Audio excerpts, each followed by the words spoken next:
the gayest soy thing you can do. Shut the fuck up, you little tater tot bitch. We are 2 minutes and 35 seconds into this video. I'm just as gay as the rest of us, motherfucker. Feels just the same. Another sunny day in LA. Everything is fun, so they say. Wonder what the news is today. 'Cause I know that every day I'm at this fucking job. Hasan is streaming. Watch him on the clock.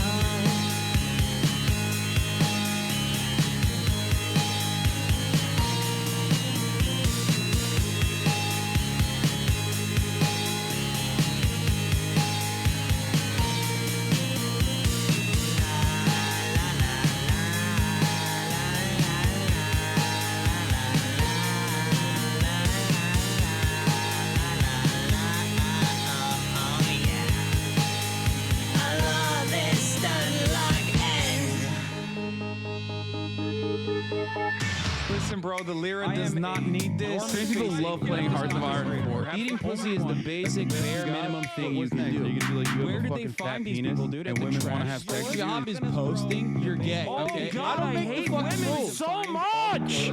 But is he really a socialist? He's such a himbo, I can't handle it. He's got a car and a house, and it's better than mine. How the fuck can I sit here like everything's fine? That's just me being a fucking hog.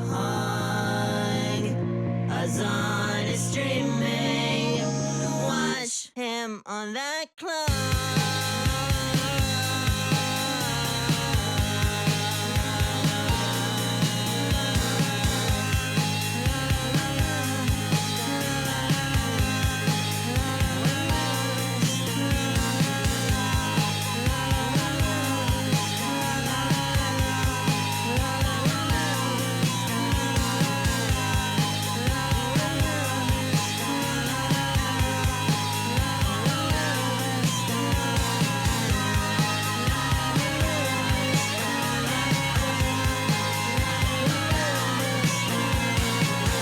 What's going on, everybody?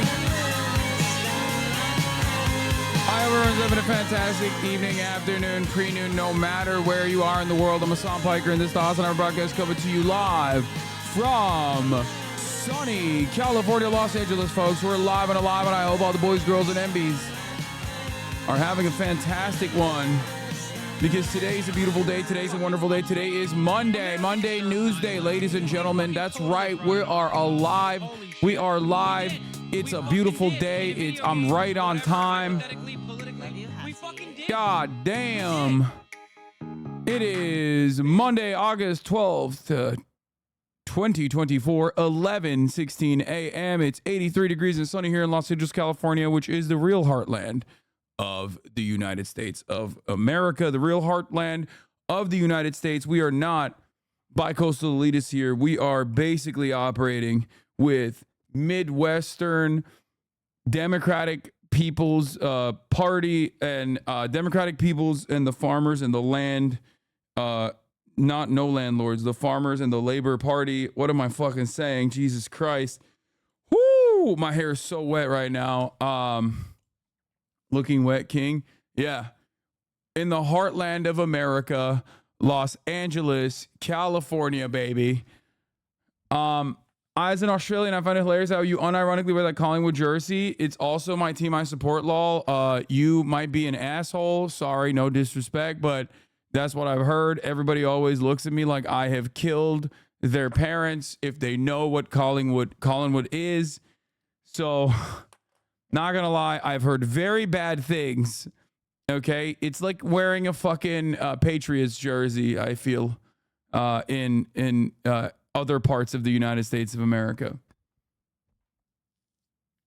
Anyway, folks, this is the part of the broadcast where I tell you about my personal news about what's going on in the world of HasanAbi Piker. Let me tell you, okay?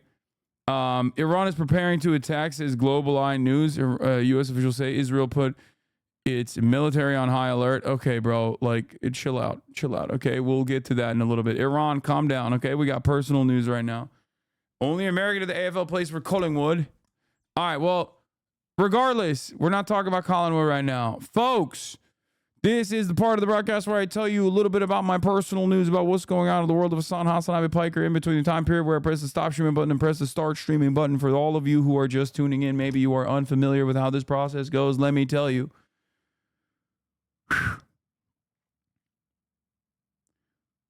This is how it works. I tell you a little bit about what's going on for all the parasocialists out there who may have been wondering. So Boston sports live rent free in your head. No, man, it's called racism. Okay, it's called white supremacy. It's something that is at the heart of American societal development, societal formation. It's something that I will never turn a blind eye to. I am an anti-racist. And as an anti-racist, I have to be honest, okay? I have to be open. I have to be honest. Boston teams, if you're a fan of a Boston team, if you're a fan of a Massachusetts team, I'm probably going to look at you differently. It's okay. You know? It's all right. It is what it is. It is what it is. Anyway, folks. We are live. We are alive. Personal news-wise, I ended the broadcast yesterday after another 8-hour stream, which is like on a Sunday. What are we doing? Half day, obviously. Duh. You already know what it is. Just awful. This guy doesn't work hard. Everybody knows this. Okay? Least hardworking streamer in the game. Only fucking 9 hours, only 8 hours. It's bullshit. Well, relax. I was born here. I'm black, but I get you. Yeah. If you're born in Boston and you're black, you know this better than anybody else. Okay? Let's be for real. So you say this every day, Lamau. I know.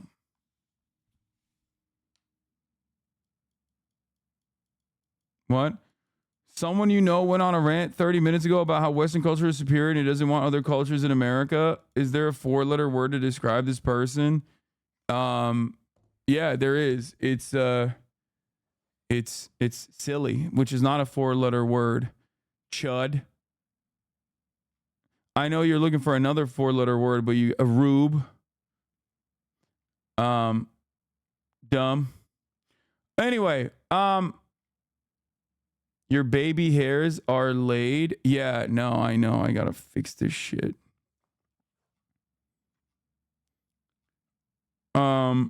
Personal news. Ended the broadcast last night. Went to bed. Didn't really do much. I did have the extra cakes that were left here. My mom is cooking me. My mom is literally my biggest enemy, my biggest op in terms of my diet.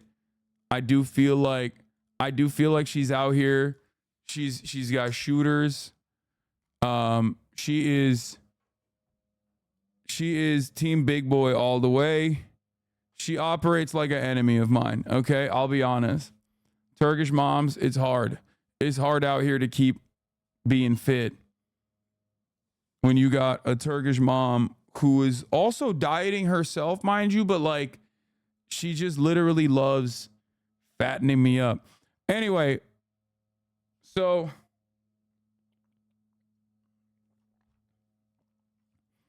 I had some cake last night, so I had to cut out my dinner and just keep my macros. I had some cake on the broadcast. Actually, you guys saw it. So I had to cut out my macros, or I had to tighten my macros rather. But it turns out it actually worked out for me because this morning I did upper body push pull day. Didn't want to do any kind of deadlifting. Normally I do deadlifting. It's normally a pull day, straight pull day on Mondays. But honestly, this time I did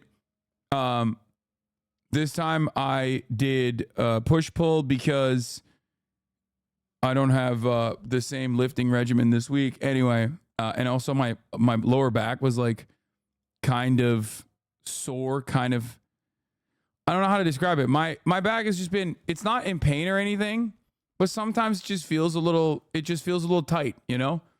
And I think it's my knees, it's my lower back, and it's mostly because as a 33-year-old man, I'm putting my pussy on the pavement on a daily basis, playing basketball. It's not good. It's not a herniated disc or anything, but it's just not good to like tweak it too much.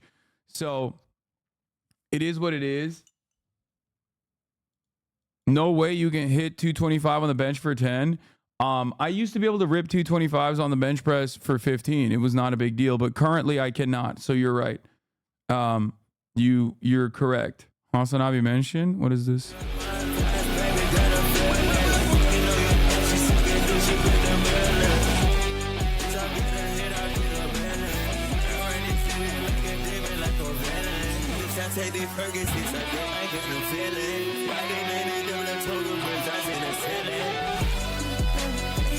Dude, eBay's crazy.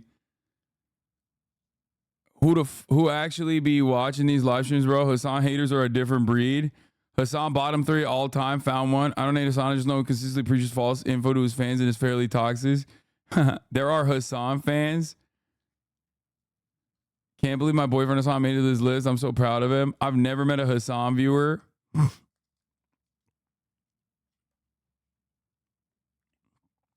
I don't like Hasan, but it's not because of Aiden. It's because he likes Kamala.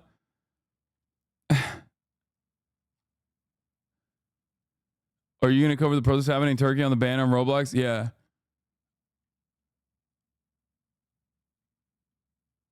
Yeah, people actually people actually mauled pretty hard. Is so funny. It is what it is, you know? It is what it is, boys. It is what it is. It is what it is. There's not really much we can do about it. As the internet has made people progressively dumber, we're going to have more anti-Hasan dummies out there, some of which will shock you. Not all of them are going to actually have anti-Hasan views because of like ideological inconsistencies, because they're like right-wing as shit or whatever. Some of them will just be duped. At the end of the day, most people, I got ops on every side of the political equation. It's because I'm pretty honest, I'm brash, I'm loud, I'm in your face, but most importantly, like I said, I'm brutally honest about how I feel. I will not compromise on that front. So, you know, because of that, I'm going to have a lot of enemies, political enemies, who will work overtime to make it seem like I am just the biggest demon of all time. And what is my biggest, what is the most demonic thing I've ever done? Buying a house so that I can live with my family in it, that I stream out of every day. Buying a car that most dentists drive. I didn't even buy it. I fucking leased it. You know, being anti-pedophilia, being anti-Nazi, being anti-gambling.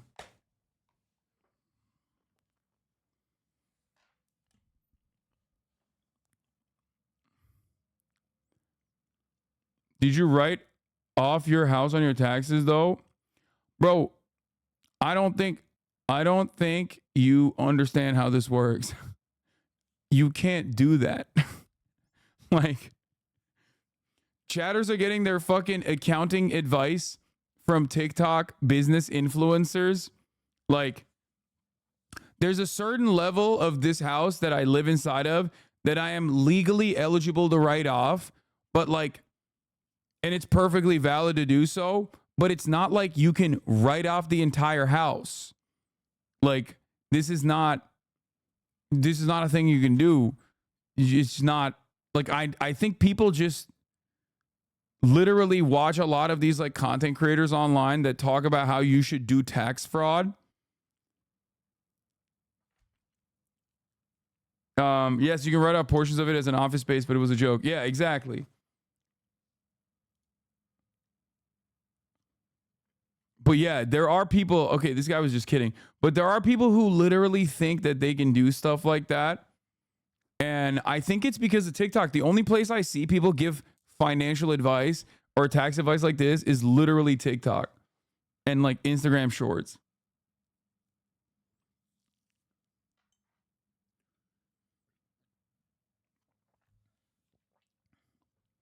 Just open 15 LLCs and write them off to pay for Bugattis. TikTok has saved me millions. Yeah, I've seen a lot of like really funny tax fraud. Business.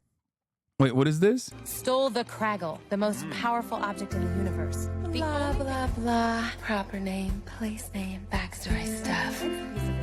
Is the special. I'm so pretty. I like you, but I'm angry with you. Okay. Did you write off Kaya? Yeah, I did. I wrote her off. Look at her. Look at this. Look at this fucking baby, bro. Look at this baby. She is so passed out. It's crazy. Anyway, audio from the Lego movie. Oh, that's where that's from. I have no idea. I say write off your internet, but there's no way the IRS will believe that someone is still on dial-up in 2024. Hey, chill. Listen, why do you think I'm so pro Hezbollah, bro? Why? Like, where do you think this comes from? Where do you think my pro Hezbollah attitude comes from? Those motherfuckers, as soon as I found out that Hezbollah has its own fiber network, I was like, oh, it's done. Okay? Hasan Nasrallah, you will never make me hate you, okay? I'm sorry. I like a leader that gives me things, okay? If I was living in Lebanon right now, and Hasan Nasrallah got me fiber, that's it. It's over. Why else? Why else would I turn around and be like, I am not committed to your cause, sir? I would be like, nah, I'm fine with all the other shit, dude. You're doing a great job, sir. Thank you for giving me fiber optic internet. Your fish would be dead, lol. Okay, I won't have an aquarium, but I will have fiber cable.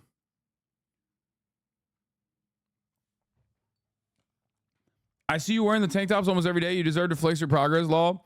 No, it's because it's hot as a motherfucker in Los Angeles, even with HasanAbi admitting on stream to being susceptible to terrorist recruitment.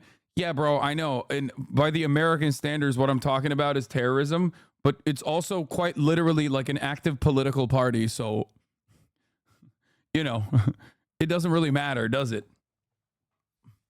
Not only am I joking, but also simultaneously like, oh man, America considers them terrorists. Oh, I guess like I can't fucking, I can't do commentary on that front. Hot. You don't understand hot. Take a step in Arizona and understand hot. I will never take a step in Arizona. Okay. I will not be taking a step in Arizona. Don't come at me. Don't demand. Like, it's like saying, oh, walk a mile in my shoes in Arizona and we'll see, is like saying go to hell.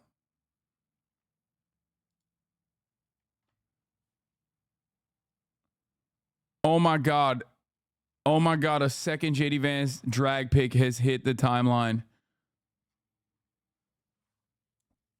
AZ is cold right now. Oh yeah? What is it, like 120 degrees today? Is that what it is? Man, shit's chilly. I need a fucking sweater, dude. It's like 130. Anyway, let's blast the freak off, okay? Let's blast the freak off. JD Vance gets absolutely embarrassed by Dana Fash. They're calling her Ashley Furniture. Oh God, that's so lame. New drag pic. He also did drag.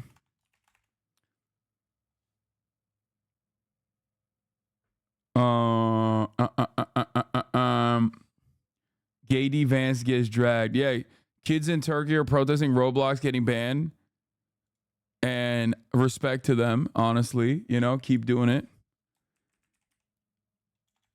Turkish kids protest Roblox ban.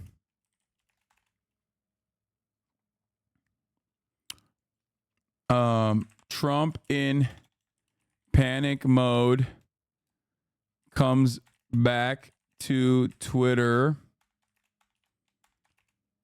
Elon x Trump later. It's Monday news day. Get in now. Okay, that's good. That's good enough blast off, I think. Okay. Oh, personal news wise, I also I did upper body push pull day today, and then I very quickly had to do a DNC conference call. Oh my God, I wanted to die. I will tell you guys a couple things about DNC, Democratic National Convention. I will be there in Chicago. I have a bachelor party beforehand, and then I'm going to, stream on Sunday, and then I'm going to fly out, right? And the thing is like, the DNC is interesting because like it's a convention. I go to conventions all the time, but I go to fucking anime conventions. I go to Twitch conventions. I go to video conventions, VidCon. Like, I've never actually been, I've been to political conventions, Politicon.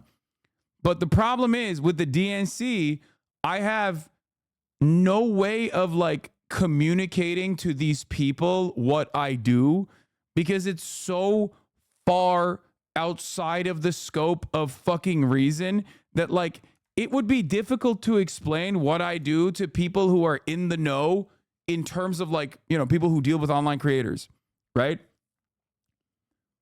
So for me to try and describe, I thought you said you were not going to the DNC because of Gaza. I've literally never said that in my entire life. Okay. Those are words that have never come out of my mouth. So the problem with it is that the people that I'm talking to on the DNC front, like they think I think they think I'm like a Harry Hasan, right?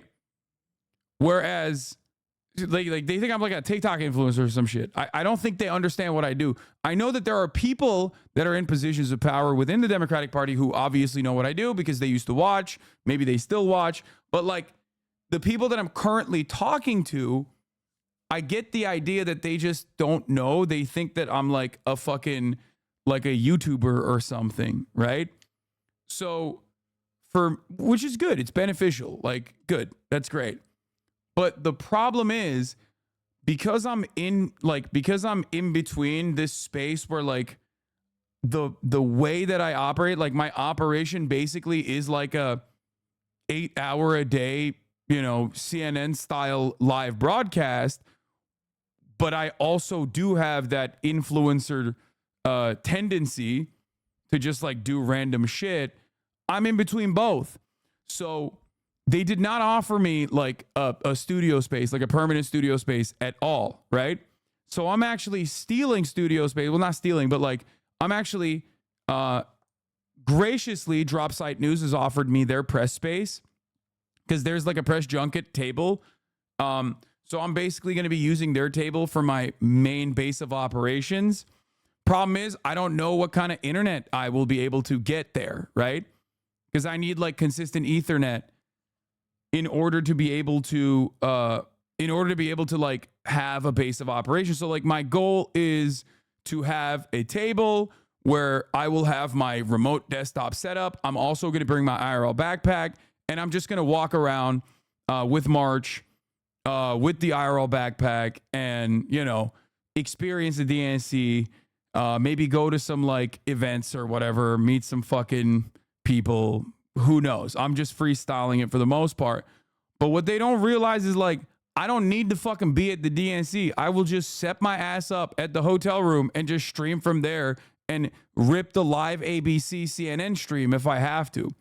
As a matter of fact, if I'm in the DNC and they don't have a space for me, or even if I do have a space inside of the DNC, I'm most likely still going to do that. I'm most likely still going to be playing like, CNN feed and shit like that.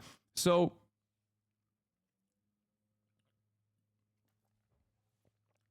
that's the thing. Like, that's one thing. That's one issue that we haven't been able to like fully figure out. The other issue is I don't know what it's going to look like, but when I went to DreamCon, I thought personally that I wouldn't have a lot of people, mobbing me up, right? Especially if I'm like IRL streaming. The issue is that I was wrong. Okay. We still got mobbed up. There was a lot of areas where we were crowded. Luckily, I had not one, but 2 security guards with me the entire time. I don't know. I don't think they understand. Like if that happens at the DNC, which I don't think it will, but it could, right? I don't think it will, but it could happen. I've tried to explain to them like, hey, I might need security if I'm doing this. And I don't know how to describe this to like, 40-year-old marketing executives who don't fucking understand what I do. You know what I mean? Are you going to have the NMP LOL IRL setup? My IRL setup is pretty close to NMP's IRL setup. We're trying to get the same mics as well. But yeah.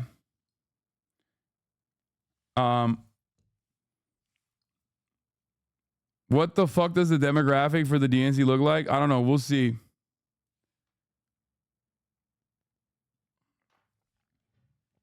Dude, you can afford security. Please be safe. Yeah, brother. My situation is that I don't have money for security.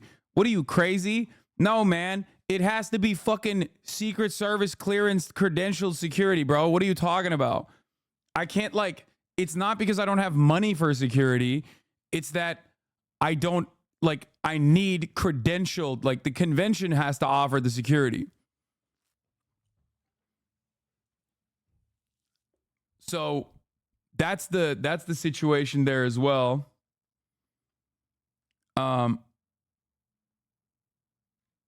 So we'll see who's allowed to go. Did they pay? Did you have to pay to go? No. I have influencer credentials. I don't have press credentials for this. I have influencer credentials because that's the avenue that we approach the DNC on. I probably should have gotten press credentials as well. We'll figure it out. I think the influencer credentials will like give me access to many places. I hope. If that's an issue, that's going to be fucking annoying. Like, but there is not really a person at the DNC that I can like talk to beyond like the point of contact being like outside marketing agencies. So I just don't know. Are you getting compensated? Fuck no, bro. What do you mean? I'm not getting compensated. I'm not paying to go. That would be insane. I would never do either of those things.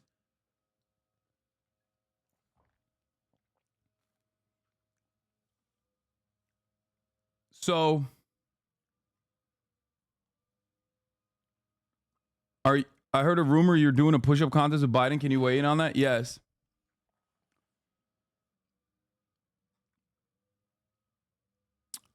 Is both you and Jesse Ventura go to the DNC? You better have him on the stream or on a pod or something. Oh, if I see Jesse Ventura, I'm kissing him.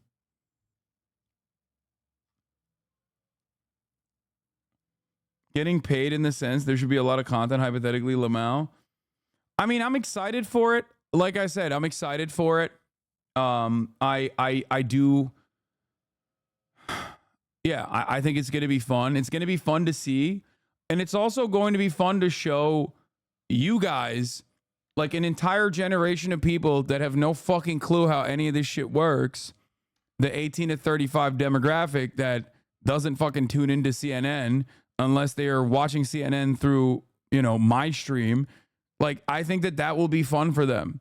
That will be interesting and entertaining and educational for them. And that is the major reason. So my plan is, I've never been to a convention before. My plan is like either A, plan one is I get a fucking nice little permanent studio area given to me by some of my friends in the press that are not using their press area. Hopefully that has consistent Ethernet cable and like internet access, and I could just sit there for hours without having much issues. So I do that. That's my base of operations. And then I roam around with the IRL camera whenever I feel like it. And just like show you guys the background and stuff like that. I probably should be. Another issue I have is I don't have Twitter on my phone, and all these journalists that fucking I talk to that are going to be there, they all hit me up on Twitter, and I just have no way of communicating with them in real time. So I just got to figure that out too.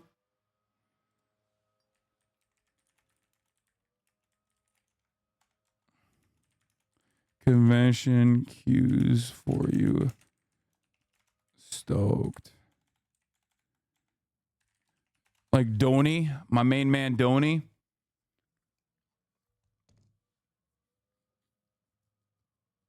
Will you be wearing a suit? Are you the only solo political streamer going there? I don't fucking know.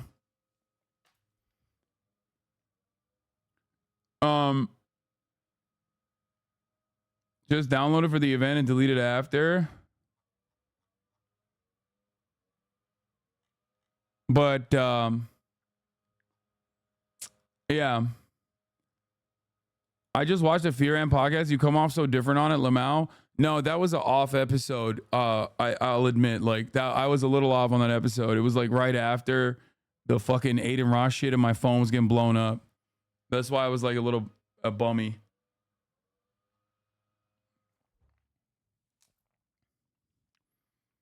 Will Jank be there? Hell yeah.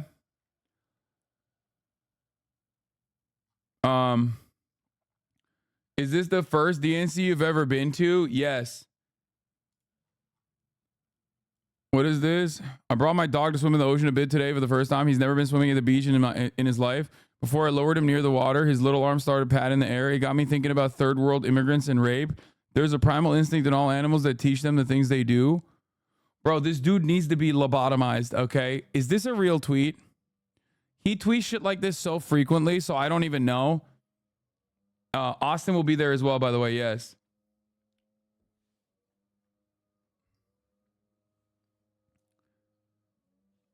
This guy is such a fucking whole ass weirdo, bro. He really needs to stop. He really needs to stop. To save the Republican Party, he needs to stop appearing. He needs to stop being. He needs to stop doing what he's doing. Austin's going to be clapping for 4 days straight. Yeah. He's never going to stop clapping. There's an app that works to do messaging only for Twitter. Not sure how secure it is. No, it's fine. Oh, yeah. This is Joey Marabibo getting his hairpiece fitted. Look. Never forget.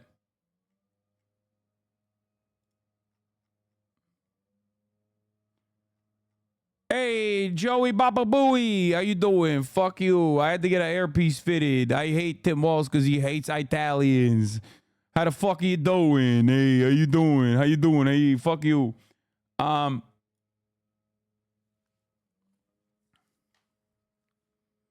doesn't fucking Tim Pool do this shit? Honestly.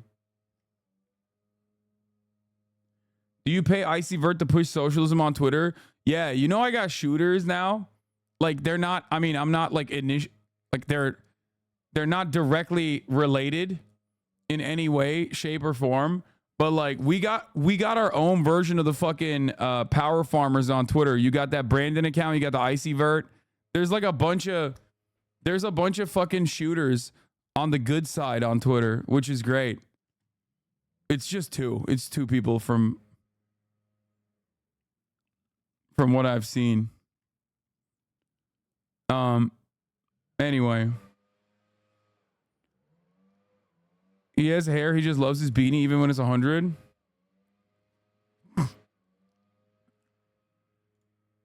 The real anti-Italian sentiment is advocating to rename the country and continent because who gives a shit about some random fucking Italian? Amerigo Vespucci.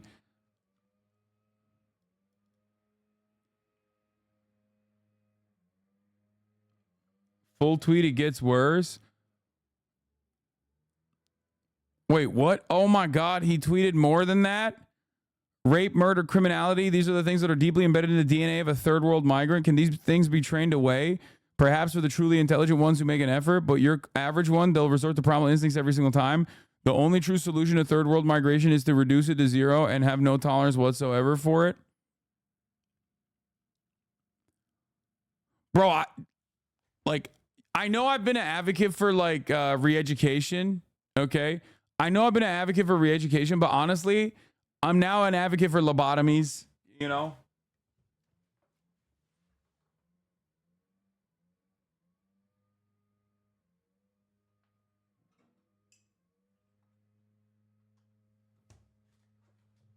Some people you just simply can't re-educate, bro. If you have a beautiful moment with your dog on the fucking beach and you're like teaching your dog to swim for the first time and your mind is going to how like, you know, third world migrants have a primal instinct to rape and kill, you need to be lobotomized. Like there's not much else you can do, you know, straight ice pick style. Like what the fuck?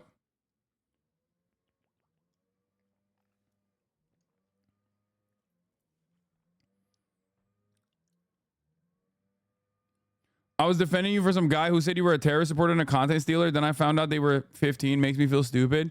Always remember, in most circumstances, you feel like the person that your interlocutors in the marketplace of ideas on Twitter, online especially, you think that they are your age. Okay? They are not. What is this? Oh, people think I'm actually paying him? Our boy. That's a Twitter bot engagement farming account. He admitted to HasanAbi paying them to push socialism on Twitter. It's like the left's version of Feared Buck and Scuba Ryan. These guys are being paid by stake. I noticed the account is also doing digital blackface. Their PFP is a black person, but they're actually a white man, a Caucasian man. Fear Buck and Scuba Ryan also participated in the same kind of digital blackface. Sadly, digital blackface is a prevalent trend rising on both sides of the political spectrum. Edit. Why are y'all downvoting me? Do not censor the truth. Open your eyes. Free yourself from the Matrix. Feared Buck is not actually Giannis Antetokounmpo, small forward from the Milwaukee Bucks. That's a white man.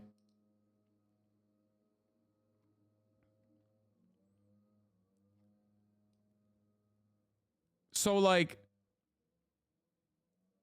Brandon and Icyvert are the only two accounts.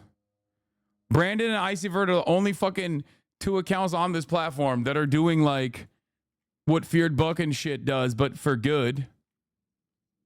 You know, for like actual reasonable, like they're meme accounts that are also not brain dead.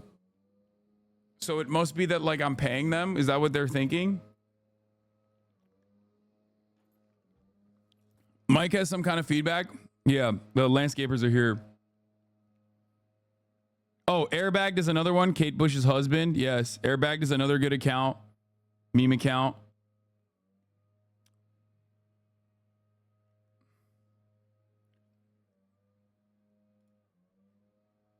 Anyway, definitely would trust Bootleg Supreme on this information. Yeah.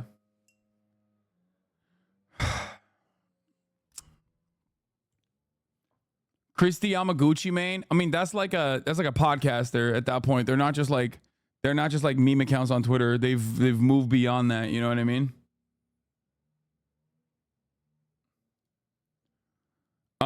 Oh, this is some desperado shit too. I love this. It rocks that Elon's clearly trying to tip the scales with fake trends. 2 million people are not celebrating Trump's return to Twitter by calling him the Don. Okay, I'm gonna be honest with you. I am actually doing that. Like, I am actually doing that. I am celebrating his return to Twitter. I think the Don is back. I think the Don is back. Okay. Maybe the don't buy iPhone 16. Oh, there's just... The don't know any other shameless low IQ society. The don't touch me. Oh my God. So when you click on the Don post, it's just like random people that have nothing to do with Donald Trump. That, honestly, I don't even know if that's Elon trying to tilt the scales. I think it's just because it's a shit site. Like, at this point, that's just like, I'm not gonna lie. I think a lot of that stuff that happens on Twitter is just like partially a consequence of like Elon trying to desperately tilt the scales to like pump out right-wing content. But a big chunk of that is because the platform is like literally running on a skeleton crew. It is on the verge, like every single day, it's on the verge of complete collapse. It basically barely fucking functions. There is no moderation whatsoever. It's just completely broken. It's just busted. That's what it is.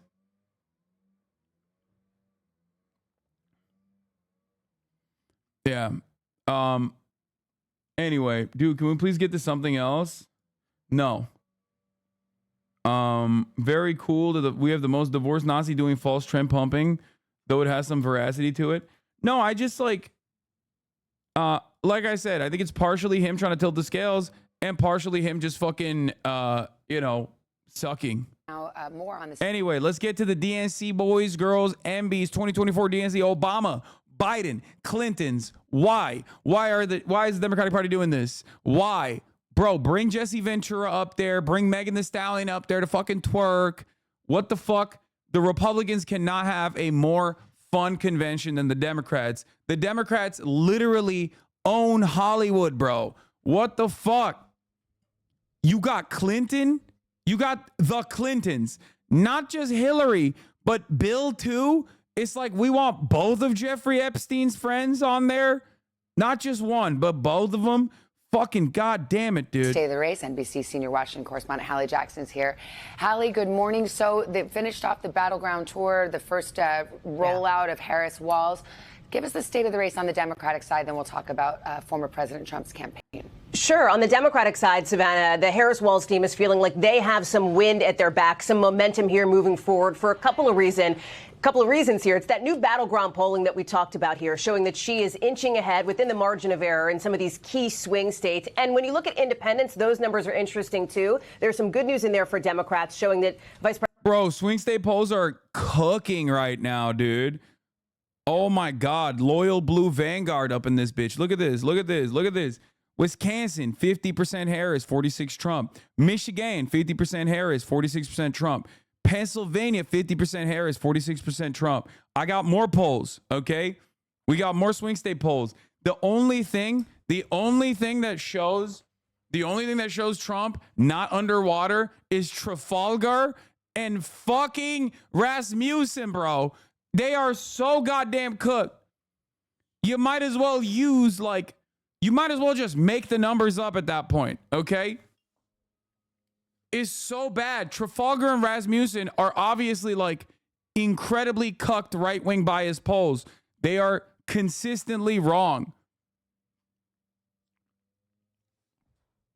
No, not Trafalgar Law, you fucking nerds. Shut up.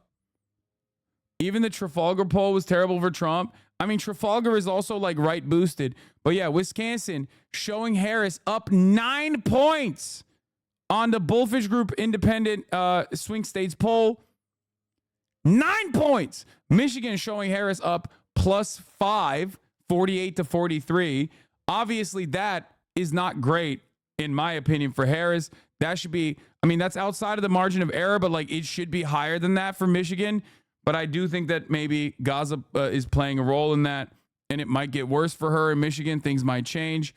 Overall, Pennsylvania, 49% for Harris, +4, Trump at 45. So this, once again, shows momentum swinging in the direction of the Harris-Walz ticket, okay? You also have approval ratings.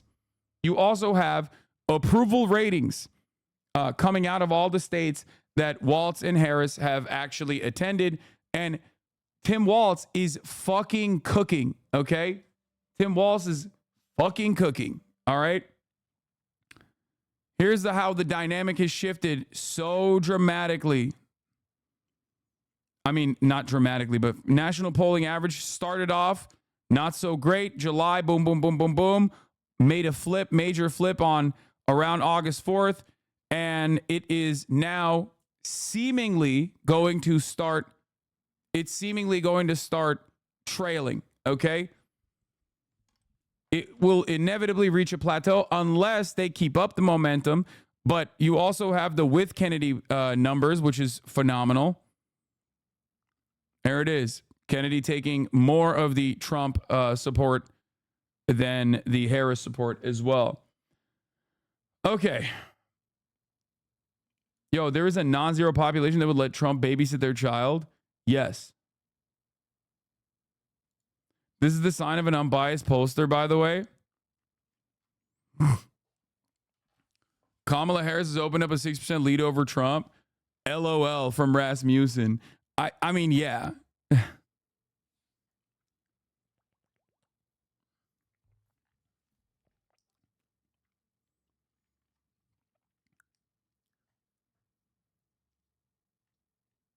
It's a shame Walz is too old to ever run for presidency after Kamala.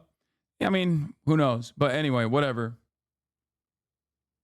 Dude, fuck these polls. We all know it's fake. Yeah, yesterday I spent a lot of... Wait, what?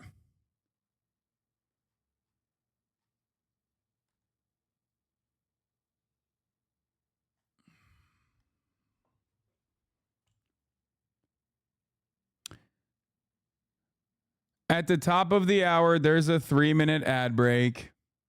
And some of you like to steal that glory from me. Some of you like to steal the one time of the day, once every hour, where I like to have fun and dupe you.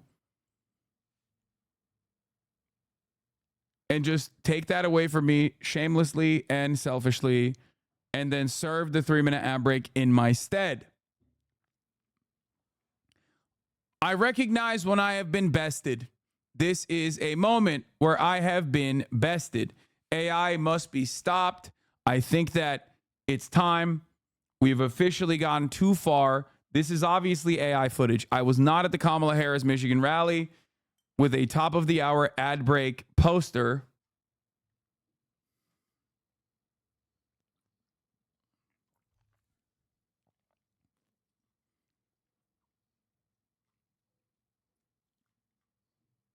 Fuck. Anyway, that's a good one. I'll give it to you. Lilith of the South, thank you for the 5 tier 1 gifted subs. Aiden Kami, thank you for the 5 gifted. Sakura Gore, thank you for the 10 gifted. Data Pixel, thank you for the 5 gifted. Here's the 3-minute ad break now.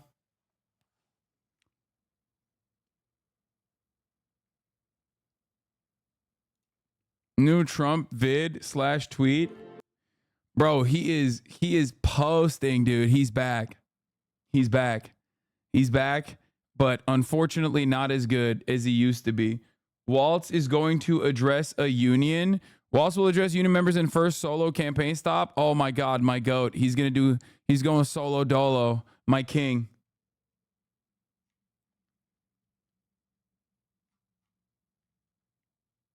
It really is 2016. Yeah, the problem is role reversal occurred.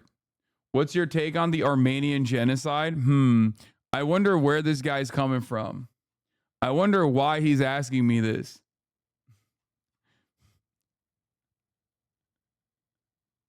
Here, there's a command for it in the chat. Okay? ! Armenian genocide.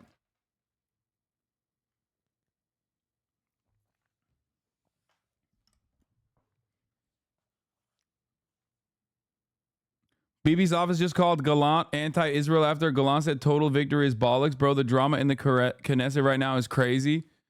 Yeah. Do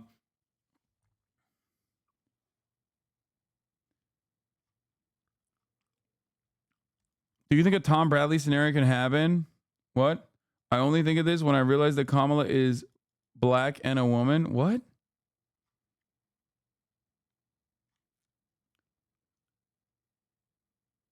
This is my favorite Trafalgar poll ever. Murray won this race by over 15 points. This is who they are relying on for copium at the moment. If chatters don't know who these people are. Yeah. Trafalgar in 2020 was so off base, dude. This is part of the reason why Real Clear Politics, I say, like, there's poll aggregators out there. You got 538, you got Real Clear Politics, you got a bunch of them, right? RCP, unfortunately for people who love RCP, I think weighs Trafalgar and Rasmussen differently than some of these other pollsters, other poll aggregators. So that's the reason why they're almost always incredibly fucking, almost incredibly right-wing boosted. This was the Trafalgar Washington Senate poll showing incumbent Murray still holding a small lead, but the challenger Smiley gaining. Okay, 48.7% for the Murray campaign, 46.5 for Smiley, Tiffany Smiley. Murray ended up winning this fucking race by 15 points. So, like,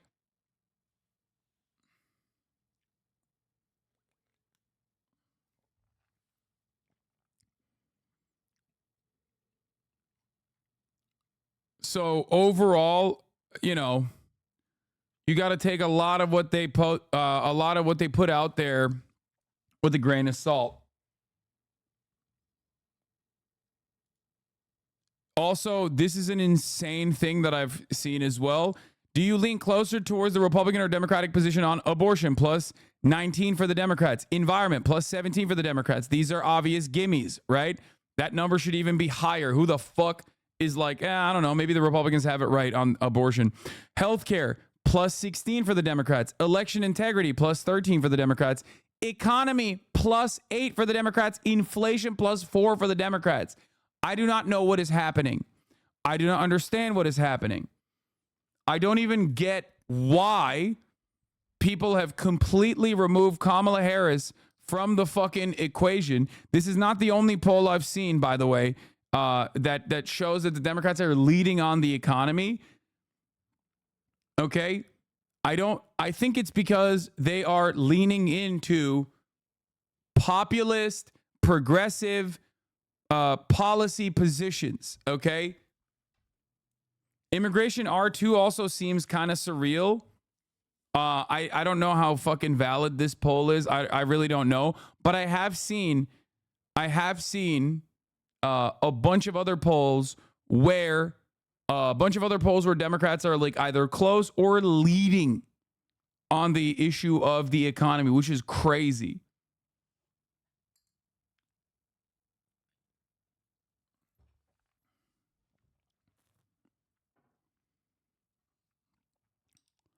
seems that Americans are single issue voters and the issue is the candidate being alive.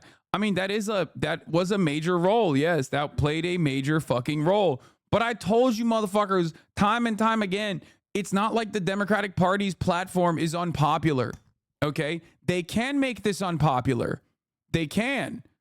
If they run away from popular prescriptions to problems that people foresee in their day-to-day lives. But as I told you, the platform is good, is solid. Lean into it. Stop fucking running away and being like, I'm not a radical. No, you don't understand. I want to do like the most complicated tax equation in an effort to make sure that you can like, you can get like maybe tax credits. This is also the type of shit that actually is phenomenally popular. I've also talked about this stuff too. The White House has proposed a new law requiring the subscription services like gym memberships can be canceled with a single click. This is genuinely really good quality of life policies, okay? That kind of shit works, bro. If the Dems ran on like eliminating spam mail, like if they just added that in, if they added that into their fucking, if they added that into their platform, like that's the type of stuff that actually plays really fucking well. Okay? Huh.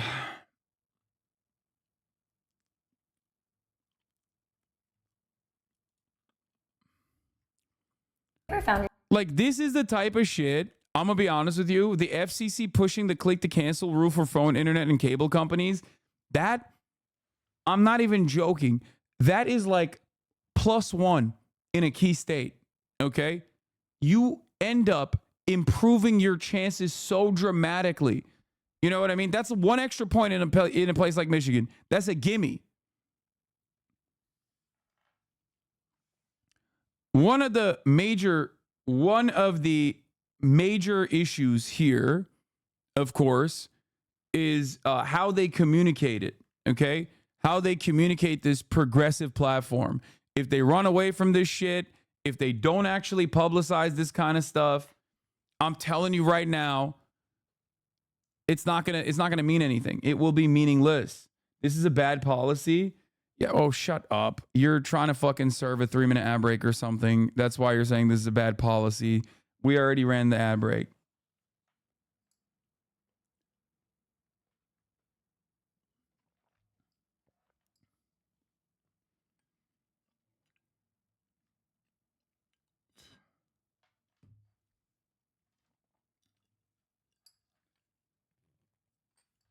Did you see EU is telling Elon Musk to censor Trump? I have not seen that, but honest question, wouldn't some corporate donors be against this? Fuck the corporate donors, bro. What are we talking about? You got an election to win, okay? Corporate donors can only take you so far.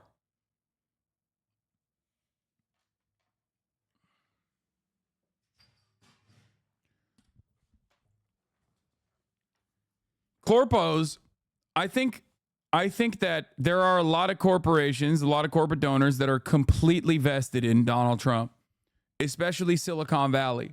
Okay? They're deep in the Trump pocket right now. They think JD Vance is a great choice, but obviously they are at odds with like real humans that go out and vote. Now, they can only move the needle so far, right? They can only move the needle so far. All the money in the world is not going to work if you have genuine fucking momentum. Donald Trump proved that in 2016.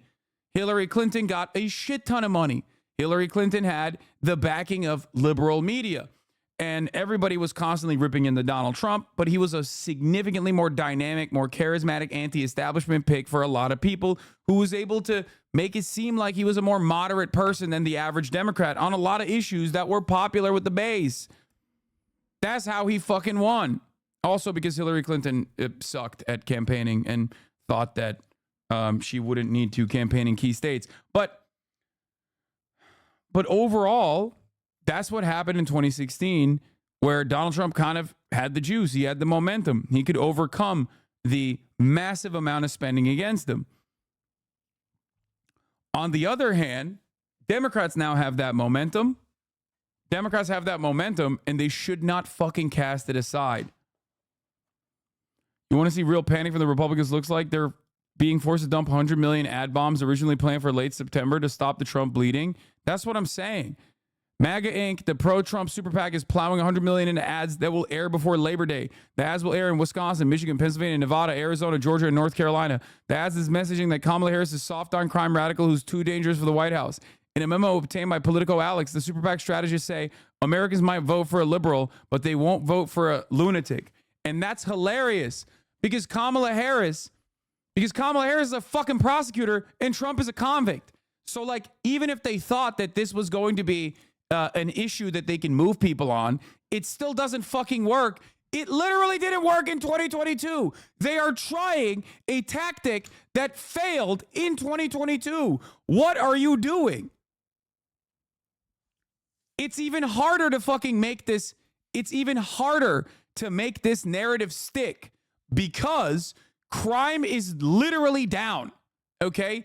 Most Americans say that their cities are safe. It's other cities that they're worried about in terms of crime. And everyone in the media recognizes that crime is down across the board. Homicides are down as well, which was the only thing that was up regardless in the post-COVID bump. Everything else was still going down. And they have no way to make this narrative stick. They couldn't make it stick in fucking 2022. Okay? If they couldn't make this stick in 2022, how the fuck are they going to make this stick in 2024 when everybody recognizes that crime is down? Especially when you are a convict running against a fucking prosecutor. They just keep lying about it till it sticks. No, you have to understand, like, this kind of shit is great for Twitter. It's great for the MAGA cultists, but those guys are already voting right now because Donald Trump is completely maxed out on name recognition.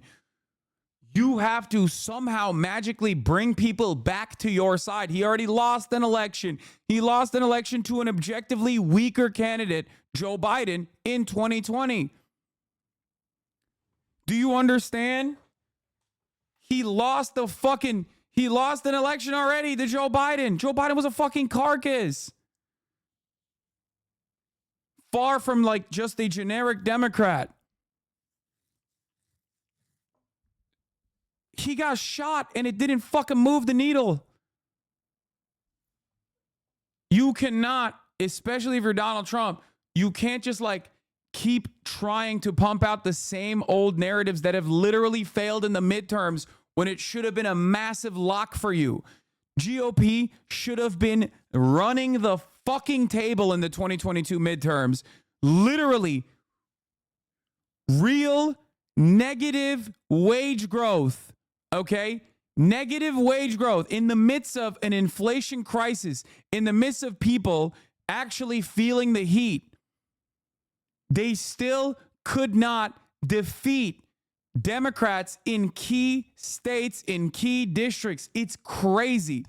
Why? Because they hyper-focused on culture war shit.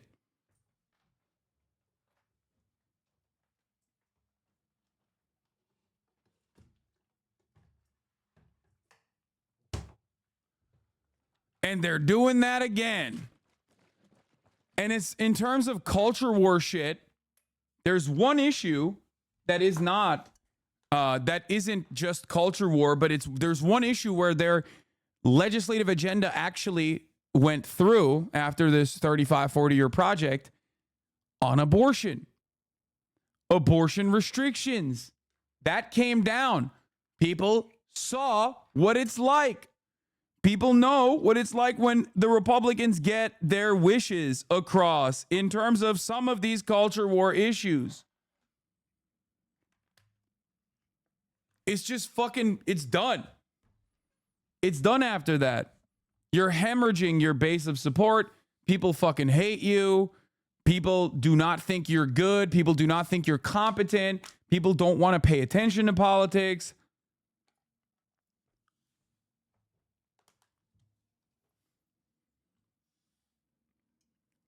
And worst of all, Democrats did one thing that they normally always do. Democrats did something that they never have done before. They demonstrated basic, bare minimum competence. They did that. They were like, oh shit, our guy is dead. He's rotting. We can't carry him across the finish line. We should swap him out.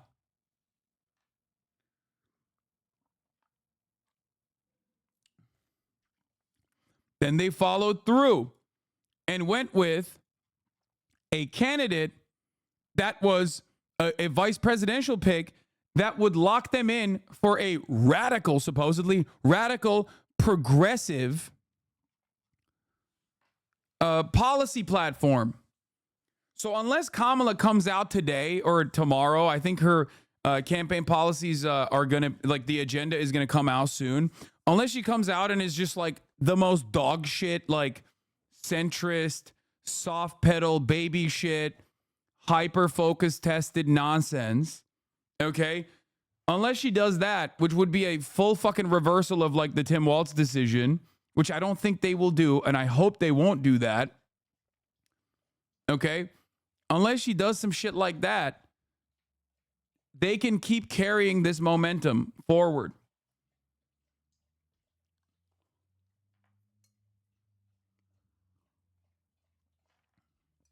I think overall, the other side of this equation is that while Trump has certain key sectors on lock, like tech, maybe some defense contractors, hyper, ultra Zionist, whatever.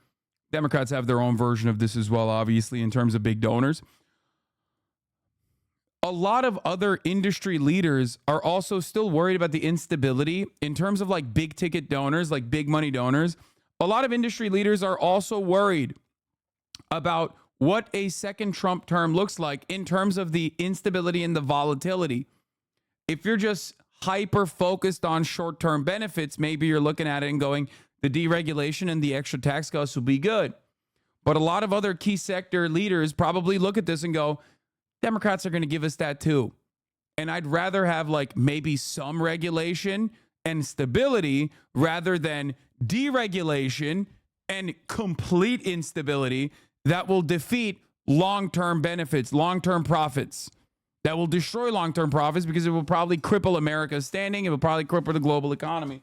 So like ultimately, those guys are making lesser evil choices from their own perspective. And I think that that is the reason why the Democratic Party has more leeway to operate within this progressive space, to captivate a progressive audience, to show Americans that, like, yeah, no, they can actually own these supposedly radical policies. Can you steel man a positive thing for a Trump second term?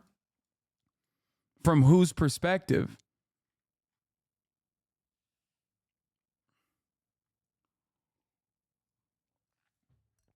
Positive from like the average person's perspective, or positive from like industry?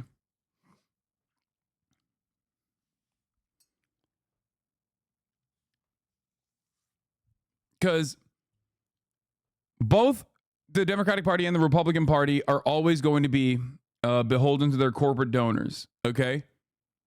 Like they will always be beholden to their corporate donors. They will always like move the needle marginally in one direction. But even if they get like one step, if the Democrats take like one tiny step in the direction of like populist economic agenda items that will be truly beneficial for the American population, they'll still take like 3 steps in the direction of corporate donors. Republicans, on the other hand, will take, 10 steps in the direction of corporate donors, and openly.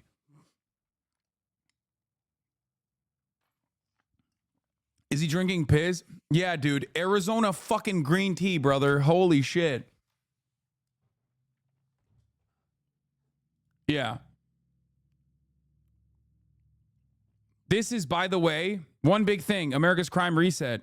Omaha, 30% decrease. Miami, 20% decline. Philadelphia, a big fall in homicides with a 42% decrease. Which, by the way, that happened under the fucking progressive reign of a supposed George Soros DA, by the way. What happened? I thought George Soros DAs were literally releasing convicts left and right. Every single fucker was talking about this, including my goddamn uncle. What happened? Are they not releasing the criminals any longer? What happened? What the fuck happened? It's crazy to me. No, not Sam Cedar. My biological uncle, Jank. What's responsible for the crime reset? There is no fucking real, legitimate fucking increase of crime. That was all media narratives concocted. There is no real reset. Crime was always down. There was a big bump in the immediate aftermath of COVID on homicides. That's it. Everything else. Oh, shit. That's a massive earthquake. Yo. It's still going.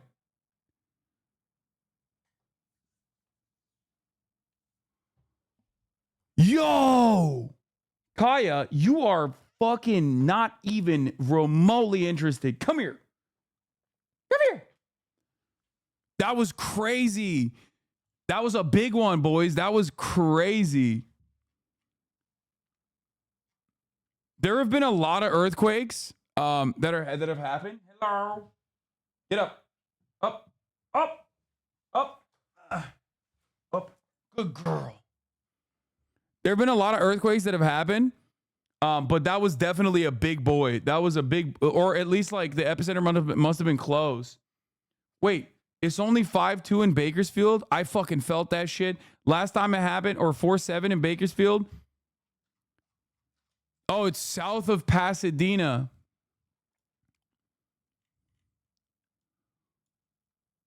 Holy moly, that shit is close. That's why I felt it.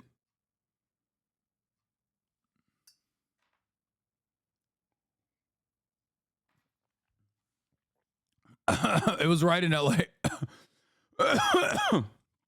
Fuck. East Coast here. This is an indication of the big ones coming soon.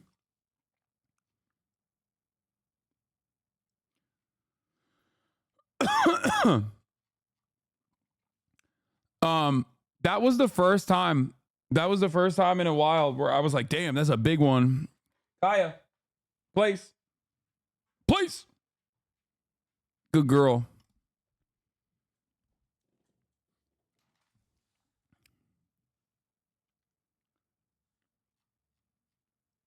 Did you get alerts on your phone? No. I'm in West LA, felt it, but it looks like it hit you harder. Yeah, no, it was crazy. I heard it. I think one of the scariest parts of the earthquake is that obviously shit starts shaking. Besides, that's it. But it's the noise. There is this like very weird noise that you hear that I find particularly scary. Like there's this presence. It's like there's like this nefarious, scary, ominous rumble. You go like, I don't know if you can hear it from my fucking mic, but it's like, it's actually like I think one of the scarier parts of it. Everything else. Oh shit. That's a massive earthquake. Yo. It's still going.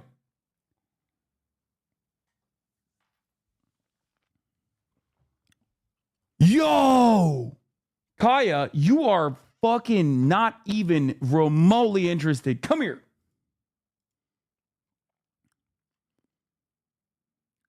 Massive Lamau. The wall shaking and the air moving in that frequency when the doors and windows are rattling. Yeah. The instinct to go full cam, you clip farmer.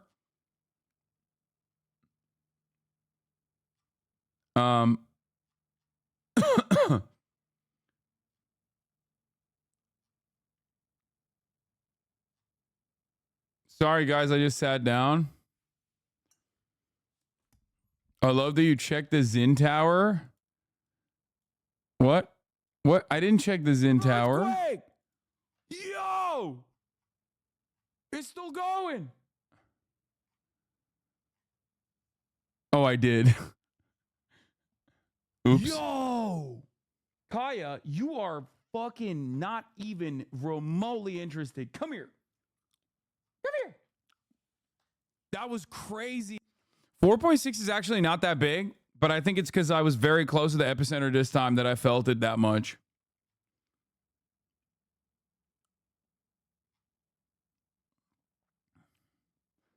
I remember when that earthquake hit on the East Coast a couple months back, I was in bed and that shit felt good on my back. 4.6 is actually huge. Thank you very much. Nah, not for California. We get that shit on a daily basis. There was another one in Bakersfield that was 5.2. I didn't even fucking feel that shit. I think that's the reason. Yeah, it's because it was like close to us.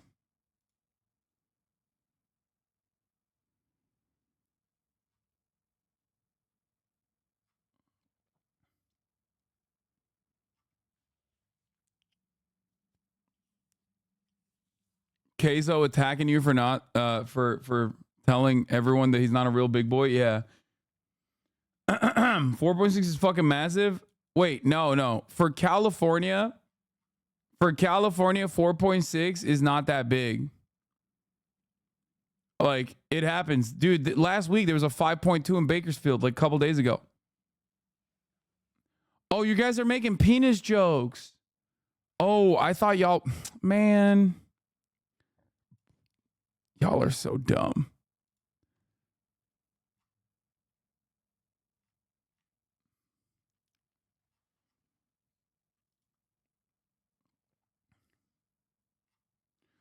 Anyway,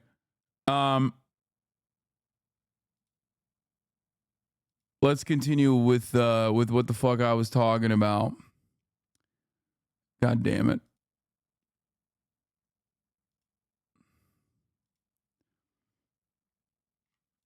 President Harris is doing better than President Biden with independents in some of those critical swing states. You've also got the money factor. The Harris camp has raked in tens of millions of dollars in a relatively short period of time. And then look ahead at what's happening a week from today. The Democratic National Convention begins in Chicago, and that is a week of primetime coverage for the Democrats. We're learning more about who some of the headliners will be. Two sources familiar with the planning tell us that former President Obama will speak, along with former President Bill Clinton, former Secretary of State Hillary Clinton, and President Biden will be one of the headliners as well, in what seems like a nod to his leadership after he withdrew from the 2024 race. In a new interview just recently, Savannah, his first since he decided to step off the 2024 ticket, he says he did so partly so as not to be a distraction for Dems. Let's talk about the Trump campaign still adjusting, it seems, to this new race and this new candidate they're facing at the top of the ticket.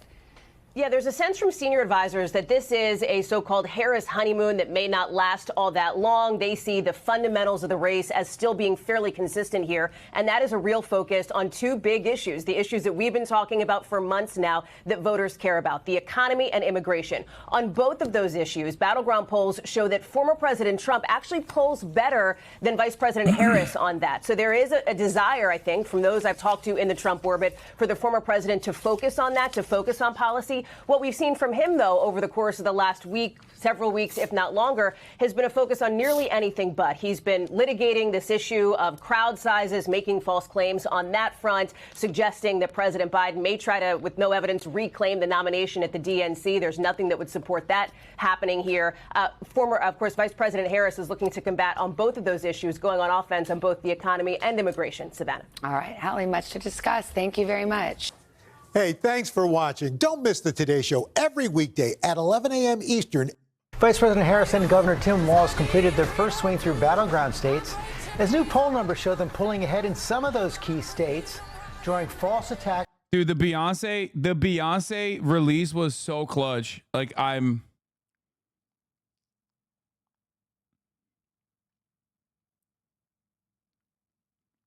can't,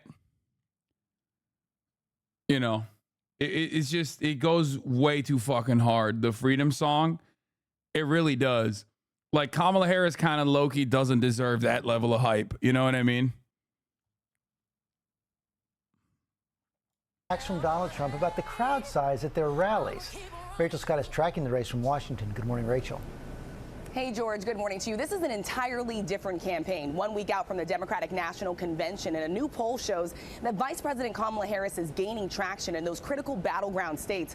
All of that really not sitting well with former President Donald Trump, who has resorted to pushing conspiracy theories about the crowd size at her rallies and questioning her racial identity. This morning, Vice President Kamala Harris gaining momentum in the race for the White House. Another thing that I did not like, and I brought this up already, was like Kamala Harris doing the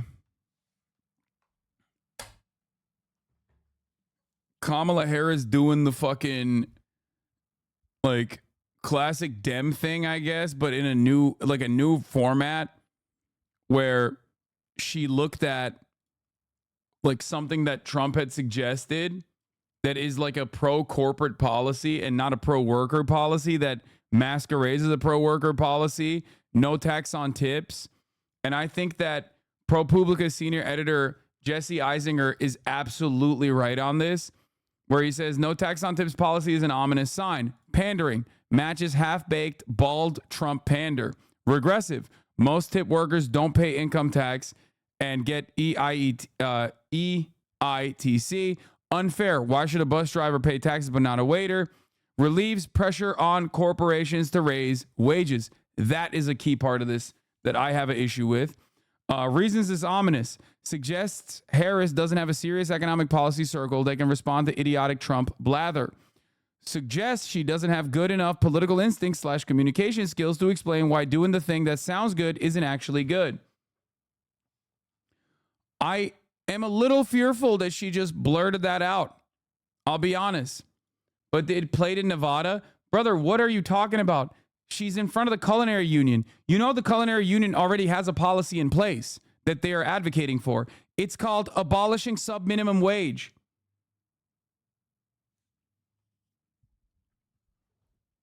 That's it. You don't have one guy on your team in your immediate orbit that could have communicated that to you?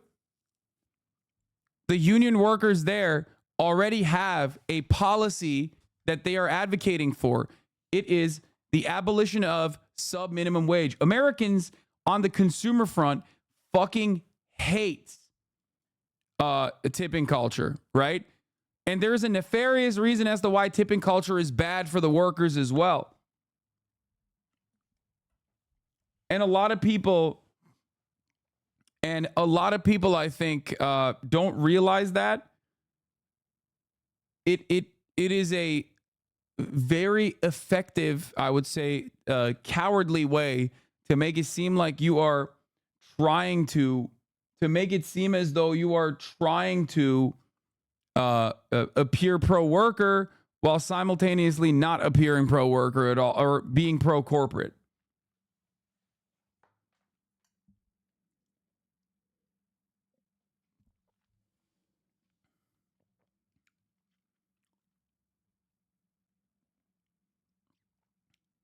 The biggest problem for service workers right now is the reality that they have to rely on the gratuitous nature of the customer in order to fucking survive. And the way in which the tipping structure is designed in the United States of America allows corporations, allows restaurants to offer what is known as sub-minimum wage because the tips make up for it, right? As in, you get paid sub-minimum wage at like $2.35 an hour, and then the rest of it is being made up with tips anyway.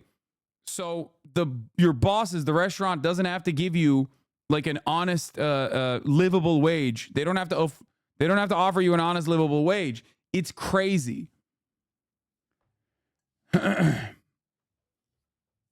Many tip workers like tips because they can get like $500 a night. Not all, but many. No, I understand that. I do. I get it. I know why it comes across as a popular policy. I know.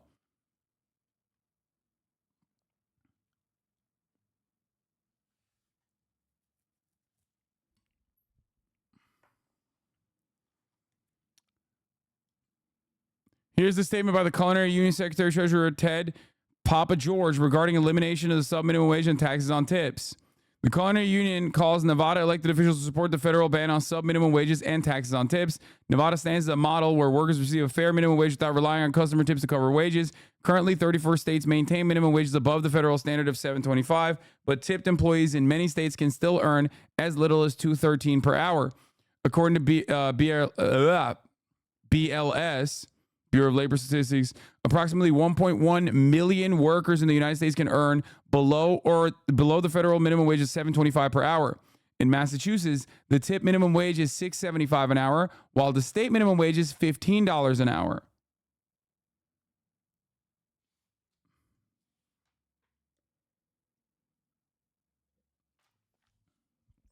A lot of you who have not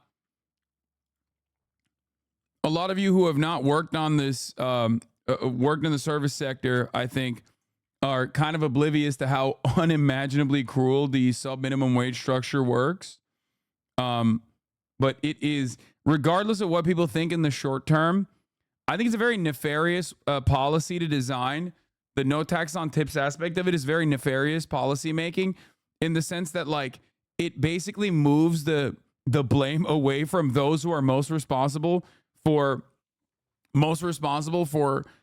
people suffering, like most responsible for their workers not getting the honest wages that they deserve, livable wages that they deserve unconditionally, and changing the dynamic by basically beefing up tipping culture, which consumers across the board hate as well. But a lot of people don't think about that immediately, or they don't think about, like, oh, well, they have taken off taxes on tips. Like, most people don't think about it in the short term. They don't think about what kind of most people don't think about what kind of incentives you are creating here, and what that might look like down the line. Okay? No tax on tips proposal is a bad idea on the merits, but I don't mind pandering to win the election. Please don't pass the Senate Dems, but this is an opportunity to pander with good policy. Take it.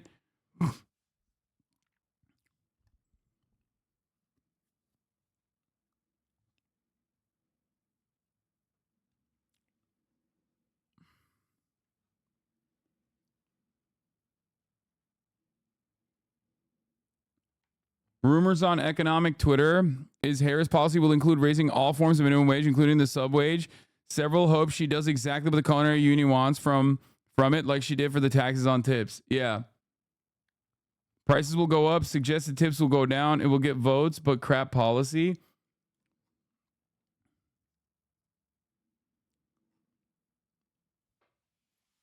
Servers already don't claim our tips anyway, so what does this change?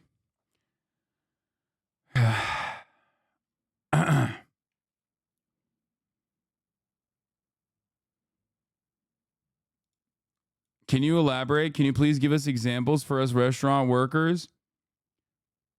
I think what is beneficial for restaurant workers across the board isn't necessarily to cut taxes on tips, but instead to move to a model that makes it so that restaurants have to give you an actual fucking wage, rather than having you rely on the magnanimous, gracious nature of the customer.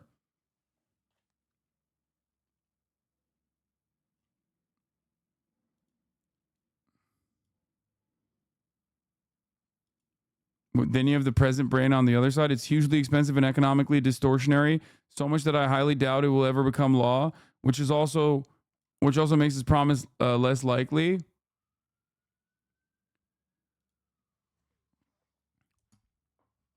No, I don't think this is peasant brain. I'll be honest with you. I think this is one of the only instances where Globe Twitter is right. One of the things that Americans are so fucking warped on is, like, taxes for middle income Americans. Taxes for middle income Americans basically fund the entire government, because there's so many fucking people in that bracket. It's basically the entire nation that's in that bracket. So no, I am not anti-taxing the middle class. And obviously you can't say that in America if you're running. You certainly try to avoid talking about that at every point, but they're not wrong. It is actually, when he says it's hugely expensive and economically distortionary, what this person is saying is not entirely incorrect. What this person is talking about is funding the government. Like you're adding on, you're basically taking away like a massive chunk of taxable revenue from the government coffers. And I don't necessarily think that that's a good thing. I think that the way that the middle class is currently taxed is decent enough. But, you know, the way that we spend is completely out of whack. People should be able to get more social safety nets for the taxes that they're paying currently. And then there are obviously plenty of areas where people are not taxed at all, especially if you're, or not taxed appropriately, especially if your entire net worth is in the stock market or on assets that are taxed at a lesser percentage than the regular straight income tax brackets work. And most of the super wealthy operate on that boundary.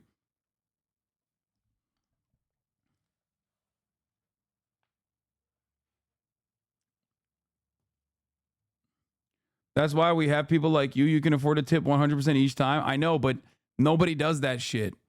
And you cannot rely on, like, I've always been the type of person who says, like, you're never going to extract concessions by being nice. Okay? You can't just expect people to be nice to you. You have to forcibly change the rules and the laws. Okay?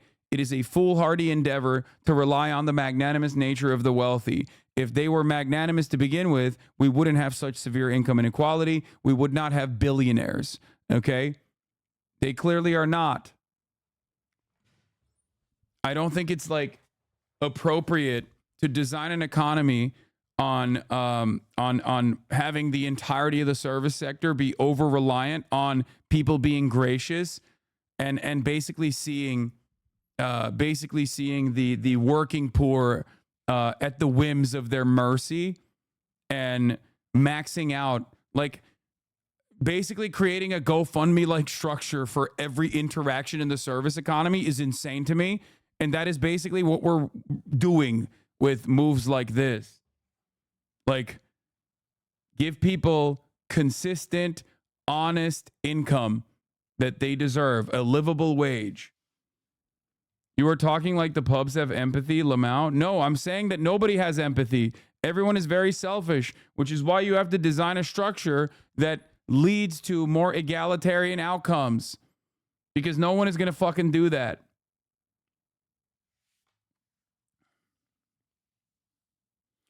Also, the Culinary Union saying that they want no taxes on tips is one thing. The Culinary Union leadership and many union leadership can oftentimes push for policy that is not inherently good, that is not ultimately a good policy. Okay? This is something that you learn with, throughout your time dealing with unions in general. If you remember, sometimes there's also a mismatch in what a union communicates and what the desires of the rank and file are. Culinary Union is a great example of this. But this is one of those issues where the rank and file probably also, in short-term thinking, assume that this is a good idea. Technically not a good idea. It's one of those things that it is populist to say no taxes on tips, okay? But if you're looking at it with the lens of, being an adult about it, it's not necessarily a solid idea at all. If you're gonna use the populist aspect to this, you have to also, at the very least, tie it to an increase in sub-minimum wage. Does that make sense? So do nothing. Did I ever say so do nothing? I actually told you what to do instead.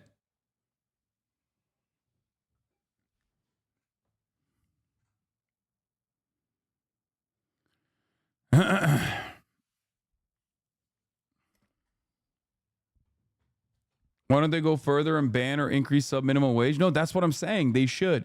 If they want to keep that, if they, let's say, want to keep that fucking sub-minimum wage part of the equation afloat, they tack it on with like this populist policy. Are you arguing that relying on tips to support the service sector is unsustainable and unfair, effectively turning every transaction into a form of charity? Yes. That is precisely what I said. That's literally what I said. Wouldn't it be more to ensure workers receive a stable, livable wage instead of depending on the generosity of others? Yes, you understood exactly what I was saying. Are you suggesting that the tax burden on middle-income Americans is disproportionately high and that their contributions are essentially funding the entire nation? That is also what I said. Holy shit, this guy's awesome. Thank you for summarizing my points.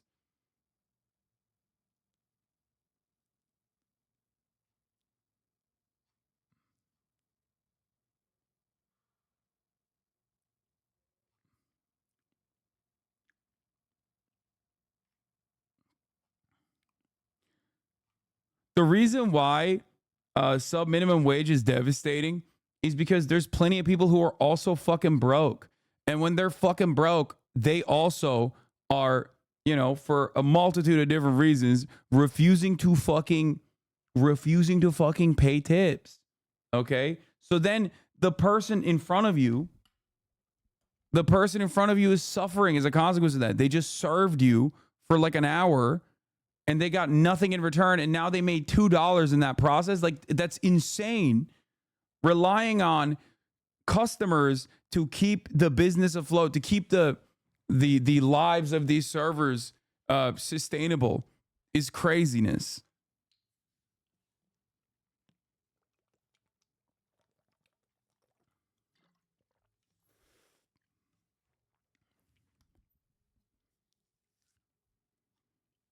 And I think there's also a pretty solid counter to it, which is that everybody, including servers themselves, when they are customers, don't like fucking the 25%. Don't like seeing 25% at the checkout line. You know what I mean? People are like, what the fuck?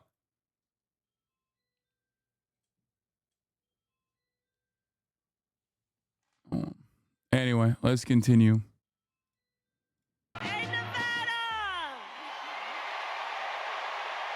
Wrapping up her first major campaign blitz with her new running mate, Governor Tim Walz. You are battle-born.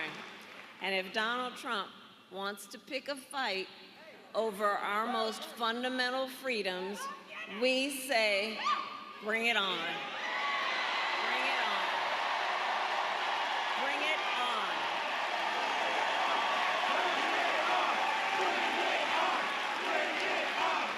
A New York Times Siena poll shows Harris has a 4-point edge on Donald Trump in Wisconsin, Pennsylvania, and Michigan, within the margin of error. And enthusiasm for the Democratic ticket has skyrocketed since President Biden dropped out of the race.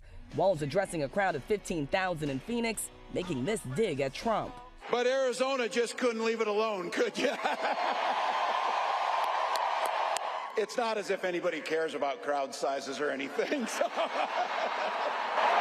Trump has long boasted about the size of his rallies, just days ago claiming nobody has spoken to crowds bigger than me. And now the former president pushing conspiracy theories on social media that Harris used artificial intelligence or AI to create images of fake crowds, falsely claiming there was nobody there.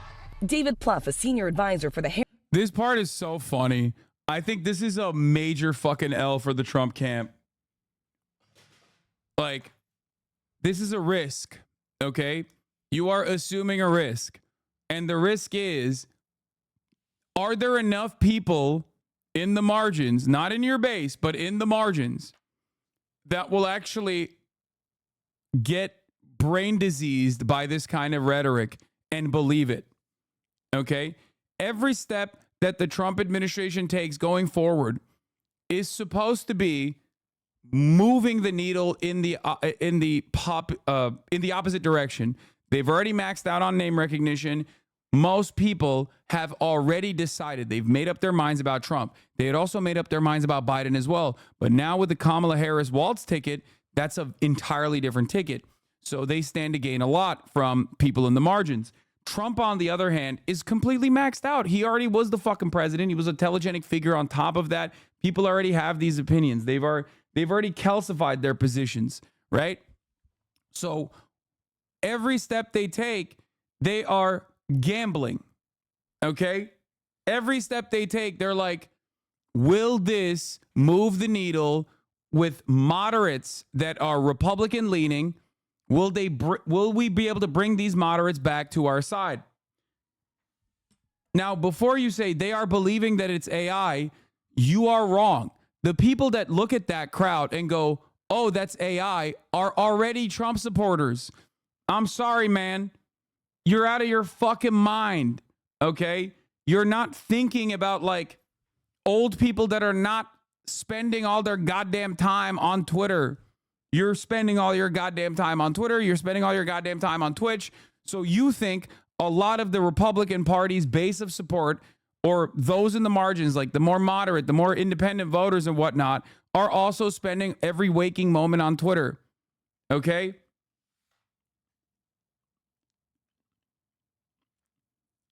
The average American with a fucking job or a business that they own is not as brain broken as like Joey Manorino or whatever. They're not as brain broken as the End Wokeness account. Okay? They're going to look at this and go, what the fuck is this guy saying? Okay? And a lot of you probably have relatives that are perma online too. So you think like, oh no, every person is like this. My blue collar Republican boss doesn't think Trump will win because he's too controversial.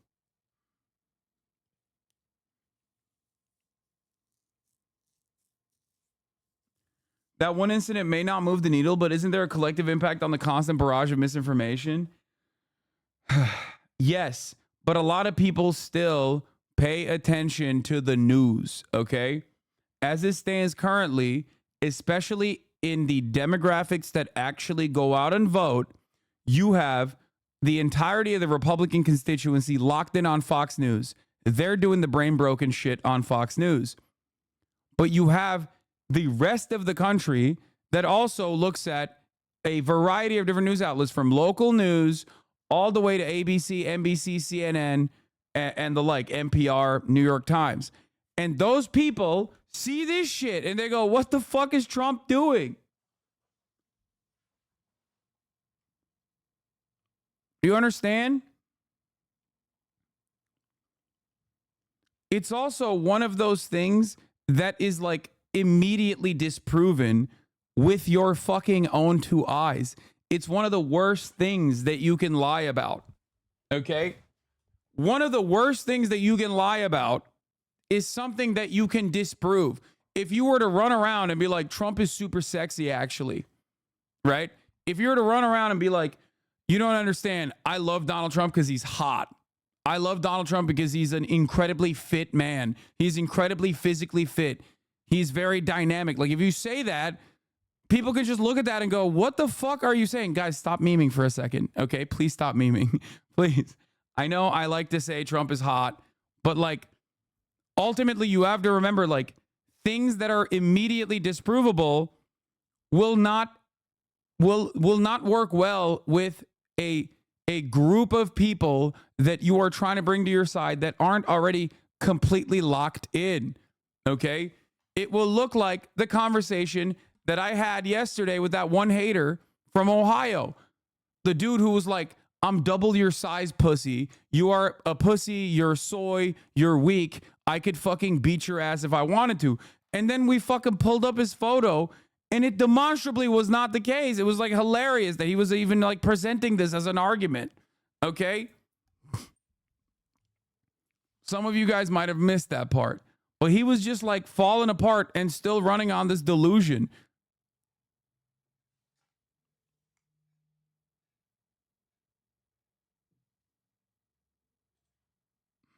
Anyway.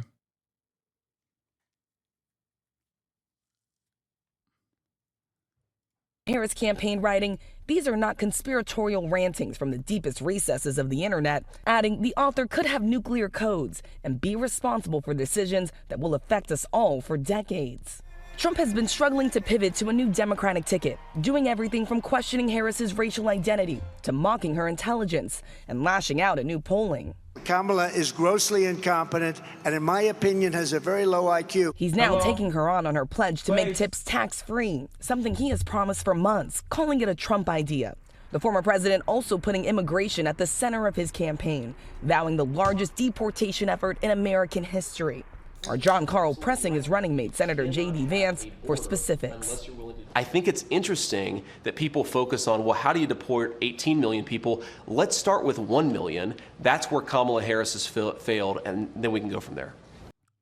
This also is a way, finally, the media is actually like offering a little bit of context to this argument and not letting shit slide on this front, which is crazy. Where the fuck was the media for the past like 8 months? It's like, where the fuck were you guys? Like, what? I can't believe that finally the media is asking this question. Like, I've been saying this. I have been saying this for literally months. Someone should ask a fucking Republican what mass deportations looks like. They should get them on the record being like, I'm fine with a couple million people getting forcibly deported from their fucking homes. Okay?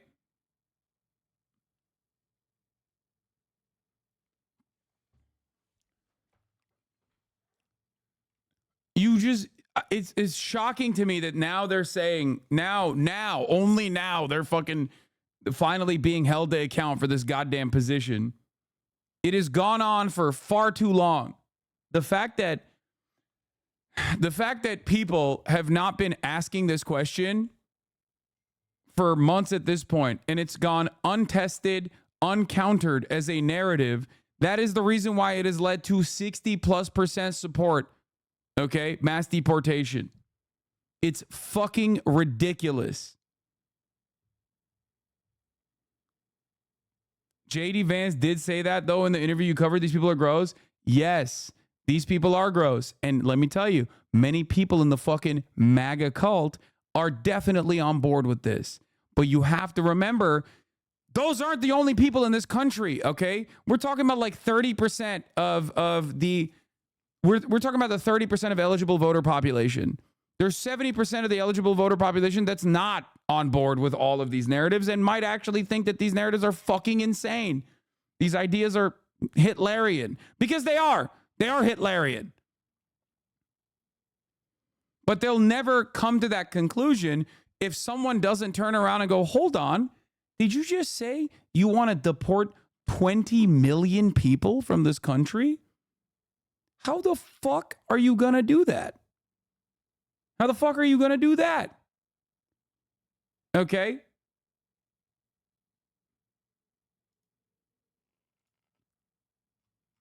POTUS account calling for a ceasefire again. Yeah, bro, that doesn't mean shit, okay? You have the power. Do it.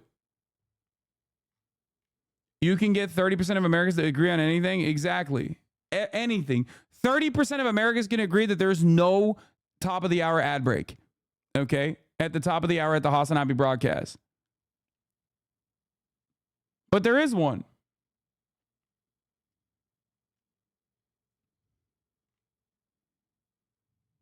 There is. It's crazy how the majority of illegal immigrants pay taxes. Yeah, of course they do.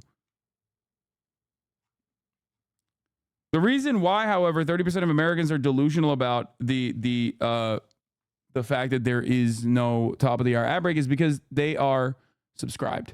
They're subscribed to the HasanAbi broadcast at the top of the hour, and therefore they don't see it. If you want to be a part of that 30%, all you need to do is subscribe as well for $6 or for free with a Twitch Prime. Here's the 3-minute ad break now. Rob is Coffee, thank you for the 5 tier 1 gifted subs.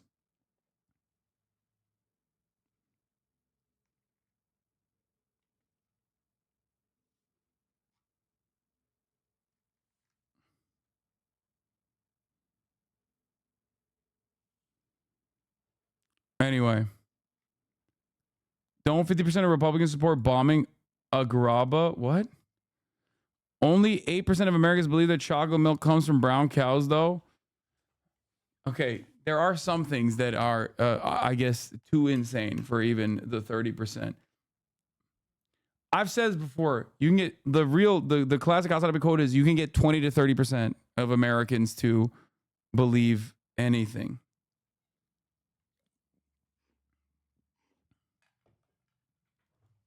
You see how pathetic Barack Ravid is?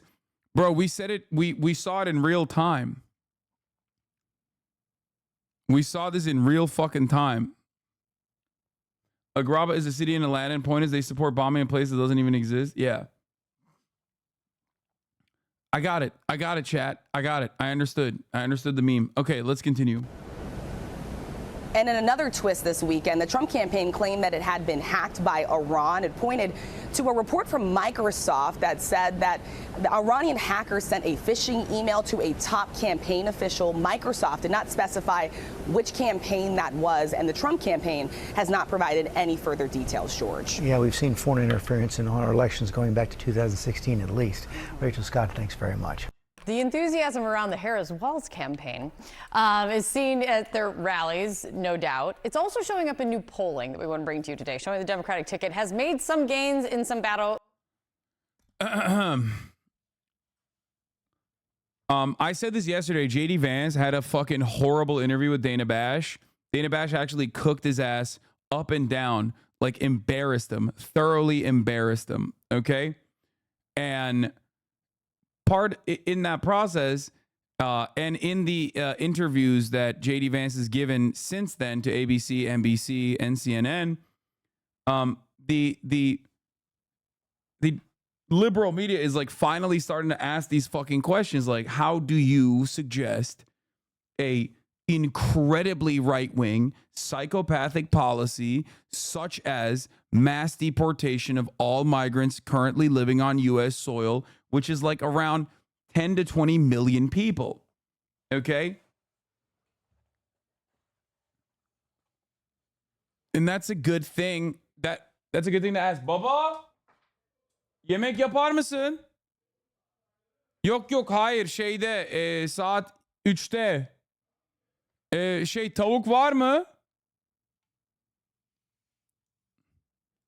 Ground states. What does momentum look like in the polls? Harry Anton is here. What do you think? What am I seeing? So these were these New York Times Siena College polls that came out over the weekend. And look, this is Democrat versus Trump margin. This is May, Biden versus Trump. You see plenty of red on this side of your screen, Pennsylvania, Wisconsin, Michigan. Of course, that quote-unquote blue wall. This was back in May. You saw Trump up by 3, Trump up by 1 in Wisconsin, Biden up by a single point in Michigan. The trend line here is what's so important. So let's jump ahead from May to August. We go from some red on this side of the screen. Look at all this blue on this side of the screen. Pennsylvania, Harris by 4. Wisconsin, Harris by 4. Michigan, Harris by 4. So you're seeing those comments on Trump on social media kind of going bananas, and you're wondering why. It's because he's looking at polling data like this, which shows clear momentum from Donald Trump to Kamala Harris as Joe Biden's got out of the race. I'll note still no clear leader up here, but you would much rather be Kamala Harris. Why is no one talking about amnesty? I suspect Kamala Harris will be talking about it. She briefly brought it up. So Democrats in the past used to play this weird song and dance where they would do a little push-pull. Okay? Democrats used to do this push-pull where they would be like, here's a really fucking broadly popular phenomenal fucking idea. Let's make people who were brought, like kids who were brought into this nation by their undocumented parents when they were like literally fucking 4, 5, all the way 12, up to the age of, I believe, 18. Let's offer them a pathway to citizenship, or let's actually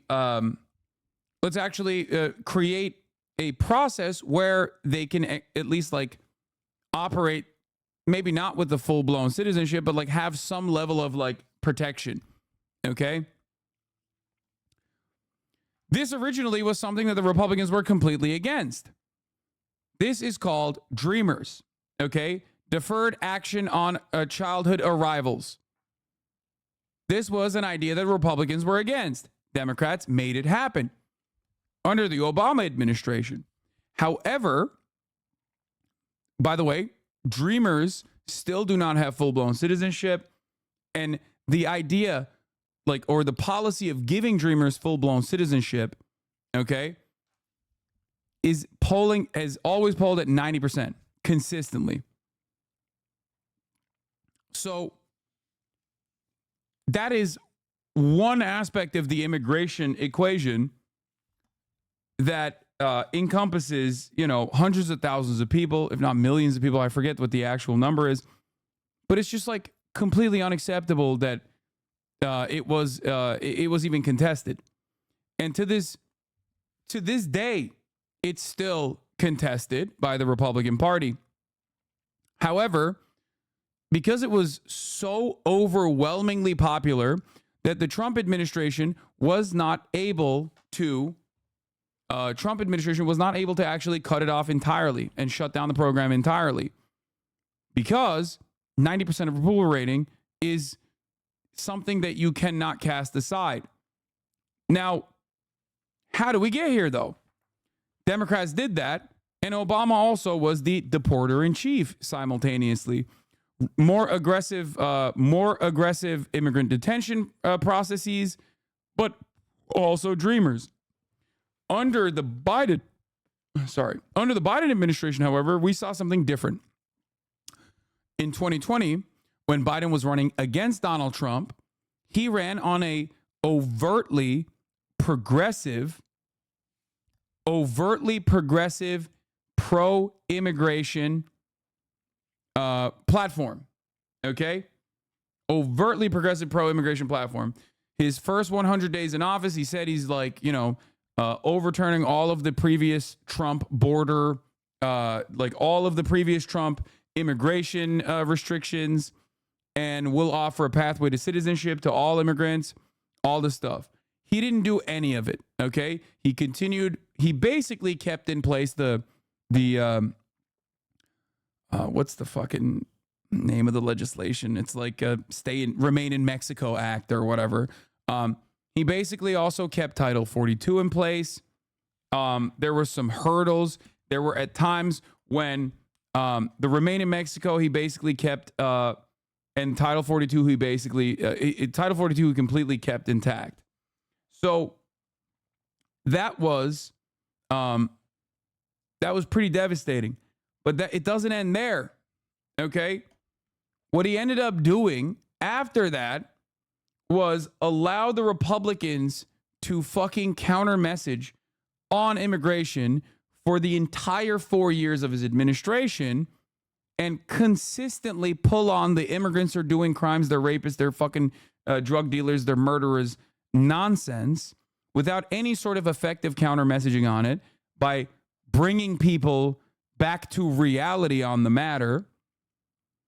And in that process, people became fucking crazy over it. Okay? So then the Democrats turned around and responded in the worst way possible, which was to lean into the xenophobia, to lean into the right-wing narratives. Immigration in this country for years was seen as an economic burden. Okay? It was an economic policy. Now, I can argue on that front about how that was also false and that was also incorrect, but that's not what we're talking about now, because the Republicans moved from they're taking our jobs to they're raping our daughters. Okay?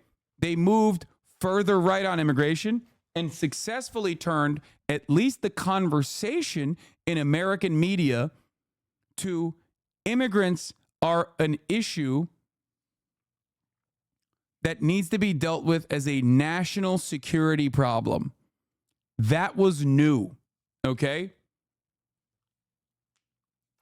And they were able to successfully change the narrative, and they turned it into a crime issue. It's no longer a labor issue. Now it's a crime issue, okay? Now, this is Hitlerian to begin with, okay? It's just completely Hitlerian. It's born out of nothing but right-wing hysteria and white supremacist attitudes towards people that don't look like you. That's it. Because if you look at the actual data, undocumented migrants are responsible for less crime per capita than natural-born U.S. citizens are. Okay? if you look at the actual data, when they try to tie the fentanyl crisis back to like brown people, that's also built on falsehoods. Okay? Donald Trump runs around the entire country and keeps saying that undocumented migrants have killed hundreds of thousands of Americans. He says that in campaign stops left and right. He said that at the RNC. This number is insane. It is completely made up. Okay? It's completely made up. The actual number of homicides, according to Customs and Border Patrol, that undocumented migrants have committed in 2024, this past fiscal year so far, is 23. 20-fucking-3. 023. Okay, not 23,000, 23. Okay? And that is what is so unimaginably cruel about the way that these guys have been able to just openly lie about this without any contest whatsoever. Okay? Now, Donald Trump will try to play fast and loose. Republicans do this all the time when it comes to undocumented, undocumented citizens in the way to communicate with them, where he will try to package the fentanyl deaths with the migrant crisis, which is not a crisis at all. When you look at the actual data from the Department of Homeland Security, and this is incredibly consistent throughout the Trump years, incredibly consistent throughout the Biden years, it's just the reality. Drugs that are coming over the border are apprehended at regular points of entry, okay? Ports and like actual border crossings inside of cars. Drugs are not shipped over the border in the ass cheeks of a fucking migrant, okay? That's not how this works. People are not just like smuggling drugs in their fanny pack as they cross the fucking Rio Grande Valley, as they cross the goddamn desert. That is inconsistent with reality. It doesn't even make fucking sense when you think about it. We're talking about metric tons of fentanyl and chemical compounds necessary to cook up drugs, okay? Why the fuck would that be a consistent, reliable way to traffic drugs when those guys are getting fucking apprehended at the border? Okay?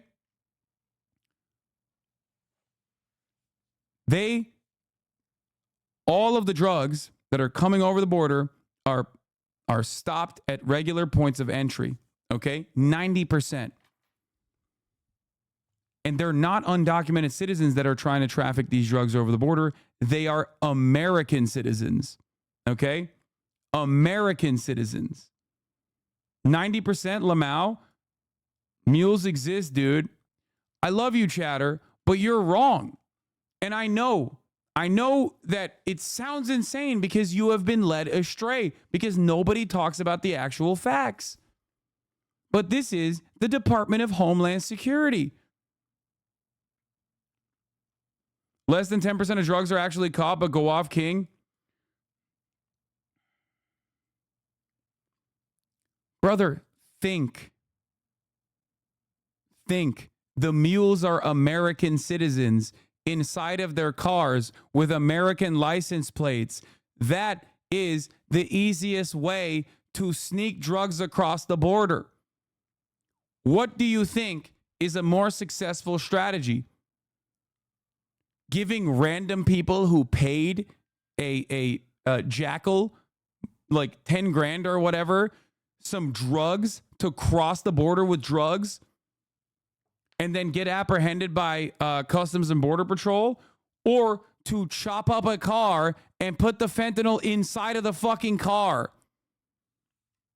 What do you think? Not a jackal, a coyote, sorry. Fuck.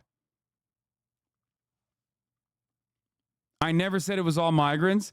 No, you said 90% Lamau. And also said mules exist, dude. Yeah, mules do exist. They're just American citizens. But that goes against the narrative that you have been taught, so it doesn't matter.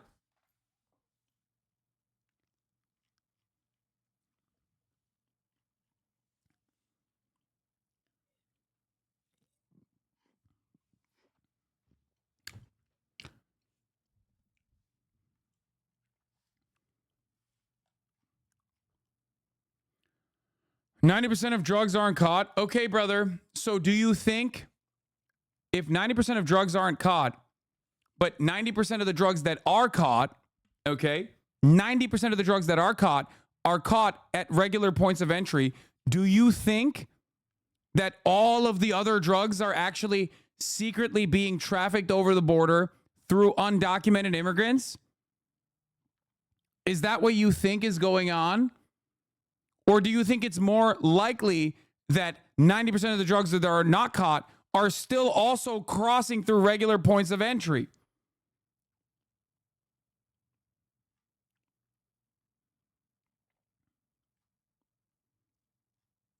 I agree with that. Okay.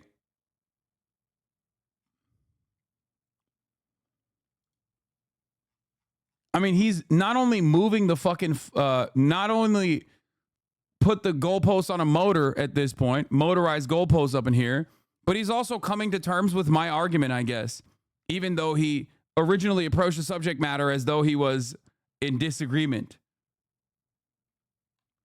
I don't even know where he got the 90% of drugs are not caught, or less than 10% of drugs are caught over the border. I don't know where he got that information from, but it doesn't even fucking matter, because the ones that are caught at 90% are caught at the fucking regular points of entry.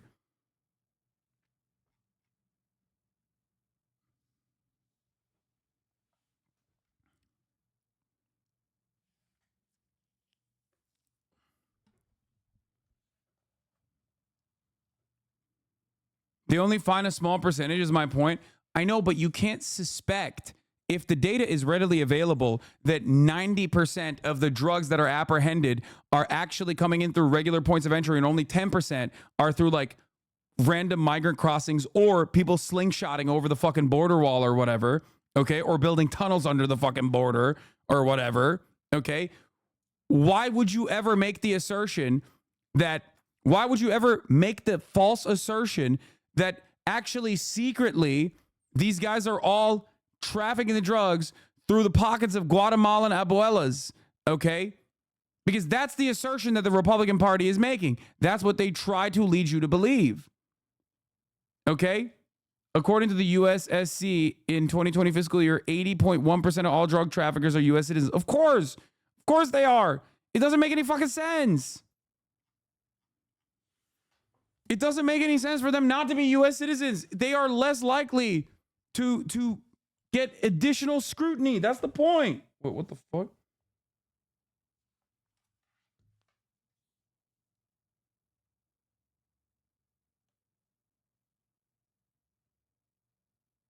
Oh no.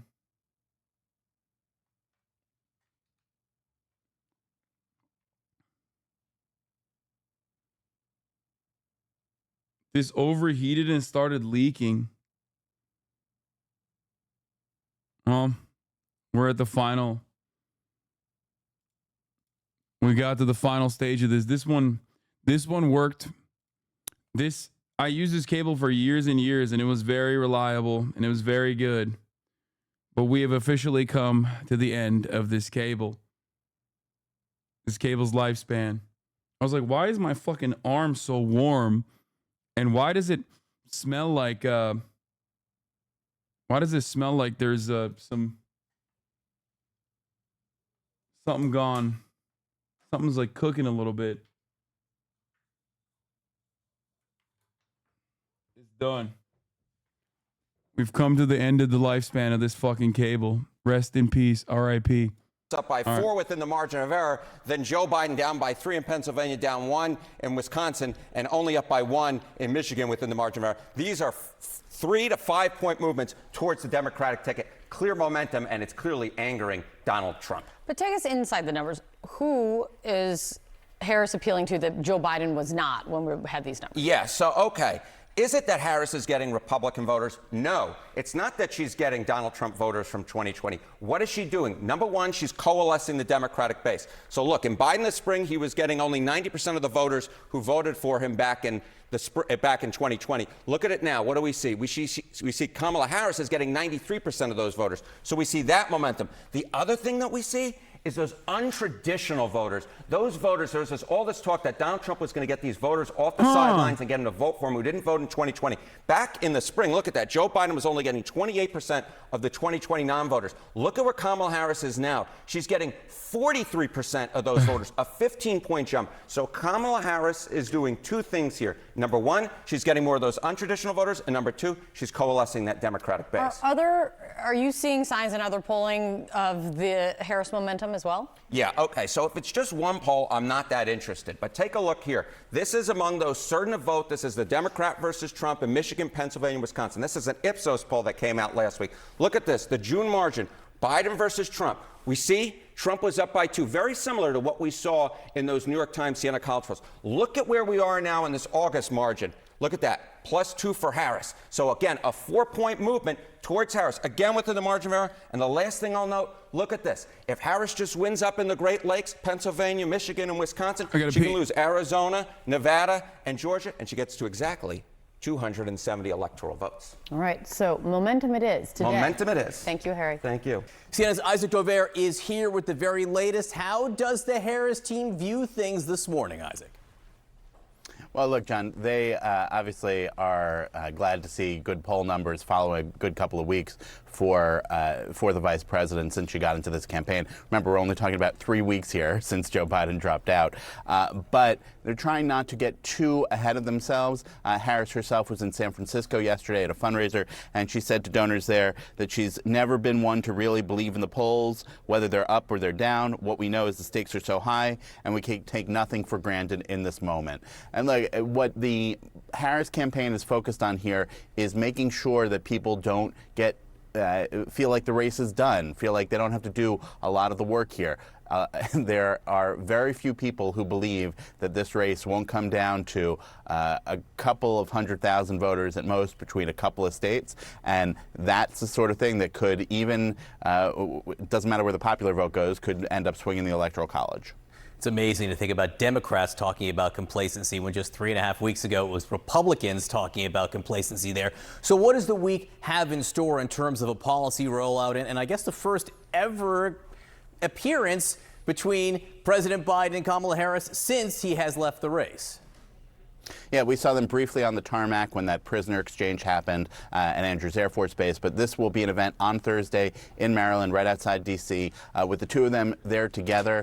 It is put out as an official government event, not as a campaign event exactly, but they clearly are going to be doing it in the sense of passing the torch. What the White House has told us so far is that it will be focused on lowering costs for Americans, and what that is important is because not only is it Harris and Biden talking about economic issues, but it's the two of them staying very closely connected to each other. And that is something that we've seen since Harris got into this race, even as the Republicans in the Trump campaign have tried to say that Biden's record is bad and Harris is tied to it in a bad way. That's not the approach that they're taking.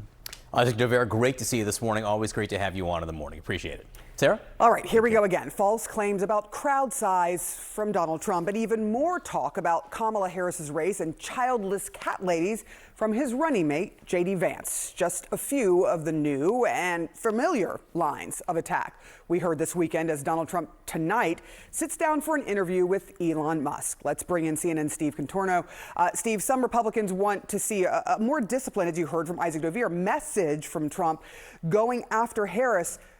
But is that what they're getting?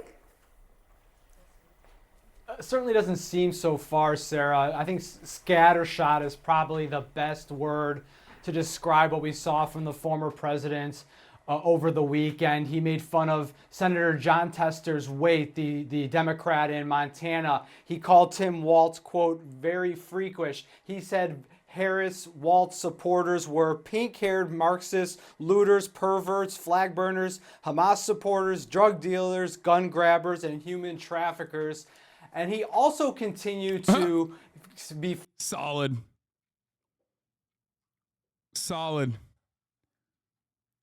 I think it's going to be awesome when he has, like, in the words of, who was it? Fuck, I'm forgetting now. In the words of that one Joe Rogan guy who was being interviewed by Joe Rogan, never mind, this bit doesn't work. He's going to have one of the most neurodivergent adults on the planet try to have a conversation with fucking Donald Trump on a website that is notoriously finicky. It's going to be great. It's content, okay? Fixated on the crowd size of what Vice President Harris is getting versus his own. In fact, in a series of social media posts... Who was the guy who said full-blown autism?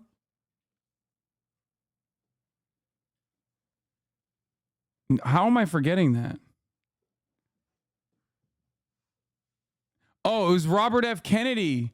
Yeah, RFK, my favorite scientist, who said, you never see an adult with full-blown autism.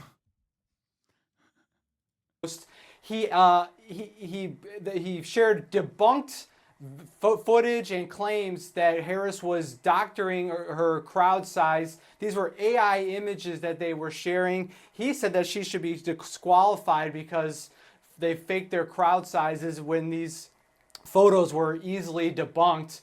Meanwhile, his running mate continues to be answering questions about some of his past statements and trying to focus the attacks more on what they say are the anti-family policies of the Harris-Walz ticket. Take a listen to what J.D. Vance told our CNN over the weekend. I think that what it is two people, Kamala Harris and Tim Walz, who aren't comfortable in their own skin because they aren't comfortable with their policy positions for the American people. And so they're name calling instead of actually telling the American people how they're going to make their lives. This is such a funny line. The Democrats are resorting to name calling because they said you're weird is my favorite fucking bar so far. It's up there with the Democrats really need to stop with this violent rhetoric. What's the violent rhetoric? Saying Trump's policies are Hitlerian. Democrats need to stop with the violent rhetoric. They've really tuned it up a lot. Democrats really need to stop with name calling. Bro, you're running on the name call ticket. What the fuck? It's better. I think that's weird, Dana, but look, they can call. Like, name calling is what Trump is good at, or used to be. Not as much anymore. Now he says Kamala, and you know, that's it. Me whatever they want to. Do you believe Kamala Harris is black? I believe that Kamala Harris is whatever she says she is, but I believe importantly that President Trump is right that she's a chameleon. She pretends to be one thing in front of one audience. Now, still not much campaign action from Donald Trump this week. He still has bangers every now and then, like New Scum. That's a banger. Like, I recognize that. Real recognize real, okay? Gavin Newscum, banger. Undeniable, okay? He still got it every now and then when it matters, in moments that matter. But overall, much worse than before. Though he will, as you said, Sarah, speak to Elon Musk later today. J.D. Vance, meanwhile, will be more active on the campaign trail in the coming days. Steve, just curious what you can tell me about the Trump campaign saying that they have been hacked. What do we know on that front? Yeah, there's still a lot we're still trying to figure out about this. The Trump campaign claims that a, quote, high-ranking official in the campaign was hacked from Microsoft by Iranian hackers. Now, Iran, we should say, has so far denied this and is unclear if Iran was responsible. Microsoft has so far declined to comment. The U.S. government has sort of not shared with public any details that it has had at this point. This is all stemming from Politico reporting over the weekend that it had received emails including internal communications and a research dossier on J.D. Vance that the campaign had put together. The campaign in a statement saying these documents were obtained illegally from foreign sources hostile to the United States. New poll, 55% of voters in swing states thinks that Donald Trump is weird. This is registered voters across the U.S. And I think this also gives you an indication that the Kamala Harris campaign. Bro, I swear to God, I'm seeing the dominoes fall, dude. I have personally never fucking seen like the Democratic Party actually lean into some good shit ever. They always run so goddamn scared. Oh my God, I'm so happy. Like, it's just, there's still so much more that the Democratic Party needs to do, especially in terms of like the ongoing genocide. But overall, it does feel weird to see them actually do things that I've been begging for them to do for fucking years.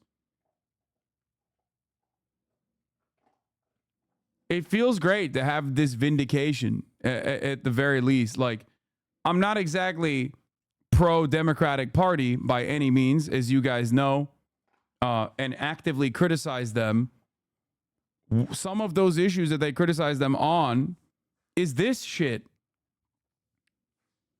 So, you know, it makes me feel a little happy in spite of all of the awful, in spite of all the other awful stuff that they have not moved on at all, in spite of the reality that, like, on immigration, they're doing a horrible job.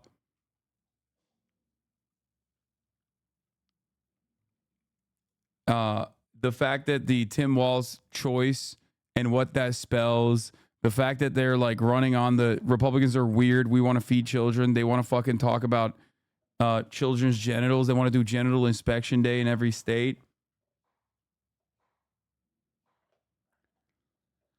It's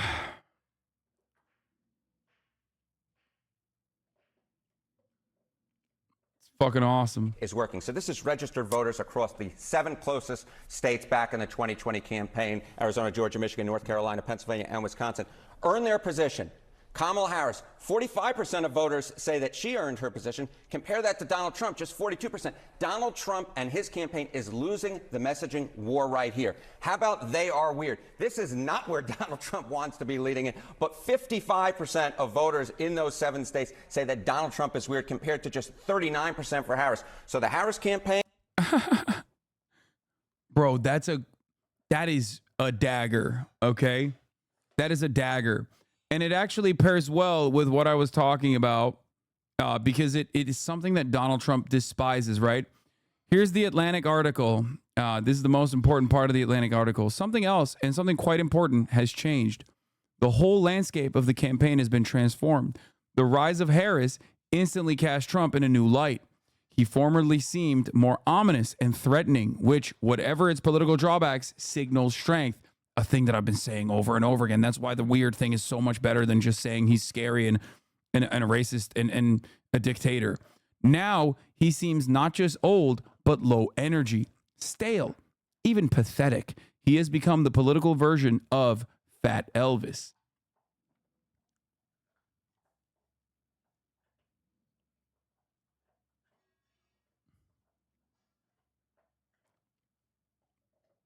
You feel me? I told you guys, it is a perfect way. It is a perfect way to capture the attention of moderates, those who are not paying super close attention to this race, because the Democrats, I think, are correct when they say the Republicans have Nazi-style policies, but obviously consistently saying they're racist is not hitting all of the avenues, all of the fucking demographics that it's supposed to hit. When you call them weird, on the other hand, you basically deflate the entirety of their culture war narratives that they run on. They're weird. They have this like pathological obsession with trans people. They have this pathological obsession with like children's genitals. They have this pathological obsession with like women being breeders. Like they have to be bred. Women have to be bred. It's obsessive. It's gross. But most importantly, it neutralizes it. Because if they were fucking talking about this on the you know, if they were talking about this as like as though they're scared, Republicans can run on a message of being strong, right? Ooh, the Democrats are scared of us. It's because we're strong. But when you call them fucking weird, all of a sudden, they're not strong. They're just gross. You no longer You know, it's like being in an argument with someone and they say that your breath stinks. That's actually fucking awesome. I never even thought about that. That's like the nuclear option.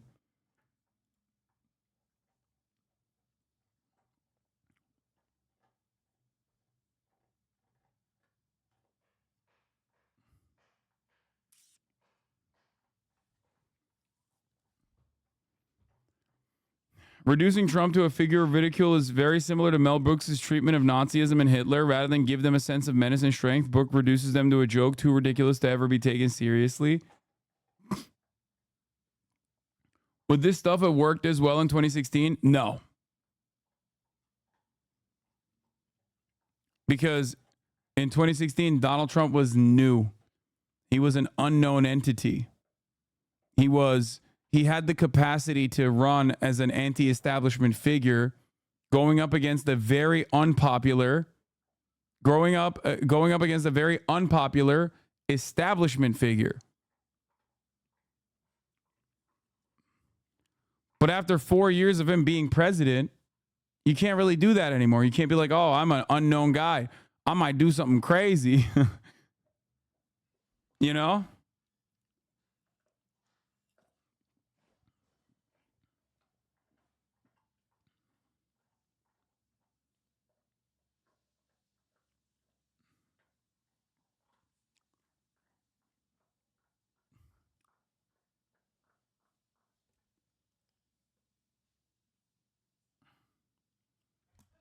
Anyway.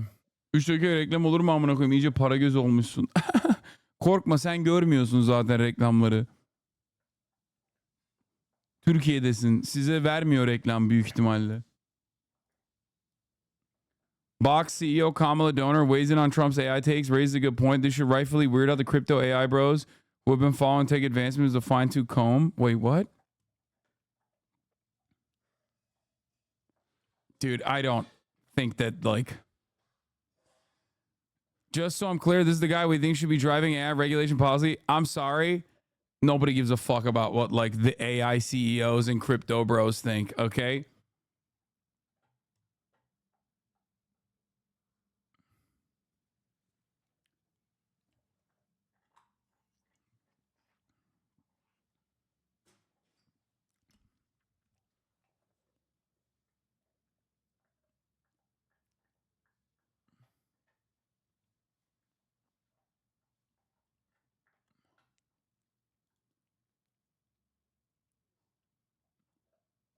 There's precisely one guy, and his name is Megaphonics. Yeah.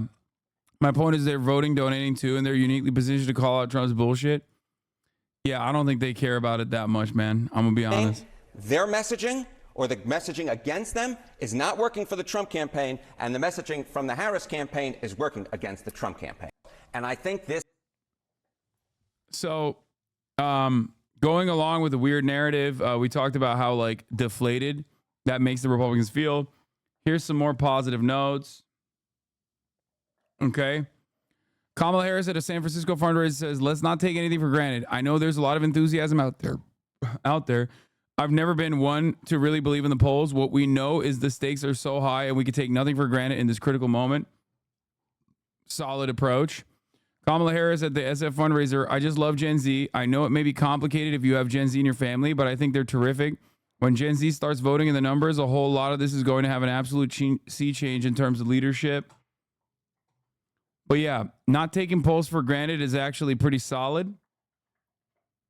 Some important lore about Kamala. When she ran in her first election for public office as DA in San Francisco, she started off at 6%. She would go on to defeat the 15-year incumbent with a 56% of the vote.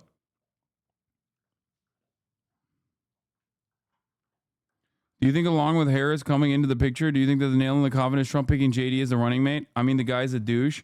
I think it doesn't help.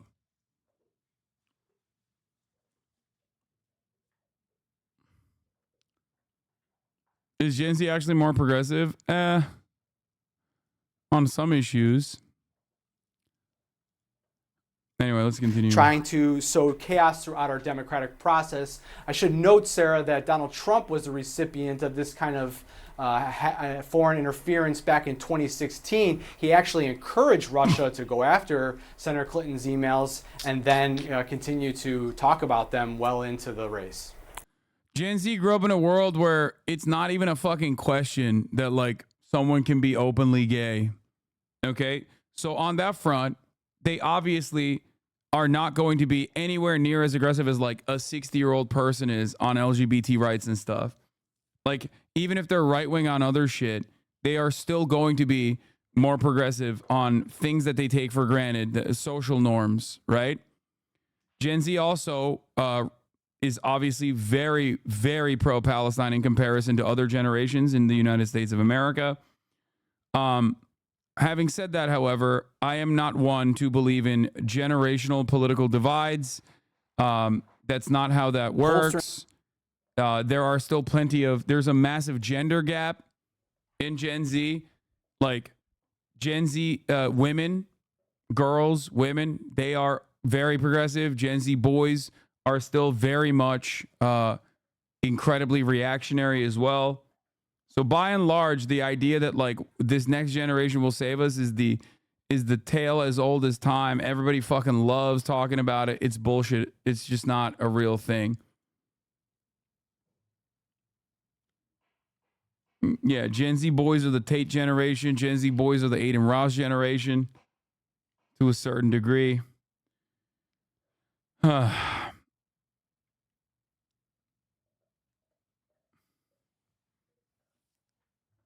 It just always, like, the dominoes fall, and at the end of the day, when they get to, like, a voter-eligible age, they end up swinging in similar, in a similar distribution of the vote.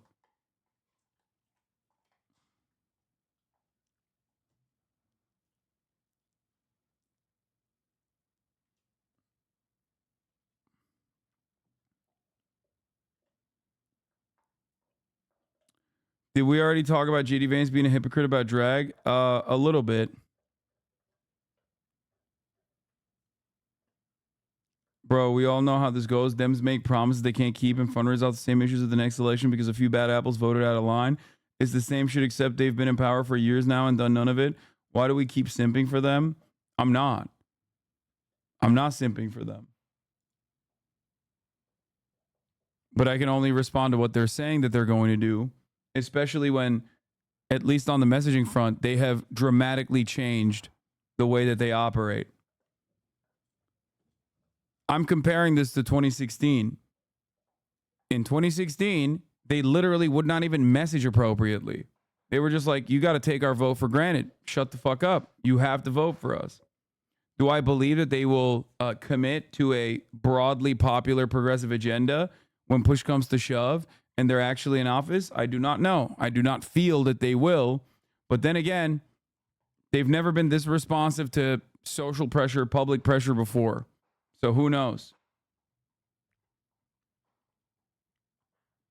I can only look at what they've done and what is different than what they've done in the past and analyze off of that.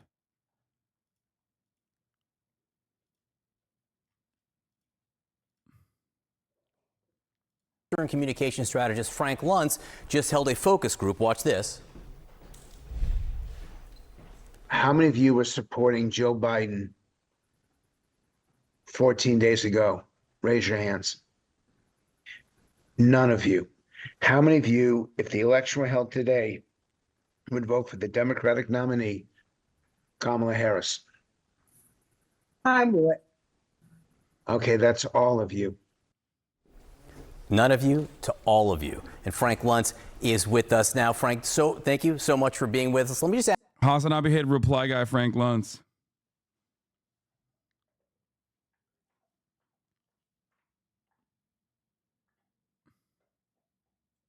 ask you, if the election were held today, who would win? She would win. And I want to emphasize, it's not just about momentum.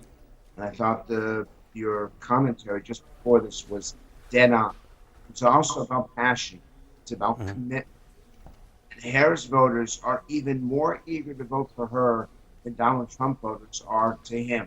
We've not seen that in the entire campaign. Call that intensity.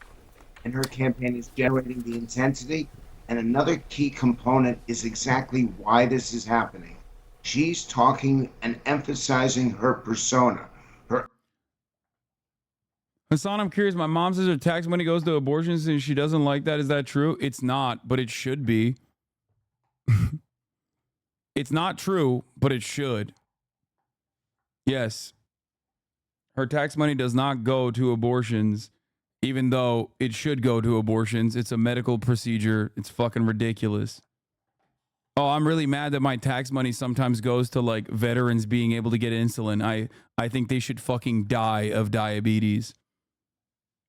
See how stupid that sounds when you say it like that? Attributes, her character traits. And that's where Donald Trump has been commenting. And the fact is, the American people do not want to hear the same kind of negativity, the same kind of attacks that he's been delivering. His strength is on issues, most particularly the two issues that matter most, inflation and immigration. But instead of speaking about those two issues and talking about the failures of the Biden administration, he's been making these personal attacks, and it's frankly turning the voters off that he needs to reach. Now, I want to emphasize one more thing. Hang on, Frank. I want to actually break down some of the things you just said there into pieces. And before we get that, though, again, if the election were held today, you say that Harris would win. If the election were held 4 weeks ago, who would win? Who would have won? Donald Trump would have won, and I was very careful when I said it. And the reason why, threefold. Number one, he's winning those three states, Pennsylvania, Michigan, Wisconsin. Number two, he had the intensity, so he'd have done actually 1% better than his polling showed. And number three, frankly, he was on the issues that people cared about. Let's talk about the Harris side for a second, because you talk about the excitement and enthusiasm. One of the things that she and her running mate are leaning into is this idea of joy. How does joy rate in your focus groups? Is there anything you can see where that's having an impact? It's not joy. It's the absence of meanness. And I want to be specific about this. It's not that she's so energetic and so, which is part of it. The people in the focus groups appreciate that. It's that they've stopped appreciating the same kind of attacks again and again, year after year, that Donald Trump delivers. Frankly, and now let me upset everyone here, it's not that she's winning this campaign, it's that Donald Trump is losing the campaign. And I'm starting to wonder, how does he not see this? How does he not see the polling decline that he's had? How did he not? No, he sees it. He absolutely sees it. That's why he's like swinging.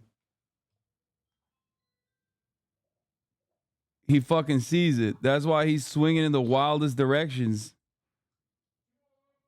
Delivery geldi. Hayır. If he hadn't noticed it, he wouldn't be lashing out this aggressively. Read and understand that people were fed up with a 93-minute convention speech that was really great for the first 30. You know his ass is fucking desperate. He started posting on Twitter again. Come on, dude. 30 minutes and got really awful at the end. We are different people than we were when he was first elected. We are a different country in 2024 than we were in 2016. And I don't think that he understands it. Last point, I don't think it's his campaign, because I see the stuff that they put out. I think it's actually the candidate that's responsible for this. Look, at all the reporting over the last 3 days has seemed to indicate that the leaks, the likes of which we've seen, generally speaking, are to send the candidate a message. You've got to see this. You've got to see the problem you're in. Ezra Klein, this wasn't an article, this was a column in the New York Times today. He's an opinion writer, but he writes, quote, Biden's communication strategy was designed to make Trump bigger. Harris's strategy is to make him smaller. And then Klein continues, the result is that Trump is starved for the resource he craves. Last try. Have you talked about the interview with Elon Musk and Trump? Are you guys fucking insane? Do you think that like this interview, I will not actually cover the interview when it's happening in real time? What do you mean last try, bro? It's in the fucking title. I'm gonna cover it. Tabii anneme değil mi? Evet, okay. most attention, and as is often the case when he loses control of the headlines, he's making loonier in more self-destructive arguments. How do you feel about that? I think I never thought I would say this because Ezra and I have disagreed on a lot. I think he's dead on, but let's talk about the impact on democracy in the end. The key moment here is going to be the debates when Harris and Trump stand side by side and give the alternative points of view. I still think he has a reasonable chance of winning because in the end, the issue agenda favors him, but not if you're so angry that you've stopped reflecting the people you're trying to reach. Frank Luntz, great to speak with you this morning. Thanks so much for your time, as always. See you guys. He's cooked, bro. He's fucking cooked. The only thing that can save him right now is Israel. Israel going into fucking full-blown war, and then Iran like torching fucking Saudi oil refineries, which puts the entire globe into a panic, which increases prices instantly. Obviously our supply chains are super fucking super efficient. So like a minor mishap can lead to catastrophic results in prices. A major mishap like that will lead to massively consequential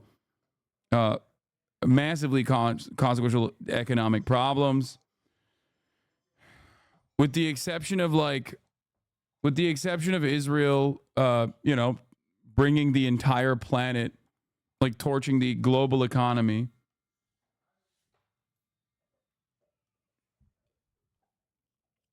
By behaving like the mad lads that they are. It's pretty fucking cooked for Trump. I'm telling you right now, they're going to fucking pull the immigration button again. Right now, border crossings are down. Okay. They're going to try to do another like Guatemalan migrant refugee caravan is coming into the United States of America, come close to the election. Maybe one or two high-profile undocumented migrant murders or rapes, they will fucking posterize as though they are running rampant throughout the country. Okay? But ultimately, the most significant weakness, the most significant, most consequential opening for the Democratic Party is Israel. It doesn't seem like it right now because we're so invested in the Kamalamentum.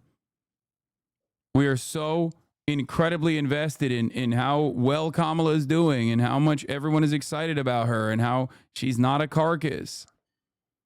But that shit's right there, dude. It's right fucking there. Those are the two. I mean, when we say we, you know what I mean. Shut up. I'm talking about like most people in our generation, like people that are paying attention now, they're seeing this change of pace. But while the Israel equation is still just sitting right there, that leaves a massive opening.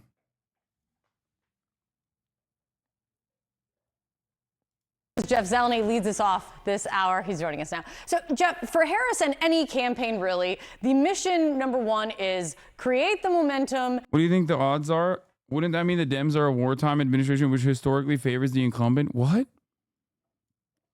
No, not at all. No, 9/11 is very different. We were attacked on 9/11. It was a unique moment in American history. America has rarely ever, due to its position on the globe, America has rarely ever withstood direct attacks.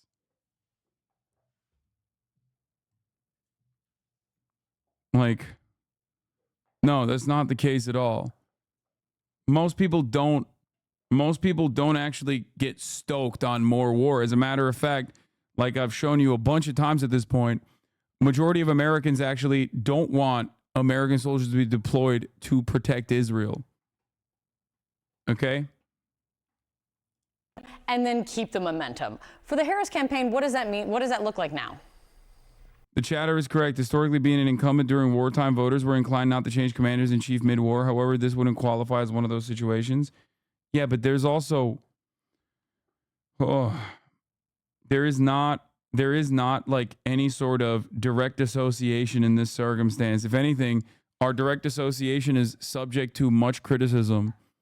Our association with Israel is not a popular one. It is a negative one right now. And then on top of that, turning our indirect association in the forms of like weapons transfers to a direct association in the form of fucking 4,000 Marines.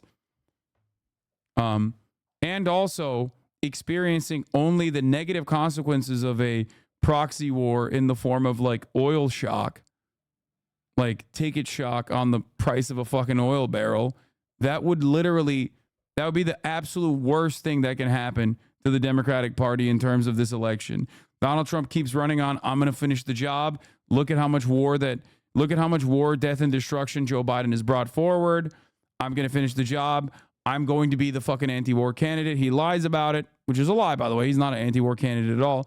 But he's just going to fucking keep saying that over and over again. Holy shit, dude.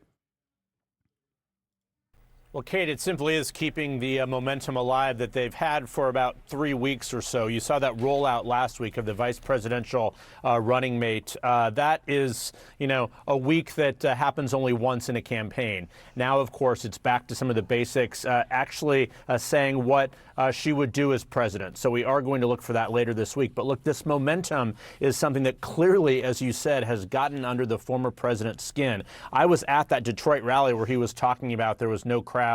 There was a crowd, a very large crowd. Thousands of people were streaming out and streaming in. But look, what the Harris campaign is trying to do is not respond to every one of these sort of outrageous claims from their rival and really try and focus their base and keep. In 1968, America was deeply divided over the Vietnam War, and the Democratic Party was caught in the crossfire. Vice President Hubert Humphrey found himself in a tough spot. He was closely tied to President Johnson, whose policies were increasingly unpopular among liberals and young voters. The policy he's talking about is the Vietnam War. Okay? Humphrey was often sidelined in key decisions, especially on Vietnam. As anti-war protests grew louder, the youth and liberals in the Democratic Party demanded change.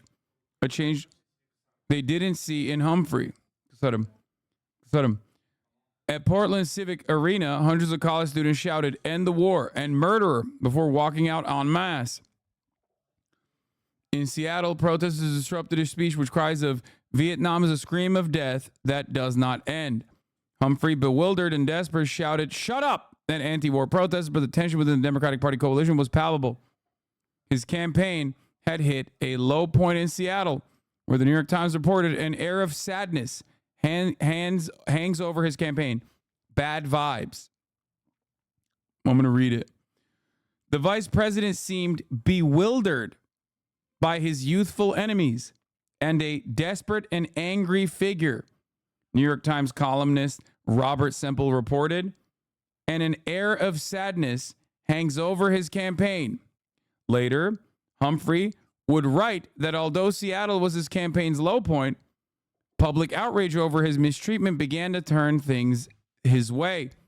But it was not public outrage that turned his campaign. It was his willingness to at last to distance himself, if only in a small way, from Johnson on the war and to demonstrate, as O'Brien had pleaded, that he was his own man. Now, the situation here is a little bit different. Obviously, it's not like on the fucking, it's not as top of mind. This is why I always say, like, Israel is not as top of mind as Vietnam was at the time. But it's something that you have to remember. This is why I said that foreign policy does not lead elections. It's a cliche in American politics. It's a rule, it's a trope. Foreign policy does not lead the collective consciousness of Americans when they're going out to vote until it's the only thing that they think about. And Israel as it stands is a massive weakness for that reason. Okay? Simply differentiating yourself from the branded administration when you're the VP is not enough. Okay? It's not enough. You literally have to apply public pressure to the administration that you are a part of, if necessary, even if you don't care about the cruelty and the morality of the ongoing genocide. You have to do it if you want to make sure that you shut off a potential massive pressure valve that will most likely throw the election in the favor of the person who is not responsible for bringing American troops into war. Okay? People are not thinking about this. I do not know why the Democratic Party is not thinking about this, or even if they are, they're too fucking scared. There's literally historical precedent for what you're saying. In 1973, Israel started the Yom Kippur War and the United States supported it, leading to OPEC issuing an oil embargo on the United States. Prices and unemployment both soared, causing stagflation. This led to the crisis of confidence that killed the incumbency chances of Ford and Carter. Yeah, obviously that was a little different. That's when there was a little bit more backbone from OPEC, especially Saudi Arabia. That will not happen. We have definitely packed that shit up completely. But it still doesn't change the dynamic of Iran potentially retaliating to Israel, and then Israel forcing the United States of America to go in and defend Israel. Okay?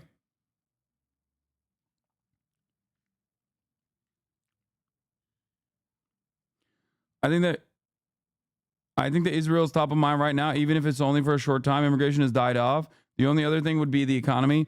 No, most Americans don't think about Israel at all. I don't think. And the Americans that do think about Israel all the time are either seen as annoying nuisances and squishy pinko commie libs that are spoilers, or ultra Zionists who have significant more, and this does not mean Jewish, by the way, Christian, Jewish, any fucking background, ultra Zionists that are rabidly in support of Israel that seemingly get the only fucking airtime in mainstream media. Okay?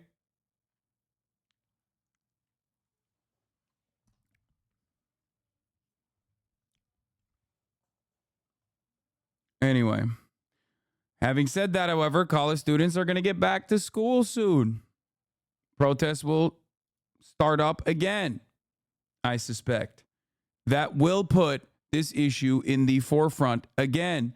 It is not one that I believe Kamala Harris can run away from. It is not one that I think Kamala Harris should run away from.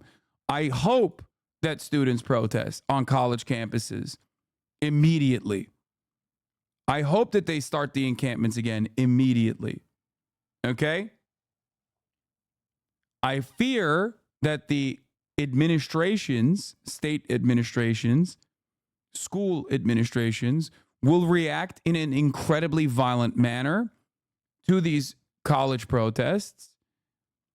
And that will most likely, once again, refocus the attention from the media on the college protests.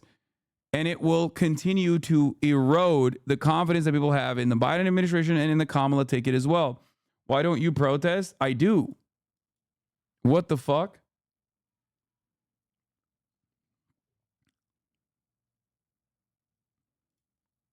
Why do you come in here and say silly ass shit? Why is it? Do you want to protest at the top of the hour? Is that what it is? Is that what you're going to say? When?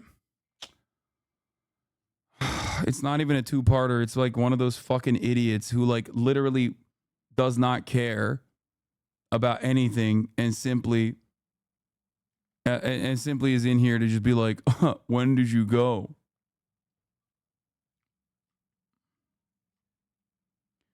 Yeah, dude. Not only do I protest, maybe I care about the top of the hour. Okay, take a week off, dummy. No two-parters. Random and rare Hasan. This caught me off guard. Oh, the 365 days of click. That's a HasanAbi head. Family fully loaded. We got Potato fully loaded. We got me and Marley. We got Blade in Manhattan. We got Blade Vamp in the city. He always puts me in his videos. We got I Am Vaccinated. We got Dread Claws. We got Hitch. We got Hitch. We got Hitch. We got Family. We got Home Depot Lost in the Lumber Aisle. We got House Alone. We got Cussy. We got Cussy fully loaded. We got House. We got Marriage Smashers. We got Will Smith's iPod Shuffle. We got 305. We got Mean Chef. We got You Can't See Me. We got Saving Private Rogan. We got P.S. I Love U-Haul. Yeah. He does that all the time.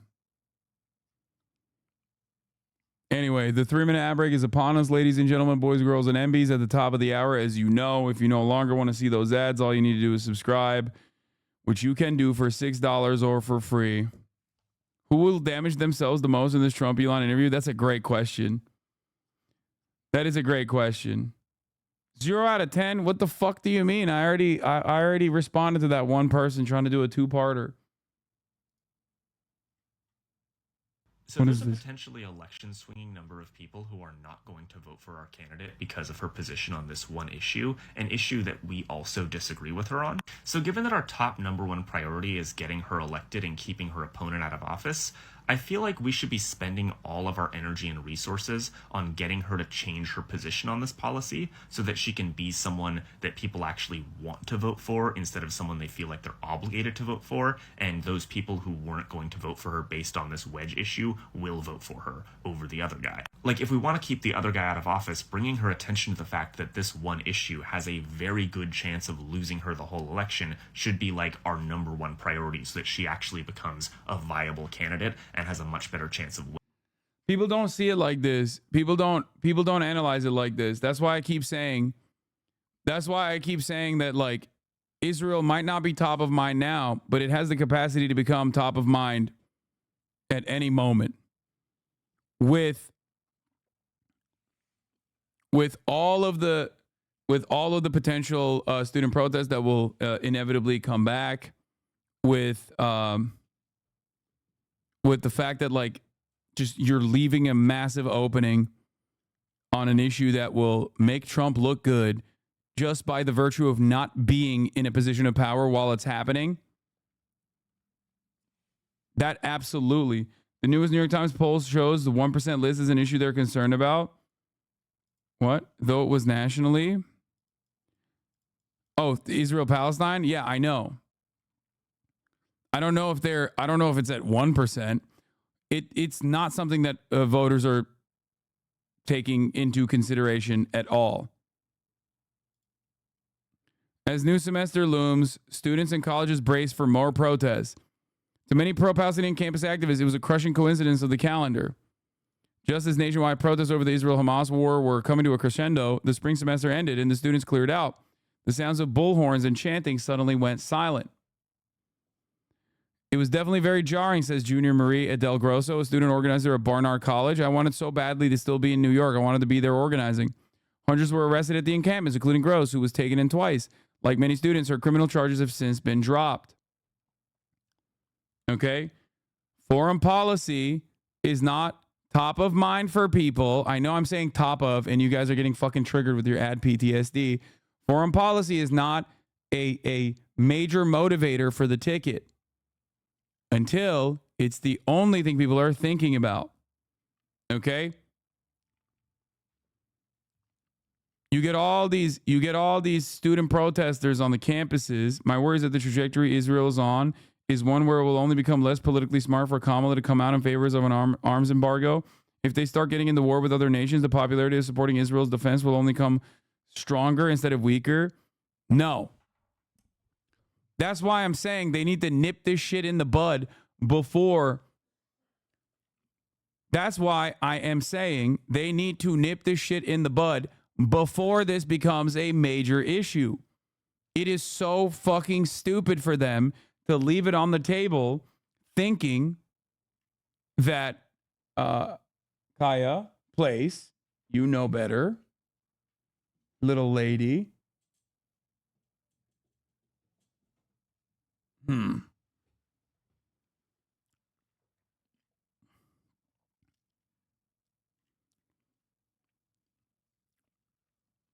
Yes, that's exactly my point. If they wait too long, it becomes even more radical of a position to support an arms embargo.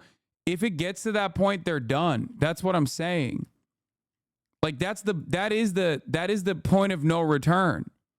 If it gets to a point where American soldiers are now defending Israel, if it gets to a point where American soldiers are now defending Israel and Iran is retaliating, Hezbollah is retaliating, Iran is maybe even fucking, like I said, torching oil refineries, it's done. That's the only way that Donald Trump could fucking win the election, is if he is, luckily, not for his, luckily for him, not the person who is responsible for all the chaos.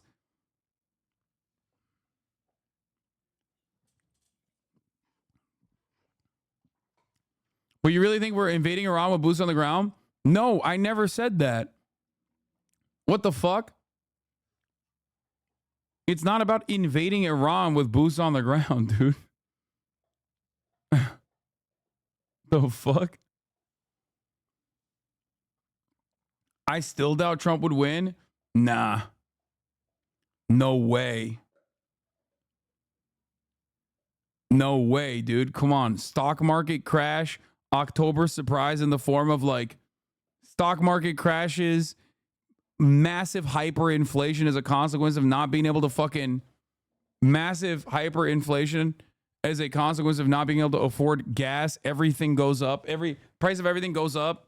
We have no effective way of dealing with that. Brother, he got shot and no one gave a fuck. Okay. I think that's fair. I'm not saying it's a lock. And I have told you over and over again, that's on Biden, not Kamala. It absolutely will reflect poorly on Kamala Harris. You are crazy.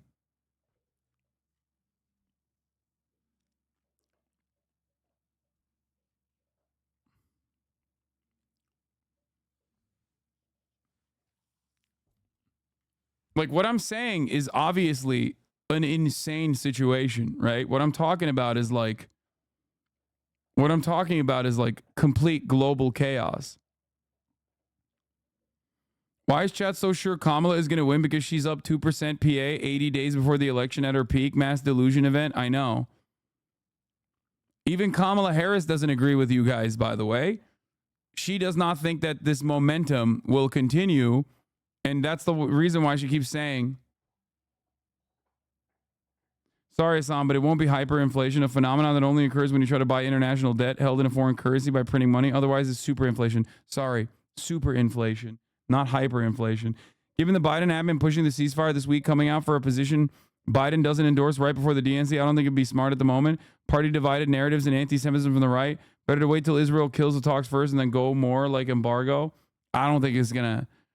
I think if Israel kills the talks, there is, even if Israel doesn't kill the talks, right now the talks are already on shaky ground.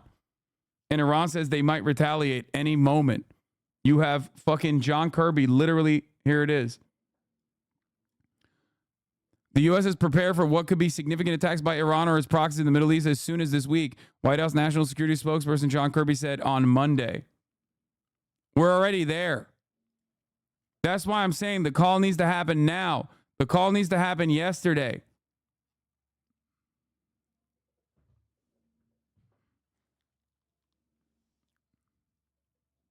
I believe we're already there, even if this administration Kamala decided to do a 180 on Israel is coming, brother.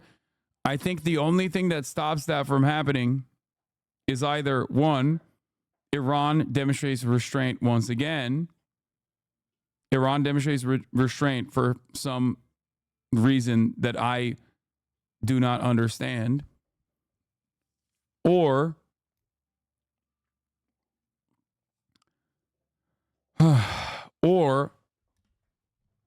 the Biden camp is able to get Israel to come to terms and do something that they haven't been able to do with their bear hug strategy.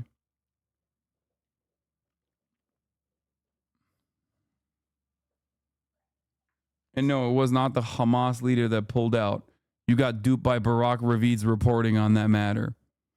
Anyway, let's continue with this story that has nothing to do with the current situation in front of us. Okay? Let's continue with this story about Humphrey. Okay? At Portland, Larry O'Brien, key advisor, urged Humphrey to make a clean break from Johnson's Vietnam policy to show that he was his own man. Unless you change direction, you're finished, O'Brien said. Humphrey hesitated, responding, I don't know. The press sought to create a rift between Humphrey and Johnson.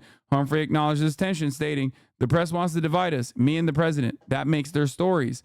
Johnson weighed in, asserting that it was not proper for the VP or an ex-VP Nixon or an ex-President Eisenhower to play commander-in-chief. He emphasized that war policy was a matter for the incumbent president to handle until July 20th, 1969, not for campaign speeches.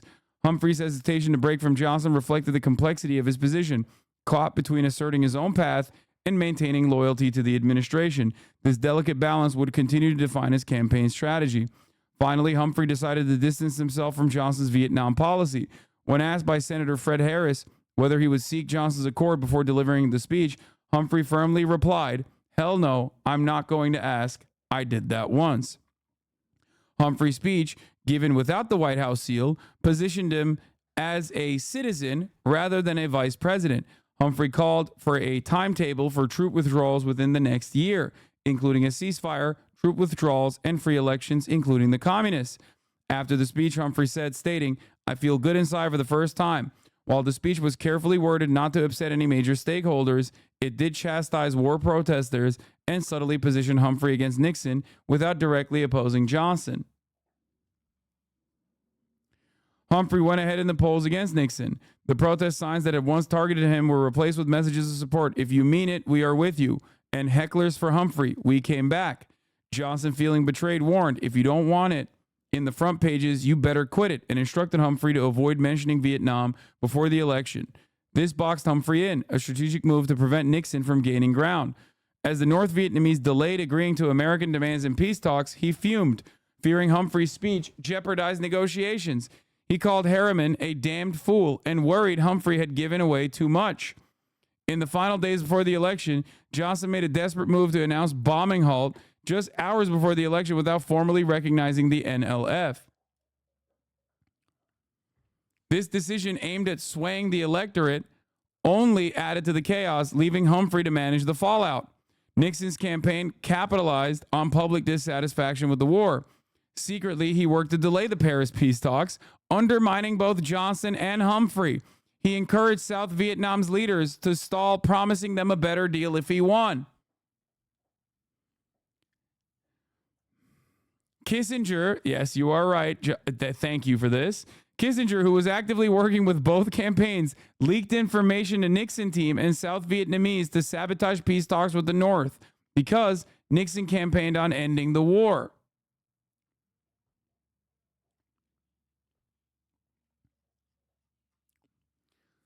I don't know why. It just sounds like history is repeating itself. Ronald Reagan did something similar as well with the Iranian hostage negotiations, by the way. This is not like a new thing that Republicans have never done before, to have allegiances with foreign vassal states, foreign allies that they directly cut against the Democratic Party on when they're in positions of power, to specifically undermine them.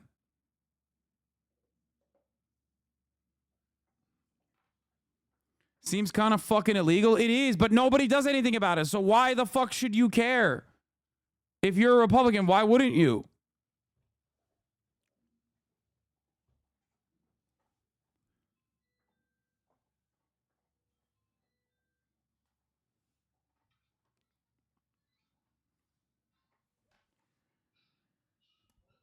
Evet, geldi.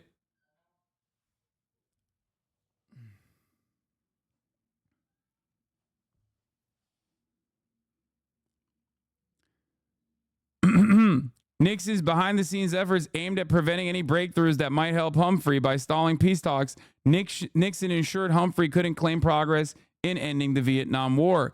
In the end, Nixon won the presidency by a slim margin. The lesson for future leaders: timing and tone matter. A candidate tied to an incumbent must signal change early enough to mobilize disillusioned voters. VP Kamala Harris finds herself in a similar situation. Tied to Biden's backing of Israel's assault on Gaza, like Humphrey, Harris will continue to face disruptive protests at rallies and the return of student encampments that could ruin the vibe of the party. Nixon seized the moment of chaos, branding himself as the candidate of law and order. As Democrats fractured, Nixon appealed to those uncomfortable with protests and unrest, drawing crucial support away from Humphrey. The lesson for Harris on Gaza: act decisively and early, or persuade the incumbent administration to act first. Humphrey's delayed shift left him scrambling to win back voters who had already lost faith and trust. Humphrey's late attempt to distance himself from Johnson by advocating for peace came too late to resonate with voters.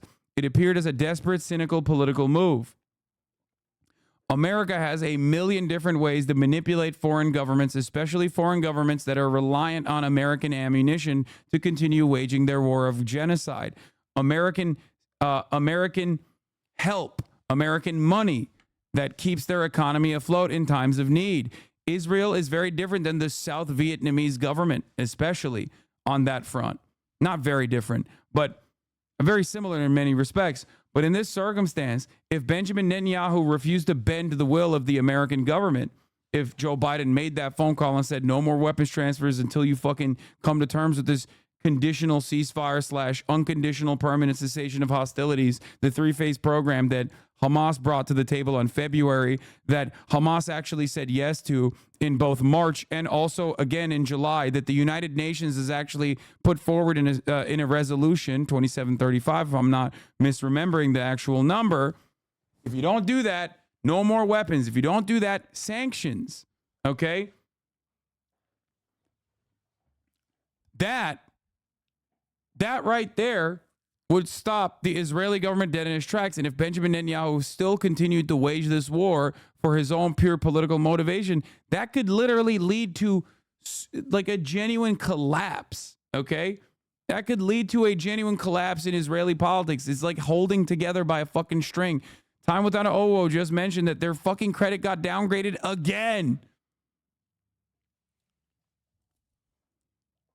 A few hours ago, a hostage was murdered according to Hamas.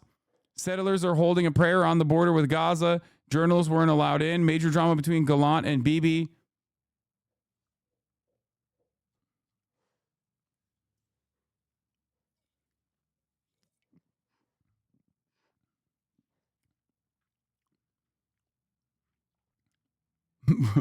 A chatter said, "Where will the Jews go? Madagascar."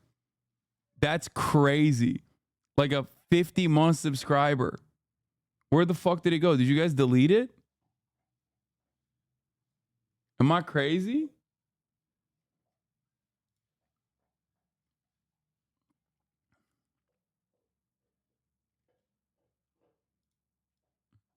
Bro, are you insane? Forcing Israel is referencing the Hitler guy. No, I know. Forcing Israel to stop conducting his genocide is good for Israel, okay? It's not bad for Israel. It's good for Israel.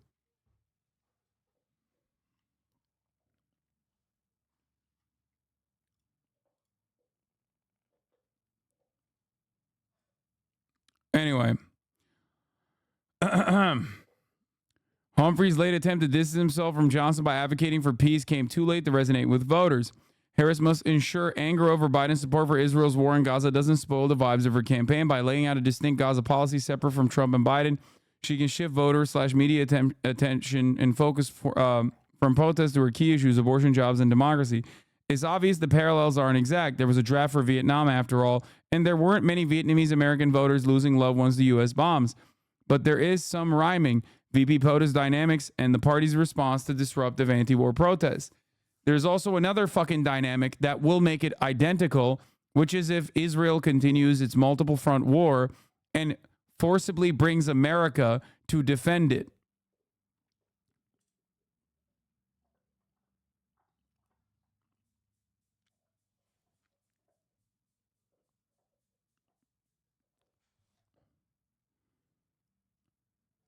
At that point, now you also do have a massive global crisis. Stock market's taking a fucking nosedive. Inflation, which is like seemingly inflation that has like seemingly been a little bit more controlled at this point, all of a sudden comes to the forefront once again. Kamala Harris not distancing herself from Joe Biden on this front and consistently leaning on Joe Biden and saying, oh, me and Joe are trying to fix the situation over and over again is actually very foolhardy. Okay? Keep their base energized and excited. The vice presidential candidate, Tim Walz, he's out fundraising all week long. Vice President Harris is back here in Washington after her swing last week. They simply are trying to keep their base energized, of course, leading into the Democratic convention next week. But it is about policies and proposals that we are expect to hear later this week, because she really has not answered questions at all or say why, in fact, she is running for president. Dow Jones about to hit an all-time high, 40K, is not taking a nosedive. Brother, I said, not right now. Things are good right now. But they have the capacity to be very bad. They have the capacity to turn seemingly overnight into a massively consequential problem in terms of the re-election chances of the Democrats. As in, if, like I said, Iran retaliates, okay, and then Israel goes nutty mode, and then American troops that are in the region now are called into combat to defend Israel, something that is broadly unpopular with the American electorate, that will be even less popular once they actually do start putting themselves in harm's way in defense of Israel. The stock market will take a fucking nosedive if oil refineries start getting torched. A lot of people don't understand that Saudi Arabia is in striking distance of Iran in terms of its oil refiners, in terms of like global oil production being completely disrupted.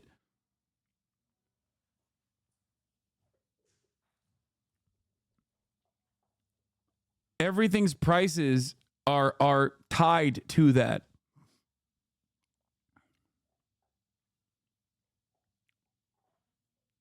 What she wants to do as president in her first term of a Harris administration. So, of course, they have to put some more meat on those bones, Kate. Well, let's talk about the meat on the bones. Republicans are attacking Harris. Sure. We heard that. Why are people mad at Israel from being brutally attacked? No, that's a great question, Chatter. They clapped you because you're most likely a troll, and it's a question that I've asked, a question that I answered a million times over. Is Car Keys says, why are people mad at Israel for being brutally attacked on October 7? Israel has democratic elections, rights, and citizenship for everyone who isn't a terrorist. Yet Hamas in Iran hangs gays and burns women alive who don't cover their hair. Israel is an apartheid state. It's illegal by international standards. As a matter of fact, the International Court of Justice has also declared Israel to be an apartheid state recently. You might not have heard about it because the media didn't really cover it, but it doesn't matter. The International Court of Justice recently found like a month ago at this point, found that Israel was actually in an illegal occupation in all the territories that it currently controls in the West Bank and also over Gaza. Having said that, however, Israel also is not the wonderful democratic nation that you presented as such. You might have been deluded into thinking that. They quite literally had pro-rape protests. A major point of contention in Israeli society currently is whether or not Israeli prison guards have a right to rape Palestinians under detention to death. Palestinians under the Sidei Teiman concentration camps, which even the New York Times, the New York Times reported on, have reportedly been raped to death, sodomized to death. Israel, knowing full well that there is an ICC court case that has declared Benjamin Netanyahu and Defense Minister Yoav Gallant to be war criminals, okay, has decided to use the complementarity shield so that they don't get hit on that front as well. Okay? What did they do? They prosecuted 9 prison guards that engaged in gang rape of Palestinian detainees in the Sidei Teiman facility.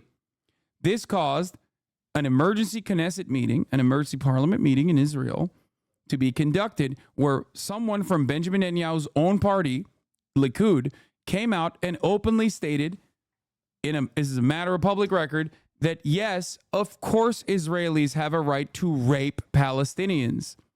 Okay? This is a real thing that happened. Then, immediate mass protest. They had a January 6th style situation where the most rabid elements in Israeli society, the most far-right psychopaths in Israeli society, stormed both the Sdei Taman facility and stormed the military detention of the courts where these 9 Israeli prison guards were actually being held. They actually released one of the major rapists. That major rapist, one of the most famous rapists that was released, went on Israeli television with a balaclava on his head and defended, trying to hide his identity, defended his right to rape Palestinians. Okay? All of this is just things that happened over the course of this past week. You might not have, once again, heard about it because seemingly the American media did not write about this at all, which is very odd because they kept writing about how there was mass sanctioned rape as a weapon of war when there was no evidence for such a thing at all. And there was only evidence to suggest the exact opposite, but that's besides the point. All of a sudden, everybody shut the fuck up about rape being used as a weapon of war in war. And seemingly, Western media refused to cover these insane things that were happening. But it didn't end there. Okay? It didn't end there. That rapist then turned around and unmasked himself as well. And is flexing it. Is flexing his right to be able to do such a thing. All the while, Israel, which American media has kept lying to the public about, in terms of like its own willingness to put forward a ceasefire proposal. Because if you ask fucking the Biden administration, if you ask Blinken, if you ask John Kirby, it's actually Hamas that's ruining the ceasefire talks, and it's not Israel at all. Israel, on the other hand, refused to fucking go along with the ceasefire proposal that I just mentioned to you, which was also pushed for by the United Nations at this point, 2735. Israel then killed the principal negotiator on the Palestinian side on Iranian soil in Tehran, showing the world that they did not care about this ceasefire proposal at all. Okay? Those are all the things that happened over the course of the past couple of days.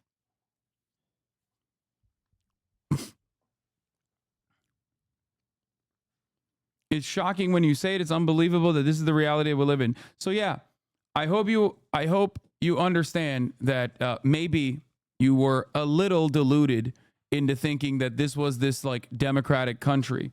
Okay? You cannot democratically vote to do genocide. You cannot democratically vote to uphold an apartheid. These are undemocratic concepts. These are human rights violations. Israel commits them on a daily basis.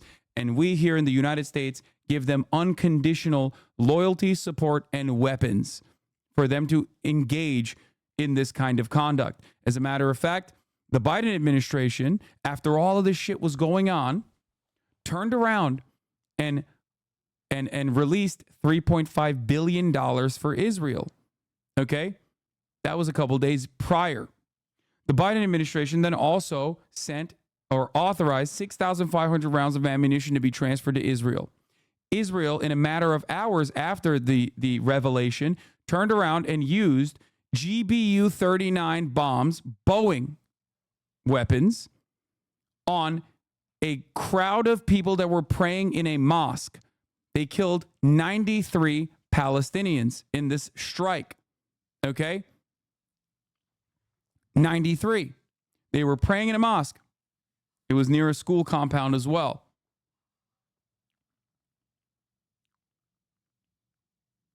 They've injured hundreds more, and they killed 93. Okay?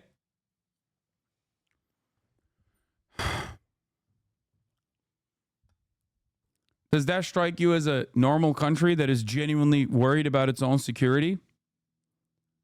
Or does it strike you as a fucking psychopathic, rabid, fascist nation that is doing their own version of the NSIG with the most Hitlerian politics you've ever seen?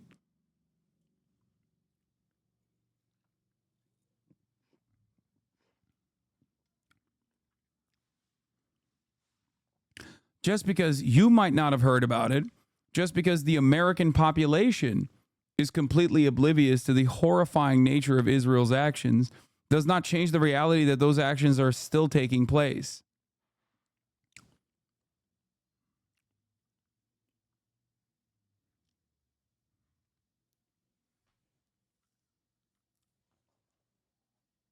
Let's continue. From J.D. Vance, I heard it from surrogates who were on the show just this morning that Kamala Harris is not rolling out enough policy. What is the Harris campaign saying about that? Well, look, it is very early in her candidacy, so we are starting to see more. In fact, we heard of some policy proposals late last week. She was talking about the border bill. She said if she is president, she would sign into law the border bill. Oh, another thing the Biden administration also quietly did was stop the investigation into the war crime unit in the West Bank. There was a unit that was like responsible for obvious war crimes. Biden administration also supposedly sanctioned a couple settlers, 6 of them, and then refused to sanction them later down the line. And also quietly stopped the investigation into the war crime unit inside of the Israeli occupying force. So, you can fantasize about certain things, but it doesn't change the reality. It is not a tenable or defendable position at all. It is completely at odds with like morality, unless you're just, unless you've completely lost your fucking mind, I guess. Venom Card Collector says Hamas would do the same thing to Israel if they had the upper hand. Yeah, that's a wonderful fantasy that dominant forces always have. White supremacists also thought that this would happen to them if they were to free the slaves. Do you feel like those were the good guys throughout history?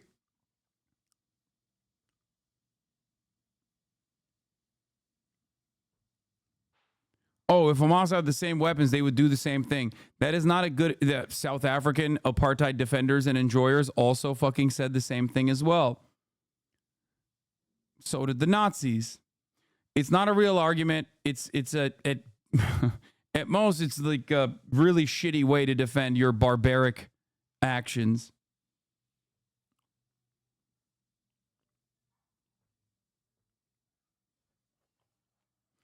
You said last year Trump would win if he started tweeting again. I know the situation changed drastically since then, but where are you on it now? No. Yeah, I said that when he was going up against Biden.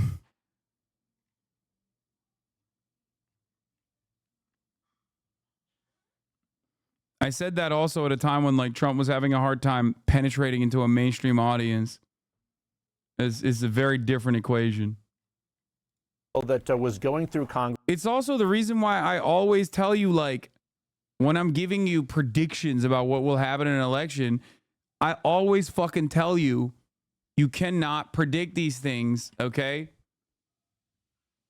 Like, it doesn't, like, there are so many insane things that occur in every election cycle at this point. Like, you're delusional if you think you can just, like, make an accurate lock that far out. Think about the last month. Congress, promoted by a Republican Senator James Lankford of Oklahoma, and a bipartisan group that was derailed in Congress by the former president. He told. But like, what is it? What is this? Whataboutism? Yes, Israel's developed into an apartheid state that does unspeakable things so awful that most moderates leave the country. No, they don't. It doesn't change the fact that Hamas is awful, or a lot of the Islamist organizations in surrounding countries have wanted Jews dead for decades, if not far longer. Yeah, that's copium. Like that's all this is. You are the one who is doing whataboutism while talking about whataboutism. I don't think you recognize that. Like, yeah, no, it's all Jew hatred, dude. You're right. It's definitely that. Like, you talk about anti-Semitism as though we're talking about like some fucking neo-Nazi in the United States of America, like drawing a swastika on the side of a fucking synagogue. There is no, like, the understanding of anti-Semitism in the region is phenomenally different, okay? You are operating on Western understandings in this situation. No, Israel is a colonial vestige smack dab in the middle of this fucking region, and it is uniquely brutal to every fucking country in the region. The fuck do you mean? Of course people are going to be like, yeah, I fucking hate those guys. And some of those people are going to say, I hate those guys, and they're Jewish. You want to know why they say that? Because Israel literally masquerades as the Jewish force, okay? It's not the case, but how the fuck are you going to explain that to a dude in, like, Yemen, for example? How are you going to fucking explain that to a dude in Palestine? And by the way, all things considered, they still aren't anti-Semitic, which is shocking to me. Like, Palestinians, for the most part, are not even, like, primed on anti-Semitism in the way that, like, American Nazis are. It is actually a shocking phenomena. The scholar, fuck, what was his name? The professor that was murdered by Israel, who was very active on Twitter, Refat, once famously said, yeah, I was fucking incredibly anti-Semitic, and my opinions changed dramatically when I actually went to the West and I saw that, like, Judaism was not just bombs fucking blowing up my houses. Okay? He met a Jewish person for the first time, or he saw Jewish people for the first time that were, like, anti-Zionist.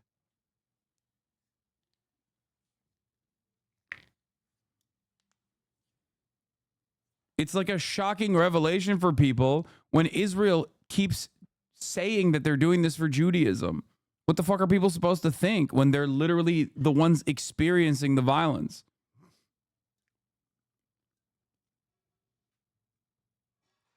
Regardless, at the end of the day, your personal convictions do not justify death and destruction anyway. That's why I advocate to give everyone health care in this country, including fucking Nazis, okay? It's not like I'm a fan of them. I despise them. But it's, yeah, I don't know how the fuck I got raided by Majority Report like 8 hours after their broadcast ended.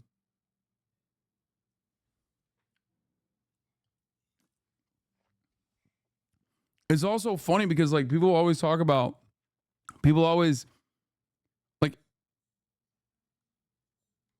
what is this? ESVN stream? Oh, okay. Anyway, people always talk about this, like, it's such a funny, very obviously Western focused way to try to do propaganda whenever, like, you know, Isaac Herzog or any number of, like, Israeli politicians would be like, they have this Hamas baby has a book. It is a Hitler book.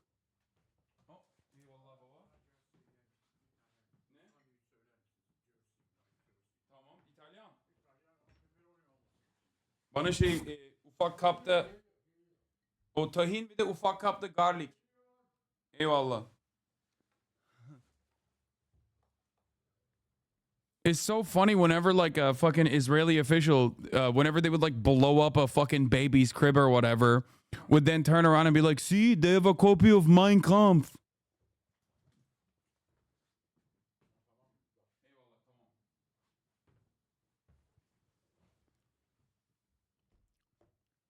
Look, they have it annotated.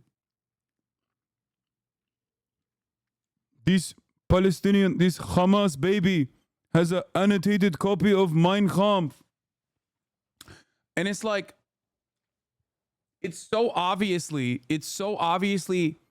like Western focused bullshit. Because, like, for a Palestinian person in Gaza, yeah, in English too, for a Palestinian person in Gaza to develop, like, anti-Semitic fucking tendencies, they don't need to read like a German dude. Okay? It's ridiculous. It's kind of like how if your only exposure to Islam are a bunch of terrorists blowing shit up, of course you're going to say Islamophobic shit. It's not okay, but their Islamophobia is explainable. Just like how anti-Semitism from people who only know Judaism of bombs blowing shit up is explainable, but not okay. Yeah, except Your exposure to Islam or a bunch of terrorists blowing shit up is also silly, because the reality in the United States of America is not that it's Muslims that are responsible for the overwhelming majority of acts of domestic terror since 9/11 in this country. It's actually white supremacists. It's just that the media keeps claiming that it's Muslims. You know what I mean?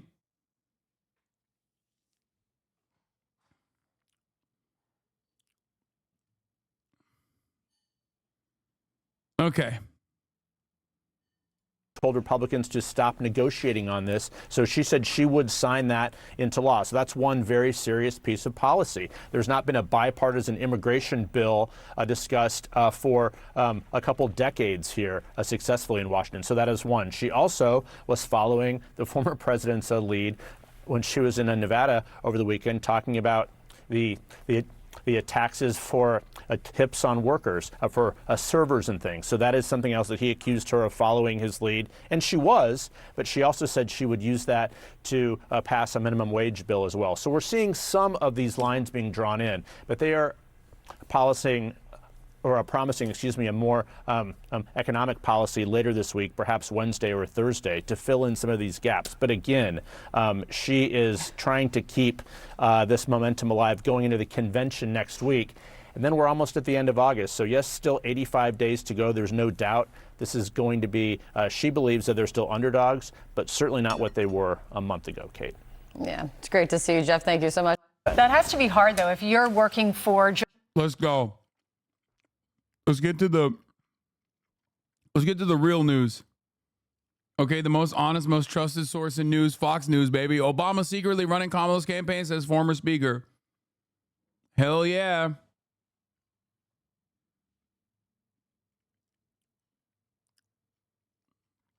That's what I'm talking about, baby. None of this fake shit no more. We've been watching too much libtard media, brother. It's time to watch the most trusted source in news. Fox News, all right? Uncompromising, truth-telling. Brian killed myself. Joe Biden, and you think he's going to be the candidate. Right. And you're an aide working on his staff or his campaign, and then all of a sudden things change and they push up Kamala Harris. Right. What happens to you? Especially because they have tensions between the staffs. Because she couldn't keep anybody. 87% of those staffers have resigned from day one. And then you have the Biden people who think, I don't even know how to work with her. And they don't work with her. And now all of a sudden they get elevated. And they used to disparage her. Right. And Jen O'Malley, for example, Jen O'Malley Dillon, the former Biden White House official, talked to her over the weekend, said, I need to know my role. Right. They're all nervous about David Plouffe coming in from the Obama years. Well, they should be nervous because he's great at his job. Also, you got Stephanie Cutter as well. So David Plouffe apparently is in control of the math. How did they get to 270? Great at his job. Stephanie Cutter is now over messaging, all the communication strategy. The one thing I find troubling, though, okay, you got David Plouffe and Stephanie Cutter. They had a great candidate. They had Barack Obama, someone that was on. This is a plan that was 5 years in the making to get him to the presidency. Now they have Kamala Harris, who they can't put on the road to actually talk with voters on a day-to-day basis. Sure, they can keep her on the prompter, but she's not going to have any of those breakout moments. Now, apparently the tension is because they said that David Plouffe is over the math, but he's really running the campaign. Right. And Jen O'Malley Dillon wants her role to be solidified as the campaign manager. Because when you think about it, the Biden team, which a lot of it has morphed into the Harris team with the re-election in Wilmington. And why is it in Wilmington now? Because she's not from Wilmington. They're the people who thought that in the run-up to the election, they would put Joe Biden at union halls with 80 people. Right. Suddenly, they've got big events where there are in excess of 10,000 people, and it's completely different. And one of the other things, according to this Politico article that talks a little bit about the tension between the Harris team and the campaign, is the fact that apparently there are some people on on one of the teams that is badmouthed the current vice president who's running for president, and they don't like that person. Right. I mean, you can see. They're a big part of the team. Here's the headline of the Politico article. Kamala Harris, United Democrats. Her campaign still has fractures. It talks about how Biden's aides, as you're saying, Steve, in the past have known for their disparaging comments about Kamala Harris. It talks about the daunting task to try to integrate two different political Drama. Dude, that jersey looks like a Besiktas shirt. Dude, that's so funny. My dad just saw me wearing the jersey and was like, is that a Besiktas jersey or a Juventus jersey? In his mind, he's like, he did not consider that this would be like a Australian Football League jersey. At all.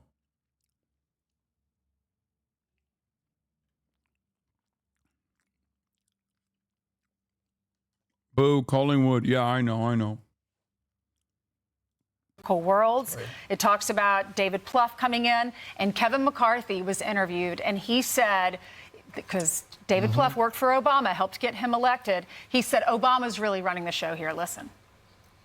Watching the campaign now, some of Obama's, David Plouffe and others are now working on the campaign.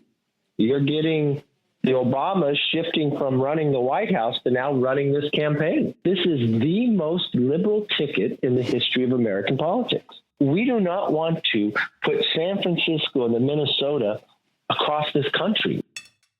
And Nancy Pelosi may have. Wait, you don't want Minnesota across the country?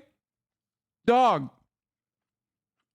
Minnesota is in the middle of the country. It's Minnesota. Like, sure, you could say that about San Francisco or whatever, but it is quite ironic. Like, it's hilarious to be like, yeah, the fucking radical beacon. The radical beacon of Minnesota. Like, that's not going to fucking translate. Absolutely no one is going to be like, yeah, man, shit sure is radical over there in fucking Minnesota. Don't get me started on San Francisco. I'm just saying, like, San Francisco is right-wing as fuck on so many goddamn issues, especially in terms of housing, dealing with homeless people, dare I say even crime. But what I'm talking about is how people think. How people think about San Francisco versus how people think about Minnesota. Okay? Most people do not think of the Twin Cities or Minneapolis or Minnesota as like a liberal haven. Okay? That's not something that is going to be a solid narrative that you can launch in 80 fucking days and successfully bring across. Minnesota has a lot of liberal cities in the fucking same way that Texas has a lot of liberal cities. Like, what are we talking about?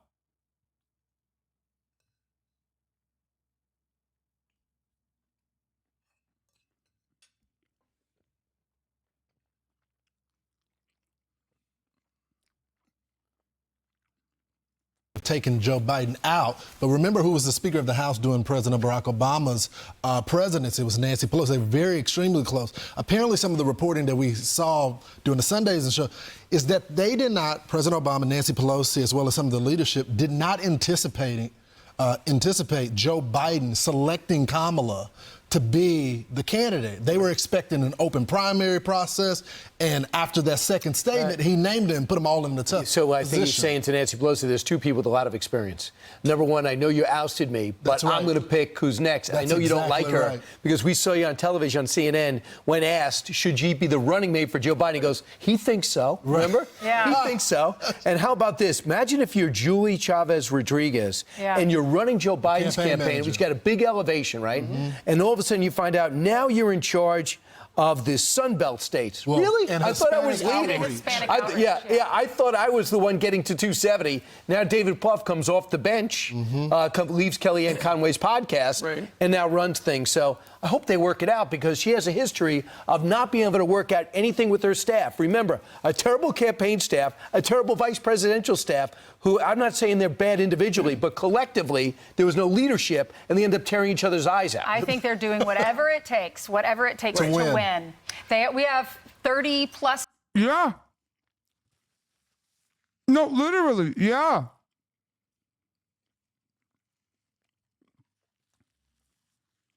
No, that's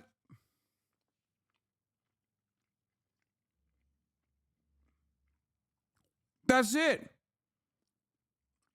Kamala Harris is a fucking a sheet of white paper, okay? Just write whatever policy that will win, and she will push for it. That's their job. At a time when a generic Democrat was outcompeting Biden by like 20 fucking points, that is the person.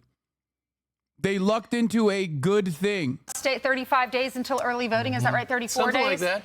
Tick, tick, tick. Well, I just hope the Republicans take the same strategy and do whatever it takes to win. All the petty going back and forth with old opponents, George and all, none of that matters. Right. It's about who's going to win, and Kamala Harris. What does this tell you? This tells you that she needs all the help she can get. Donald Trump's running his own show, but Right. they can't trust Kamala Harris to run her own show. They have to tell her what to do and bring in Obama's people. Yeah, to your point, one of the things the Republicans... Yeah, she has no people. What do you mean?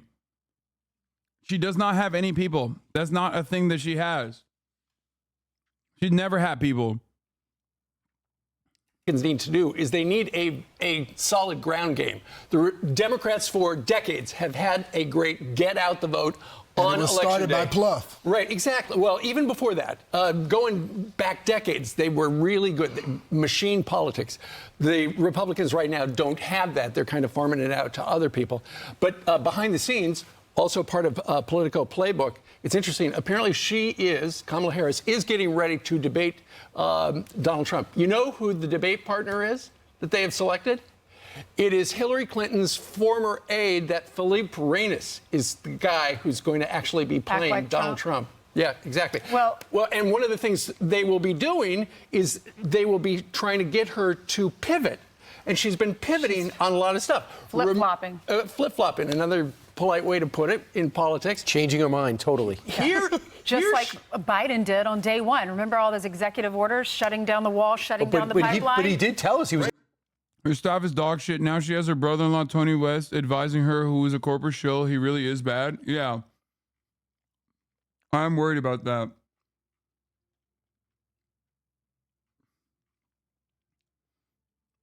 For sure. These are like the more boring aspects of a campaign that Democrats will inevitably lean on like their worst instincts on, because it's the type of shit that most people don't pay attention to. When you say Kamala doesn't have any people, do you mean members of the cabinet? No, I'm talking about her team. Like in the Democratic Party, there's fissures. Joe Biden, because of his 50 fucking plus years in Congress, has his own people, but mostly would lean into, we're talking about staffers, would either lean on Obama era staffers with like Obama minded folks. It's basically a Clinton camp and an Obama camp in the Democratic Party in the most reductive terms. Okay? And then you have your own staffers.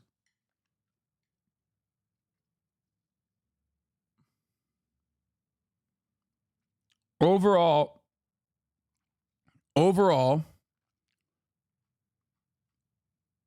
Kamala has leaned on a lot of Obama staffers to fill the roles.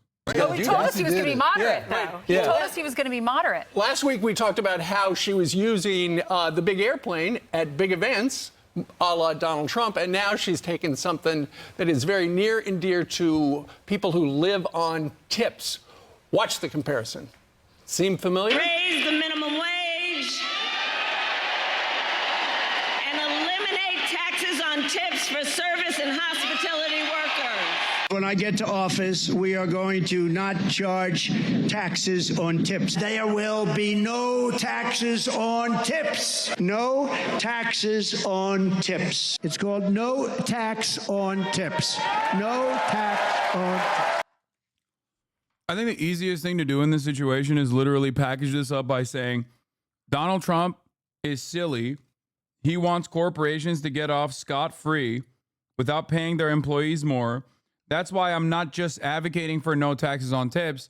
I'm advocating for no taxes on tips and an elimination of sub-minimum wage.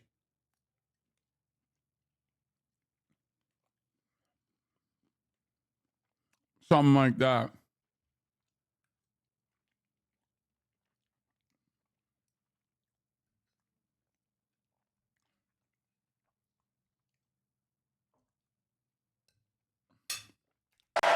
I'm also doing no tax on tips. No tax on tips. So the question is, does she even know what the policy is when it comes to no tax on tips? Where did where did it come from? I still don't think it's a good idea, but that's besides the point. I don't think it's a good idea. It's popular because, I hate to say this, but a lot of people are stupid, okay?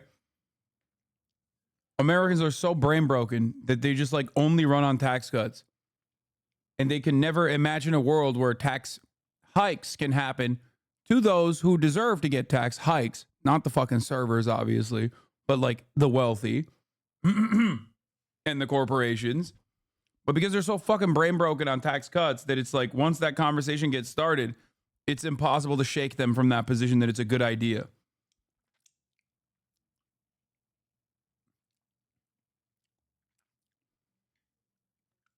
Sure. Who does it all encompass in it? Also, if you remember, it's not just the tips policy.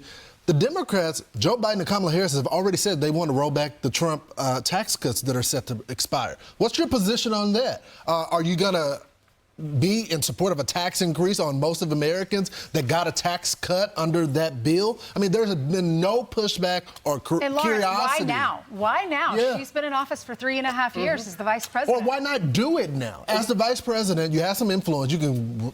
Apparently, you have this weekly meeting with the president of the United States. Why haven't y'all proposed that being into law right now? They didn't think about it until they heard That's Donald exactly Trump say right. it Well, first. and that's going to be the interesting part is, you know, she's doing a 180 on all the border stuff. Now she's doing, hey, no tax on tips. I wonder how long until she adopts another very popular suggestion that Donald Trump made a week or two ago, and that is no tax on Social Security, because that is a good way to get older people over 65 living on Social Security to vote for you. Well, at one point, the voters have to say, now you're insulting me. Now, listen, if People you want wanted free to, stuff. you are running on Donald Trump's plans. Right. So most of the stuff that Donald Trump's running on in terms of keeping the tax rate in place, in terms of having a strong border, in terms of having so protecting strength on foreign policy, are 60% approval. Trump aside, these are issues that 6 out of every 10 Americans say I fully support. So instead of running on what she's done and what she wanted to do in 2020 as she got the nomination, she's running as Donald Trump. So the American people have to say at one point, this is a little insulting. You know, I don't pretend as if we don't have a television, we're not online, we're not on social media and understand where this came The from. problem is we eat, breathe, and sleep this. That's true. We're covering this constantly, so we know that he said it first. But yesterday I was at a restaurant, and the waitress, we were talking about no tax on tips. How do you feel about it? She said, both candidates are saying that. She had no clue. there you go. Exactly. I mean, she's one speech away from saying MAGA. I mean, she's almost. No, she's going to say build a wall. I mean, she's that close from doing it. But She has said build a wall. What do you think the fucking right-wing border bill is? I'm losing my mind. Also, that waitress isn't wrong. Like, they both have, at this point, said no tax on tips.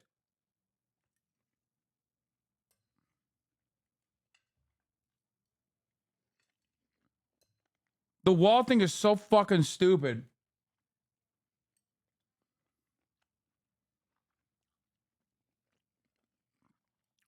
Democrats ran on how racist it was because it was. It objectively didn't solve any of the problems that it claimed to solve for years. And then they literally are communicating a bill.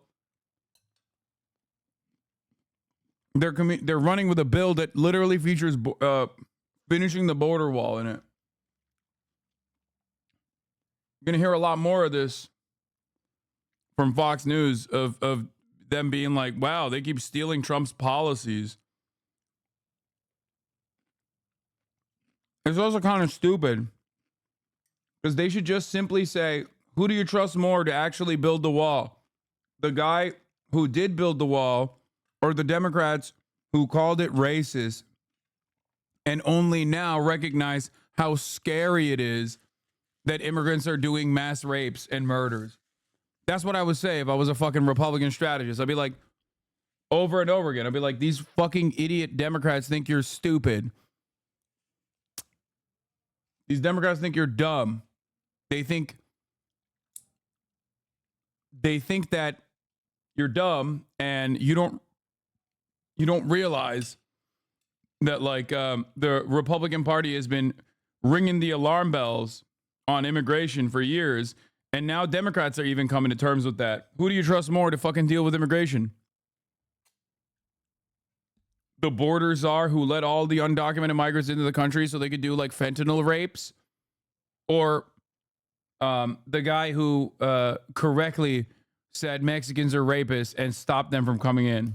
Again, the campaign strategy is to isolate her, and judging by what's happened so far, there hasn't been any pushback. She has gotten a bump as a result from keeping her away from the American people. And if you don't think it won't work, look back in 2020. They did the same thing with Joe Biden, and it worked. Look at her voting record. If you really want to know what she thinks, how she feels, what she believes, look at her voting record. This truly is the most progressive ticket we've ever had in our country. She won an award. I don't know if they gave out plaques, but she was in 2019 the most liberal senator, most progressive senator in the Senate. Track. And Bernie Sanders was second. Yeah. Do they give? Is there a ceremony for that? Well, I'm not sure. There's no plaque. I think she got a gift card. Oh, she got a gift card to what? Starbucks? Well, something like that. Well, But oh God, they're so lame.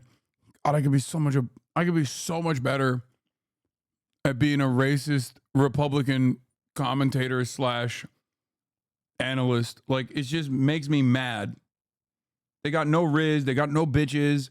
One of them's last name is literally, I want to kill myself. He's Mr. Brian Kill Me. They suck. to your point about we haven't heard from her in a professional interview segment setting like that, it's because that's Beltway stuff, Steve. That's just Beltway stuff. Yeah. Well, and her comms team said they're not going to do it because you know what? It's not going to help them with swing staters and swing voters and stuff like that. But when you look at the new Siena New York Times poll, which came out over the weekend, suddenly it's within the margin of error, but she is slightly ahead in 3 of the states, Michigan, Pennsylvania, and Wisconsin, which is a 180 from where Joe Biden was. There are some other studies out there, other polls out there that show Donald Trump is ahead. The point is, it's really close, and she has suddenly made it competitive. And is she going to put herself out there to be interviewed by people like Peter Doocy or anybody else? Yeah, according to like there's anybody else besides Peter Doocy? Well, come on, Steve, let's be honest. At our house, right? Hillary Vaughn, Peter Doocy or Hillary Vaughn. I'd go for either one of them. So real quickly, according to the RCP average, Donald Trump is winning in. Oh, RCP average. Right-wing clear politics average. Most of the battleground states, except for Nevada and Michigan. So we'll see what happens. I'm Steve Doocy. I'm Brian Kilmeade. And I'm Ainsley Earhart. And click here to subscribe to the Fox News YouTube page to catch our hottest interviews and most compelling analysis. Former Trump must interview obsessed Hollywood elites. What? Who? That's awesome. President Trump is. I want to reiterate that I, as a Hollywood elite, am very excited at this interview. His content. I love this shit. Okay? I fucking love this shit. This is gonna be worse than the Aiden Ross interview. Okay? It's great for me.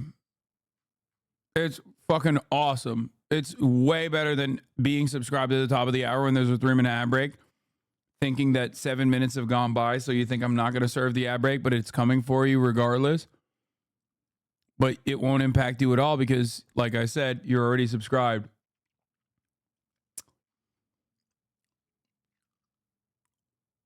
Here's the 3-minute ad break now. Is set to sit down for a major interview with Tesla and ex-CEO Elon Musk today. The partnership upsetting the Hollywood elites, rallying around Kamala Harris as the long-running rivalry between entertainment and Silicon Valley enters a new era. Here with more Silicon Valley.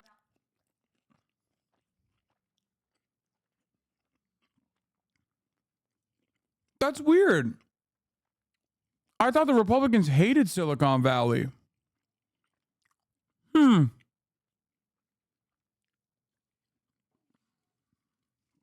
Yeah, Silicon Valley.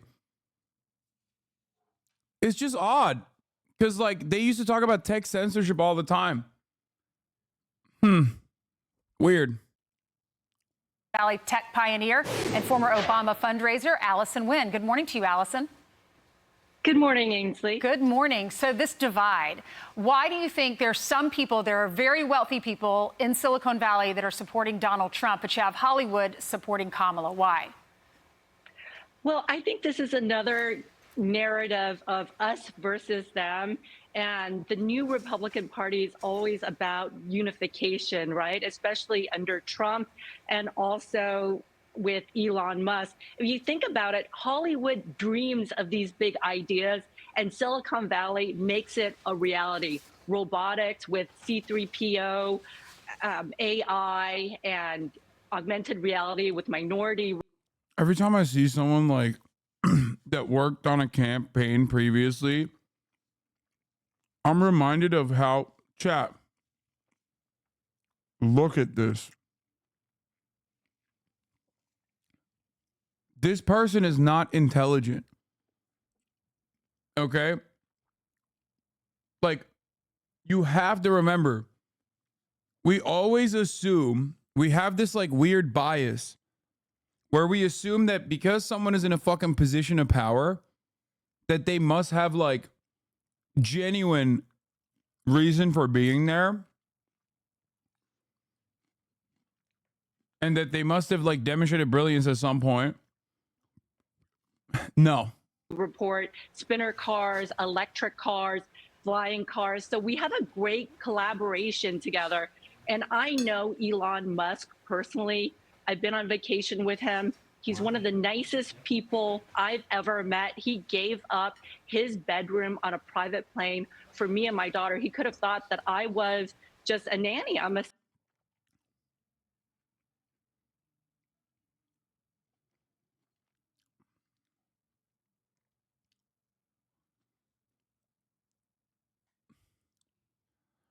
Before people say, Hasan, this is misogynistic, first you called her stupid, and now you're going to say another thing. I'm sorry, but they fucked. Okay? Allegedly.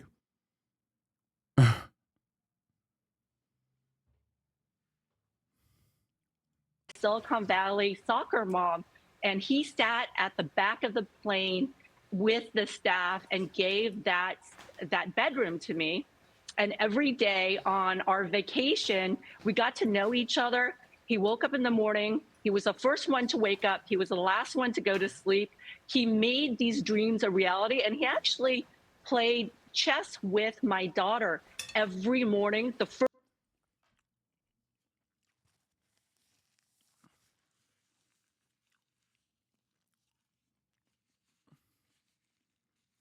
Okay, I'm not going to lie. I did not think this interview would go in this direction at all. Like, I think this is one of the funniest ways to say that, like, Elon Musk is a good guy. Because I feel like even most people, like, I got to see the comments on this. Saying Hollywood has anything elite is oxymoronic. Hollywood's dead. They're just responding to the title. Come on, someone, please. That Obama poster is disgusting. God, why did I expect YouTubers' comments to actually like watch the video? Because if they did, they would be saying the things that I think that they would be saying.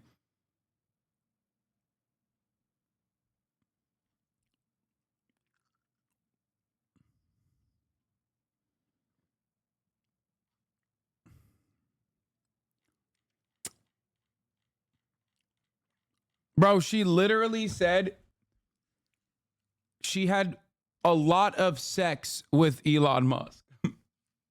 This interview, over the course of the 1 minute and 55 seconds that she's been on the airwaves, has only said she had like not a little bit of sex with Elon, like a lot. Okay? Like a lot of sex with like weird sex that they had.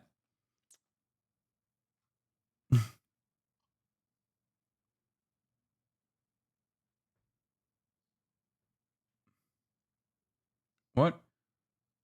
You were married to this woman? What is this? Google founder admits to creating revenge site against estranged wife. Scott Hasan, the man who wrote much of the original code that powers Google. Wait. Oh my God. I am once again saying I don't support all women. Yeah. First 2 times, she cried because he never let her win. He doesn't see a difference between black, white, male, female. If you look at his record, Linda is the CEO of Twitter. Bro, I'm not gonna lie. Like, there's definitely a type of person that just like pisses me off more than anything else. In terms of like sheer stupidity, like her stupidity angers me. Okay. Like it just like is making me so, every time I hear her speak, like one word after the next, I'm getting progressively more angry. Ben's the CEO of SpaceX, right? And he wants parents to have the same rights as transsexual children. And he's not going to give up on that. He doesn't give up on people. And I do believe Donald Trump is the same way, who I've dined with several times. I have another story about Donald Trump, and I'm very excited about this mashup, this interview. I was there with one of my best friends, and she looks all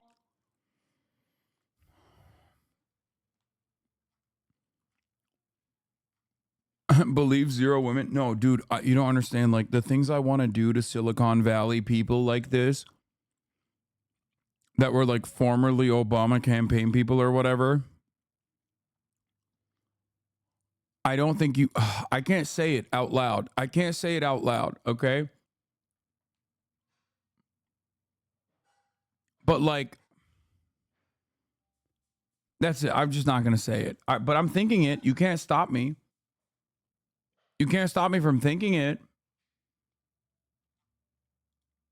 I fucking despise these like weirdo tech libertarians.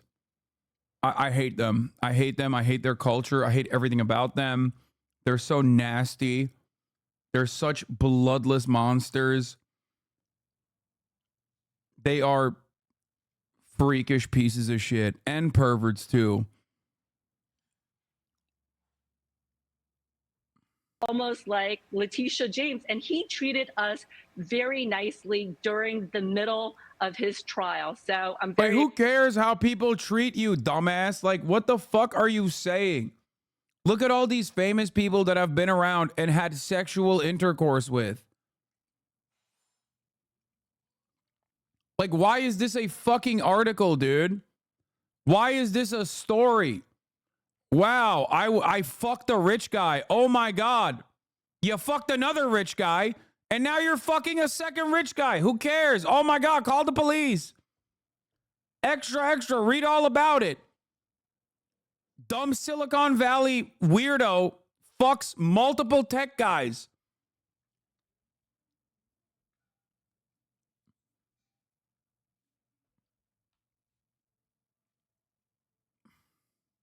Excited about this mashup. Great stories, Allison. Thank you so much for being on with us. We're excited for this interview. Elon Musk and Donald Trump sitting down together tonight at 8 o'clock on X. Thank you so much. Thank you. I'm Steve Doocy. I'm Brian Kilmeade. And I'm Ainsley Earhart. And click here to subscribe to the Fox News YouTube page to catch our hottest interviews and most compelling analysis. I'm Brian Kilmeade after that fucking story. God, that killed me. I envy her. Ain't a single thought in her head, dog. Dude, it is like, no. There's a level of stupidity that you cannot go beyond. A level of stupidity that you pass that like instantly lasers my brain. When I see that shit, I'm like, you are the dumbest person. How the fuck have you been kept alive by medicine? It makes me start like Ted Kaczynski posting in my mind. It makes me literally fucking like want to dismantle all of the consequences post-industrial revolution. Like I want to fucking I want to piece by piece destroy modern medicine. I become like a I become like a fucking RFK Jr. voter all of a sudden. I'm like, I'm anti-modern medicine because modern medicine has kept these fucking weirdos alive.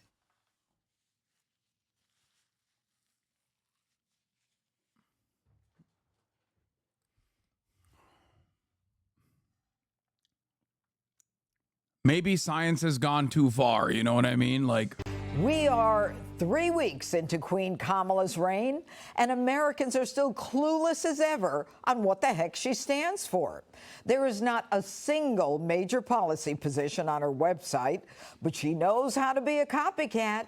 Kamala is now ripping off Donald Trump's signature, no tax on tips pledge.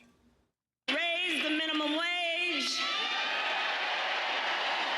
and eliminate taxes on tips for service and hospitality workers. When I get to office, we are going to not charge taxes on tips. There will be no taxes on tips. No taxes on tips. It's called no tax on tips.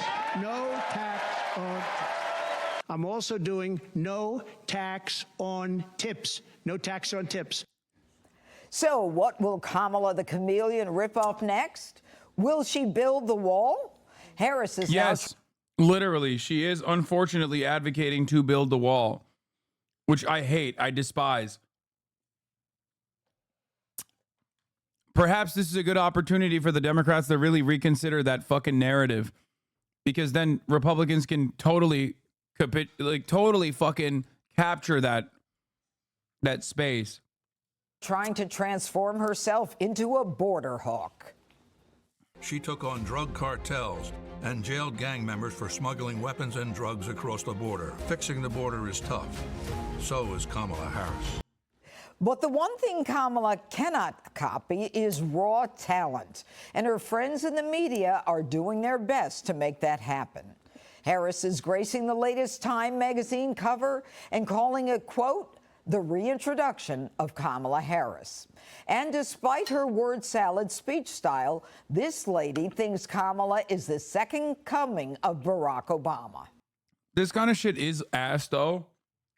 Like the media glaze sesh, if it's unearned, the media glaze sesh like this is, if it's unearned, especially if she's not giving any like interviews and stuff,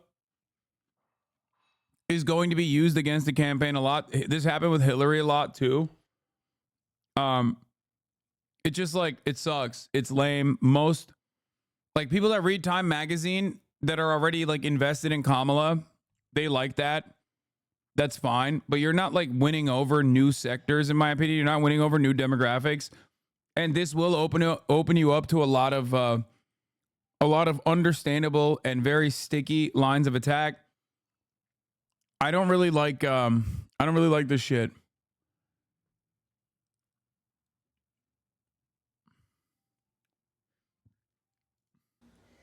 I think it's a really good campaign, and people really like her. She's gotten to be a really gifted Obama-level orator, and you know, she was very much underestimated by the mainstream media, and quite frankly, she has command. You hear her up there, and she is confident, she is calm, and she is commanding, and for whatever reason, America is ready for her. Dems are one speed, bro.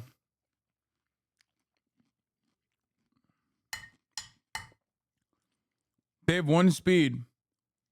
Horrible instinct, dude. Horrible fucking instinct to be like, oh my God. She's so bold. She's so brave. She's so beautiful. Which is very exciting. You know, Harold, the interesting part of this no tax on tips is that Kamala doesn't even say, you know, even though Donald Trump talked about it. And you add to that she was actually the tie-breaking vote to give more power to the IRS agents to be able to actually tax those tips. And so on the one hand, we had Joe Biden, the plagiarist, and now Kamala, the copycat. What say you? Good to be with you. Hope you had a good weekend. It's been a tough 3 weeks. So I look at campaigns as they are. You have two people running for an office.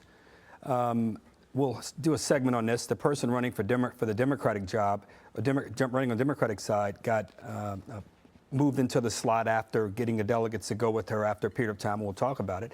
And you have a Republican who was on top. He was ahead in the polls. Here we go, 3 weeks later. Donald Trump has called Kamala Harris, I think.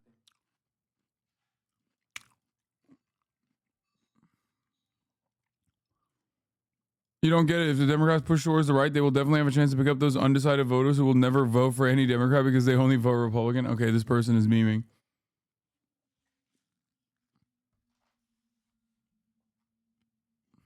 No. That person is not being serious.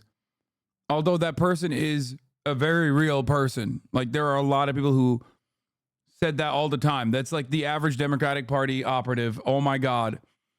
Put him on a spaceship. Send him up to ISS on a fucking Boeing spaceship, okay? So they can be up there for 8 months instead of 8 days. Oh my God. Dumb, incompetent, not black, and low IQ. And the end result is she's gaining in the polls. Now, you're right. You said last week there's not a lot populating her website and other things talking about substance and specifics on issues. And frankly, I looked on President Trump. There's not a lot on his either. There's a little more, but there's not a lot. The copycat thing, I'll come to it. When I was in Congress and someone wanted to co-sponsor a bill that I wanted to... That's me. It would sway my vote, so I think he's correct. Shut the fuck up, bitch. Nobody cares. Wanted to sponsor. Don't even get me started on that shit. Okay? Nobody cares about your vote, man. Okay? And they were Republican. And some members of their party may not have liked the thing. I didn't condemn them. I commended them. I think that everyone knows that Donald Trump was the first to begin to say no taxes on tips. And if I'm not mistaken, the greatest form of flattery is imitation. And for her to be saying this is a good idea, I think the president should probably embrace it. Joe Scarborough, who's on another network, we were on the same committee together in Congress. I was able to show him how public schools in his district suffered from something that public schools in my district did.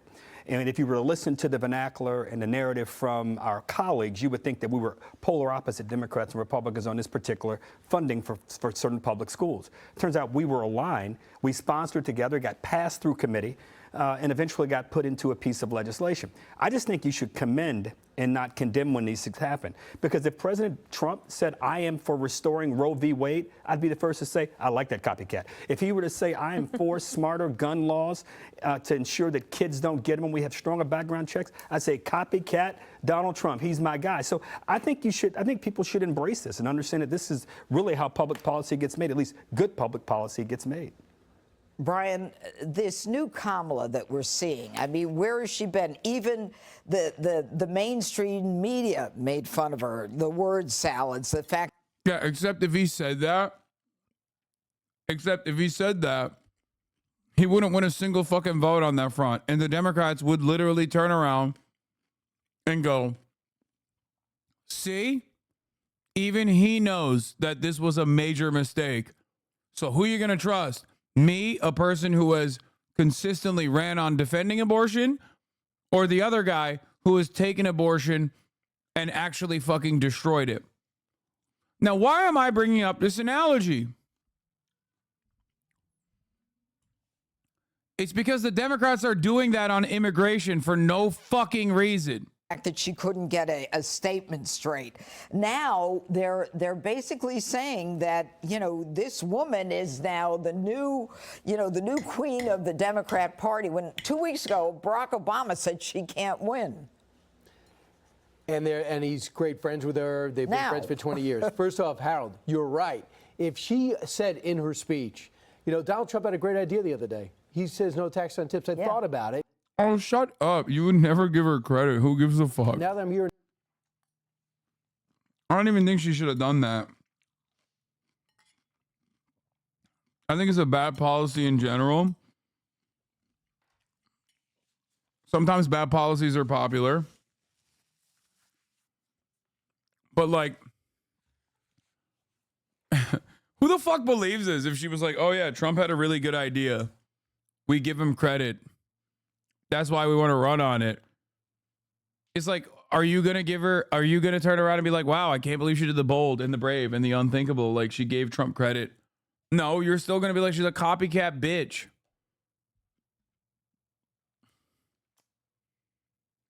The entire panel is held together with face tape. Nevada looking at all you. I think he was right. Then I think you're right. I'll call and tell her to do that. But she's not condemned. She's not giving him any credit. She's acting like she got the idea. She's like it's her idea to be tough on the border. She cut this ad. I don't know where she got this archival footage from, but she's been terrible on it. And people are just saying, wait, why don't you admit that it's been a sieve for 3.5 years, but I want to change it? Now she says, I'm going to tackle inflation on day one. I think to myself, why? You're in day 3, 1,000 plus. You should be tackling it to begin with. You're part of it. Unless you're going to say that you've been on the sidecar not doing anything, at one point you got to say, listen, President Biden, good guy, but sideline me. He wouldn't give me any chance. Now you get a chance to see my policy. Been 3 weeks, you're going to see all this stuff in front of you. But what's so maddening is she's not admitting and acknowledging that she's flipping on all these issues. She's not even verbalizing it. And now she comes out and takes these two things. Like you said in the open, is she going to say build the wall next? Because I really expect her to say that. The other thing she might say is Social Security. I can't wait for them to find out that, like, she has been saying build the wall alongside Joe Biden and then get mad about that all over again. This is literally the reason why I say I'm a better right-wing commentator than these fucking baboons. Like, straight up. Like, I'd be going balls to the wall right now. What? Just remove tips. Literally 0 point to have it. Lule. What? Okay.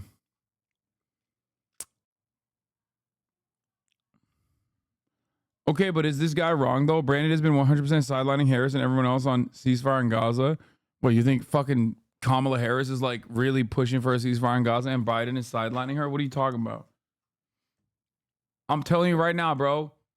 If I'm a right-wing panelist here, I'm lasering him. I'm like, immigration under the border czar's watchful eye became this unimaginably painful experience for so many real Americans, legacy Americans, that were living under the fear that an undocumented migrant from Guatemala could break down their door and kill their daughters on any given day, and the Democratic woke DAs would have let them get away with it. Okay? The woke DAs that have no respect for law and order, like my law and order President Donald Trump, would have gotten around to releasing these criminals back into the fucking population so that they can do more crimes. Okay? And it got to such a point that even the Americans on the Democratic side that actually hate America started realizing that maybe they have to do something about it. So in a last-ditch effort, they turned around and said, oh, we want to put together a border wall bill. Now tell me, do you trust me and my president, Donald Trump, who has been speaking about how dangerous this border is and how dangerous these Guatemalans and these Venezuelans are for years? Or do you genuinely think that these Democrats are actually going to do the right thing? No, they're playing politics. It's time to stop playing politics on this issue. Start recognizing that even the Democrats recognize that the border is a genuine issue, a genuine problem. Okay? And it's time to vote for the real border czar, an uncompromising force when it comes to immigration, a man who cares about national security more than anything else. And that man's name is Donald Trump.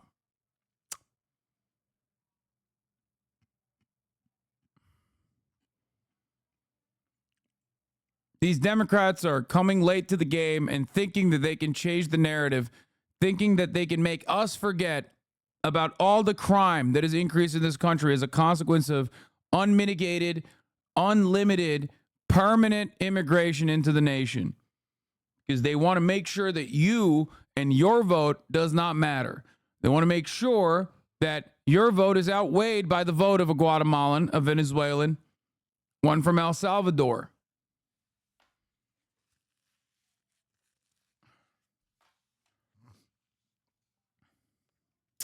Security. Trump's other idea that he said maybe we should stop taxing Social Security, and I'm wondering, is she going to say that to seniors next time she goes to a retirement home? Yep.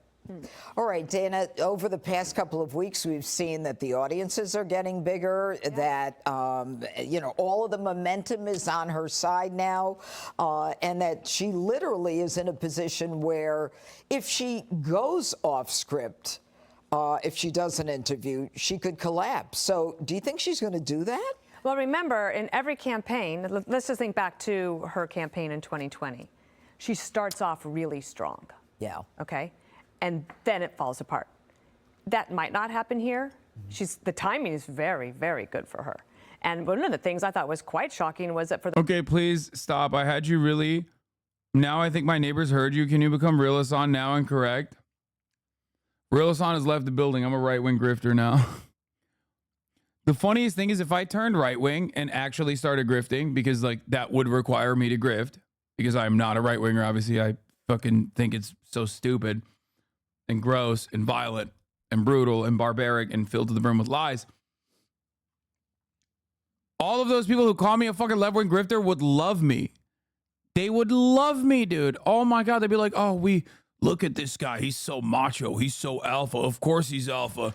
He fucking loves being a patriot, brother. That's why he's alpha as fuck. Not like them saw boys and them libtards.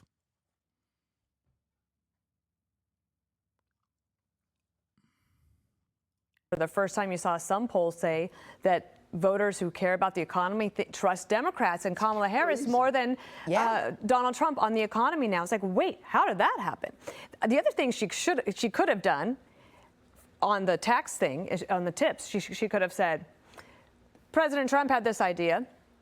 I'll see him, and I'll raise him this, and I'll cut this, and I'll do this. Like something that would it's be my like, retirement plan. Okay, well, I like that idea. First of all, I actually think that no tax on tips might be a great idea. I think in practice, when you start thinking about, well, what about the dishwasher? Should the dishwasher have to pay taxes too? Because the dishwasher gets paid less. And I think that it's just a little bit more complicated than anybody is allowing for. And I would say, just having gotten back from a week away. Oh my God. Out of principle, because she is so reactionary, she literally started dunking on Trump's plan because Kamala's the one who put it forward. No, she's right. No, chat, you're misunderstanding. That is a really fucking common counter to this argument. No, she knows dishwashers don't get fucking paid in tips. No, dude. She accidentally is cutting a very salient counter argument to why the fucking no tax on tip shit is actually poison. Why is she doing that? Because Kamala's the one advancing it.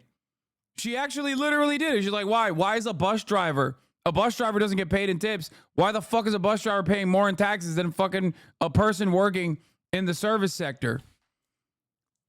What's going to happen to the people working in the back? Why are dishwashers not getting subject to the same tax cuts? Some dishwashers do get tips. Dude, you are fucking crazy. Not all dishwashers automatically get tips, okay? Back of the houses oftentimes don't get the tips. The distribution process is not written. Like, it's not like a thing that you have to do.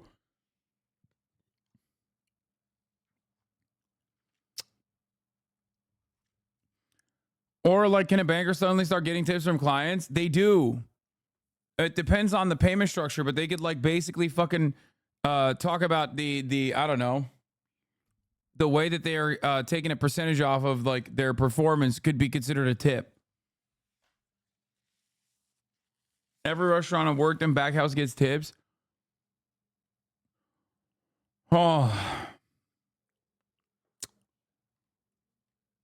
Anyway, point is, she's right.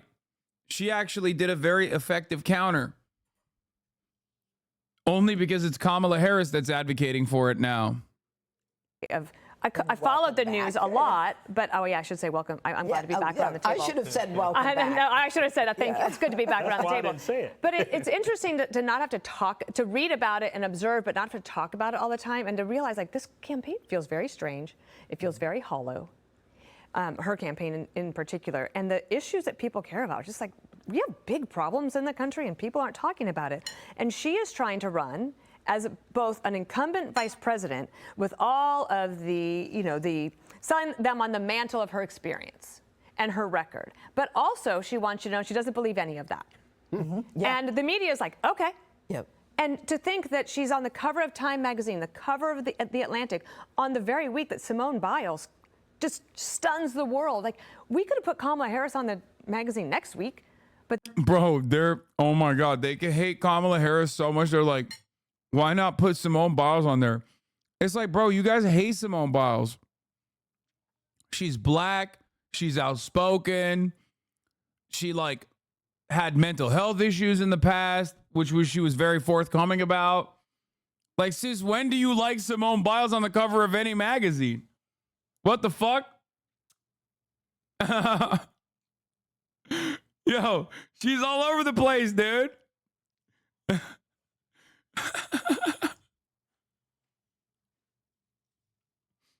What's next, bro? Brittany Griner on the magazine cover? Actually, Republicans now kind of respect Brittany Griner because apparently she cried on the national anthem since America got her out. She says she loves the national anthem now. It hits different.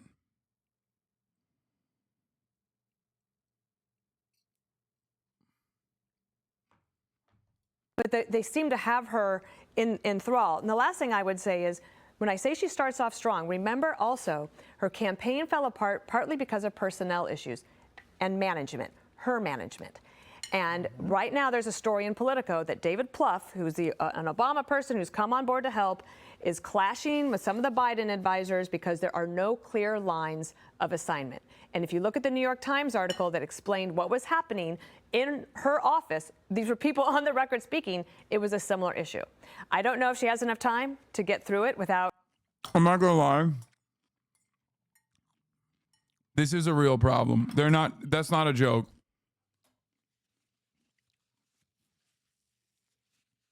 That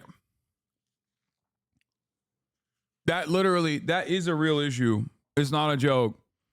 Kamala Harris has notoriously been bad at keeping staffers around. And honestly, she's not a very good manager. And also she's very malleable because she doesn't have an ideological position you can pin her on. Which means that she's not going to rely on people that are at least invested in churning out policy positions that she agrees with.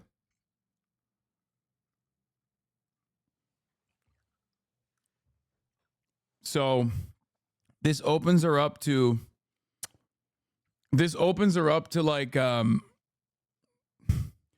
people that will motivate or to people that are motivated with different kinds of ideological positions to then go in and basically run certain aspects, key aspects of her campaign. She wants to win, but I don't know what her North Star is. And it scares me a little bit. Hopefully she'll listen to Walz a little bit. A big stumble, but she's going to have probably a decent week this week and a good one next week. All right, time is on her side. You know what, Greg, I want you to take a look at these side-by-sides. One is the, what Dana mentioned, the Time magazine cover with Kamala, and the other is the Time magazine cover of Donald Trump with his face melting. So the difference between how they portray a Republican running for president and a Democrat. To be fair, and I have to address this to Dana, Time magazine, they thought that was Simone Biles. So, right. Who cares about Time magazine? It's the most irrelevant publication. Its circulation is in the dumper. No one reads it. It's like being on the cover of Cracked. Does that still exist? I don't even know. Here's the deal. You said it was it feels hollow. It's hollow because it is. The fact is, in life, the more you get to know someone, the less you like them. I mean, we've learned this with Kilmeade. But it's why no one's learned that with Kilmeade. But it's why marriage is a commitment. You know, the first impression is the greatest impression, and then as you get to know people and you peel away the onion, you realize it's a commitment. So right now, the media is doing its best because they're running this show to keep Kamala Harris in the first impression zone, right? She's an unopened Christmas present. You know, as long as it's not open, you can imagine what it is, but you'll never get disappointed because you won't open it. So the media is doing its best to keep that present from being opened by the American public, because over time, which is what happens in a campaign, you see that it's all that it's not cracked up to be. Her copying Trump is a great strategy. So for one, I think there's something very funny about Greg Buttfeld being like, yeah, you know, everybody just fucking gets to hate you once they know you more. You know, pretty commonplace. Like, ask my bitch wife. You know, that's pretty common, right? 1 minute you're labeling the guy Hitler, and then the next you're taking Hitler's positions, because you know that the media won't point it out. Wasn't Trump's policies on the border xenophobic? Wasn't it heartless and reminiscent? I hate that. I hate when I see a catty bitch cook, dude. Oh my God, I hate when I see a catty little bitch cook. He's right. Of the Third Reich, but when Kamala does it, it's joyful. You know, look how joyful deportations are. They're just, oh, the families are so happy. Right. You know, they love to get separated. But it's a terrible strategy to call it copycat stuff, because it just comes off as whining. And Harold has a... Oh, he's right on that too? Oh my God. When an opposing team copies something from their competition, it's because they realize that it's smart. And the counter strategy is to react by pushing that team further in the right direction, kind of like what you were talking about. Trump should exploit his gravitational pull, you know, demand that Harris fix the tax code now. You know, why aren't you doing this now? I mean, release a plan that actually lowers taxes for small businesses and the middle class. You're a VP. You've been here. You know, you're the border czar. Right now, you're the border czar. Why don't you do it? You know, Trump, in a weird way, is making Kamala great for once. You know, but having said that, you shouldn't buy it, because this has been a liberal trick for years. As you get close to an election, suddenly the Democrats dispense with the wacky, destructive, progressive crap, and they embrace republicanism. Yeah, except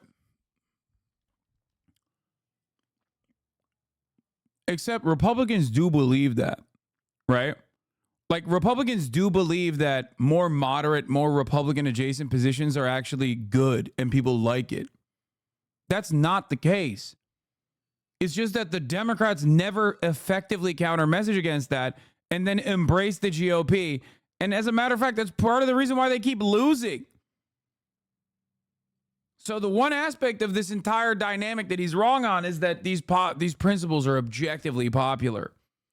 It's only objectively popular, seemingly, if there's no counter narrative to it.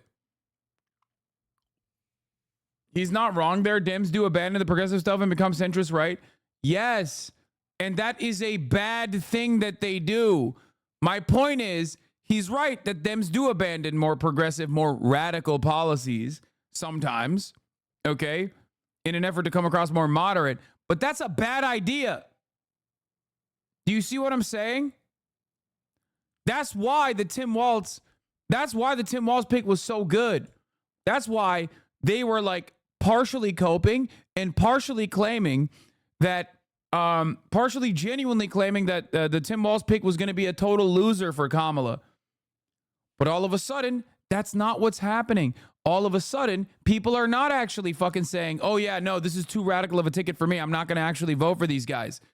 All of a sudden, when you lean on the progressive policies and you got a guy who has actually enacted them into law, his approval rating is pretty fucking high.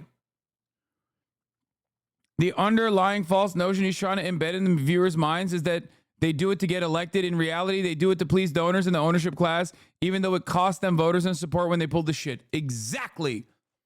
Democrats do not moderate their positions because they're scared that, like, there is this reasonable centrist out there who's like, I actually don't want health care, as a matter of fact. I think that private health care is the best way to go. Okay? I actually am worried about the deficit. Like, no one is worried about it. It's just a talking point that Republicans fucking use in an effort to do austerity. Okay? That's the best possible way to advocate for more tax cuts. Tax cuts, austerity, tax cuts, austerity, tax cuts for the wealthy, austerity. That's it.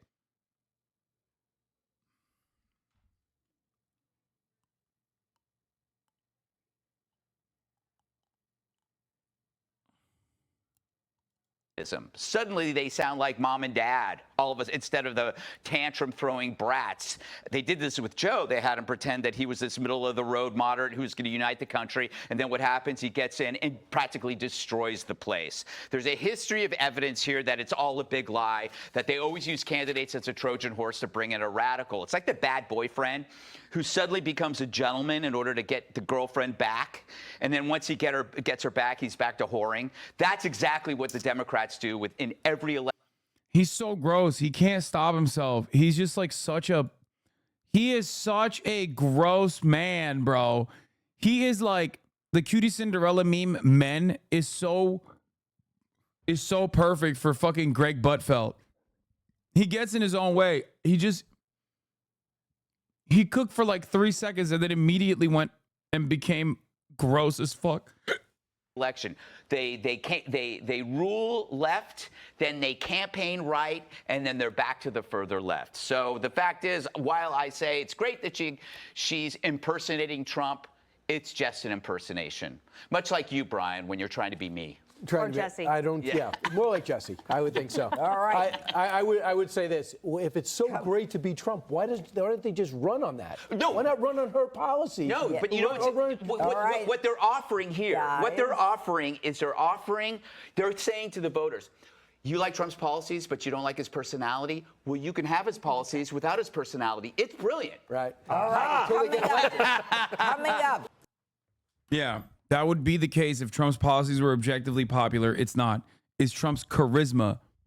Good morning. It's Trump's charisma and his capacity to basically look at the anger and resentment that Americans feel and channel that anger and frustration to like his own enemies.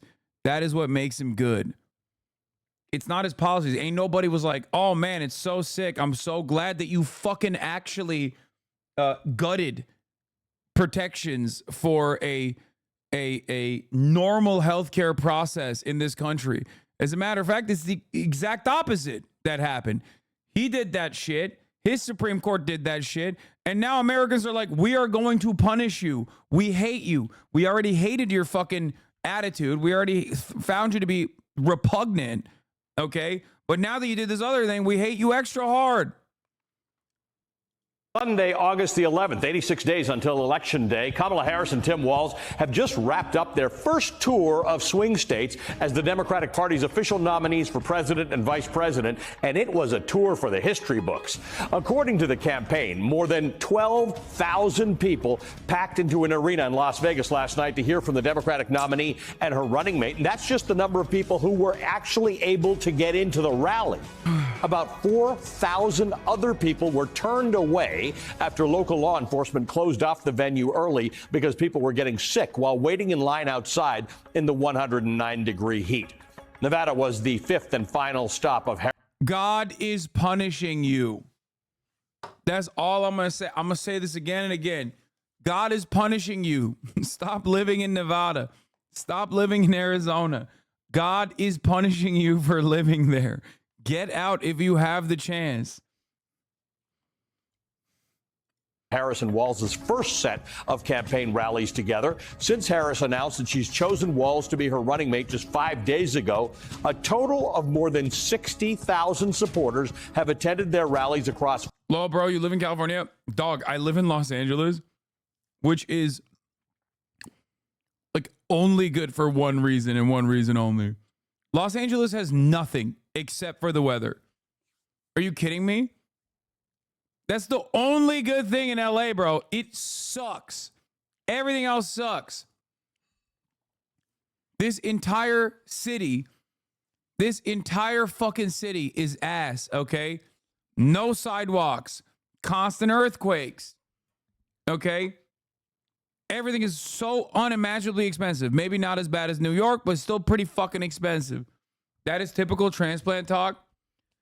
Dude, I've been living here for basically, it's not for longer than I've lived anywhere else, but it's close to it at this point.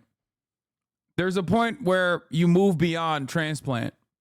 I love Los Angeles, okay? I do. That's why I live here. That's why I bought a house here, okay? You can't fucking call me a transplant at that point. Like, come on, dog. I've lived here for like 13 years. What the fuck do you mean?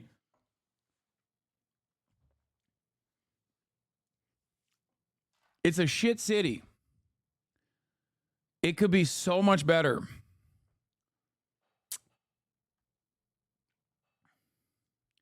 Go home. We don't want you anyways. Transplant. That's so funny. Literal transplant talk. Okay, bro. Don't make me come into your town, okay, and purchase more properties because I will fucking do it. You understand me? Do not make me gentrify your neighborhood, okay? You talk this shit, I will come over there. I'll buy a fucking house. Yeah. All right, chill. You better watch out. You better watch out. Before you know it, you're going to turn a corner. You see fucking Erewhon being built over a massive parking lot. It's over. Game over, motherfucker.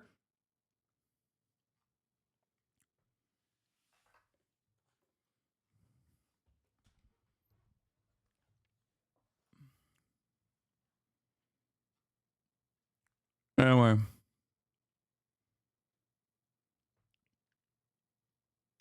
Five of the 6 most important swing states this election cycle. The pair have parted. Spoken like a true transplant? Exactly. Dude, that's why I said Erewhon. I didn't even say Whole Foods. That's like the peak. Once you see the Erewhon is so over, dude, there is no coming back from that. No one knows what Erewhon is, Rich Boy. Exactly. Exactly. It's like, it's done. You're done. You're cooked. Ways for the time being. Walz is back home in Minnesota. Harris will join Nancy Pelosi in San Francisco today for a major fundraiser that's poised to add another $12 million to her campaign coffers. The launch of the Harris-Walz ticket has been a tremendous success that's lifted many Democrat spirits ahead of their national convention, which is in Chicago next week. Harris's large and enthusiastic rallies have really irked one person in particular, Donald Trump, who's desperate to stop her rapid rise in the presidential race. For the better part of the last month, he's been trying and failing to employ an effective strategy to blunt her momentum. If you've paid any attention to his social media posts or public remarks lately, you can see him testing out different tactics and attack lines and nicknames for Harris. Recently, Trump and his allies have latched onto a new approach, depicting Harris and Walz as too extreme to lead the country. They've called them, quote, dangerously liberal. Trump has even referred to the pair as Comrade Harris and Comrade Walz, insinuating that they have communist ties. On Truth Social yesterday, he wrote in all caps that Harris is, quote, a radical left lunatic. These attacks have ramped up over the past week after Walz joined the Democratic ticket. It's less of a direct criticism of Harris's record and more of an effort to tie her to the progressive policies that Walz has championed and recently signed into law in Minnesota.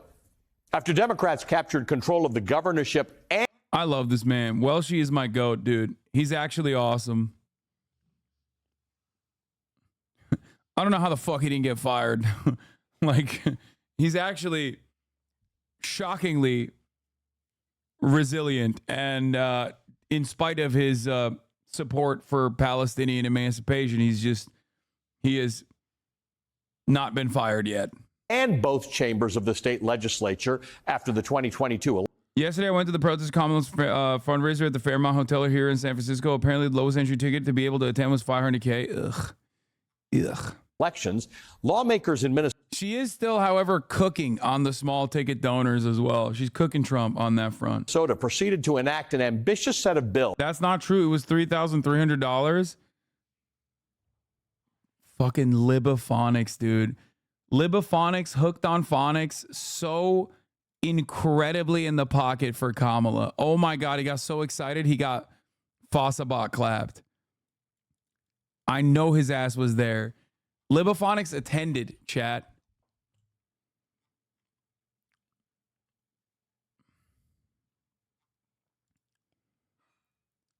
He is so dialed. He is so lasered. He is riding with Kamala Harris so hard. That sought to help families and workers and slow the effects of climate change. Some of the policies, pardon me. I wasn't there. I'm not that rich. We know you're not that rich, bro. At the top of the hour, I ain't seen you fucking gifted subs. We know. Okay? That's right. The real fucking people's leader here has fundraisers at the top of the hour. It's a 3-minute ad break. You either watch the ad or the entry fee is $6 or free if you have a Twitch Prime. Megaphonics gifted 5 gifted subs.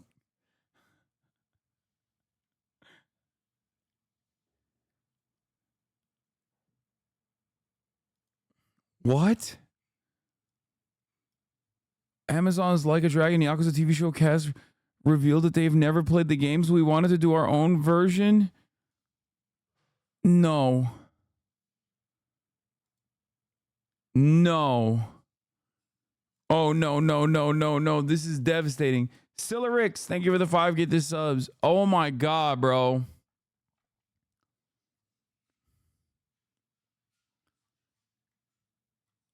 Oh my God, this is my personal 9/11.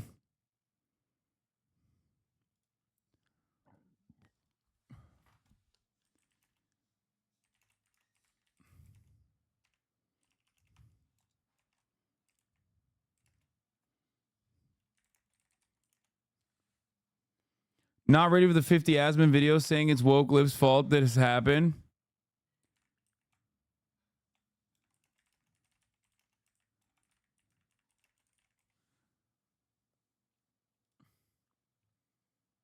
Oh no.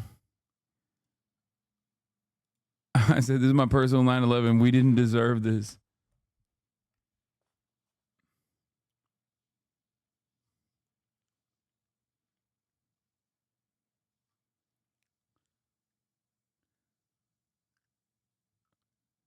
The writers and directors that played the games, they didn't want the actors copying the game characters. Stop getting clickbaited. I still think they should. I'm going to delete it, but I still think they should have fucking been invested in the project.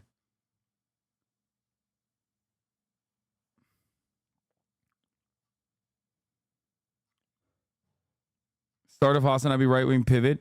Start. I've been there, dude. Skull 0801.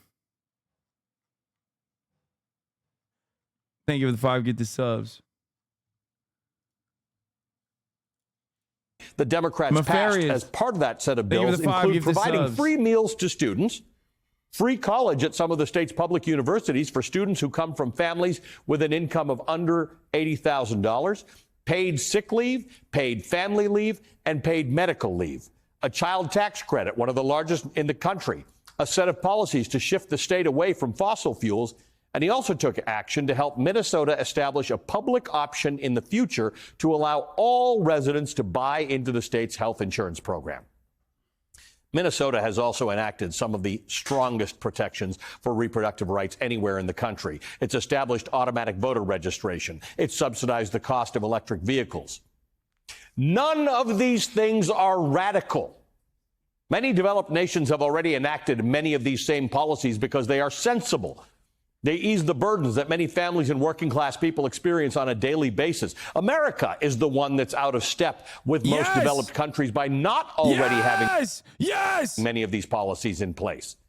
Some of these policies are popular across partisan lines. For instance, a poll commissioned by the independent Senator Bernie Sanders of Vermont and recently released by Data for Progress found that the majority of likely voters in 6 swing states, regardless of party affiliation, said that they support reestablishing the child tax credit. 63% of Republicans, dude.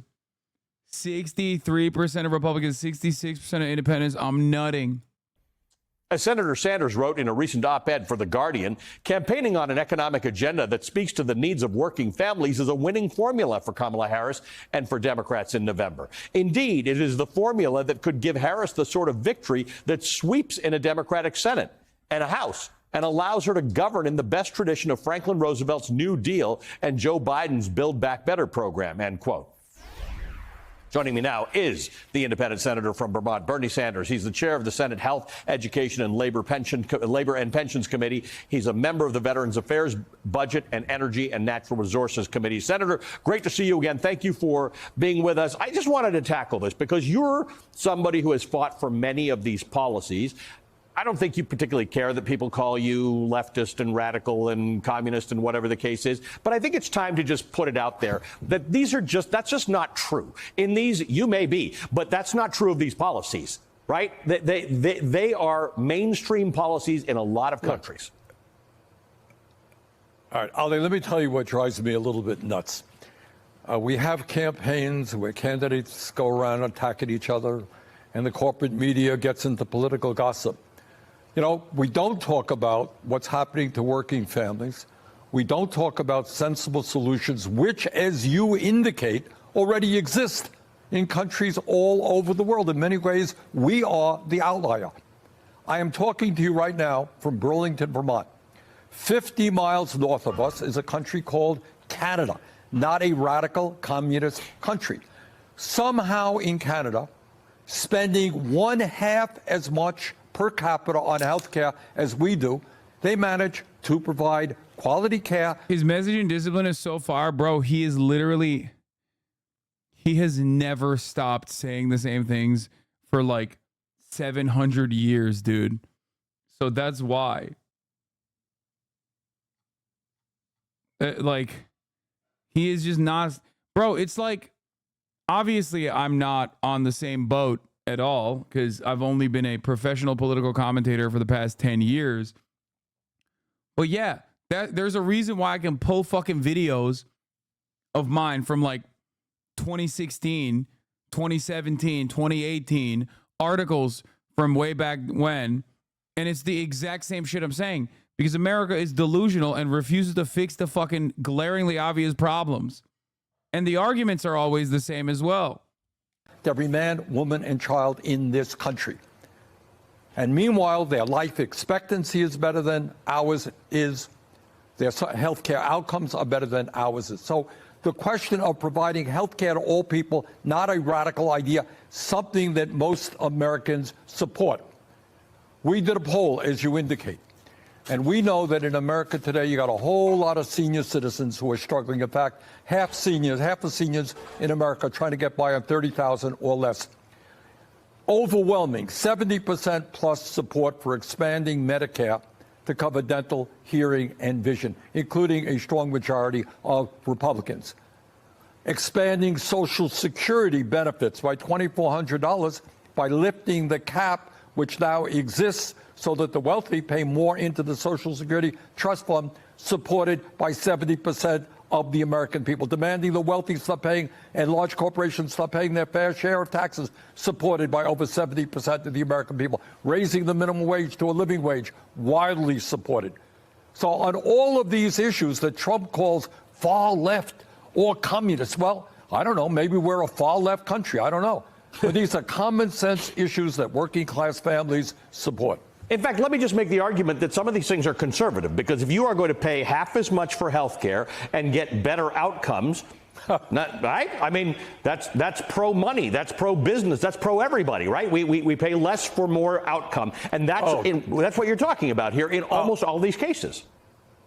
Hey, Ali, don't get me going on to health care, because we'll go on for a few hours. But the insanity of not having enough doctors, not having enough nurses, not having enough dentists.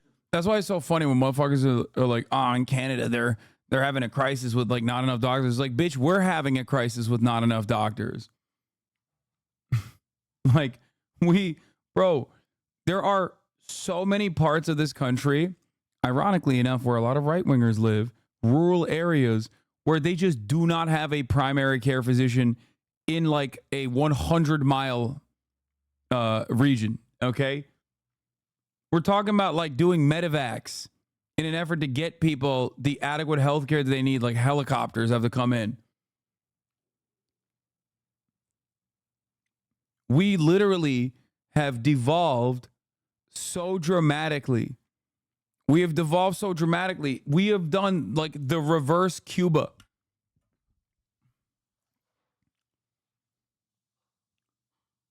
Like one of the first things is like socialist leaders do after a successful revolution is immediately bring to the countryside some of these amenities that exist in like big city crowded centers of population.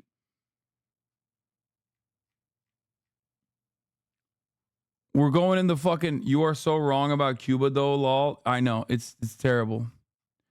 It's the worst. I know. It's so bad. It's not having enough pharmacists in the richest country. Like the situation in Cuba is literally only bad, not due to mismanagement, but due to a fucking embargo that we have placed upon them since the revolution. Okay? That's the only reason why the situation is bad in Cuba.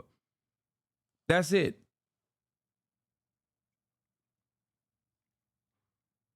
We have starved Cuba since its inception. So anything that they do, like having a better life expectancy than the United States of America, or making innovations in the field of medicine, anything they do on that front is in spite of the crippling sanctions. In the history of the world, and having a system designed to make huge profits for the insurance companies and the drug companies, you know, that to me is pretty crazy stuff. So if Trump wants to attack Kamala Harris and Tim Walz because they believe that health care is a human right, go for it, Donald Trump. Every time you open your mouth on that issue, you're going to lose more and more support in America. Do you think their lack of internet access due to the embargo too? No, I think their lack of internet access is directly due to them being in the ass cheek, a tiny island nation in the ass cheeks of the largest fucking most bloodthirsty empire that the world has ever seen, that has its tentacles in every fucking person's business, that also simultaneously has, again, waged economic and sometimes direct war against this fucking tiny island. So that's the reason. It's not a good thing. I don't agree with it, but I understand where it's coming from, especially when you consider that, like, the United States of America in times of need have also created genuine restrictions, okay? Sometimes not even during times of need. The American government has enforced incredible repressions on free speech. As a matter of fact, this is not a time of need. Look to the way that they fucking treat pro-Palestinian students, for example. Okay? Like, what are you talking about? Political repression, free speech repression is a staple in countries that are constantly under attack by much larger forces. This man has been edged by Dem candidates for decades. Let him nut already. Give him affordable health care. Anyway. We have seen throughout this election, and basically through a lot of elections, that no matter what you think about democracy and all these other things, the economy tends to be a leading issue. There are two ways to approach this. You can talk about what the Biden-Harris administration has done on the economy, but a lot of that stuff, though interesting, is long-term, right? The semiconductors and infrastructure. This concept of here's what I'm going to do for you, sort of like Tim Walz has done in Minnesota. We're going to do these things nationally. Do you think there's a way to make that a winning formula in the swing states that you've been talking about? Absolutely. I think two things. I think what Harris Walz have got to do is talk with pride about what President Biden has accomplished and the Vice President have accomplished. They're real important accomplishments. But second of all, I think we got to go back to 1936 and Franklin Delano Roosevelt and acknowledge the reality. Be honest about it. That in America today, we have more income and wealth inequality than we have ever had in the history of this country. You got 3 people on top owning more wealth. Why do you think they're pushing this message now? Bro, it's Bernie Sanders. He's never stopped pushing this message. There's never been a moment in his fucking 800 years in office where he has stopped pushing this message. What do you mean now? Like, regardless of his, regardless of... öyle mi? Ağır galiba sipariş ediyor.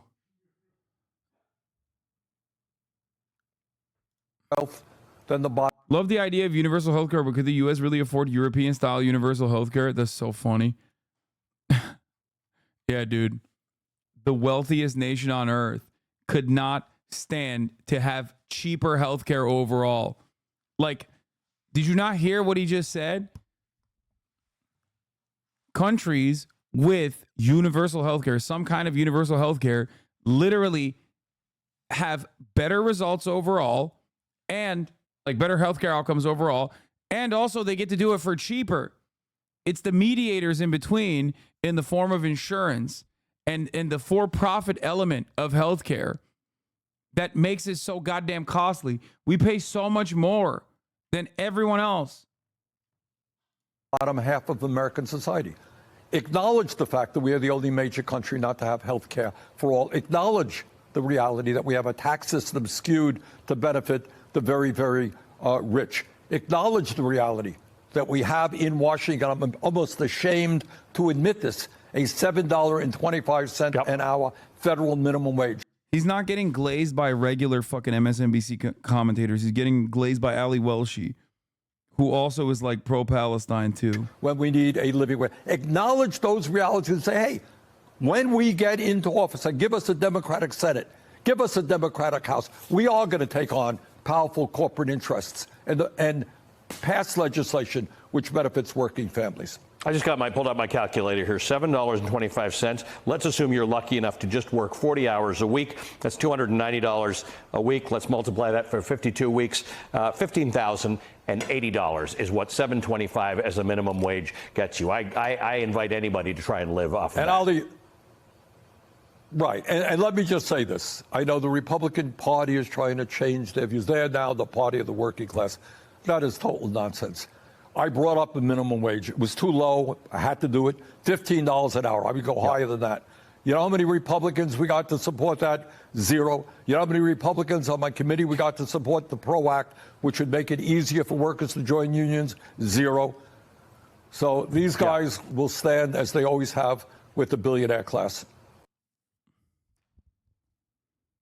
I am just stunned that we have moved on from the...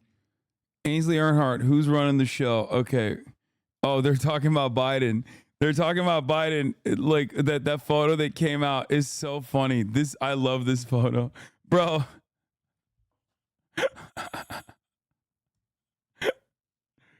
Oh.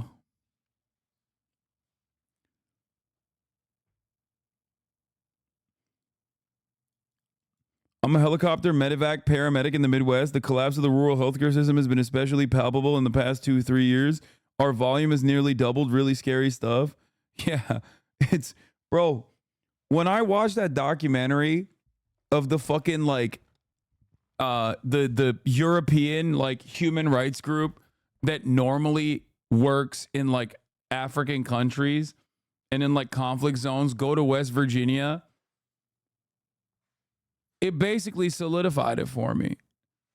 Like they were literally operating on West Virginians on U.S. soil. Like they were operating in fucking, I don't know, like a war-torn part of a country in the global south that has been like eviscerated, gutted by Western empire. It's just crazy.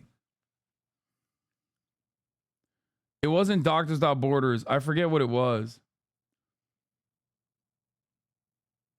Jill just got done draining, bro. Look at him.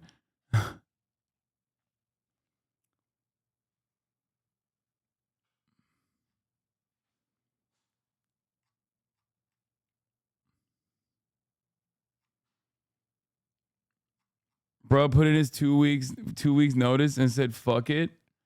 Reminds me of Chris Christie. Oh, no. You have Ukraine who penetrated into Russia. That's right. Israel about to be rocketed. My point He's getting is, a better angle. he's not running the show. Well, People behind Yo, that's awesome. Dude, this is the so scenes sick. are making the decision. No, I think he's making a decision. Is it virtual? One of those virtual things? You got Secret Service. That's where does he even have does he have his iPhone I with just him? find it interesting that David Plouffe went on Twitter this weekend and was going after Donald Trump, saying, is this a man that you want having a nuclear codes? I mean, you got a president that's not even there that has the codes right now. Can you really make that argument right now? Just vacation on the David beach. Plouffe was Obama's campaign manager, and now he's helping Kamala. Did you see this? I did. Dude, I watched the video of Pat Bev saying that on his podcast. He said, if a bomb goes off, I'm gone. And I thought it was really interesting because if you see the actual full video, it's like, it's even worse because then he talks about like his teammates and he's like, bro, I don't get what the fuck's going on over there. Like, is shit all right? And his teammates are at the beach and are like, what do you mean? Nah, things are all right. Things are great. And it's like, geldi baba. He didn't talk shit. No, I don't think he is like fully aware of what the fuck's going on in Israel. Well, I mean, I guess. Wait, do we have the video? I want you to watch the video.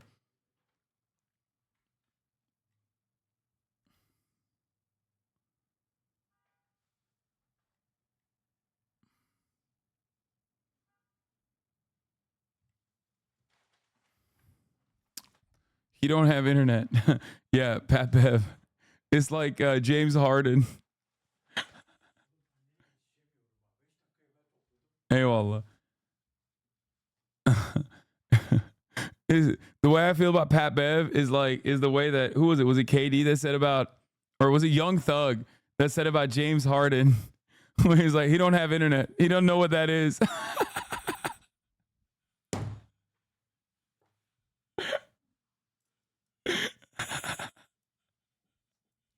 James Harden was wearing like a Protect the Blue, Back the Blue, like Punisher skull logo balaclava, and everybody was cooking him. And Young Thug. Just so you know, James Harden is my brother. By the way, he don't have internet, so we obviously don't know what's right or wrong if he posted something like that against the U.S. Or he posted something like that against us. But I hate when rappers get in people's business, like it can't happen to them. Buster, let people clear they shit up, activist.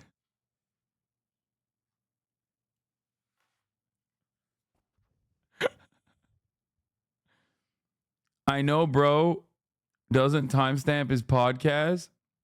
I don't know, bro, doesn't timestamp his podcast. Bro, there ain't no way. There was a TikTok that just specifically addressed them talking about Israel.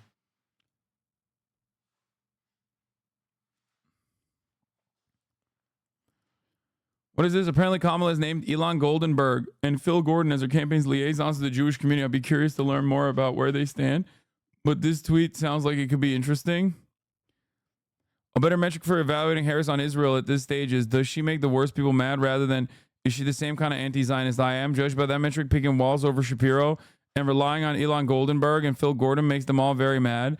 She's going to disappoint, and the left has to keep pressure on. But there are real signals she'd be better than Biden, not just better than Trump. If the most committed Israel hawks recognize them, we can too.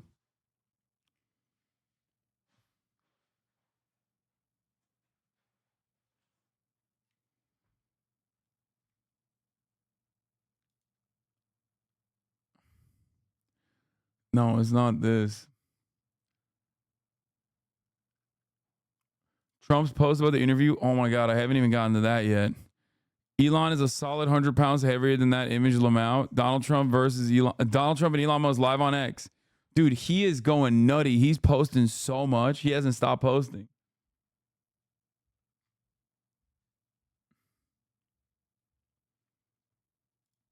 $547 timestamp. I know. Pat Bev going to Israel. You're scared. You said you're never coming to visit me there. What do you mean scared? No, you said you're never coming to visit me there. Well, there is war going on. Bro, you're putting the fear of God in this man's soul when you say you're scared. Backboard, but it was already broken. It's not like I'm right here because that's how I kind of get above the rim. So a mine little is bit. right here. Oh, okay. Yeah. So I guess maybe I don't get that high. Probably about how much higher above the rim than you are. Hey, we haven't talked in a long time. I know. Pat Bev going to Israel. You're scared. You said you're never coming to visit me there. What do you mean scared? No, you said you're never coming to visit me there. What do you mean scared? No, I'm not. There. Well, there is war going on. Yeah, but it's not. There's a war going on outside. No man is safe from. Yeah, but it's not now. What do you mean not now? It's a guy on my team who's played there for like 4 years, sitting on the beach for the last 3-4 years, telling me nothing's happened since he's been there. So yeah, but I mean, 3 or 4 years ago. That's what I mean. He's like, bro, nothing's happened 3 or 4 years. It's like is different from than this last calendar year. I know, but he said 3 or 4 years ago, actually, it was actual war. It is actual war. I'm talking about 3-4 years ago also. It was, he was like, that was the worst it was. That's not a good sign that there's recurring war. Dude, it's so funny how revealing it is. Exactly, bro. That's what I'm saying. Exactly. He's literally like his Israeli team players are literally being like, oh, there's nothing going on, man. There's like, it's nothing. It's just, oh, it was war 3 years ago too. Bro doesn't have internet. War. No, I haven't got knowledge of any not safe places in Tel Aviv right now. Well, you and I must have different algorithms because I'm seeing videos of bombs. Yeah, the videos you sending me, I send to them and the players who've played before. Not me, because I'm like, maybe you're just saying that because y'all want me to come there. So I'm asking one of my old teammates, Tyler Ennis. He's like, yeah, Pat, like, yeah, you walk in every place, it's a bomb room there, obviously, every apartment. But he What's said, a bomb room? You motherfucker go there, you hide. He said, I used that for fucking hanging up clothes, Pat. I played there, 3-4 months last season, nothing happened, so. Why don't they just make the whole house out of the bomb room? And listen, hey, now you a little bit out of my pay grade there, brother.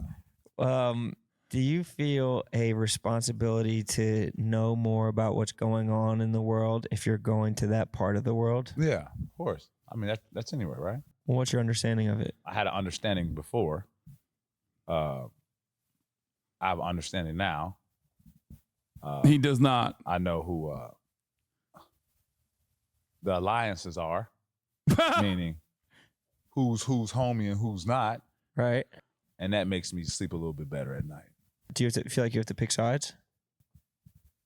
So, you can speak freely because I really don't like speaking about politics and religion because it's a very sensitive subject. Of course. So when I signed, obviously, I read all my comments anyway. And, it was a bunch of stuff like, you took blood money and why would you take that, that money, this, that.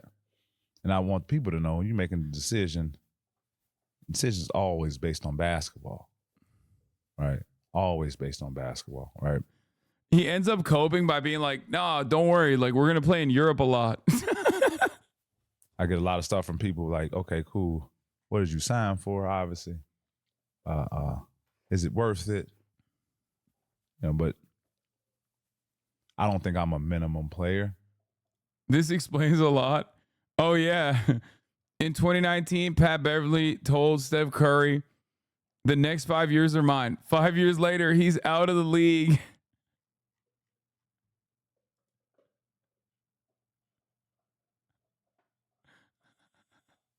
But I'm a minimum player if Kyle Lowry takes the minimum and Russell Westbrook takes the minimum. So obviously that makes me minimum without a doubt, no matter what I do in a basketball season. The market's been set. Yeah, so I don't think that's fair to me. I work on my craft, shit hard, and A lot of motherfuckers in the NBA. I feel like from a compensation standpoint, that based on the previous season, what all you know, these of chats, play, I will is be how out. the This is compensation weird. Is based upon in the previous years. But you know, once you take one minimum, the team will offer you another one. That's just how it goes. So like, you know, you got people like, you know, I had a better season than Kyle Lowry and Russell Westbrook. Like if we, you know, playoffs, you know, like better season than both of them. But, and there's no disrespect to them, but if they take minimum, what the NBA team go tell me the same thing, right? I don't want minimum. Like, you want to take minimum to be in Detroit? You want me to take minimum to... Bro, he's taking maximum in Tel Aviv. Like, I'm not gonna lie, I would much rather be in Detroit than fucking Tel Aviv. Charlotte, you know, like, again, no disrespect to those teams, but like, I feel like I have a lot of basketball left. I just came out probably one of my best years, you know, basketball wise, you know, on both sides, especially offensively. So I just feel like I got a whole bunch left in the tank. So I get a lot of, I wouldn't even say shit because, you know, it doesn't bother me at all, but I also get the positive side too. Like, man, Pat, the way you are able to just stand on your own 2 feet and make decisions that are just based on, you know, you and your family is super unnatural also. And the way you're able to, you know, do the best thing that's best for you. That's best for you. Tel Aviv, though, maybe unironically safer than Detroit. Are you insane right now? No. Like, bro, I don't think people understand. Like, I think people think, like, a lot of people are just, like, very invested in this narrative that, like, Israel is the safest place in the Middle East or some shit. And it's like I don't think that's the case, man. Like, why am I covering the news about how, like, Iran is going to do a retaliation to Israel directly on Israeli soil? Like, bro, they don't have missile systems. You know what I mean? Like in Detroit. You know, it's pretty impressive too. So you get both sides of it, but I'm excited. Do you think that the max contracts in the NBA are killing the middle class of the NBA? I don't, you know, and now I'm pissed because now I wish I would have went to the meetings to see what the fuck they talking about. You think that CJ McCollum would have listened to you? Or Grant Williams? No. Especially after you put them on them. Okay, this is kind of boring though. There's like more stuff that he talks about that's not like money related. Bro, he has a McDonald's ad in between. This shit is cooked, dude. He's hitting the maximum. Oh my God. No, I know he's does that players union stuff that he said he should have paid attention to. How did Trumpers go from being anti-Semitic to being Israel stans? I don't get it. What are you talking about? They are and were anti-Semitic. They are and were Israel stans. Anti-Semitism and being a major stan of Israel are not at odds with one another. In many instances, it is actually the majority opinion. The majority of the American population that is like pro-Israel is anti-Semitic. The minority of the American population that's anti-Israel is anti-Semitic. The overwhelming majority of the pro-Israel population in the United States of America is deeply anti-Semitic. Like straight up. Yeah, and then we go, I think we go to Tel Aviv for like 2 days, and then we come back. We have to go. The war will probably be done by then. Yo, chill, not too much. And then we come back and go to Belgrade for like another 7-8 days. But where's that, Serbia? Well, yeah, they rarely have wars over there too. I mean, U.S. So oh, very nice. Come on now. Very true. There's a really funny moment. It's fine. Well, we can skip it. But there's a real funny moment where he's like, where he's like, do they like black people over there? And he goes, shit, who does? And I don't think he realizes like, yeah, no, they don't like black people in America, but at least there's There's black culture in America. There's like areas in America with a lot of black people. I feel like Israel's a little bit different. You know what I mean? Like there's enclaves, a sense of community, a sense of protection here in the United States of America in spite of the white supremacy.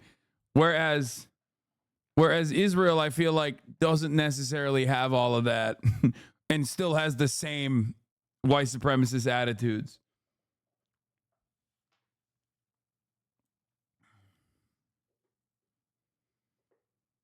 I mean, yeah, there are obviously Ethiopian Jews. I'm saying that, like, I'm sure there are enclaves as well, but it's like much more limited.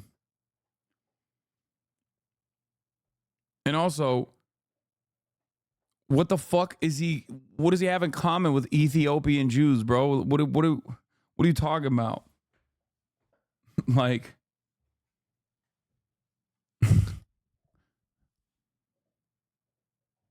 like, that's it. Oh, okay. Victim of racism. That's it.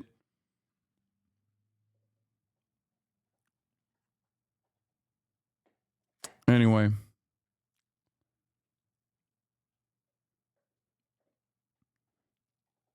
I truly don't understand how a black American man cannot pick up the fuck vibes in Israel, like where he's staying. I think he will when he's there. We are waiting 30 more minutes, ladies and gentlemen. 30 more minutes until my goat meets the giraffe. Okay? 30 more minutes.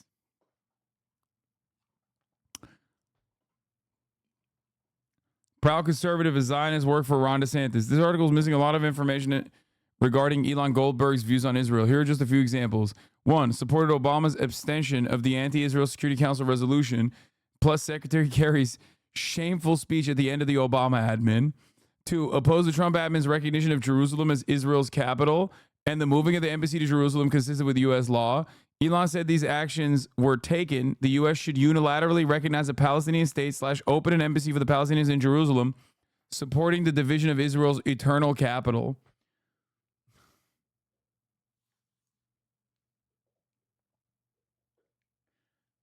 It's kind of funny because, like, Americans, I don't think, have the capacity to read this shit as, like, as nutty as anything else.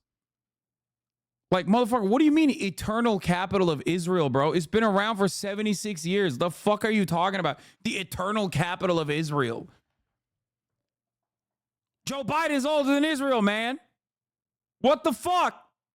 The fuck do you mean the eternal capital? Like, this kind of stuff bothers me so much. Like, normally, a guy that speaks like this should at least, like, you know, feel a little embarrassed to be in polite society amongst, like, those who are well educated. You know what I'm talking about? No, he didn't mean internal. He meant eternal, dude. Like 1,000 years, okay? He means eternal, as in 3,000 years of Judaism.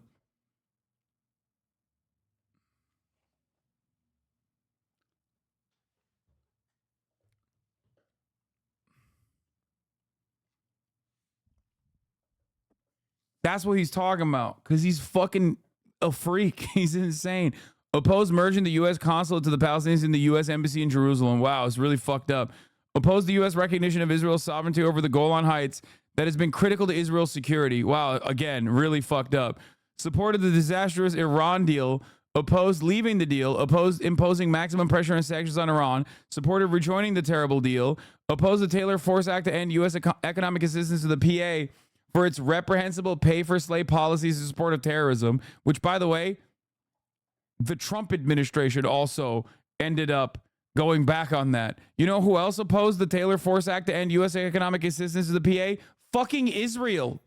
Because even they were like, hey, man, these guys are, 1, our security forces in the West Bank, and 2, you're really going to fucking radicalize the Palestinians if you shut off their food in the West Bank. Supported restoring funds to UNRWA that has further been proven to be a front for Hamas. Supported a political process that simultaneously pursues the reintegration of the West Bank and Gaza Strip and end a long-term ceasefire between Israel and a group of Palestinian factions that include Hamas and Fatah that has been the blessing of PLO. Supported reopening the PLO mission in D.C. that was rightly closed because PA has been supporting illegitimate anti-Israel actions at the ICC. Oh my God, dude. Oh my God. Conservative ultra-Zionists are fucking on crack, okay? Supported freeze or reverse settlement activity through a range of options, including one, ending the practice of shielding Israel from international consequences. It's like, go live there. Go live there. Well, I guess he was the U.S. ambassador to Israel. You're not American anymore. I'm taking away your citizenship. Sorry. Like, if you love Israel that much, go fucking just live in Israel. You're no longer American, okay? The fuck is this shit? No, I'm serious. Like, what are we doing? What the fuck are we doing? Like, what is this shit? What the fuck? Bro, if I was chirping like this, what is happening, Kaya? Kaya's mad. Murat's here, and Kaya's mad.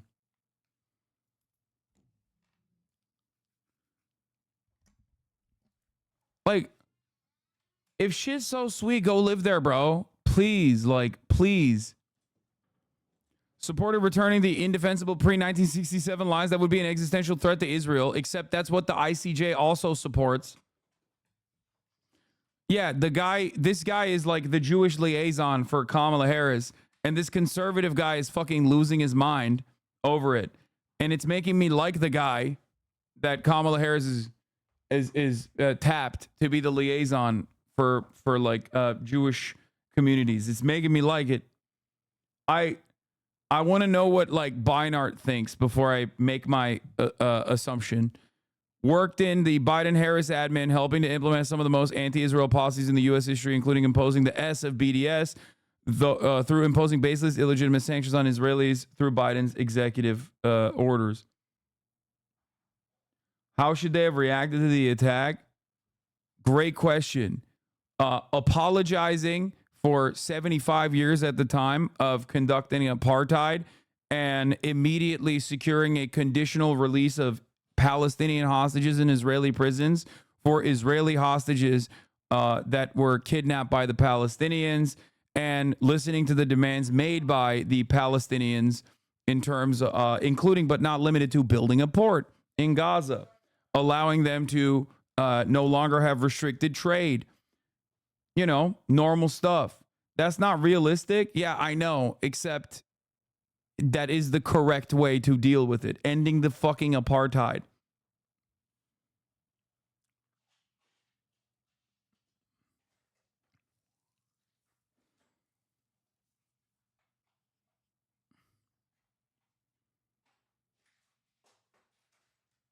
Edgy? Ending the apartheid is not like an edgy point that I have. It's just the correct point. How did Israel literally blow up Gaza's airport? They did it years before they did it before they even fucking completely blocked it off.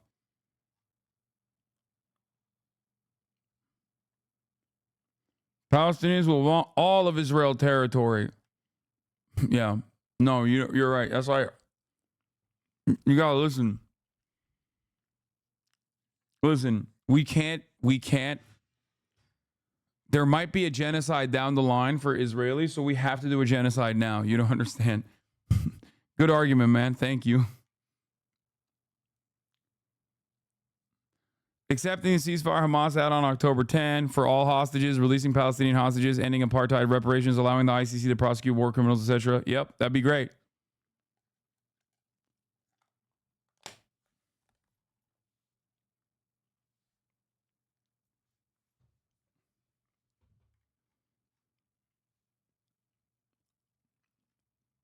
Guys, we have to do this defensive genocide, or else there might be a hypothetical genocide down the line.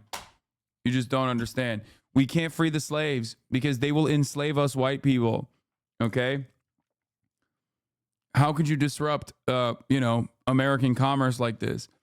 We can't end the apartheid because if we do, then black people will run the country and run us white people out and will institute an apartheid on us, white people in South Africa.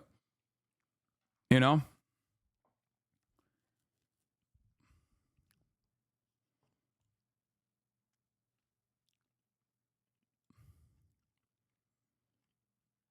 Third of conservatives being very normal about Walz. Adding Kamala to this feels kind of like a hat on a hat. Just a reminder, Vance is weird. Kamala found herself an absolute freak. Horse cum.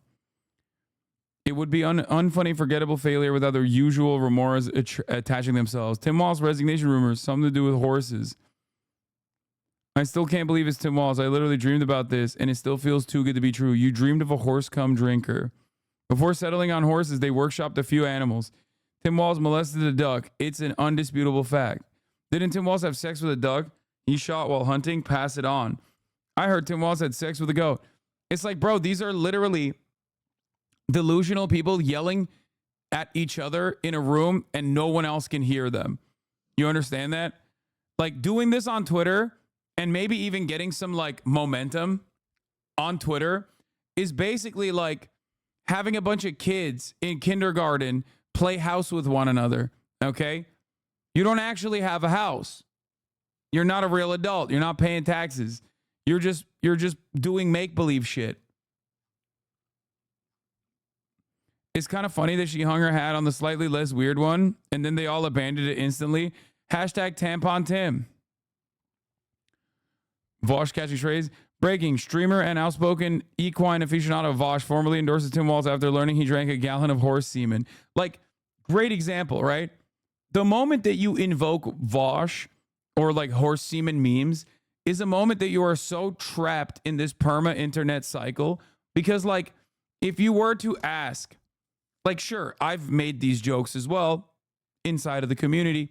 But, like, the moment that you talk about Vosh, okay, imagine yourself having this conversation. If you live in the Midwest, or if you live in, like, Arizona, Alabama, any number of these different places, right? And you're, like, trying to describe to people who Vosh is and why, like, why this joke lands with horse semen. Like, they will kill you with hammers, okay? You try to describe this to someone, they will kill you with hammers, okay? You will immediately be put under medical watch. They will lobotomize you. And perhaps they should lobotomize you. Do you see what I'm saying? Making up a wife and then imagining her getting mad at me for being weird. Take that, Libs. My wife watching me make another Tim Walz horse fellatio meme. Are there jokes in there? Or are they just putting in random letters? I'm going to stop trying to figure out if there are jokes in here. TRUMPxELON rally attendee encompasses her campaign and supporters in one interview.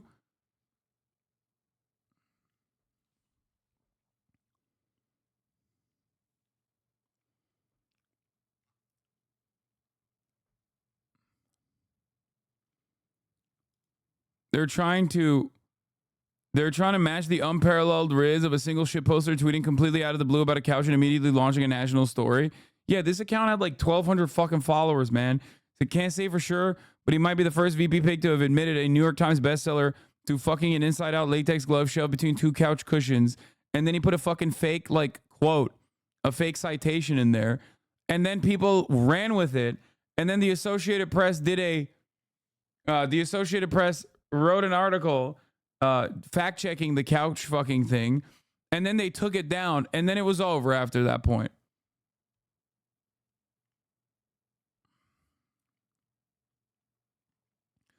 The problem with the Kamala Harris memes is that they can't call her Kamala Harris, okay? Because they're Republicans, and they have to run on back the blue shit. So they can't literally say Kamala Harris. That's the whole problem with the Republicans in this situation, because they like cops. Yeah.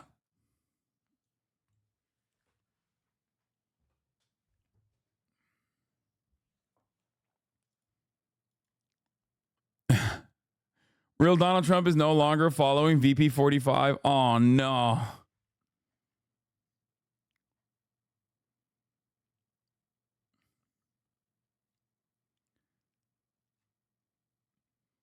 Also, the JD Vance one only works because he seems like the kind of sweaty weirdo who would fuck a couch and then write about it. Yeah, I mean, He just doesn't have good vibes overall. And because he doesn't have good vibes, he is going to be significantly more vulnerable to this kind of like attack.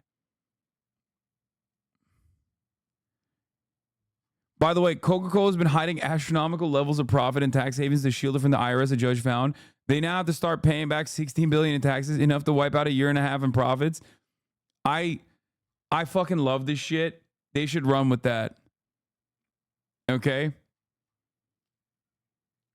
They, like, Biden campaign should be plastering this on every fucking wall and be like, this is what we do with the extra funds to the IRS, okay? We go after big violators. We go after people who are tax cheats, mega corporations. Oh, here. This was the thing that I was... oh, the Spaces is up already? Oh my God. Oh my God, it's starting.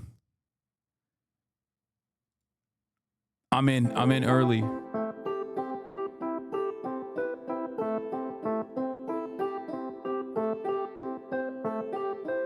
I'm requesting to speak. Hello, hello. Too many requests have been spent.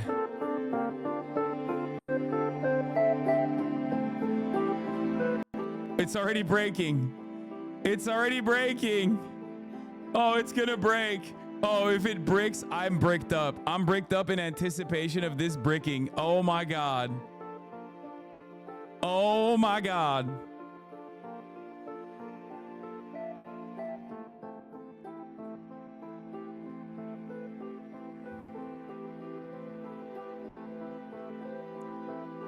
Oh, I can't wait, dude. This is fire. Wait, is it audio only?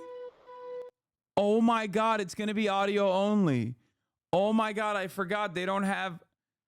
Oh my God, I forgot there's no visual. Oh my God. Oh, he's so bad. Oh, this is so sad, dude. Oh, this is so fucking sad. Holy shit.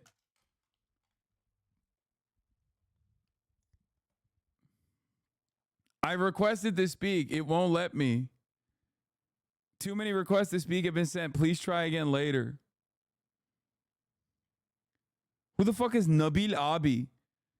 Bro, stealing my fucking steez, dude.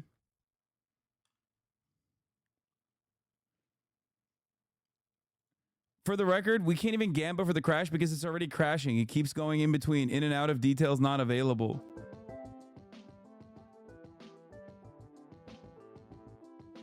You guys remember the DeSantis announcement? That shit was so awesome.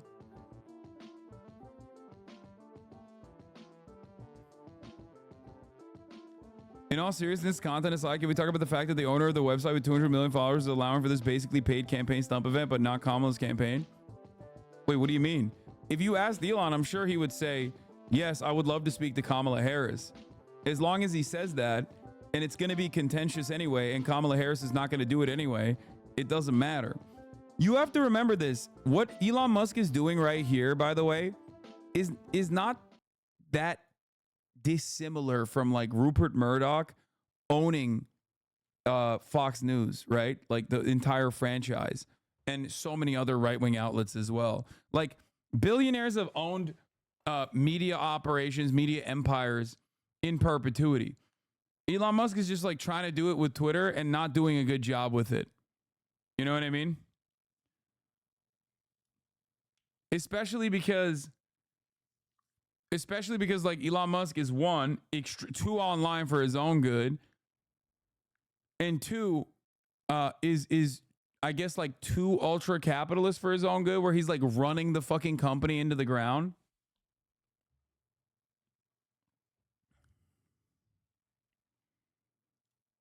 I'm gonna reply to him. I'm gonna say, sir, I have requested to speak on behalf of red-blooded, patriotic Americans, but the Elon Musk website won't let me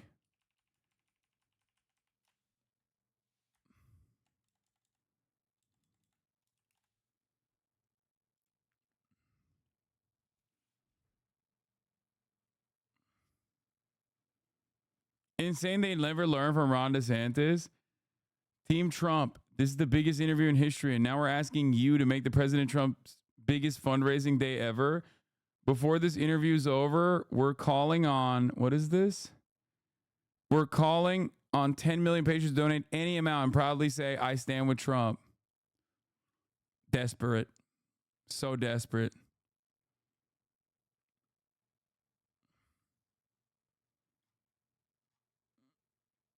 Can I ask a dumb question? No such thing. No such thing as a dumb question, my friend. We are living in the dumbest of times. We are living in the best of times. We are living in the worst of times. But most importantly, we're living in the dumbest of times. How is this good for the Trump campaign? Any undecided voters are going to see this as a right-wing freak interviewing glazing Trump and now help swing their vote. I think that a lot of dumb people still think Elon Musk is awesome. I'll say that much. A lot less people now think Elon Musk is awesome, but there's still plenty of dumb people because the media for years and years glazed him as like a genius and a brilliant boy. So there's definitely still a lot of like average Joes that probably think that, Elon Musk is cool. I've never been one of those guys. I've been a fucking hater. I've been a hater of Elon for some time now. Oh yeah, biggest failure I've ever seen. Oh my God! Whoa! They're so bad. They're hot miking. They're hot miking. You could not have written a better, more poetic situation. Oh my God! Donald Trump is going to Elon Musk after this. Okay. Let's get down to it. Let's talk about Rhonda Stinky. We're back to the news. Little Rhonda announcing his campaign in like an hour, actually. We're going to be tuning into that when that happens. I like that Donald Trump's only competition is like, or at least the people, the person they're propping up as Donald Trump's only competition is 30 points away from him and is basically another cookie cutter carbon cutout of Donald Trump, but just... But Elon Musk is awesome, though. He literally built rockets and dodge the top of the hour ads with a Twitch Prime subscription. Please stop promoting misinformation. Are you kidding me? You took advantage of my excitement for extra content, okay, that I did not even ask for, that I could not have even imagined. Extra content that has basically started already. The space is already breaking. It's already bricked. It cuts in and out. It says details not available over and over again. I am worried about refreshing this page. And it still says 44,000 in the space when we know there's probably more people in this space. And you fucked me. You fucked me so hard. Okay?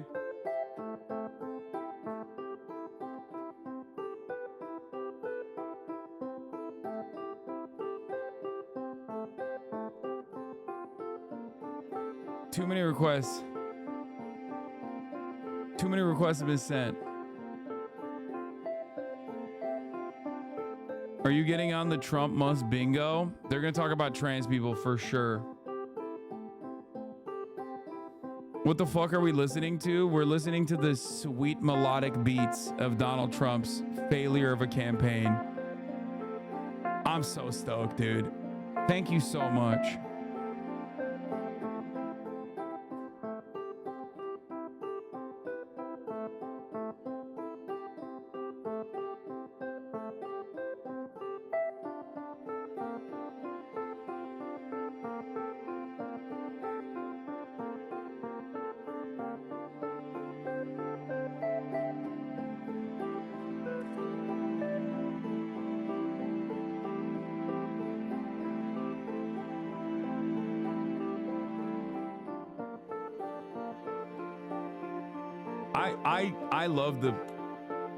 I love the music. Old Trump ad. Oh yeah, remember the old Trump ad from the DeSantis space? Remember when he came out with that fucking heater, dude? George, can you just wait while we... Hello? Can you hear me? We can all hear you, George. Can you just hold on for a second? Hilfa, I don't think they can hear me. I can hear you fine, George. Just speak to the I don't think George knows how to use Twitter. Hello?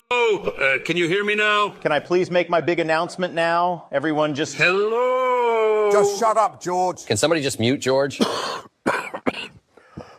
Dick, could you try not to cough on the...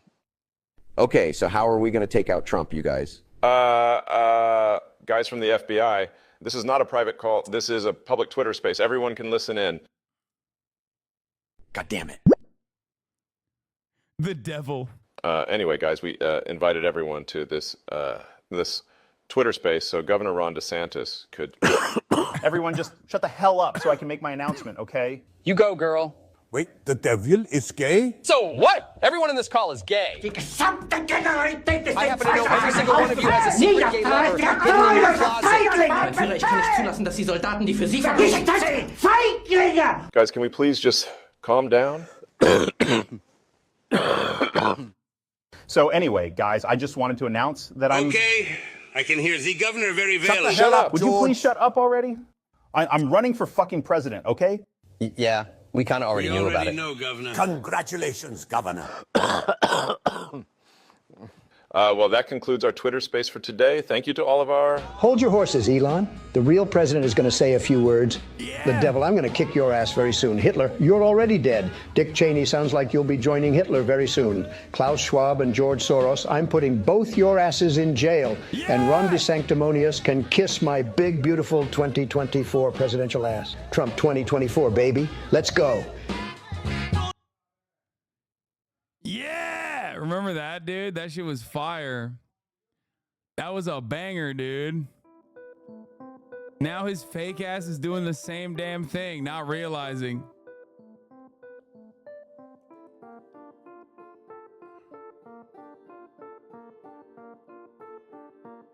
This music is so funny.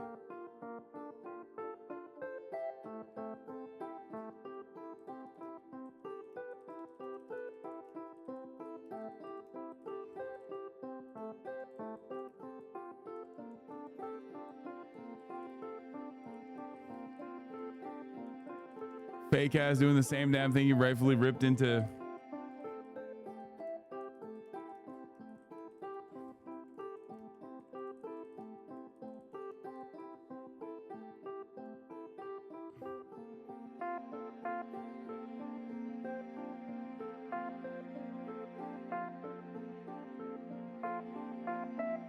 I'm only now getting more and more into politics, and forgive my ignorance. In regards to Kamala being a border czar, what exactly is a VP supposed to do to be better on immigration? Kamala Harris is cooked. The border situation was because the border czar thing was specifically because Joe Biden hated her. That's the only reason why she was border czar. And now it's coming back to haunt her. Because obviously, as the border czar, she's not going to fucking deviate away from the administration. Sorry for burping into the mic. I know that Sean Hannity would never do that.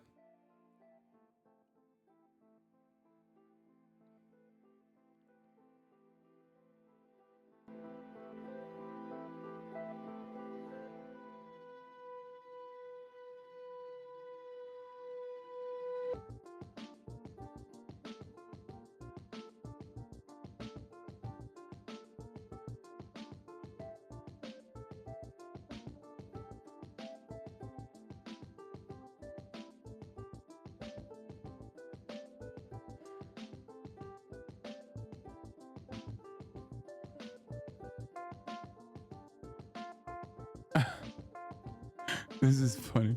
We have an unwanted immigrant in this state. Please advise at Greg Abbott at Drake. Drake is officially a resident of Texas. Deport. I told you the real border we needed to be worrying about was not the southern border. Only libtards worry about the southern border. Real American patriots know the real border to be worried about is the northern border, brother. They're coming in.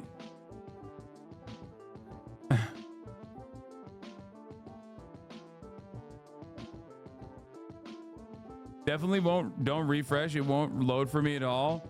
Yeah, I know. That's why I came in early. So I could serve the sweet, juicy top of the hour ad break to you ahead of time before the fucking thing starts. Because in the next 3 minutes, you are not going to want to miss out a single moment, a single second of this delectable content. I was there up and early, baby. You already fucking know. At the top of the hour, there's a 3-minute ad break. If you no longer want to see those ads, Miss Valerie Chaos, thank you for the 5-tier gift of subs. If you no longer want to see those ads, all you need to do is subscribe for $6 or for free with a Twitch Prime. Oh yeah, I forgot that chatter cooked me. Oh shit, my bad. My bad. I did get cooked earlier. I forgot. I got cooked so hard, it caused my brain to forget about it.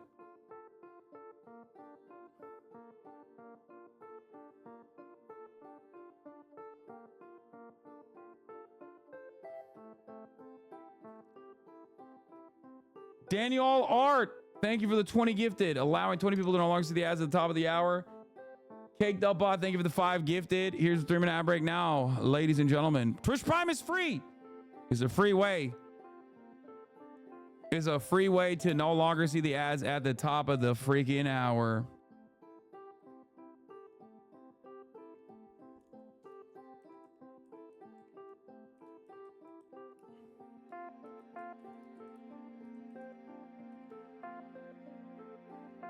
Insane Monster 69. Thank you for the 10 gifted.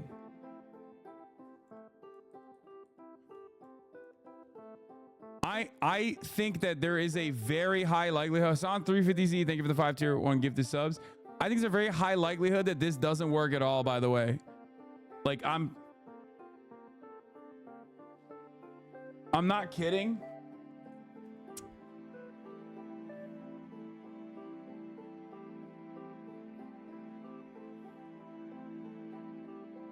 There's gonna be a new space. Be ready for that. Yeah.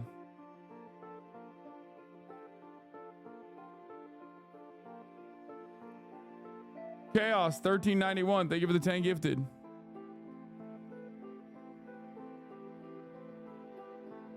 Oh, Elon's in. Request sent. Fuck, too many requests. Marjorie Taylor Greene is a listener.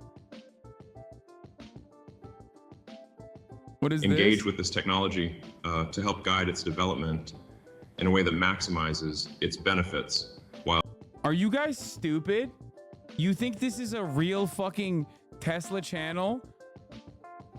Oh my God, people are so dumb.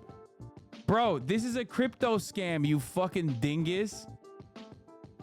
How are you this online to be on my broadcast and you still haven't realized that, like, most things that have Elon Musk on them, most live streams that have Elon Musk on them are crypto scams. 180,000 viewers are watching, by the way. Sucker born any minute, every minute. I know.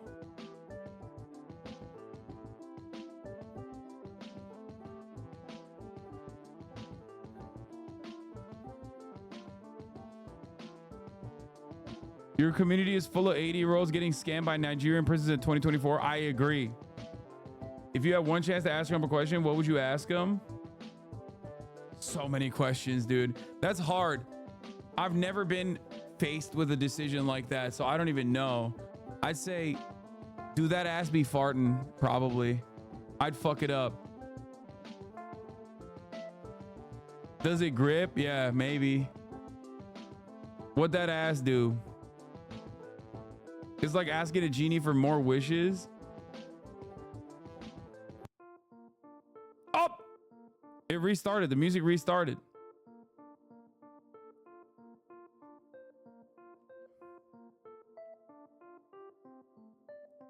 Do we have a Trump Elon bingo or not?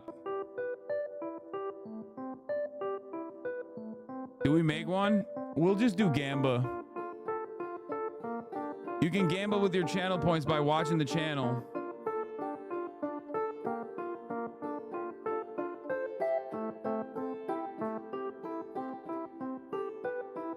From Jack's Films.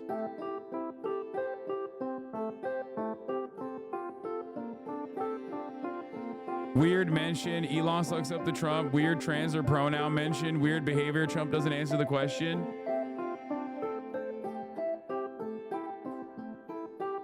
I like it.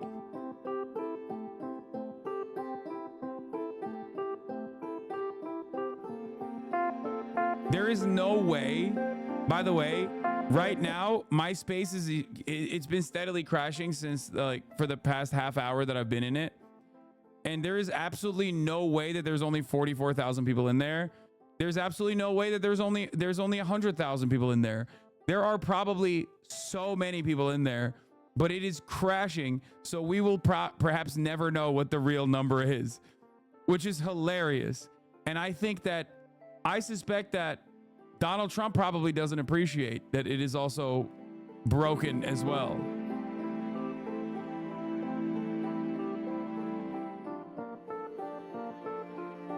Unable and crash is trending. Ain't working for anyone at the moment. Oh my God, I really hope that they don't like kick off a new call again.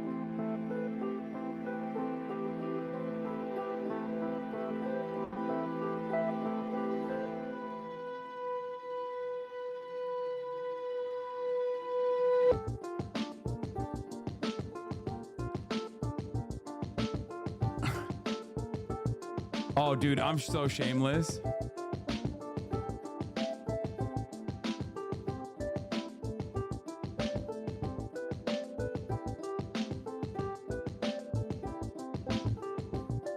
I'm gonna say, I got into the Elon x Trump space 30 minutes prior to knowing it would crash. Come listen along.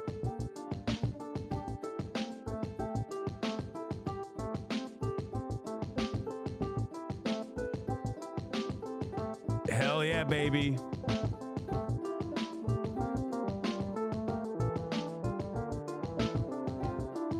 Blast it, chat. Blast it. Blast it, baby. Blast it. Shameless.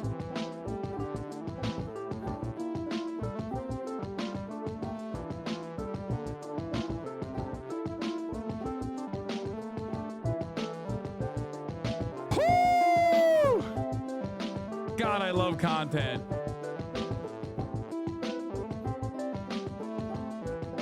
At least the other stuff on the website is still working.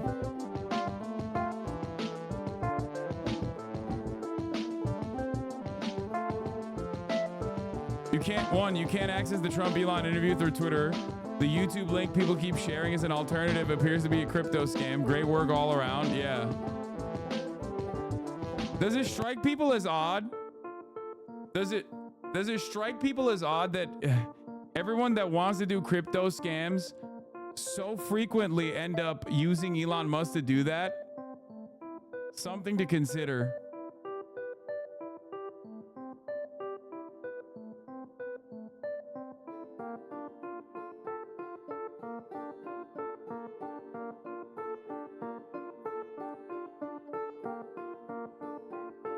That's because his fans are bawling, or because they're fucking stupid and infinitely more likely.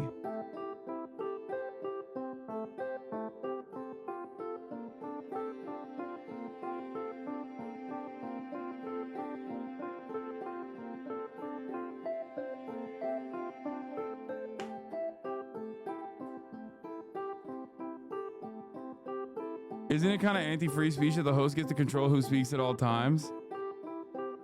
The COPA started already? Oh my God. Chris LaCivita, effectively one of Trump's two campaign managers, just posted on X trying to frame this as Trump breaking the internet. DeSantis tried to do this too. Oh, it's the same fucking loser energy. Oh, that's so awesome.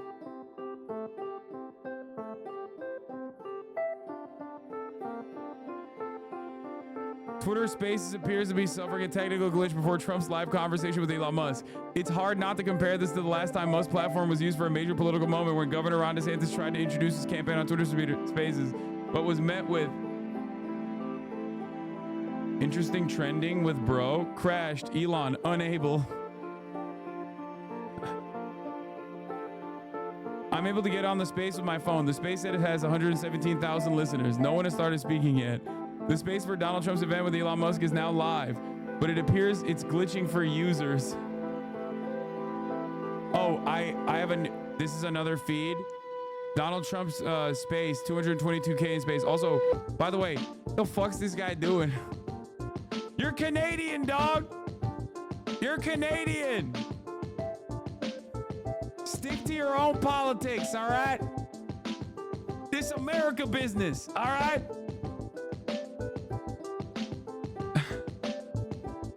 How the fuck did he fail to ratio me? That's crazy.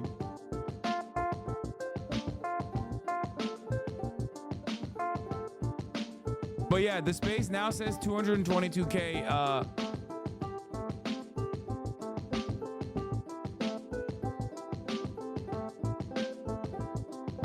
Don't let him ratio me, chat. Keep pumping. Keep pumping my reply. Not that it fucking matters. Like, I'm shocked that he wasn't even able to ratio me to begin with. Considering that.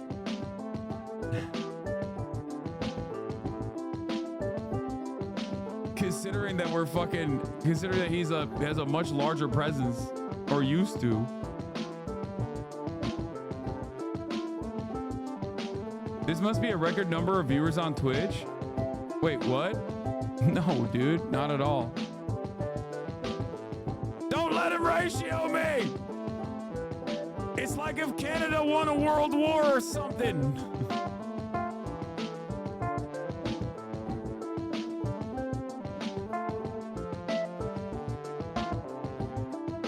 We're not letting Canada win.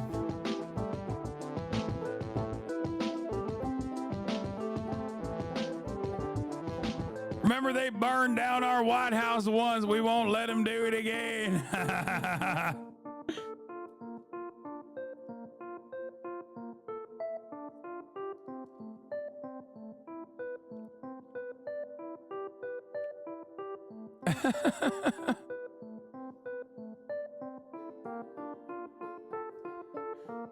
Stay up there with your goddamn health care and your fucking... I don't even know. I guess healthcare is good enough, honestly. Holy shit.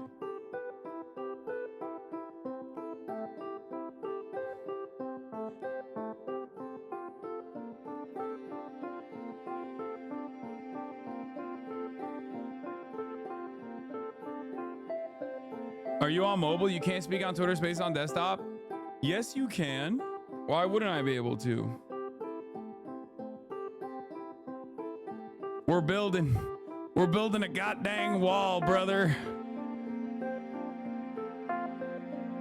I suspect that the rest of Twitter will inevitably break as well, by the way, because, you know, fucking it's ass. It's a stupid ass fucking website run by a stupid ass donkey.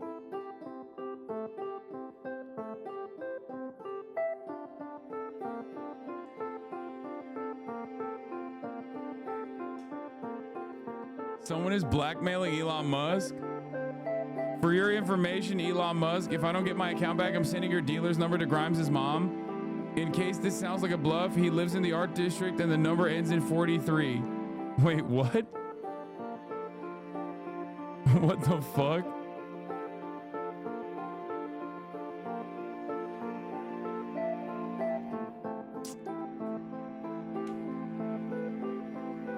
Tesla US channel has it. No, it doesn't. Shut up, dumbass. It does not. It's a crypto scam. God damn.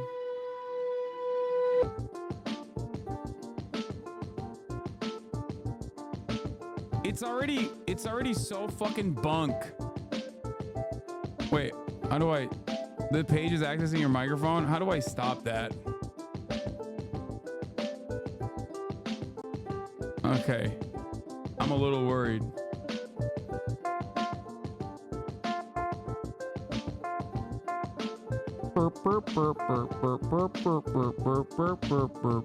Dude, I'm feeling like I want to vote for Donald Trump now. This music has got me in the groove, dude. Maybe it's hypnosis.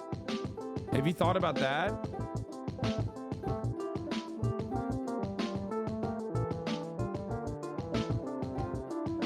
There ain't no way this ever goes live. We are now officially 17 minutes in. We are officially 17 minutes in.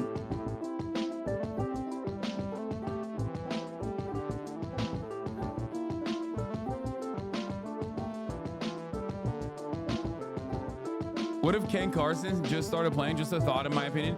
If Ken Carson just started playing, I would vote for Donald Trump.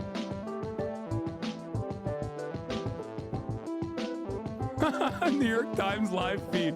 We are trying every way possible to access the stream by phone, desktop, in the app, in the browser, and most of us reporters are having trouble getting it to work. We are most likely not the only ones. It appears crypto scammers on other streaming platforms have tried to take advantage of the confusion on X by creating fake streams mimicking Musk's voice to persuade people to buy cryptocurrency.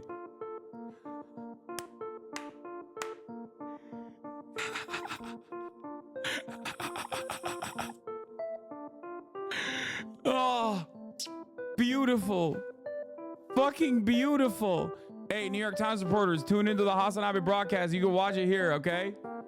Hey, don't worry about it. I got you, baby. I'm so glad. I knew how fucking unimaginably incompetent this dingus is. And I knew this shit was gonna crash, so I was like, at least I'll be in there 30 minutes prior before this shit starts. I clicked on it as soon as the link was available.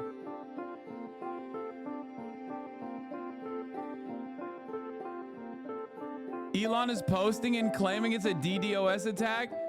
Oh, hell nah. There appears to be a massive DDoS attack on X. Working on shutting it down. Worst case, we will proceed with a smaller number of live listeners and post the conversation later. Oh, hell nah. Oh, no, bro. How can you not foresee this? Isn't that trackable? People can verify this independently.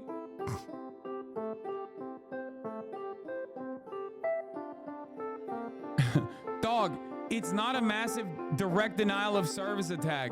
It's just that people are tuning in and your website is not capable of handling it. It's just people trying to get in, dumbass. But your website sucks. Yeah! I fucking called it!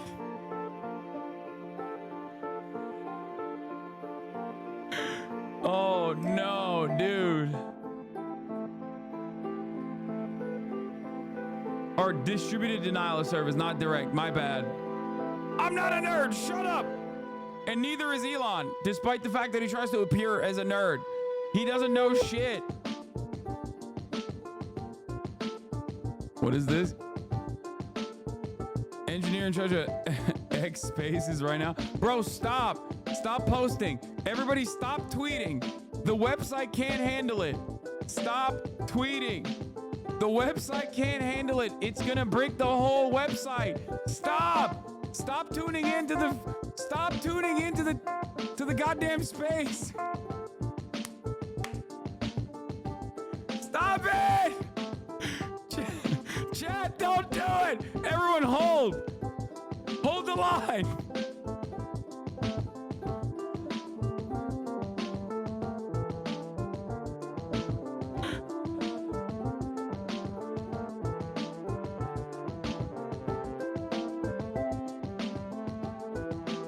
Stand back, stand by.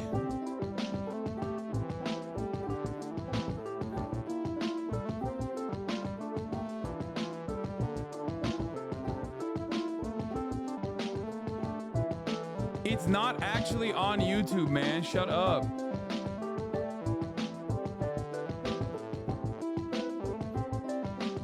Yo, this is a jam, though. I'm not even...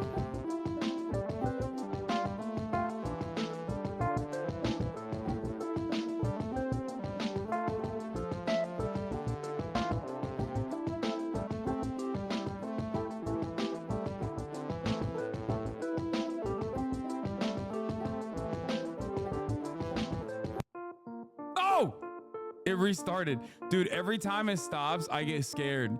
Every time.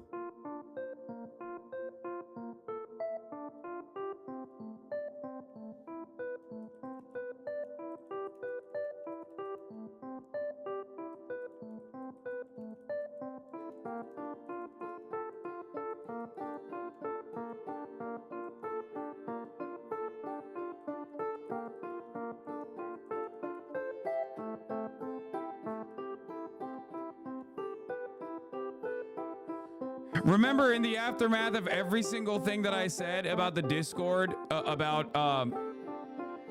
every single thing that I said about the Ron DeSantis failure still remains in this circumstance. Remember, websites are completely capable, like normal websites are completely capable of handling this level of traffic. Okay? Like eBay had 3.8 million live concurrent viewers. Okay? YouTube does it on a daily basis. Fucking Kick was able to handle it because Twitch is their back end. They're using AWS on the back end.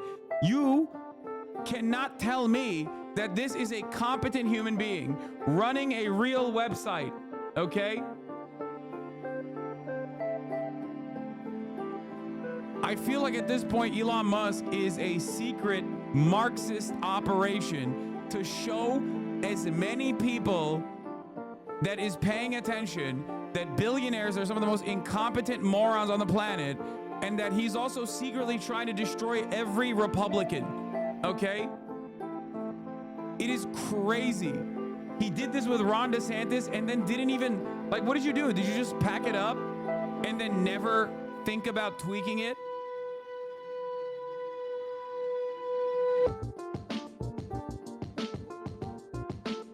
It makes no sense. Donald J. Trump post from his Truth Social. It appears Elon Musk and Donald Trump interview on X is being overwhelmed with listeners logging in. The last information we have heard is the interview should begin in less than 20 minutes. Thank you.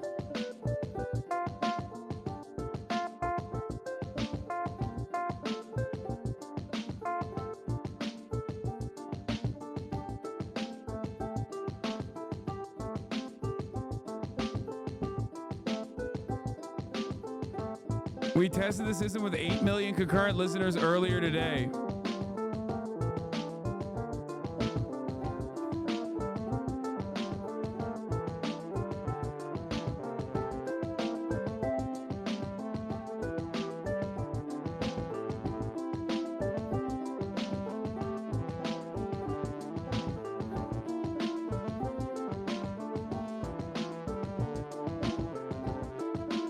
It's so good. It's so perfect.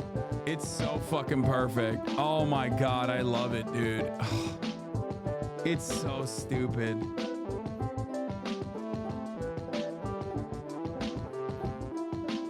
Never fail, Republicans. Never fail.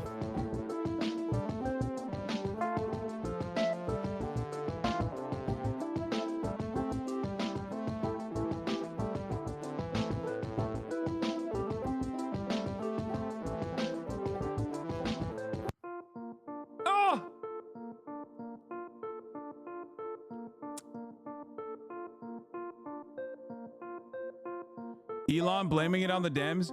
Bro, stop tweeting. Stop tweeting and fix the website, you fucking animal. You goddamn ape. You fucking donkey. What are you doing? This man only has one speed. Fix the fucking website, stupid. He's like, oh no, I'm just gonna post through it. Oh my God. Oh my God.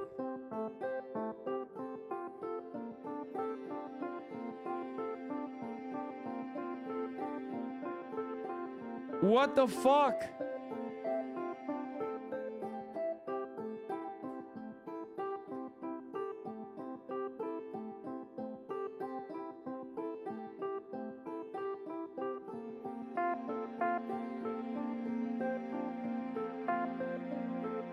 Murat? Baba?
Where? Where? It's 8:30 ET right now.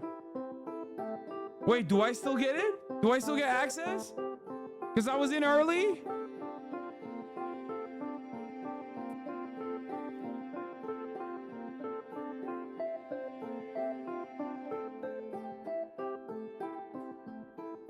Get into the new space? There's a new space? Where?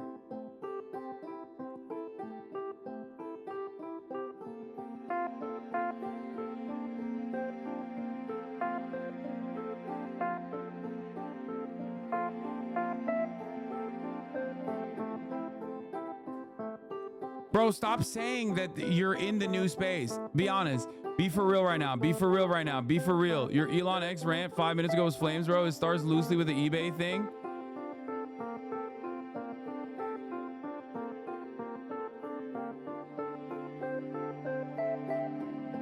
No, he's still posting this shit. It's the one I'm in. It's the one I'm in. Fuck you guys, bro. Fuck you guys. Yo, don't play with me right now. Don't play with me, dude.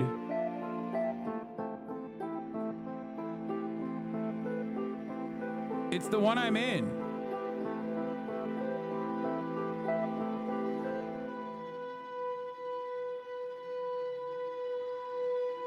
It's this one. I'm in it already. Hold the line! Music is changing. Music is getting more dynamic.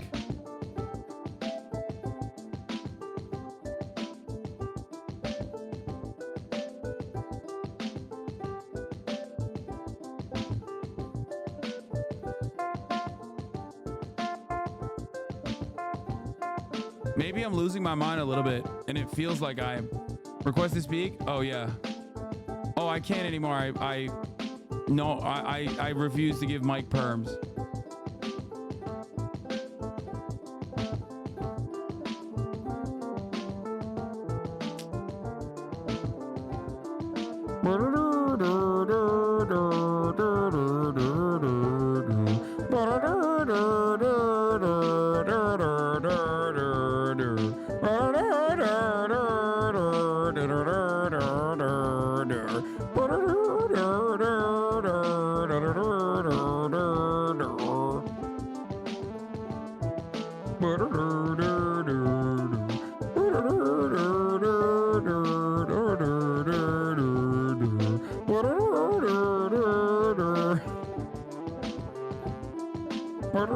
It's good. It's a good song. It's a good song.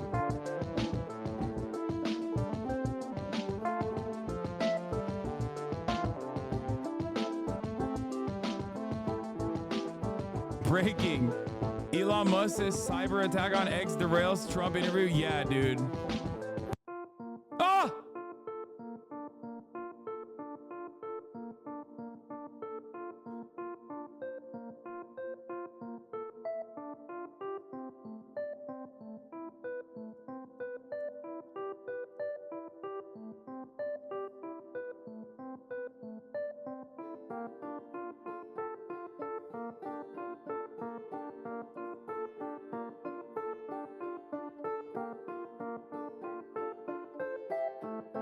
Bro, this is a historic run that Trump is on. Look at this sequence of articles right now. Trump flew on a charter jet previously owned by Jeffrey Epstein.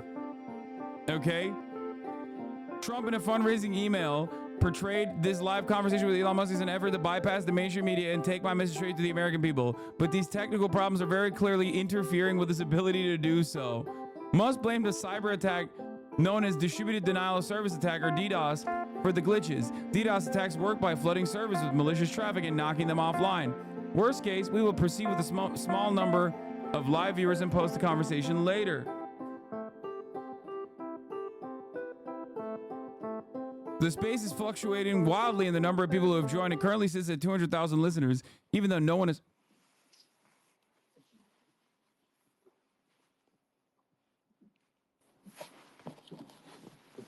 Oh.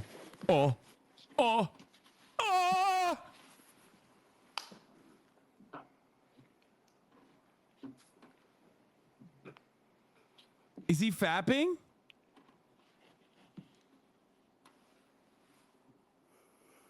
Ain't no way. Ain't no way. Ain't no way. Ain't no way. There is no way that this is how it starts. Oh my God.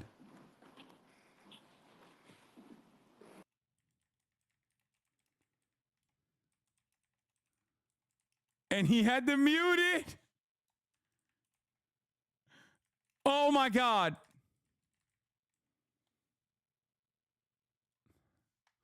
Oh my God. Oh my God. He's jerking it. He's jerking his peanuts. He's jerking his peanuts. Huh.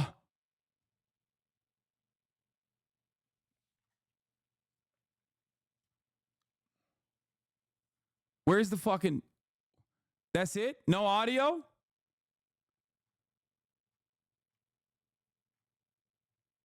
That's it?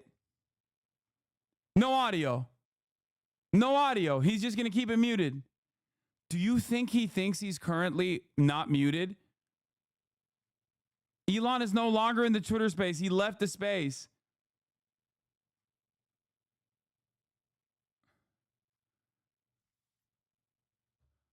Oh my God. Oh my God.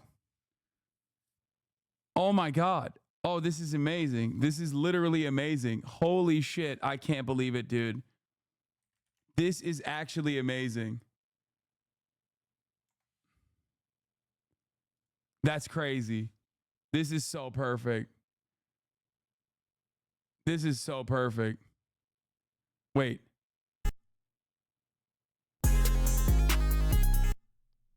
Fuck. Oh my God, what is the song that they're playing? Oh my God. Oh my God.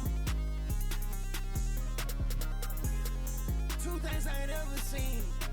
A nigga that beat a gun and the bitch I need. If I go broke, I'm taking your funds, yeah, bitch I need it. Yeah, you the whole book on how to get rich and you ain't even read it. Jennifer Friday, my business, a honey, my business, a boy, I eat him. She don't even want no food, it's deep, the only thing I feed him. This bitch stop, ain't no way, huh, I'm keep. I made 100K in 100 ways, cause that's what I keep. Keep it 100. I go down my way, and my shut that light bunch. Okay, guys, I'm joking. I'm playing it. I just want to make sure, because I know there's like normies in here. There's probably boomers in here that are trying to make sense of what's going on. I'm the one who's playing Ken Carson. Please don't think that that is literally what's going on. There's going to be at least like one New York Times journalist that is like very confused right now and writing up a storm being like, Trump unceremoniously started playing Ken Carson. A popular musician under the Playboy Cardi label. Elon joined again. Elon joined again. It's fixed. Elon is in.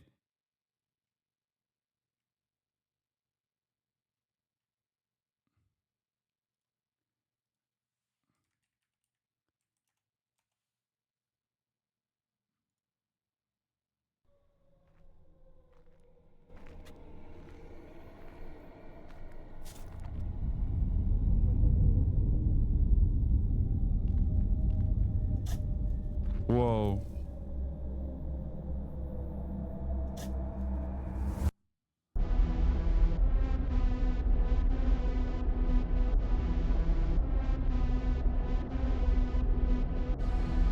No way. Baby money.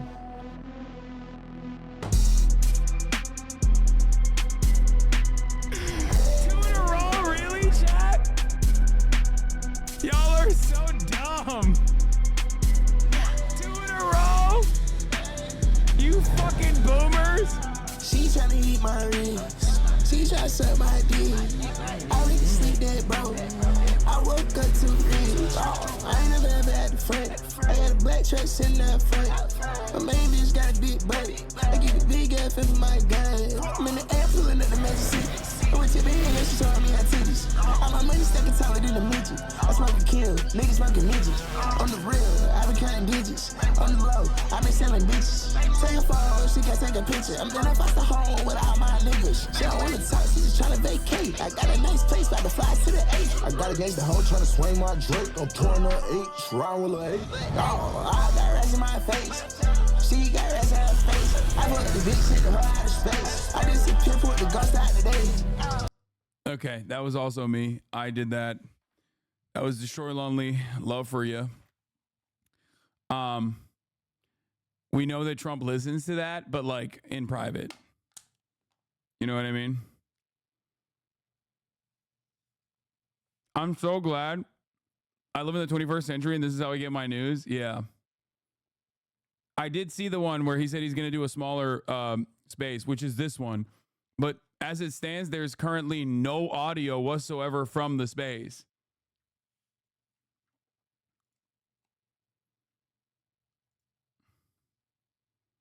So I don't know. Fortnite D23 Disney event got more viewers. I doubt that there's only 963,000 people. I think there's probably a lot more people. It's just that the website's so bricked, we can't tell. Oh no, the Harris campaign is taunting Trump on his social media platform. True Social reposting the critical comments he made after DeSantis' campaign announcement was plagued by similar technical problems. That's the other part. It's loser shit. It's loser shit to do this. And Ron DeSantis did this loser shit. And Trump rightfully fucking... Oh!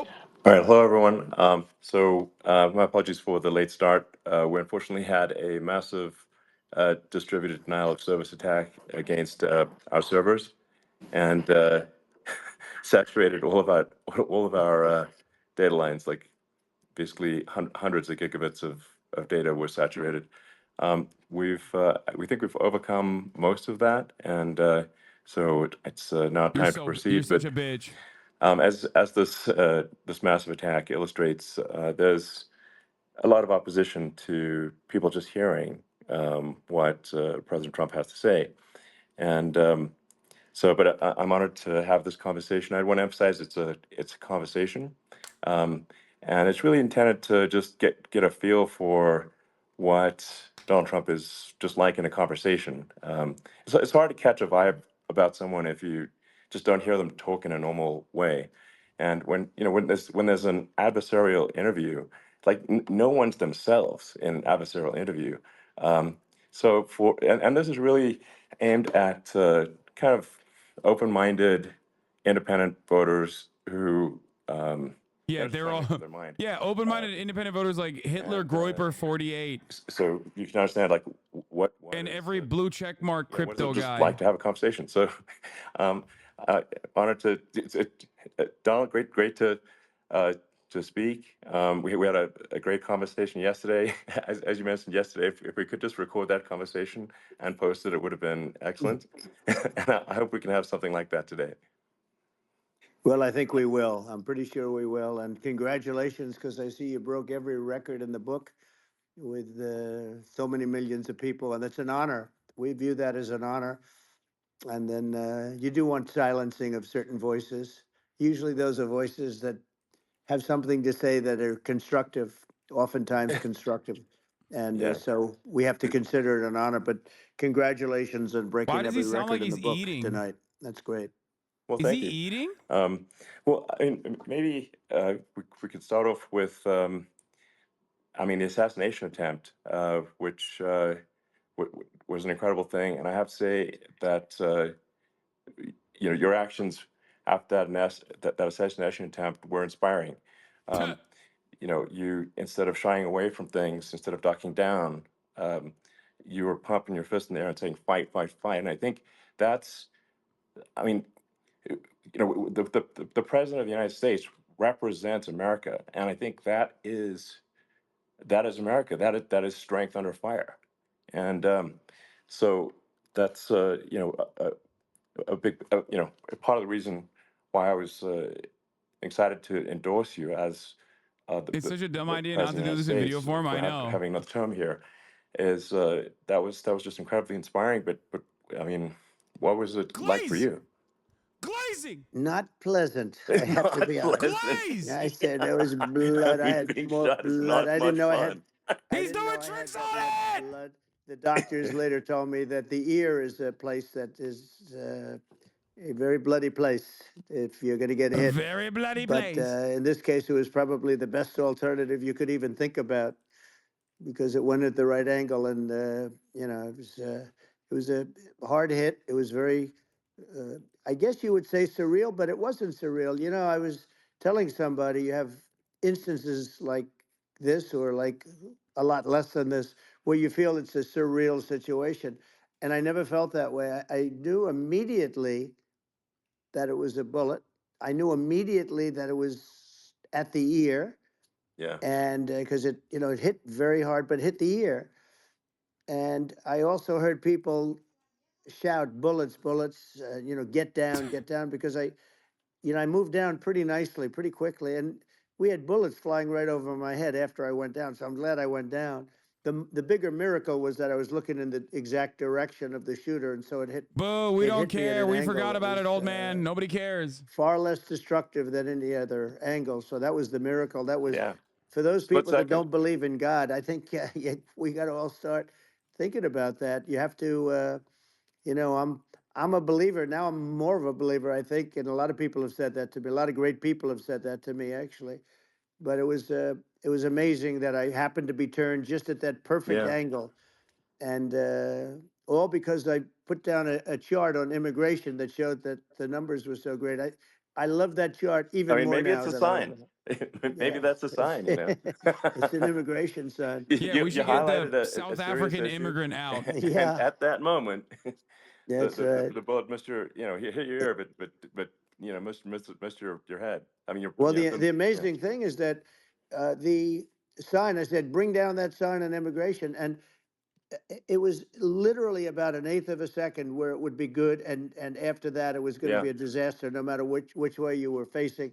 But it just had that perfect angle, which was exactly at this shooter. Very sad situation.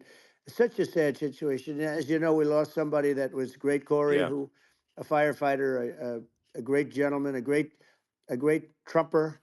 He was just a fantastic family and a fantastic man. I think he sounds like he has a lisp right now because of the audio compression issues, probably. Help.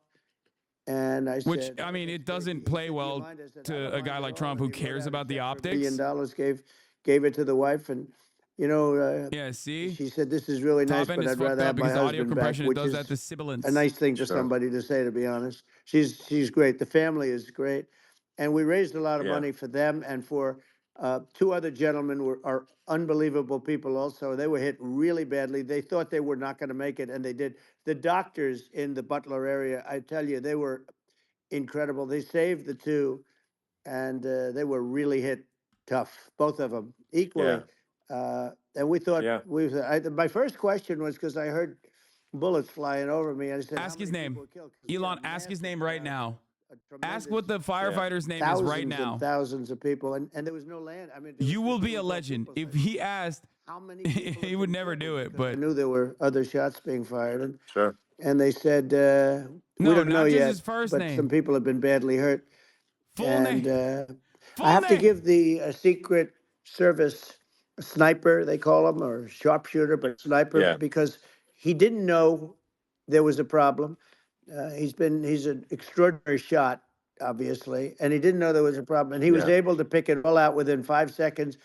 And he used one bullet from very far away, I guess probably about 400 yards.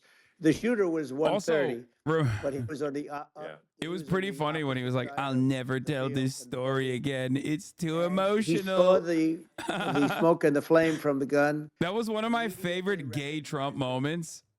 When he gets like all like, "I will never tell this story again." Shot from very far away, and if he didn't do that, Elon, he would have.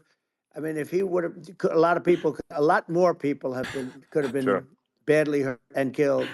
So I have to take my hat off to him, because that's also a surreal. You know, he's been with them for 23 years, and Yeah. he's never had I anything mean, like dude, this. this is And all of a sudden, he has to act, and it's a very tough thing to Sure. act and to be shooting somebody. But he saw the gun, saw the smoke, saw the flame from the gun, very far away. I obviously has very good eyes. He's got very good vision, which I assume you have Yeah. to have in that bro. particular He sounds work. But he took Absolutely. aim very quickly, and they say it was approximately 5 seconds from long range, Yeah. one bullet. If that didn't happen, Yeah. because the shooter had a lot of bullets, he had a lot of cartridges up Sure. there with him, so could Well, have been very. I mean, that's clearly, he was very competent in taking that shot to stop the attempted assassination. But I mean, there does seem to be, I mean, some pretty significant failings elsewhere in the system. Like, there's just no way that, like, how on earth does a shooter get on a roof 130 yards away? That seems crazy. I think most people people are wondering how on earth could such a thing happen? Well, I view it as two ways. There should have been nobody on the roof. There were people, Yeah. because there were so many tens of thousands of people there. There were people that were seeing him, and there was one woman with a red shirt and Right. Trump all over I it, saw and the video. she's screaming, "That guy's got a gun!" You saw it probably. There's a No, I guy saw up the there with videos. a I gun. mean, it's like I guess, I mean, for my part, and I think probably many members of the public are wondering how the heck are, you know, basically people wandering by pointing out there's a guy on the roof with a gun. Yeah. And they're seeing it, but somehow it's not being addressed. That does seem Yeah, crazy. well, they're going to learn from this. The communication between the local police, who sort of had an idea, and then ultimately a man lifted himself up to the roof, could barely do it because he was pulling himself up, and Yeah. he saw the man with the gun. The man with the gun pointed the gun at him. He thought he was probably going to get shot, but he was like pulling himself up, and because of that, he couldn't get to his gun. And he fell down, actually very badly hurt his leg, his ankle. I hear very badly, Okay. but he fell down. And he did, from what I understand, he did say there's a bro. guy Still up there talking with about a this. gun. Move on, bro. Move And on. the shooting started very quickly after that. I think it forced the shooter to go maybe quicker. He was supposed to be a very good shot. Yeah. My sons, Don and Eric, they can't believe what happened, but they said from 130 yards, a bad shot would hit that target almost every time. They said it's like in golf, Yeah. sinking a 2-foot putt. Yeah. It's not a tough No, shot. it's not a long shot. The Secret Service person had the long shot. He had. I think one thing that people fail to consider is that Trump actually performs really well in adversarial interviews because he gets like bitchy. And when it's a glaze sesh, and I've listened to so many Trump glaze sessions with Sean Hannity where he sucks them, like he gives him that good suck. It's very boring. You had so many people. One of the miracles. It comes across as like a very boring, low energy back and forth. Gun control people showed us this. When guns go off, and it does happen in stadiums at a soccer match or some kind of a match, everybody flees. They call it a stampede, like cattle. But everybody, and a lot of Yeah. people get killed with those stampedes. We had Sure. more people than you'd have at, some of these matches or these games, and nobody left. You had a small group behind us in the grandstand, and that was full. And you look at it as it was taking place, and normally they'd be running. They didn't leave. They saw that I was hurt. They saw a lot of blood, and they saw that I went down. And it's almost like they wanted to be with me. Well, out front, you had thousands, tens of thousands of people. As far as the eye could see, you had people in Butler, as far as the eye could see, and Yeah. and a lot of press too. There were many cameras on watching this. It's what makes it so different, because normally things happen that aren't good, but you never have a picture of it. Here we have all these cameras shooting it, so sort of amazing. But one of the interesting things was that you didn't have anybody flee. You didn't have anybody stampede. Sure. Nobody. And there were some people behind me. They stood up and they're looking like, I mean, I'll tell you, you want to have Yeah. them in a foxhole with you. I want to meet some of those people.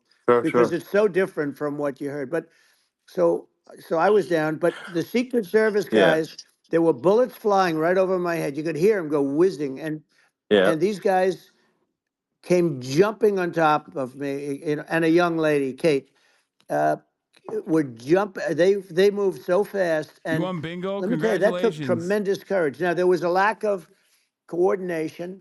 There was, obviously everybody understands that somebody that building should have been covered, and I mean, that was the I think big that, thing. I mean, looking at the aerial views, that building would be like the #1 spot for a sniper. I mean, it's like if you were to pick, like, what is the favorite, what if you, so if the goal is to assassinate, what's your favorite spot? That building, the You're roof of right. that building would be #1. That would have been the spot. It's like you can ask for a better location. It's like No, that #1. would have been the spot. You know what people think Yeah. is when the local policeman, who, by the way, he really, he did what he was supposed to do. He couldn't hold on any longer. And then when he got his head just peeking above, this guy standing there with a gun at his head.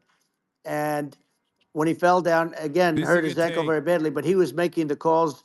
But what happened is the firing took place very soon. This is a good take on the dynamic. Elon wants Trump to say this was a conspiracy by the deep state or potentially like DEI and was allowed to happen, but that's not actually convenient for Trump. He wants people to think the killer was super skilled and survived nonetheless. He's defending the cop who got scared by the kid on the roof. I mean, he But he as you got said, me, but he it would have could have hit. been could have been a much bigger problem. But he totally would have hit if you hadn't turned your head. So, like, there was it was a very near thing. It was a So, miracle. If I hadn't turned my head, yeah, I would not be talking to you right now. As much as I like you, exactly. I would not. Yeah, I would well, not be talking to you. maybe talking to me from another realm, perhaps. Yeah, that's right. We'd be talking from a So, different place. But it was a it was a very terrible experience. The Butler Hospital, they did such a great job. The doctors were so good. Everybody was so good. There was a mistake.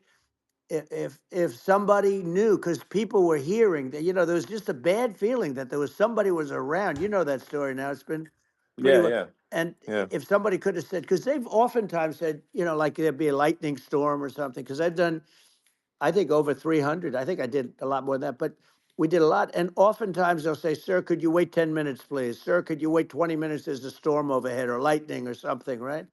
And that happens often. And this would have been a perfect time for that to have happened, but it didn't get coordinated. That was the problem. Well, it was your I think your actions in the heat of fire, and like what I found admirable there was that you can't fake bravery under such circumstances. The courage is instinctual or it is not. It's not a rehearsed action. And so I just want to say that I think a lot of people admire your courage under fire. And so Thank you very much. I appreciate it. I didn't think of it. I just wanted to get up. And I wanted to stand up. I wanted to let people know, I felt I was good when they were on top of me, covering me, actually, very much covering me and very bravely. But I wanted to get up. I said, I want to get up. And they wanted, they have everything there. They wanted stretcher. I didn't like the stretcher. And I knew I was hit in the ear, but I knew I wasn't hit anywhere else. They felt I was hit someplace else because it was such a lot of blood. And they were sure that I was hit someplace else. And they were saying, sir, you were hit in more than the ear. I said, nope, I was hit in the ear. I want to get up. Let me get up. And so I got up, and the crowd didn't know what to think. I mean, this was so many people, and you could see they were confused. They didn't know what to think. And I wanted to let them know I was okay. It was very important for me to let them know that. And they went wild. You've seen the after. They didn't go wild when I got up because they didn't know, was I alive? You really couldn't tell. When I stood up before the hand, before the fist in the air, they didn't know if I was alive. Nobody did. And when I put the fist up, they were just relieved and happy and Let me thrilled. get my And shoes. the place went crazy. Oh my It was God, this pretty is what he amazing. looks like right It now. was a terrible thing, but it was incredibly amazing. moving. Yeah. Well, and I mean, speaking of the sort of slide that got you to turn He's that so fucking cute. saved your life, really, was the illegal immigration Right. slide. Maybe this, That's right. maybe this is worth talking about that. It was that slide saved You're your right. life, No, basically. the illegal immigration saved my life. You're right, but it was, Yeah, and I I had to know, be at that's that the- exact angle. I mean, that's Is a my good one. PFP on his screen? Saved by illegal You know, immigration. the Well incredible said. thing, though, when you talk about the odds, you had to be exactly at that angle. But the incredible thing is that No. the chart, I used it less than 20% of the time. It was just a moment. Yeah. It's always on my left, never my right, and it's always at the end of the speech. I don't think so. So here Yeah. we have it. It's on the right, not the left. No, it's at the not. beginning, not the end. And even the people that put it up, they were unprepared, and they did a great job. They got it up immediately, It's not. fortunately. But I looked to the right, and the bullet came whizzing by, hitting my ear. So it was amazing. But when you think of the odds of that, and Yeah. you know that normally you wouldn't use it. Normally I wouldn't have the thing, and then it Yeah. would have been a very different story. It's very much. I say an act of God. It's a miracle that it happened, and I'm honored. He does. by it. Trump has a I'm lisp. honored by it. Well, Let's just start that. Trump actually has a lisp. He always has a body double. What were you about to say about illegal immigration before you were rudely interrupted? with Well, the I was bullet? going to say how good the numbers were. By the way, we're going back to Butler, and we're going to go Great. back in October. We're all set up, and There the ain't no people are way he's going back to fantastic in Butler. That's It's a big- crazy. It's a great area. Great. These are incredible people. Like the three that, in the case of Corey killed, and the other two, the families are. I got to know them a little bit, and the families are great. But we're going back to Butler, and I think I'll probably start by saying, as I was saying, As you were prior to saying, being exactly. so horribly interrupted. Yeah. But Yeah, so rudely interrupted by an yeah, assassination so it was. attempt. But no, but the chart, Some people have no manners. Elon, the chart was just a chart that in my last week, we had the best illegal immigration numbers, meaning stopping. It was at the lowest. You've seen the chart. It's become quite a famous chart. Yeah. But that was the lowest Yeah. point ever recorded. It was a really, I mean, I was very proud of those numbers. And then you see what happened with these people, Kamala and Joe. You see what happened. They just let it go. I had remain in Mexico policies. I had all these different policies that was so good. Guys like Tom Homan and Brandon Judd from Border Patrol. These are all people that they've been on television. They said it's the best numbers we've ever had. We had so many different checks, catch and release in Mexico, not the United. We had catch and release in the United States. We had it in Mexico. We had so many things. We had things where if many people come in there, they have contagious man. diseases. We had everything passed. If you have a contagious disease, I'm sorry, but we cannot allow you into the country. So we were setting literally records. Why is he laughing? And all I was doing is showing that, and I use it sometimes. Sure. And in this case, I'm glad I used it. I can tell you that. But they were fantastic numbers. But I'm going to sleep with that chart always. I'll be sleeping with that chart. That chart was. You're weird, bro. You're a fucking weirdo. That's a weird ass thing to say. Well, I mean, You're running I mean, for would it be president. accurate What to- do you would mean it you're be gonna accurate to sleep say with a that chart of the sort immigration numbers? Legal immigration, but we also need to. Bro's weird shut as down hell, illegal dude. immigration, and especially unvetted illegal Yes. immigration, because you know, Dog, and that's not to Elon say Musk was an that illegal everyone immigrant. who's an illegal immigrant is bad. In fact, I think most people who are illegal immigrants are actually good, but you can't tell the difference unless there's a solid vetting of who comes across the border. Does that accurately 100%. represent your position? I say it Okay. very simply. They have to come in legally. They have to be checked. Yeah.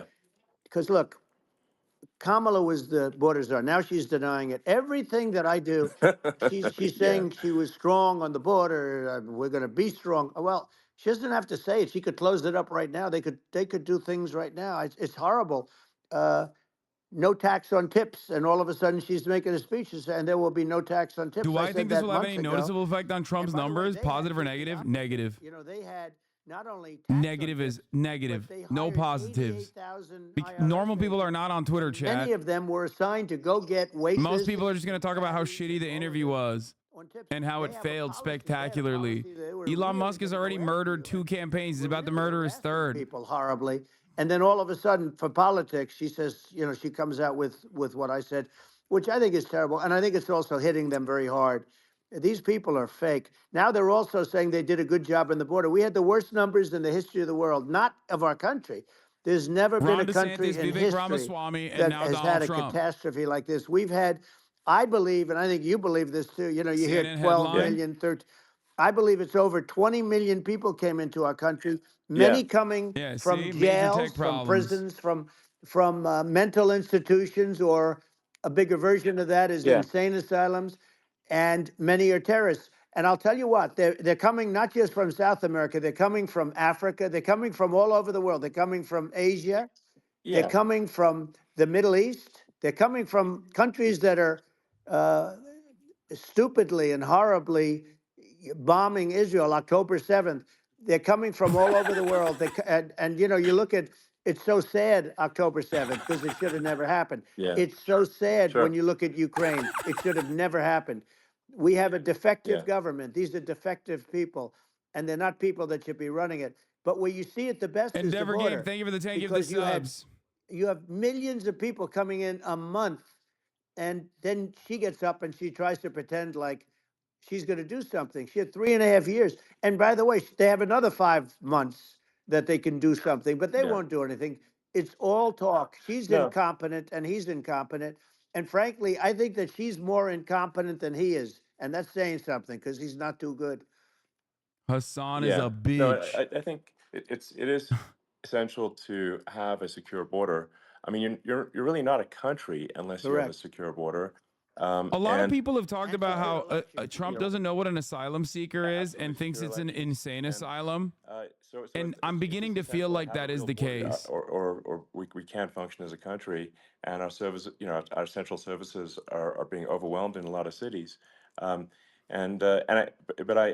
as we were talking about earlier, I think having a legal immigration process that is smooth and efficient and done well, and I'm speaking as someone who is a legal immigrant, I think like one way to think of it is, who do you want on your team? Who do you want on Team America? And I think we want to just say, okay, we want to let in people who are gonna be great contributors to our society and to our economy, and and who do you want on the team? And it's not to say that, like in my opinion, actually, Elon I'd was say an like illegal probably immigrant. most of the illegal Elon was an undocumented immigrant. are actually good, hardworking people. That's my opinion. But some are Straight not. up. And you just have this sort of adverse selection process where, if somebody's, if somebody's like has a career in theft or robbery, I don't understand what's taken them so long to get here, because we're in such a target-rich environment. I mean, why aren't more people who have a career in bad things coming here sooner? Because it's a piece of cake to go rob houses in LA or New York, compared to other parts of the world. And in a lot of places in America, if you try to stop the person who's robbing you, you'll be arrested. So it's insane. It's right. I mean, what's happening with crime? What? And our police are so good, but they're not allowed to do their job. But I have to tell you, Elon, They're I hate not. to say it because it's such a downer to say it. I hate to say it. Oh my God. I hate it. But you have a lot of people that just shouldn't be. I think it's a much bigger number than you think. They're allowing, think you're again, right, they're yeah. allowing people from their jails. And if you were running one of these countries where they're coming from, you would have had all of them. No way. As an example, Venezuela, their crime is down 72%. They're taking their drug dealers. They're taking, frankly, their prisoners. They're emptying out their prisons. They're taking their criminals, their murderers, their rapists, and they're delivering them into. But that's what Castro did. Yeah, that. well, he did on a much smaller scale. Yeah. It was a much smaller Yeah. scale. But this is a massive scale because this is being done worldwide. But here's what's happening: crime all over the world is down. And wait till you see the numbers that we have. You know, this is migrant crime. This is Bro, crime. crime is down in gonna be- America too, and I saw it dumbass. What today the in fuck New are you York, where talking somebody about? was knifed with a. Are we dumping our raped fucking the criminals to other girlfriend of a countries man too? that I mean, stood we there have done that in watching El in New Salvador. York in one of the shelters, and started Sure. pulling out the knives, and bad things happened today. But this is happening every day. These are rough people. These are people that are in jail for Yeah. murder and all sorts of things. And they're releasing them into our country, and they're telling them, if you come back, we're going to kill you. We're going to give you the death penalty or kill you. So they don't want to come back. But these are rough people. Yeah. These are criminals that make our criminals look like nice people. And it's horrible what they're doing. And she's in charge of it because, you know, now she's trying to say she Sure. had nothing to do with it. And she's such a liar because she was called the border czar the first day, and it was on the headlines of every newspaper. She's the border czar, and she never even went there. She went to one location which had nothing to do with where the problem is. You know, she went in and out, I Right. guess, because she was getting a lot of pressure, Yeah, but yeah. had nothing to do with the problem Yeah. is. But she was the Well, border czar, and people yeah, yeah. can't allow them to get away with their disinformation campaign. Now she's trying to say that she wasn't really involved, and the whole thing is horrible. She was totally in charge. She could have shut the border down without him. He didn't know what he was doing anyway, so he wouldn't have even known Yeah. what happened. You could shut the border down. He Yeah. wouldn't even know the difference. But the This is a good fact line. is that she was Not a bad border line. czar. Give him But credit for that you one. don't have to call her that. The fact is, you could just call her. She was in charge of the border, and the border was the worst Right. ever.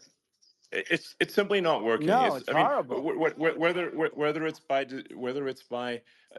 it's a question of intention or competence, either way, we don't have a secure border, and we have people streaming over like it looks like a World War Z zombie The apocalypse. real issue is not the border, sometimes but the top of the hour ad break. wonder, And avoiding the top of the hour ad break by subscribing.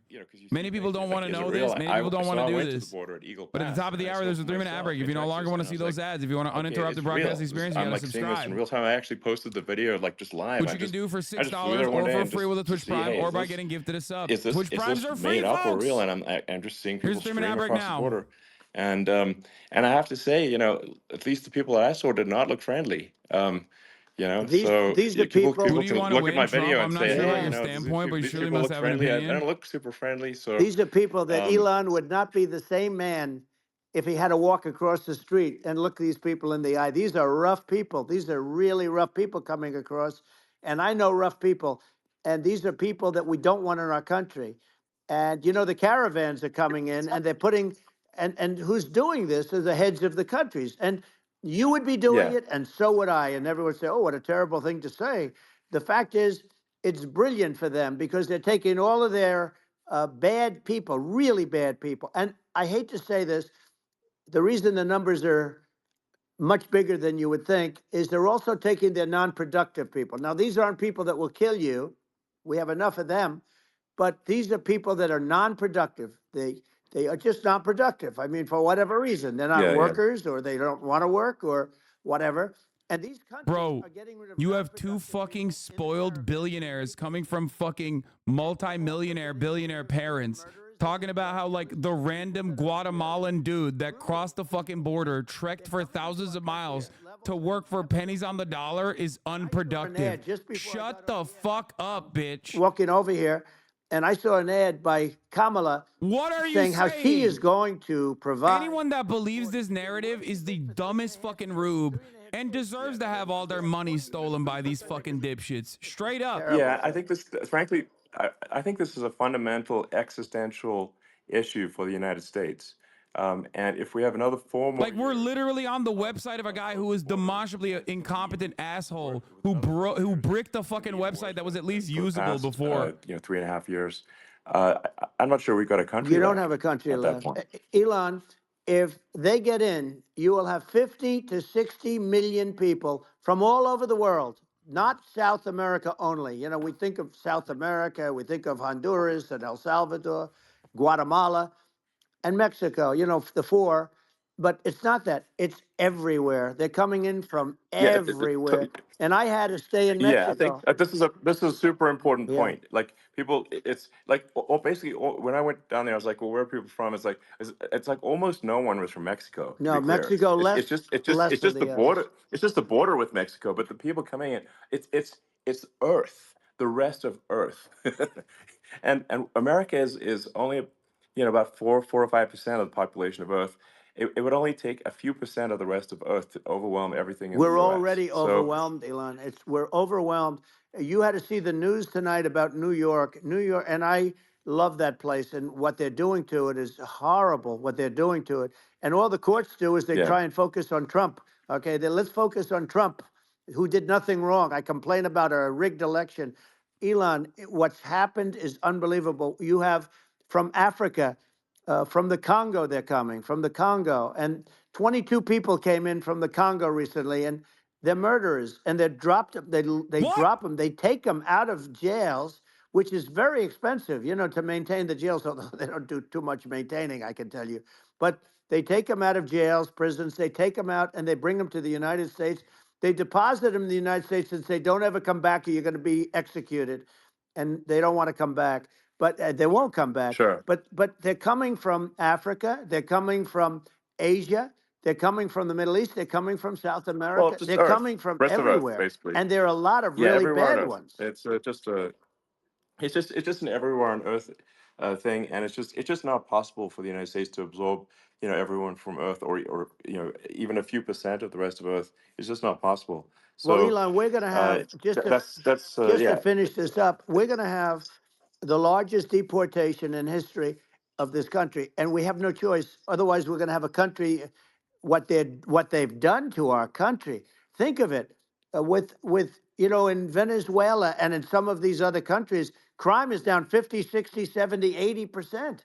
And you would be the same. You would have. Yeah, I'll yeah, tell you what, Venezuela has not gotten rid of all of them. They've gotten rid of about 70% of their really bad people. Their jails are about 50% put into the United States. Same with other countries. Some sure. are at 30%, some are at 50%. They're all different. But the bottom line is they're all going to be at 100%. Why wouldn't you put 100% of it? Yeah, And they're doing it right now while this third-rate phony candidate. Don't forget, I beat Biden. He failed in the debate miserably. And, some people said, oh, gee, it's too bad. It's too bad he did so He badly. did Or beat I him in the did well debate in the debate. because The he was first dead. night they said, wow, one of the people at CNN said that was the greatest debate performance I've ever witnessed. And then 2 days later, they didn't talk about that. They just said he was bad. But that's okay. That's the way I get treated, and I don't mind that at all. What I can Because tell you you is didn't this: beat him. He was that bad. we He was cannot have a dying. Democrat. We cannot have her. She's incompetent. Bro's She's as dunking bad on as a Biden in fucking different. senile old man. Of you since this yeah, whole scam started, and say what you want. This yeah, was a coup. This was a coup of a president of the United States. He didn't want to leave, and they said we can do it the nice yeah. way or we can do it the No. hard way. Yeah, no, I mean, they just took him out back behind the shed and basically shot him. What they did Biden. with this guy, So and I'm no yeah, fan of his, and he was a horrible president, the worst president in history. And one of the reasons he was so bad, first of all, the Israeli attack would have never happened. Russia would never have attacked Ukraine, and we'd have no inflation. And we wouldn't have had the Afghanistan mess, if you think of it. well, And we wouldn't have had yeah, Afghanistan. But we think of well, it, yeah. you take a few of those events away, and we have a different world. We would also have No, no, you're yeah. inflation was caused by oil. Yeah, no. I think you're making an excellent point here, which is that when other countries can, that are, are thinking about invading or doing bad things, when they're thinking about that, they're thinking about, okay, what's the American president going to do, and do they fear the American president, or is there someone they do not respect and do not fear? And I think they would. They rightfully be. I mean, look at that the footage of the assassination. They're like, okay, uh, President Trump is like, don't mess with me. I mean, that's like, but whereas I think people are not going to be, and they obviously have not been at all intimidated by Biden, and they certainly will not be intimidated by Kamala. And you have to really think of that in the context of global security. That if the American president is someone that, like, evil dictators are scared of, that makes a huge difference to the security of the world. So I had a good relationship with Putin, despite the Russia hoax that lasted for over 2 years. Just a hoax created by Hillary Clinton and Adam Shifty Schiff, some just bad people, just sick people. frankly. I mean, Schiff is a sick person. He's going to end up probably being a senator.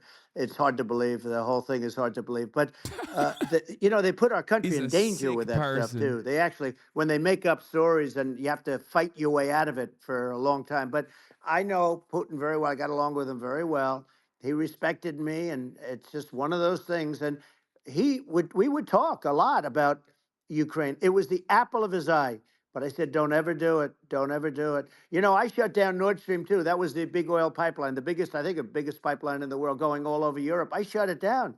Biden came, and then they say, Yeah. I loved Russia. I was a friend of Putin, and I loved Russia. No, he actually said to me one time, he said, if you're my friend, I'd hate to see you as an enemy. I shut down his pipeline. Wait, what? The biggest pipeline. They were looking at that to fund, and this pathetic president gets in there. And the first thing he did, one of the early things he did, is he shut down Keystone XL pipeline, which is our pipeline that would have employed 48,000 people, pipeline workers, shuts it down. That was, a massive job that Obama refused to allow. Yeah. I allowed it in my first week because it was jobs and it moved oil. And by the way, in a much more environmentally friendly way. It's underground. It's not a truck that catches on fire or a train that catches on fire. But think of it. He shut down the XL pipeline, the Keystone XL pipeline. Yeah. He shuts that down and he approves the Russian pipeline. Yeah, it doesn't make any Right? sense. It's inconsistent. Certainly but I mean, I think it's just worth emphasizing to listeners the immense importance of whether the United States president is intimidating or not intimidating, and how much that matters to global security, because there's some real tough characters out there, and if they don't think the American president is tough, they will do what they want to do. I know every one of and them. it puts the Yeah. whole world in danger. Elon, I know every one It's of a them, big and I deal. know them well. I know Putin. I know President Xi. I know Kim Jong-un of North Korea. I know every one of them. And let me tell you, people will say, oh, this is terrible. He said, I'm not saying anything good or bad. They're at the top of their game. They're tough. They're smart. They're vicious. And they're going to protect their country, whether they love their country. They probably do. It's just a different form of love, but they're going to protect their country. But these are tough people at the top of their game. And when they see a Kamala or when they see Biden, Sleepy Joe, they can't even believe it. They can't believe this happened. All the stuff that you're seeing now, all the horror that you look at Israel, they're all waiting for an attack from Iran. Iran would not be attacking, believe me. When I was there, and I say it with respect, because I think we would have been good with Iran. I don't want to do anything bad to Iran, but they knew not to mess around. Iran was broke because I told China, if you buy from Iran oil, it's all about the oil. That's where the money is. But if you buy oil from Iran, you're not going to do any business with the United States. And I meant it. And they said, we'll pass. They didn't buy oil. Other countries, likewise. Sure. You want to buy, you're not doing business with the United States. And they were at a point where they had no money for Hamas. They had no money for Hezbollah. They had no money for any of these instruments of terror. And it was amazing. In fact, there were articles when I was leaving, which is hard to believe, actually, especially when you look at what's happened to our country. Our country is so bad right now. It's such a different place. We were respected. Think of it. 4 years ago, we were so respected to a point where when I said don't buy oil, they didn't buy oil, but they had no money.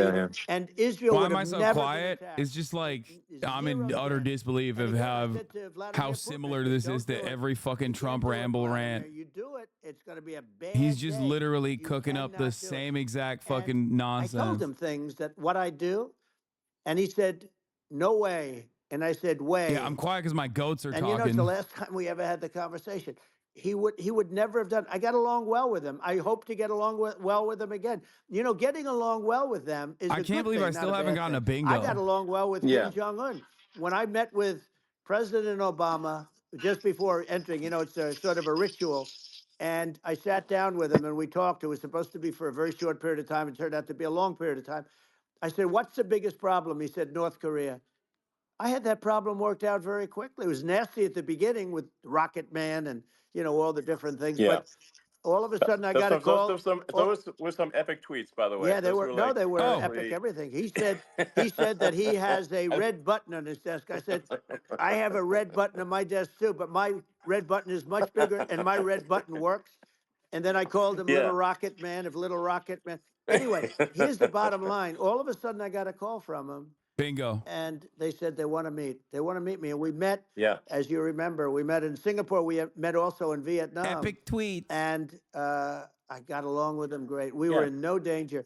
But President Obama, President Obama thought we were going to end up in a war, a nuclear war with him. And let me tell you, he's got a lot of nuclear stuff, too. Exactly. He's got plenty of nuclear. He can do plenty of damage. Yes, I mean, it's because, people like Kim Jong-un, they respond to strength, not weakness. Well, and he and I had a good relationship. Remember I met him and we walked onto his land. Nobody ever walked onto his land before. I walked onto. I wouldn't say let's bring up Secret Service again. I wouldn't say they were thrilled when I did that. I walked onto his land, and it was. Yeah, it was an amazing period. Was working fine. But we were not in danger with him because of me. I always say that we have enemies on the outside and we have enemies on the inside. When you ask the question, I can't believe there are people that would vote for this guy. Yes, dude.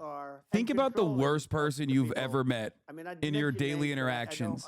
Like just an overall repugnant, awful dude who's just angry all the time. Why wouldn't he vote for this guy? Smart president, a president that gets it. There's plenty of dog shit people out there who are like, yeah, this is great. I love him. I mean, we forced Obama, if you think about it, Obama and Biden, and Did Bush you to a see certain wokeness extent, is in all Jack fairness, Posobiec? He accidentally posted a Jack tweet on it and deleted it and then posted on the correct account right after. Please tell me you logged it. If you're a history student, the first thing you learn is you cannot let Russia and China align. But then they also got, if you take a look, Iran, and they have North Korea. That's, they call it the axis of evil. In the old days, you had the axis of evil. Here we have a modern day axis of evil. These are powerful countries, very heavy nuclear, which is the biggest threat. Yeah. The biggest threat is not global warming, where the ocean's going to rise 1/8 of an inch over the next 400 years. And you'll have more oceanfront property, right? The biggest threat is not that. The biggest threat is nuclear warming. Because we have 5 countries now that have significant nuclear power. Said what? And we have to not allow anything to happen with stupid people like Biden. Biden did something with Russia. There was no chance of him ever going in. And when I left, and then after I left, they started forming big armies on the border with Ukraine, right? And I looked at that, and I thought he was doing that because Putin's a good negotiator. I thought he was doing that to negotiate. But then Biden started saying such stupid things. For instance, he said that it can be a NATO country. Now, Russia, for as long as there's been NATO, has said we're never going to agree to that. And we go right up front and say that. And we did things and said things through this president with a low IQ, very low IQ. He had a low IQ 30 years ago, by the way, but now he might not even have a IQ at all. There's nothing on the board that goes this low. He said things that were so stupid that war had zero chance of happening if I were there. Zero chance. He was saying everything the opposite. Everything the opposite. Someone should remind him he's not running against Biden. Many more people have been killed in Ukraine. I think he forgot. He went back to his old speeches so hard. He's still cooking in the two Biden. armies, Dude. you lost 500,000 people. And Ukraine's having a hard time. Ukraine, I don't know if you saw the article recently, and it's true. You don't hear the true story. I suspect he forgot. If you think about it, Russia's gone, Russia defeated Germany with us, and they defeated Napoleon. They've been around a long time. They're a big fighting force, and it's very unfair. And Ukraine now doesn't have enough men. They're now using young men and very old men to fight. And we're in a very bad position. And I'm not going to blame exclusively, but I can tell you I could have stopped that, and a smart president could have stopped that. It wouldn't have happened. But we had a man that actually made it more prevalent. It was so bad, the words that he was using, the stupid threats coming from a stupid face that he was using. I said, this guy's going to cause us a war. He's going to cause us. And let me tell you, Yeah, it can lead to World War the III. fuck? That can lead to World War III. The Yo, Middle East he's can lead to. devolving. We have numerous He's places that could devolving. end up in Yeah. a World War III right now for no reason No, whatsoever. I think you're right. I think people underrate the risk of World War III, and it's just when you're looking at the risk of global thermonuclear warfare, it's game over for humanity, and it's something that people have, I think, after the end of the Cold War, people have become complacent about, but they actually have forgotten that there are currently a lot of nuclear missiles that have targeting parameters for the United States from other 100%. countries. And one of the things And we're going to do is it's we're going to build an Iron Dome over us. Israel has it. We're going to have the best Iron Dome in the world. We need it, and we're going to make it all in the United States. But we're going to have protection because it I just love takes that one maniac Israel to won't let start us. something. We're gonna have Sir, we have to ask permission for Israel if we can use it or not. Some other places Yeah. have one that nobody even knows about, frankly. But I'm not kidding. I think he thinks the Iron Dome is literally a dome. with all of that being said, to me, There is a non-zero chance he thinks it's an actual dome. But with like all in of The that being Simpsons. said, the election's coming up, and the people want to hear about Like the this, he was the president. and the fact that they can't buy He has to groceries know we because have they like don't have enough defense money to buy systems groceries. already. The inflation has killed them. Food prices are up 50, 60, even 100% in some cases. And this stupid administration allowed this to happen, and it's a shame. And that's the thing that people most care about, in my opinion. They care about the border a lot. And we discussed the border at great length. It's nice to have a forum like this where I can discuss something at length. And by the way, you think Biden could do this interview? Do you think that Kamala could do this interview? They would take a pass on No, you. they could not. So they don't need Wait, well, Elon. yeah, because he's sucking you. Like, yeah, I'm sure Kamala would love to do a fucking non-contentious, non-adversarial when you conversation think with a random that somebody billionaire that that does loves this for a her. living can't answer a question or is afraid to do an interview. And in her case, with a very friendly interview, she's got all friendly interviewers. It's pretty sad. Yes, absolutely. But the big thing now is the Well, economy, Elon. yeah. And as much as Yeah. I mean, I view nuclear as the single most important thing, but a lot of people don't. A lot Wait, of people really? don't I asked the understand Trump that. But campaign. it doesn't have to.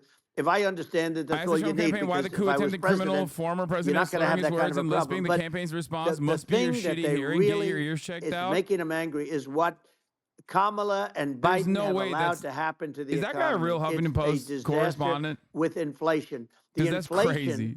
it Yeah. doesn't matter what you make. The inflation has eaten you alive. If you're a worker or if you're just a middle income person, you can't afford.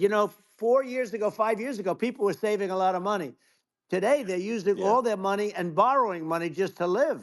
It's a horrible thing Right. that's happening, and we'll end that Well, quickly. I think a lot of a lot of people just don't understand where inflation comes from.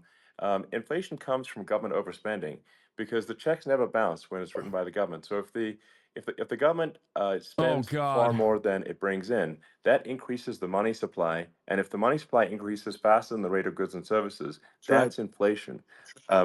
So really, we need Shut to up, have nerd. we need Shut to the fuck up, reduce our nerd. government spending, and we need to re-examine. I think we need like a government efficiency commission to say like, hey, where are we spending money that's sensible? Trump Where is also it? dumped boatloads during COVID. What the fuck do you mean? That would mean that it's Trump's fault that We're inflation is currently happening. adding, I think, $1 The trillion fuck? to the deficit every. Dude, this is roughly every 100 insane that days. Elon Musk talks about government spending. the Your interest entire payments on billionaire national status debt comes from will now government exceed spending. the You defense literally have never done on the order a of $1 singular trillion. endeavor that does not And require it billions keeps of dollars Why of checks rebuilt our being written to military, you. largely rebuilt our Literal military, fucking did a green great job energy on it, which is credits so important. We kept had Tesla fighters afloat that in were, times when they were and bombers literally that were about to go 70 under. years old, and Oh we my did a God! great job in that. Then we, by the way, we gave 85 billion of it Subsidies back to fueled Afghanistan, if you the can believe it. Tesla We gave them rise. 85 billion. Your they're one of the brother largest and sellers of and military yourself equipment in the built world. a They're fucking selling what solar we gave energy them. panel company, again, That with was government one of the most funds. embarrassing days in the SpaceX history of our is country. a government But, outsourced if you operation think off of about- NASA. Let's go back to the economy. I hate this We have to motherfucker. bring energy prices down. Energy started it. The price of gasoline. Now your did cars not don't make require PayPal. too Shut the much fuck up. gasoline, so you have a good, and you do make a great product. I have to say, I have to be honest with you. Thank That you. doesn't mean everybody should have an electric car, but these are minor details. But your product is incredible. But the Thank you. gasoline, Elon, is the cost of energy, not only gasoline, it's the cost of heating your No, house don't and close that. cooling your Don't close house. that. It's too. That has to come down. Why? It's gone up Why? 100%, 150, and 200%, and that has to come down. When that comes down, and we're going to Yeah. drill, baby, drill. You know, they stopped drilling, and then they went back to drilling because they went back to the Trump policy. But if they won the day after they get into office, this country will go out of business because they're going to go to an energy policy that's not sustainable, wind and different things.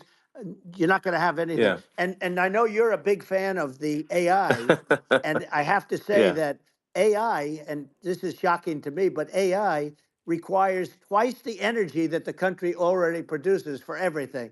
So you're going to have to build. We're going to have to build a lot of energy if our country will be competitive with China, because that's our primary competitor for this on the AI.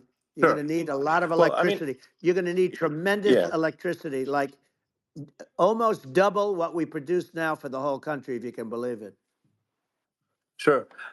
Well, just going, back to this, like this basic thing, which that people try to make it sound complicated, but it's not. But inflation is caused by government Right. overspending. Would you agree that we need to take a look at government Yes. spending and have perhaps a government efficiency commission that just tries to make the spending sensible and so the country lives within its means, just like a The person does? waste is incredible, and nobody It negotiates is. prices. You used to have a lot of people making jets, and you end up with two companies, and they'll probably try and merge at some point. I mean, I went through it like Air Force, just a thing like Air Force One. One of the first documents they asked me to sign, a general walks in, "Sir, would you please sign this document?" And what is it? Air Force One. That's with Boeing, which is basically two planes, two 747s. And the price was Yeah. $5.7 billion for two planes. Now they're Wow. highly sophisticated. That's They're insane. even nicer than your plane, okay? But much more sophisticated. They're very, I won't say what's on it, but they got a lot of stuff on it. Anyway, but it's Sure. 5.7. That's a crazy It's a number. crazy number, but I said, I'm not going to pay 5.7. I'm not going to do it. I said, who made the deal? Obama and his people. I said, well, then I know the deal's no good. I'm not going to do it. And over a course of about 4 weeks, by my saying I'm not going to do it, I got the price reduced by $1.6 billion for the exact same plane, other than we had a nicer paint job, if you want to know the truth. But for the exact same plane, I saved one. And I said to Boeing, man, you guys must make a lot of money if you can reduce the price by that. But now what I do hear is that they're going back to the Biden administration and wanting big cost overruns, because they see these dopey suckers in there, and they'll end up getting some of the money back. But I shaved it by $1.6 billion for the exact same plane. And you can now take that and multiply that out times thousands of other Exactly. items. And Multiply it by yeah, a the zillion, numbers are and yeah. astronomical. I agree with you. Well, I mean,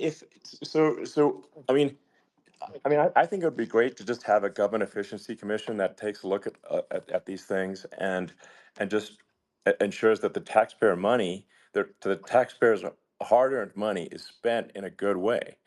I'd be happy to help out on We such a can't have commission. that. We I'd gotta love spend it. unlimited billions on Israel, though. Greatest cutter. Both of you guys You agree do. on You that. walk in and you just say, you want to quit? They go on Yeah. strike. I won't mention the name of the company, but they go on strike, and you say, that's okay. You're all gone. You're all gone. So every one of you is gone, and you Oh, are the he's so greatest. You would be pro-labor. very good. Remember when he had Sean O'Brien If at you the look at RNC? Argentina, Well, I'd be happy to yeah, help by the way, out. congratulations. I Yeah. just looked at the number of people that are listening to you and I chat. We'll call it a chat. But Yeah. congratulations. This is very good. I mean, it's great. And you're an interesting character. The new head of a place called Argentina, and he's a big, Malay's he's awesome. great.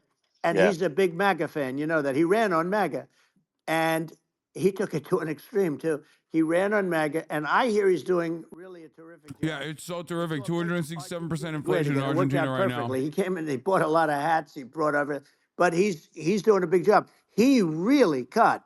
And I'm hearing Yeah. they're starting to do pretty well. Inflation's getting down. They had like Yes, exactly. 2,000%. And they had inflation like not normal inflation. They had the real deal. But We're going to Yeah. have that pretty soon.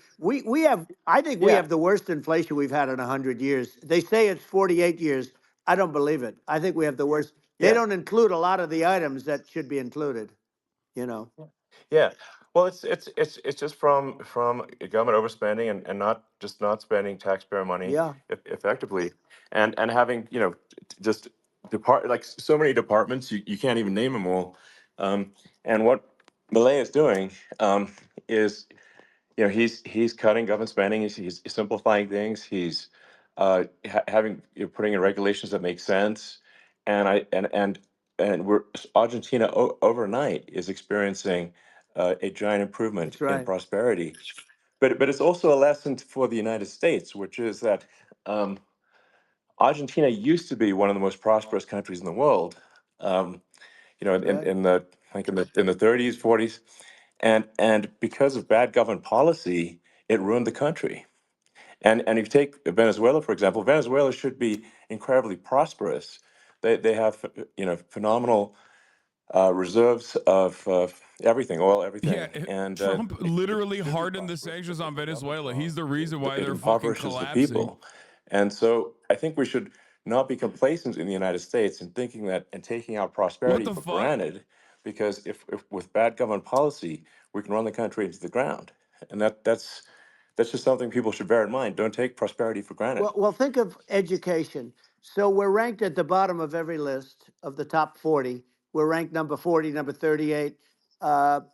Norway, Switzerland, Sweden, different countries are ranked good. Actually, Huh. China's pretty close to the top. They're in top 6 or 7.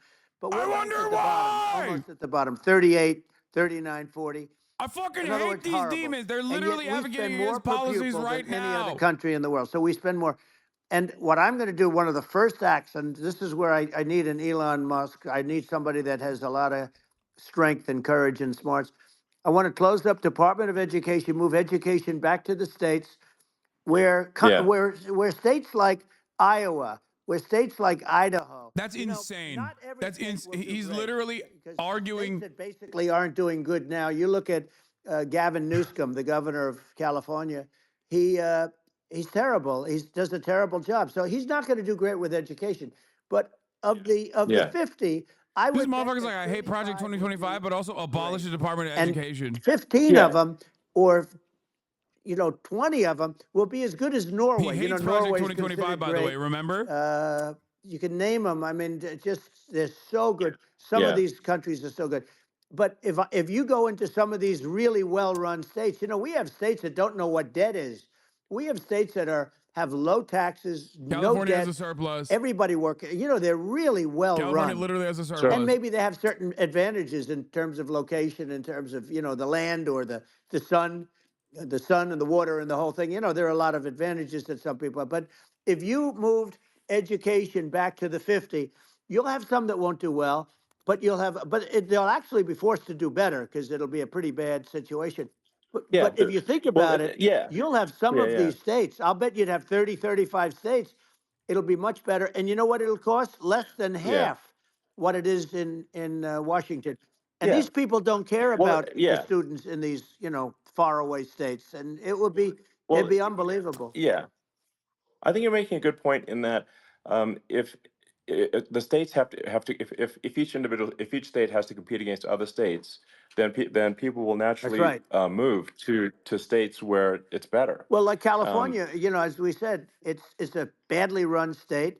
I could go through. I got so many friends that are in those states, even if they're Democrats. I hate to mention certain states, but Illinois is badly run with Pritzker. He's a real loser. But some of these places are just badly run. But it's almost going to force them to run better, and they won't do a good initially. But you're not going to do worse than you're doing right now. And I would say that the cost, you would cut your cost by 50 or 60%. And you'd have a little monitor. You want to make sure they're teaching English as an example. Give us a little English, right?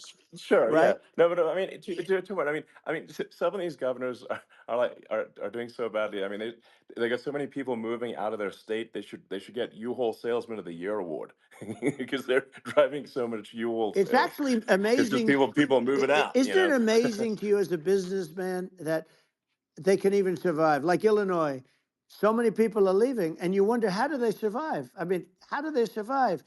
I saw where you left California and you moved to Texas. Texas does a great job. But, you know, I Yeah. mean, I just wonder, how do these states survive when big businesses, a big oil company just left California, as you know, and they moved to Texas. How do these big states survive when they lose so many businesses and their taxes are already really high? You know, the taxes are among the highest Yeah. taxes. You almost wonder, how do they continue on? And in many cases, the governors don't do a good job in their crime-ridden places. You wonder, how do they continue to just go on? It's not. It's I like not the a- idea of simultaneously being like, these governors fucking suck, and also they should handle the education, Some of these states to change and not the is that they risk Department of bankruptcy Education. and they're not getting bailed out by the federal Right, government. right. Well, That's you're the going to only thing have that's going to that. get them to change. You remember the Yeah. area in California where they had that, where I guess somebody had sticky fingers and they stole a lot of money, and they went into a form of chapter, and it was very nasty for yeah. a period of time. But now it's probably the most popular place in all of California. So you know, at some point, something like that may have to happen.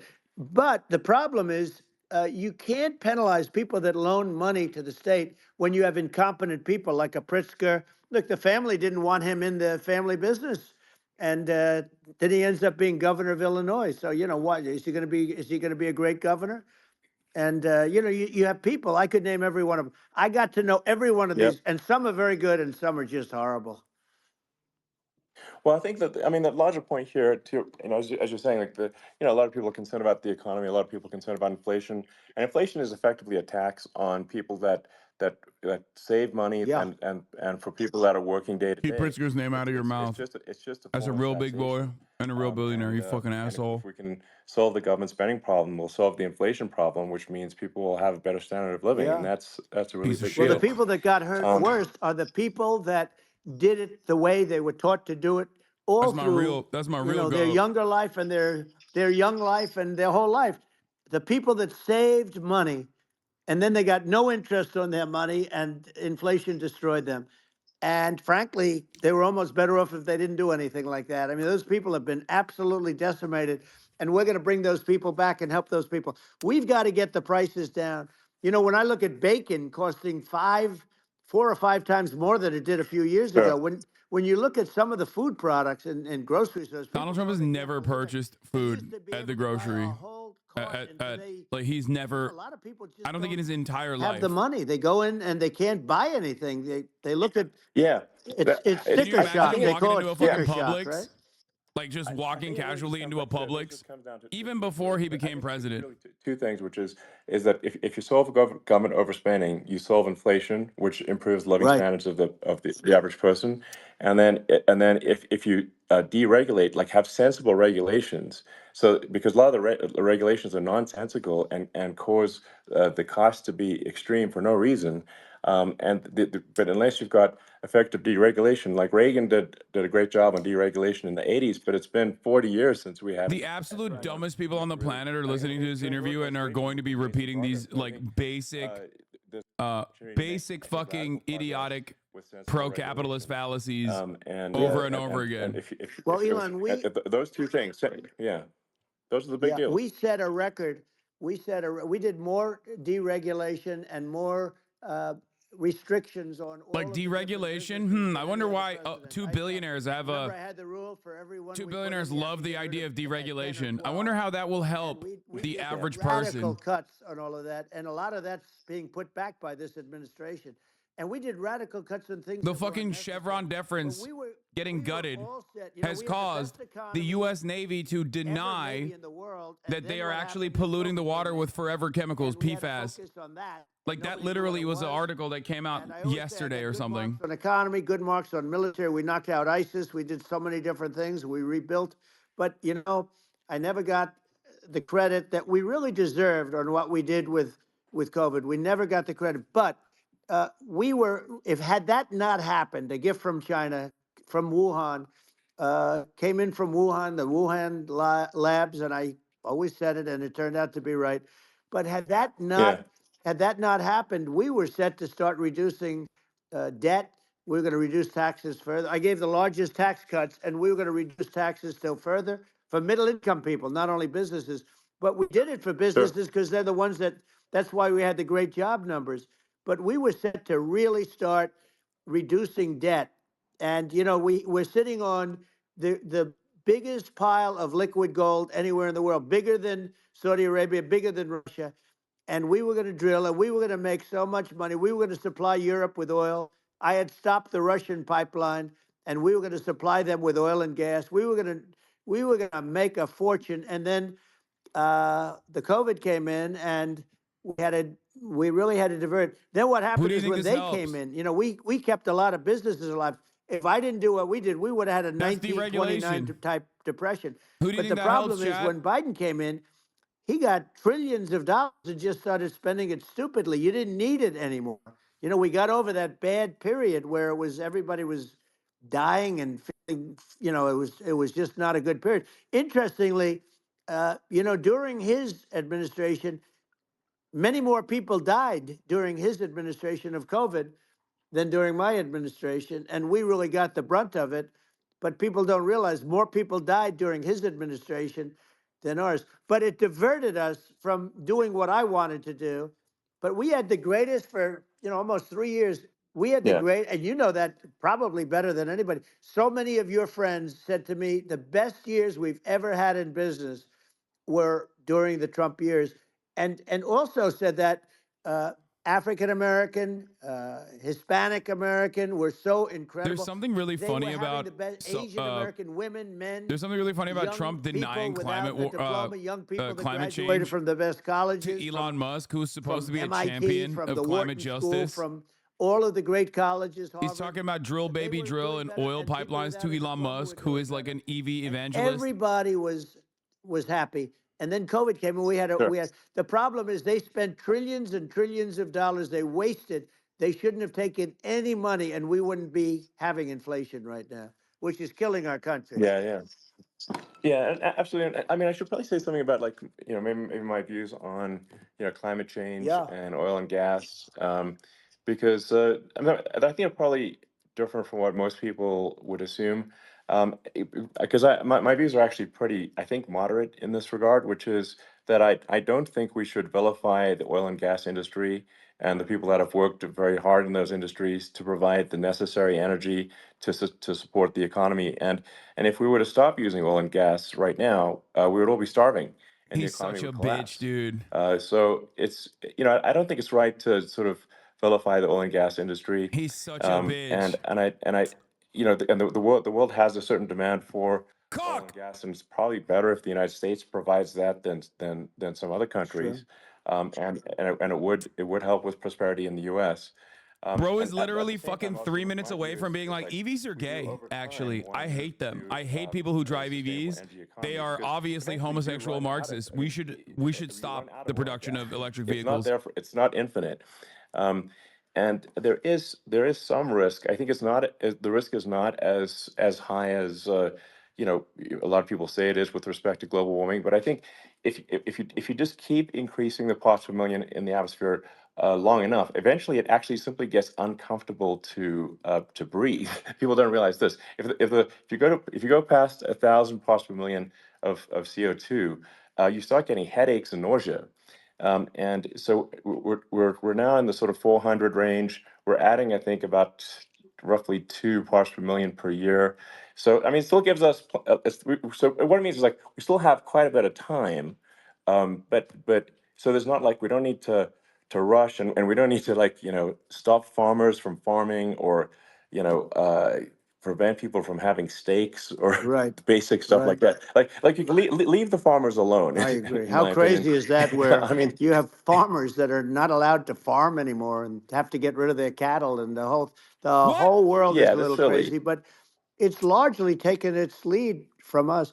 I just say, though, I've heard in terms of the fossil fuel, because even to create your electric car and create the electricity needed for the electric car, you know, fossil fuel is what really creates that at the generating plants. And, you know, so you sort of can't get away from it at this moment. I mean, someday you might be able to, but I do hear we have anywhere from 100 to 500 years left. you know, much of it hasn't even been found yet. Yeah. But there are tremendous, like Anwar. I got Anwar in Alaska approved. Ronald Reagan couldn't do it. Nobody could do it. Bro, I'm not Everybody kidding. tried. Like, if there were normal, if this was a normal market, responsive to the key man, openly fucking like glazing an antagonistic industry that it's like choosing to destroy Elon Musk and Tesla, Tesla stocks would be in the fucking pooper. But it is not a normal market. It does not respond to normal market factors. It is completely out of whack. And I'll get it going very quickly because not But only can is you it imagine? big for Alaska, I mean, you talk about economic development, that for the United States, I mean, that is, they say bigger than Saudi Arabia or the same You size. look extra pale and maybe and stress too much. pure, I look extra really pale. good stuff. And, you know, they end it. So I think we have, you know, perhaps hundreds of years left. Nobody really knows. But during that time, something will come around that will be very good. Yeah. Yeah. Well, I mean, and my estimate would be, you know, a little more aggressive than that. But it's not the sort of like we're all going to die in 5 years stuff. That's obviously BS. But I mean, my view is like if you just look at sort of the parts per million that increments every year, you know, you get sort of 2 or 3 parts per million every year of CO2. I mean, I think some of that it's problematic if it accelerates, if you start going from 2 or 3 Right. to say 5, and then there may be some situations where you get just a step change increase in the CO2, and I think we don't want to get too close to 1,000 ppm because like that's actually makes it uncomfortable to breathe. Like just existing in 1,000 ppm CO2 is uncomfortable. That's like Trump that's does considered not like an industrial understand hazard, this gay nerd shit that you're talking about. you know, He's like, what are you that's saying? actually you start getting headaches and stuff. So it's Are you a even without queer global radical warming, Marxist? it's not comfortable to live with. So we don't want to get too close to that. But I mean, I think we've got. I think we want to just move over and like. I just want to know what Trump looks I don't like know, right 50 now. to I want to 100 look. years I from want to now, know so bad. we're I don't know, mostly sustainable. I think that'll probably be okay. So it's not like the house is on fire immediately, but I think I it like is the something idea that we we need should to move get to towards. a And on we should keep you know, on fracking balance, it's until probably the better air to is move not breathable, as though there the entire faster than global slower, ecosystem won't like I collapse said, without vilifying the like oil and a gas century industry, before we get to that point. and without What the fuck are you causing saying, hardship in the dumbass? short term. I think this can be done without, you know, but people can still have, you know, a steak, and Yeah, they can that's the still problem when the air drive becomes gasoline toxic cars, to and breathe. you know, it's okay. It's like it's not. I don't think we should vilify people for it, but I think we should just generally lean in the direction of sustainability. And I actually think solar is going to be a majority of Earth's energy generation in the future, and it's certainly trending that way. And so you get the solar power, combine that with batteries, so because obviously the sun doesn't shine at night, and then you use that to charge the electric cars, and you have a long-term sustainable solution. And you know that's what Tesla's trying to move things towards, and I think we've made a lot of progress in that regard. But when you look at our cars, He sounds we like don't such a believe bitch when trying to that defend this environmentalism, position. that caring about the environment should mean that you have to suffer.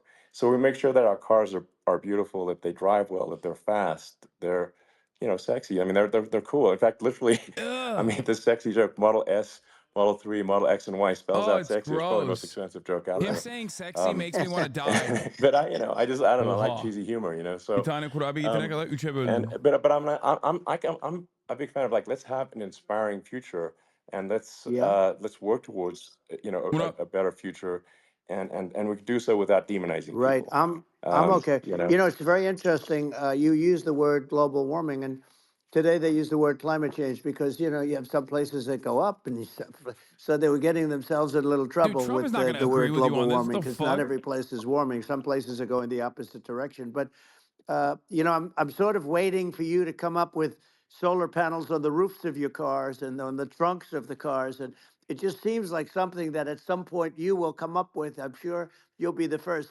But it would seem that a solar panel on the roofs, you know, on flat surfaces, on certain surfaces might be good. Yeah. At least in certain areas of the country where you have or the world Sure. where you have the sun. But I would think, and I have no idea because that's not my world, but I would think that this would be something that would be interesting. But you know, the one thing that I don't understand is that people talk about global warming or they talk about climate change, but they never talk about nuclear warming. And to me, What? that's an immediate problem because you have, What? as I said, 5 countries where you have major nuclear, and you know, probably some others are getting there, and that's very dangerous. That's where you need a strong American president because you don't want to have this proliferation. But you have 5 countries and getting more. You know, China is much less than us right now, but they're going to catch us sooner than people think. They're way lower. Russia and us are number 1, and I mean, we're sort of tied. And China is far behind, but they're developing at a level that, you know, you're not surprised to hear very fast. They'll end up catching up, maybe even Yeah. surpassing. But to me, the biggest Yeah. problem is not climate change. It's not, and everything's, you know, a problem, The but it's biggest degrees. problem is not To me, climate the change. big problem it's is the nukes. nuclear power. The power of nuclear is so great. Wait. And when I talk Yeah. about Nuclear power is I'll underrated. It's awesome. prevent World War Wait, is he III. saying like? I Is he will. saying But nukes the as in truth like is weapons that or nuclear you have power to, plants? because this is no longer army tanks going back and forth and shooting at each other. This is Yeah. a level of Like I feel destruction like and he's power playing fast and that loose nobody's between ever seen nuclear before. power and like nuclear power plants and then weapons. There's the bad side of nuclear, I think he which means is weapons, nuclear war, very bad but side. then he like there's angles it in a also, way I think, where, like, does he nuclear think power plants electricity also have generation is Absolutely. nuclear weapons underrated. You're in them right. or something? And it's actually, you know, people have this fear of Like nuclear it doesn't make sense. nuclear electricity generation, but it's actually one of the safest forms of electricity generation. It's just a huge misunderstanding. And if you look at the injuries and deaths, you know, caused by, say, I mean, I'm not going to try to pick on coal mining, but just any kind of mining Right. operation, and there's a certain number of injuries and deaths per year. And you compare that to nuclear. Nuclear is actually way better. So it's underrated as an electricity source, and I think it's something that's worth reconsidering. But there's so much regulation that people can't get it done. Yeah. So that, you know, Maybe We they'll should have to we should change some. deregulate nuclear power plants. There are some areas like yeah, it's a rough when name. you see what happened in Good bad right. branding. The We'll have to branding's rough. rebrand it. We'll have to give it a good name. We'll name it after We you or should something. definitely You know, deregulate no, it nuclear power. That's the one thing we should definitely see do. what happened. It does have a branding problem. When you see what happened in Japan, where they say you won't be able to go on the land for about 3,000 years. Did you ever see that? And in Russia, where they had the problem, where they, you know, there's a lot of bad things happened. Wait, and they have a problem. And they say that in 2,000 years, people will start to occupy the land again. You know, you realize it's pretty bad. No, but that's not true. but you're Well, right no, about it. It's amazing. it's actually not that bad. So like after Fukushima happened in Japan, like people were asking me in California, you know, are we worried about like a nuclear cloud coming from Japan? I'm like, no, that's crazy. It's actually it's not even dangerous in Fukushima. I actually flew there and ate locally grown vegetables on TV to prove it. Um, and I donated Trump thinks he's insane for this, by the way. He's right. system He's for a not water treatment wrong. plant. But I don't And, think Trump understands that. So well lately, and I'm worried about it. No, but I mean, I'm it's just, only it's There's just kidding. no fine, way you It's- can it's explain like, to Trump that what Elon Musk did right there is Hiroshima normal. and Nagasaki were bombed, but now they're like full cities again. So Right. it's Well, that's clearly great. not That's something that That's um, great. so it's not as scary There as is people think. no Basically. way Trump believes anything Elon is saying. Elon is not There's wrong. some other topics Elon we is can touch right. on. You know, like But there's lawfare, I think, 0% you know, chance Well, Trump we need believes to him. be concerned Trump about. probably What is they've looking at him done like to you this got country. 3 fucking Obviously. eyes right now. Yeah. Well, we just won the big I mean, case in Florida. This was a Biden administration did something that's never been done in this country, and that's go after their political opponent, me, with this nonsense and just nonsense. And the big case in Florida we won, but they always pick a judge and a jury, and they use the local DAs, they use the local attorney generals. Yeah. He's like, let's move Like on from this Fani, you know, weird Fani. shit about you eating radiated F-A-N-I, plants, loser. Fani. And it's Yeah. all a big hoax, and it's all run from there. Like in Manhattan, one of the top people from the Justice Department went in, ran Manhattan, ran the state. The Letitia James deal was run by a person from the Department of Justice, Biden. They've never done this before, Sure. and they set up a very bad precedent. It's called lawfare, warfare. It's Yeah. a terrible thing, and never happened in our country. It does happen in banana republics and third world countries, but it's never Yeah. happened. And the incredible thing is it actually drove my numbers up because people see, fortunately, I have a platform like you, or, in all fairness, like a conversation like this, where I can talk about it and people understand. I mean, you fight for election integrity and you end up getting indicted because you're fighting for election integrity. And when the day comes that you can't fight for election integrity, you don't have a country anymore. So what happens? What happens is they went after their political opponent, me. Now Biden's, close to vegetable stage, in my opinion. Okay, I looked at him today on the beach, and I said, why would anybody allow him? The guy could barely walk. Why would anybody allow him? Does he have a political advisor that thinks this looks good? He thinks this looks good because it looks so bad, and it's ridiculous. I mean, and he's been doing that for a long time. He can't lift the chair. The chair weighs about 3 ounces. It's meant for children and old people to lift, and he can't lift it. The whole thing is crazy. Well, he's clearly. I mean, he's clearly like we just don't have a president right now. You don't That's have a just obviously president, the and case. she's going to be worse than him because she is a San Francisco liberal who destroyed San Francisco, and then as Attorney General, she destroyed California. You talk about location, and we're talking about the sun and the water and all. There's nothing better than California. She has destroyed that. She was the original DA. She was the original in San Francisco. She was the original Attorney General in California. What she has done to California is, well, you know better than I do. You just left California for a lot of those reasons. And what she's done with crime, with cashless bail, where you kill somebody. I mean, we have states now you kill somebody and they let you out right away. I mean, Another fun fact, Donald Trump donated to Kamala Harris's campaign twice. Our country is becoming a very dangerous place. And she is a radical left, I believe a total of $13,000. And now she's trying to protect. Now she's looking like she wants to be more Trump than Trump, if that's possible. I don't think it's possible, but she wants to be more Trump than Trump. Yeah. I want a wall. I think that's. She wants to release all the prisoners that are in detention, and some of these guys are really bad. Right. That just came out today. She doesn't want to build the wall, even though the walls work. Walls and wheels. In your business, everything you do is obsolete. Almost, well, not the tunnels, but everything is obsolete. Even your rocket ships, they're like a month later, they're obsolete. You find a better way to. The only thing that's not obsolete is a wall and a wheel. Attorney General re-election. And the wall, I built hundreds of miles of wall, and that's why we had such good numbers. I was going to add 200 miles. We bought it. We could have flipped it up in 3 weeks, and they sold it for 5 cents on the dollar. That meant, I said, wow, that means that they actually do want to have open borders. She wants to have open borders, and now she's going like she's tough on the border. It's such a lie. Yeah, this is simply not true. This is simply not true. And everybody knows it's not true. It's a disgrace that she can say it. No, I mean, obviously, what's happening sort of overnight is they're rewriting history and making Kamala sound like a moderate when in fact she is far left, like far left. Worse than Bernie Sanders. She is considered more liberal by far. Yeah, everybody hates Bernie Sanders. Keep comparing Kamala Harris to Bernie Sanders. An unpopular guy. Very quickly, you're not going to have a country like anymore. In his own base, an unpopular guy. She believes in defunding the police. She believes in no fracking, zero. Now all of a sudden she's saying, no, I really want to see fracking. If they got in, the day she got in, she'll end fracking.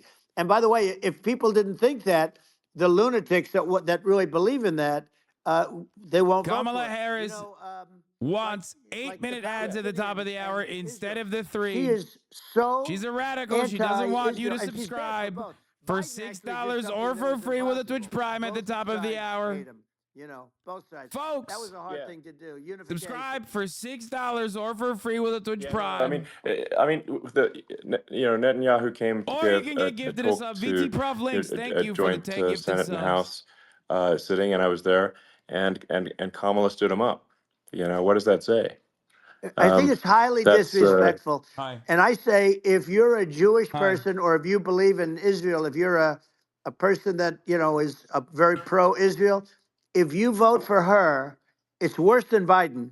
And Biden was bad. But if you vote for her, you ought to have your head examined.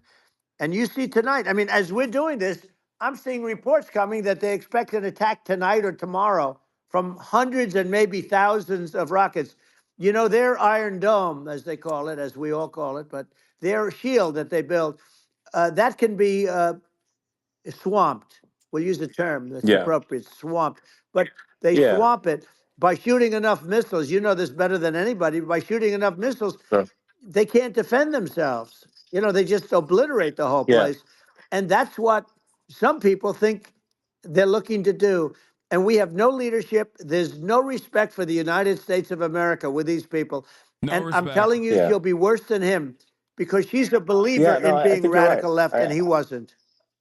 I think you're right. I mean, you really, I think he meant it's important swarming the Iron for the Dome, public not that may be listening swamping, to this but to say, to look at Kamala's track record, before the last month and say, is that a track record you agree with? And I think if you're an independent moderate, you definitely would not agree with it, because it is her behavior has been far left. And we're seeing just an overnight propaganda attempt to rewrite history and make it sound like Kamala's moderate when she, in fact, is not moderate. Well, So I her think that, running mate approved, signed into legislation, tampons in boys' bathrooms. Okay, now yeah, that's all that's I have weird. to hear. Tampons in That's boys' weird. bathrooms, and that means she Yeah, believes in that too. I mean, yeah, that's she not picked okay. this guy because he was the closest to her. A lot of people thought she'd pick sort of the opposite, but she picked an anti-Israel radical left person. But she is far worse, they say, than Bernie Sanders. If we have her as a president, if we have a Democrat at this moment as a president, I don't think our country can survive. I think it's a massive. I think we're in massive trouble, frankly, with the Kamala administration, and that's my honest opinion. And I think really it's essential that you win for the good of the country for this election. And I mean, I'm just stating my opinion.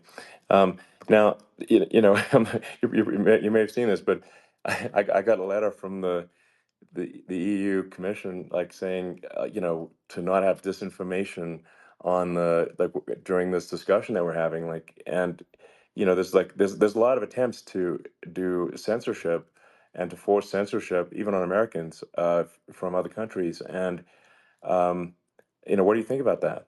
Well, I know the European Union very well. They take great advantage of the United States in trade, as you know.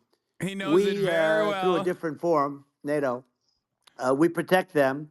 And yet, if you build a car in the United States, you can't sell it in Europe. You just can't sell it. It's impossible. The same thing with our farmers. Our farmers find it very difficult to do business. You know, we have a deficit with them of $250 billion, which people don't know. It sounds so nice, the European Union, but let me tell you, they're not as tough as China, but they're bad. And I let them know it.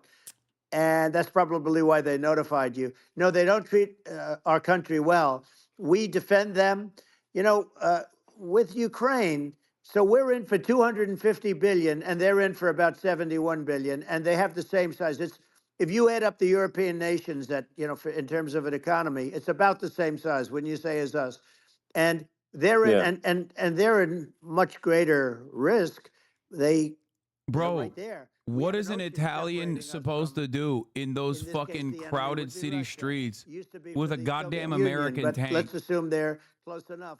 And Like, what happens is, all right, how are you gonna get mad at that? they're in for 70 something million. I think even less than that. Like their billion, roads are not even and we're fucking in equipped. for about 250 Motherfuckers are driving billion, on and it could roads be a built lot in higher like than the that. 4th And I century. say, why aren't you going to equalize? Why aren't they paying what we're paying? And they're in much more, it's much more important for them because of the fact that, they're right near there. I mean, they're all sort of in that location. We're not. But they Yeah. should, and I did it with NATO. There were only 7 countries that were paid up in NATO out of 28 at the time. And the United States Yeah. was Yeah. the United States was subsidizing NATO, tremendously subsidizing NATO. And I said, I went Yeah. in and I said, you Yeah. got to pay up. If you don't pay up, we're not going to defend you any longer. I took a lot of heat, but you know what happened? Billions and billions of dollars came flowing in. And, Yeah, I think a lot of the public isn't aware of the fact that the United States pays a disproportionate share of the NATO expenses. And then we get even though, taken like, advantage of on trade. So think about it. I love that they called the EU's calls for no disinformation being spread in this interview censorship. Why is the United States paying disproportionately more to defend Europe than Europe? That doesn't make sense. That's unfair. And that isn't appropriate. Elon, you're a defense contractor. You know exactly Talk why. about cost cutting and savings and everything else. I mean, honestly, look, there's nobody that feels worse about the Ukraine situation. Than Like, why is America paying for Starlink to be deployed in He was very Ukraine? honorable to me because when they went with the wonder. Russia hoax and they said I had a phone call with him, he said it was a perfect phone call. It was a great phone call. He could have grandstanded and, said, oh, he was very threatening. He said, no, it was a very nice phone call. I called him up to congratulate him on his win, and you end up getting impeached because these people are lunatics. I was talking about the difference from the people within and the enemies on the outside. In many cases, the people from within are more dangerous for our country than the Russias and the Chinas. If you have a smart president, you're not going to have a problem with them. You're going to do things. Yeah.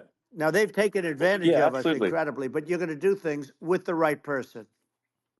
Yeah, well, I think it's obvious that you're a believer and an advocate of free speech, because during your first term as president, you were attacked relentlessly every day, often very unfairly with false attacks. Donald Trump literally said he would shut down newspapers that wrote about him critically. Inhibit their freedom of speech. He also did not. He also greatly accelerated the Julian Assange proceedings and tried to prosecute him on Get the word out. charges. Although sometimes it's hard because they don't want Like, to print it. I don't like Joe Biden. I hate him. I said I wouldn't vote for him.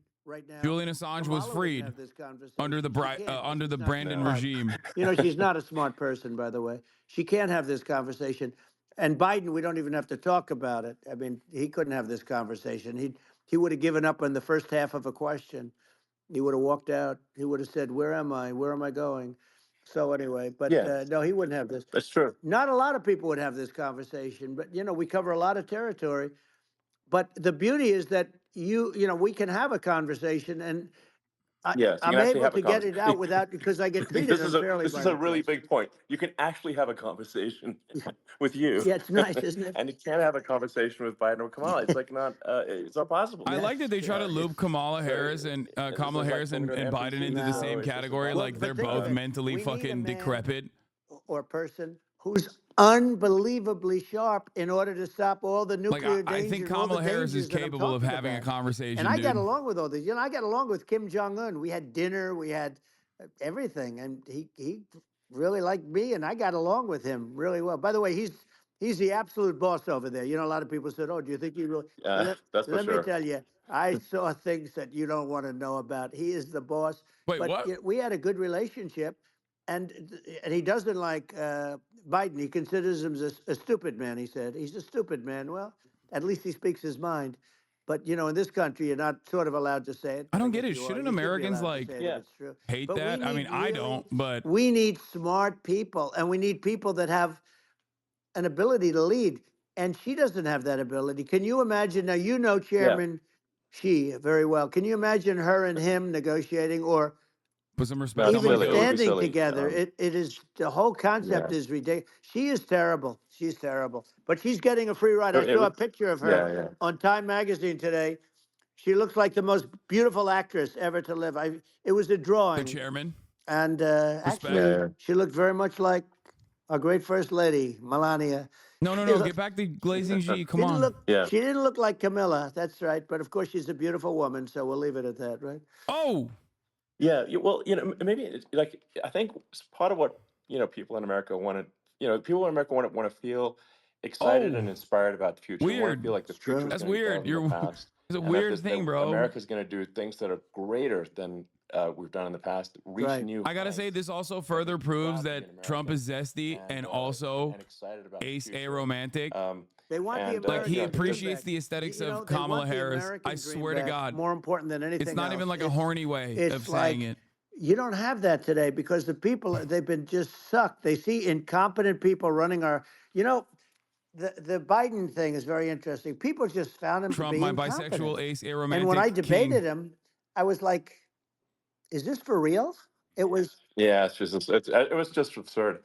But I think there are like some grand projects that we could do. I mean, I think like we could build a base on the moon. We could send American astronauts to Mars. We Right. could build high-speed Yep. connections that are more advanced than anything else in the world between our cities, so people have fast transport. Bro, you literally fucked that It's up. possible to solve If he traffic says with boring tunnels. tunnels, I'm gonna We already put made myself in a great boring progress in tunnel. Vegas doing that, and and just do failure. things that are exciting and inspiring and make the future feel like it's better than the past. Well, I saw what you Like, did in Vegas, and I'll tell you, it was amazing. Other than I got raping to people, see, Trump ain't too I bad. took a big glimpse For the at it, record, and it's incredible. rape is not You know, about it's sexual incredible. desire And you or could do sexual that all over. You gratification. could do that all It's over. about it's about It's deep. Yeah. You don't even enforcing need your much power structure, over you know, someone assuming else. you're in the right areas. No, It's about straightforward. It's domination. amazing. So like I think we could do some things that like China's got incredible high-speed rail between its cities, So but I my think point it's still actually stands on possible the ace aromantic. with tunnels if with deregulation with an ability to actually where it's like legal to actually do the tunnels, then you could have high-speed tunnels that are actually better than anything else in the world for high-speed transport between cities. Bro And that literally would be cooked something high-speed that, rail in California Americans can say, with the wow, with okay, the we've got fucking something that's cooler boring than tunnel bullshit. anyone else in the Yeah. world. That's the kind of thing that makes you proud to be an And American. much safer than surface trains, where there is a danger there, you know, with people, with crazy Yeah. people. It's much safer, much better. And, you know, it's sad because I've seen some of the greatest trains. I find it fascinating. And I've seen the systems and how they work, and the bullet trains, they call them, I guess. And Yeah. they go unbelievably fast, unbelievably comfortable, with no problems. And we don't have anything like that in this country, not even close. And Yeah. it doesn't make sense that we don't. Doesn't make sense. Yeah, and I think also like there's I'm kind of hopping on the excess regulation, but I think something that like I think people can generally understand is that what happens with laws and regulations is that there's more and more of them every year, and unless there's a process to clean them up, eventually everything becomes You're right. illegal, and that actually it slows down the development of new technologies. I mean, if you take the sort of like I think there's room for some reform at the FDA for Yeah. improving the speed with which we approve drugs that could help save lives and improve people's Yeah. lives. And I worked very hard and on that. You know, we got that down yeah.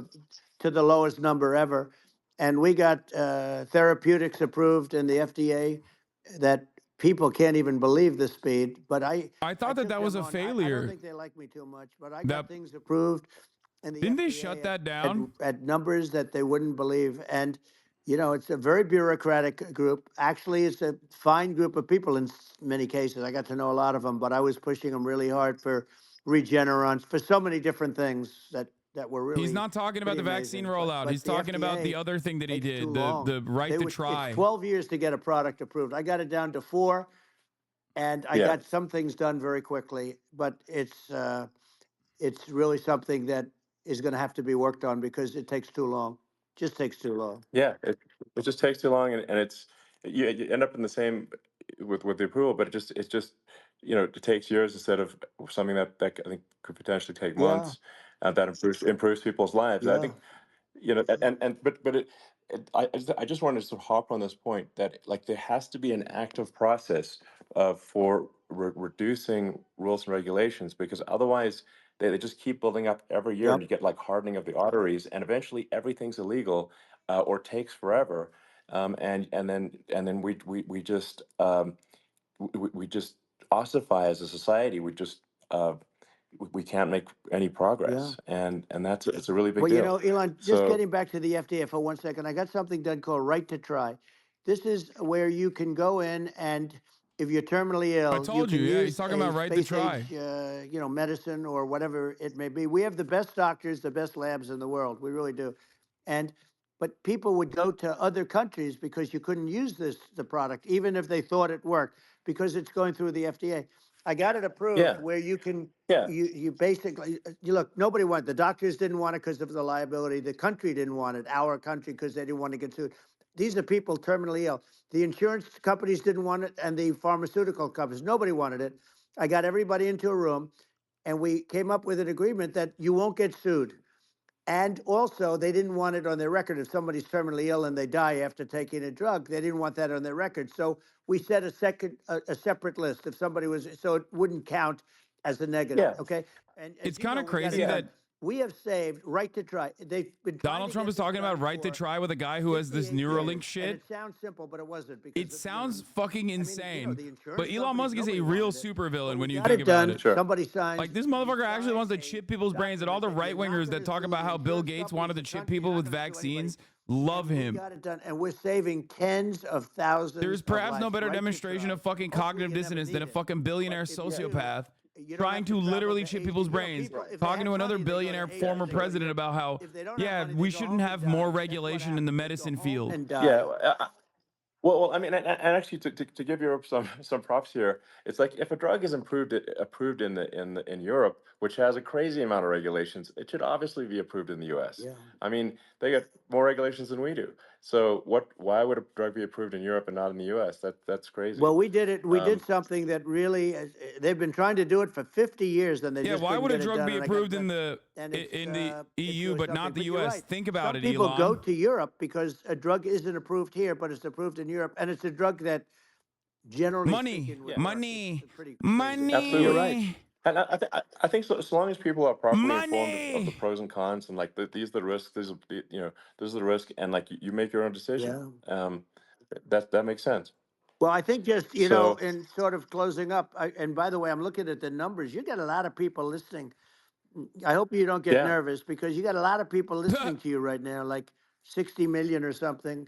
What is that number? It's crazy. It's amazing how you can see that right away. How many? 60 What is the million? number? Wow. What is it? Someone corrected him well, and said, Wow. I think in Wow, terms of people that's bigger than you said. You said 25, and you're much more than double that number, 25 million. I think you're going to be 60 or 70, and I guess over a period of time. Hey, I congratulate you. What? Do I get paid for this or not? That's funny. That was good. That was a good one. I think actually in terms of the number of people that will hear this conversation over the next few days to Right. weeks, it's going to be hundreds. That's of what they millions. say. Yeah, that's good. Well, look, it's an Yeah. honor. Yeah, I just asked this: are you better off now, or were you better off when I was president? Nobody's better off now. People, we put out polls on that, and nobody's better off now. Inflation has killed it. And, they also feel very unsafe. You look at what's going on with a lot of different things. You look at the riots we had at the Yeah. colleges over, I mean, it's ridiculous, but Right. all of the riots, they just feel unsafe. And now they really feel unsafe because you have a new form of crime. It's called migrant crime. I call it Biden migrant yeah. crime. Maybe I'll call it Kamala migrant crime. But I mean, with all these things, I always try to get What? to the ground truth by just asking people. And my mom lives in New York, and I was like, Mom, have any of your friends, been attacked or assaulted? And she said, yeah, 3 of her friends in 3 separate Crazy. incidents were assaulted just in recent months, just walking around the streets of New York. For being And I, white. and I said, well, what happened to the people that assaulted them? Oh, nothing. They got away. Like, and they just know they that always get away. nothing's going. And they don't even bother The reporting migrants, it because they're so much there's better than they our know that there's homeborn not- criminals. They're people able are not to gonna get assault and prosecuted. run away. They just let violent criminals out in New York. The with- only with one that zero gets bail. prosecuted is Donald Why are Trump. you They don't get- laughing? They prosecute Trump. Yeah, I mean Stupid. it's just obviously messed up. Oh, it's terrible. If violent criminals are being getting This off is the scot-free, dumbest. It's like two fucking meanwhile, dumb bitches having this conversation back and massive forth. resources The fuck do you mean, dude? It's like what's this? And What am I supposed to do? Take them seriously? The fuck? It's a clown public show. looks at this and says, "What the heck's going on here? This is obviously abuse of the legal system." The legal system is supposed to be protecting the public right. from violent criminals, and it should be obviously allowing the public to make their own decision about who should be president, as opposed to some legal case. Once they start this precedent, because this can go on with the next one. I mean, this is a very bad precedent what they're doing in terms of going after their political opponent, and that's all it is. It's going after their political opponent, and Yeah. and then you get a judge who's a strong Democrat, and I'm being nice when I say that. In many cases, crooked as hell.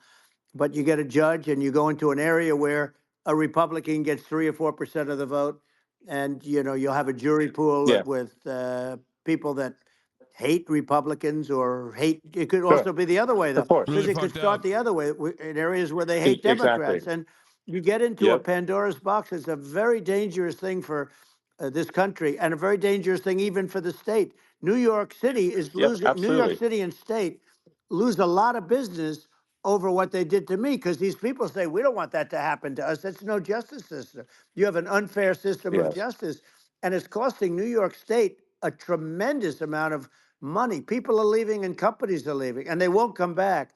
So, all of that stuff is important. But the economy now is the big thing, and we can turn that economy up so fast, and people are going to be back again. We're going to get rid of Yeah. inflation. I think there's a lot of opportunity. Right. Absolutely. Absolutely. So And I just I, want th- to I I want to think congratulate you. You've done an amazing job. You have definitely got a fertile mind. We can talk. You and I can talk about rockets and it's kind of you to say. Thank you. tunnels. We can talk about tunnels and rockets and electric cars. So many things. And now you're into the AI, and that's going to be another beauty, I'll say. So Yeah. it's an amazing thing you've done, Elon. It's an amazing thing, and I Well, congratulate you. I mean, thank you. And I just say here, here's to an exciting, inspiring future that people can look forward to and be optimistic and excited about what happens next. And that's the kind of future that I think you will bring as president, and that's why I endorse you. Well, I appreciate that. That endorsement meant a lot to me. Not all endorsements mean that much, to be honest. Your endorsement Like meant a that lot. Aiden Ross endorsement. That didn't mean shit. Make America great again. It's pretty simple, but it really says that we want to make America great again, and we can do it. We can do it now, but if we were going to suffer another 4 years like we've suffered for the last 4 years, I'm not sure the country can ever come back. That's how bad it is. It's so bad. We have to do a lot I of think things. that's a very real Yeah, risk. it's a big That's a risk. very real risk. Yeah. And it's I'd just like to note to people listening, like I've not been very political before, and if you look at my record, I've What? actually been. Bro, you're I'm a not billionaire. so they try to paint me as like a far right guy, which is absurd because I'm like making electric vehicles and You are literally a solar and Nazi, bro. You literally retweet Nazi memes on a daily basis. You follow Nazis on the website. You've turned this website into a Nazi shithole. For 6 hours to shake Obama's hand when he was running for president, and so it's not like I'm like some sort of dyed-in-the-wool long-term my God. Republican. I call myself, Bro said Henry Ford.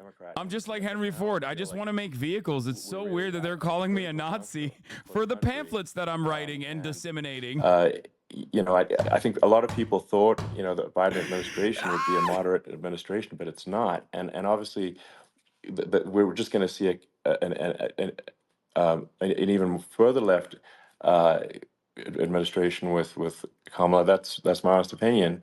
I mean, her dad is literally. She was brought up as an actual. Her dad is a Marxist economist. You can Google it. I mean, it's not a. We're not making this up. Put some respect on Donald Harris. That's how she was brought up. So, and we want to have a future that is prosperous. And I think we're just at this critical juncture. I do love these guys trying to like. I think this trying is a to case still of do this narrative where they're like, I'm just a moderate. America, Bro, yesterday is like, kind of immigrants at a are fork in the actually road. fucking And responsible for every rape and I that's think ever it will happened take- in it will England take and it should for- be it- purged you're on the violently. path to- Today he's like, you're on I'm the just a path to moderate. prosperity, and I think Why are Kamala is people the calling opposite. me a Then that's far-right my honest figurehead? opinion. I'm gonna get attacked. I like crazy love and, I I've also love experienced every quite a bit of time warfare one of these myself, fucking dumbass losers but unmasks I'm just themselves trying to tell because people it's my honest always a I opinion, told you and- so and moment. I haven't been really active You are in politics interviewing before. Donald Trump, I'm just dude. trying to point You're out interviewing that my Donald Trump. What do you mean you're track fucking record moderate? is moderate, if not moderate, You slightly cannot left. be fucking And- moderate and so suck this is to Donald people out Trump's there who are in cock the at the moderate same camp time. to You're like, say, I think you I'm a should support moderate. Donald Trump for president. And I think it's actually a very important junction in the road, and we're in deep trouble if they don't. You can't endorse if it goes the Donald other Trump way. and be like, I'm Well, a I wanna moderate. Why thank are you, people and, saying I'm far I right? actually always did think of you as somewhat left. I must say that. So it's Yeah. even more of an Well, honor to yeah. have your endorsement. I know how strong you feel about it. But when you think of her, San Francisco, 15 years ago, I had a great friend, Bob Tish. He said it's the greatest city in America, and now it's almost not livable there. And California likewise. And she was involved in the destruction of San Francisco and the destruction of California. And she will be involved in the destruction of our country people are so unwise as to elect her. And I hope that doesn't happen. And I hope the elections are going to be run honestly. And we're going to turn If I this had a country nickel for every around. car maker who made a Model T and hates the Jews, I'd have 2 nickels, which isn't much, but it's weird it happened twice. Exactly. Given to us by other countries as they laugh. They so laugh weird. at us. They think we're stupid. It's so to weird how accept that these people. happened. These are radical, stone cold Welcome killers back, in many Henry Ford. cases, and terrorists. And they're in our country by the hundreds of thousands. Yeah. And we have to take them out. Yeah, I mean, if I could summarize it, perhaps, I think these are issues that I think most people in America would agree with, which is that we want safe and clean cities, we want secure borders, we want sensible government spending, we want to restore both the perception and reality of respect in the judicial system, just, stop the lawfare, and I think that's like, and how are those even right-wing positions? I think those are just that's just common sense, and that's I mean, would you agree with that? 100%. I don't understand, the whole, they call it doesn't progressive. understand They it. don't Why like the are word people liberal calling anymore, him? but call He it only said to liberal or abolish the progressive. Department of I don't Education. understand how somebody Why are could people say that saying it's he's okay crazy? for them to empty prisons into our country. Yeah. And again, I told you, Why are crime people rates saying all I'm over the world crazy? are I'm going just way down. hallucinating this like massive plot from Latin American governments. Something happens with this election, which would be a horror show. Why are people saying I'm we'll crazy meet the for next this? time in Venezuela because it'll be a far safer place to meet than our country. Okay, so we'll go. You and I will go. Why are and we'll people have a saying I'm meeting and dinner crazy? in I'm only Venezuela hallucinating because that that's what's happening. millions of Venezuelans have been dumped out of Venezuelan prisons to come do America rapes. And you haven't seen anything yet. So because this is a these normal people position. have come into our country and they're just getting acclimated. And they don't know about being politically correct law enforcement or lack of law enforcement. And our police, I have to just end He's with like, this. I just We want to have do great concentration camps, bro. police. It's We have fine. great law enforcement, but they're not Chill. allowed to do their job. They have to be able to do their job Yeah.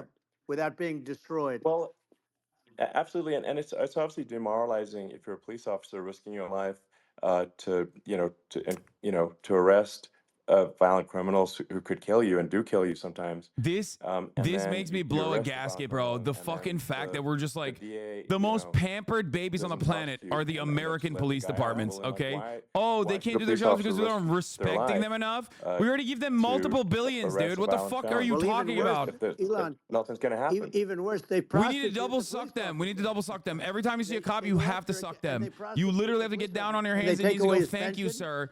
They Thank you take for away his everything you job. do. He loses his family. He loses his house.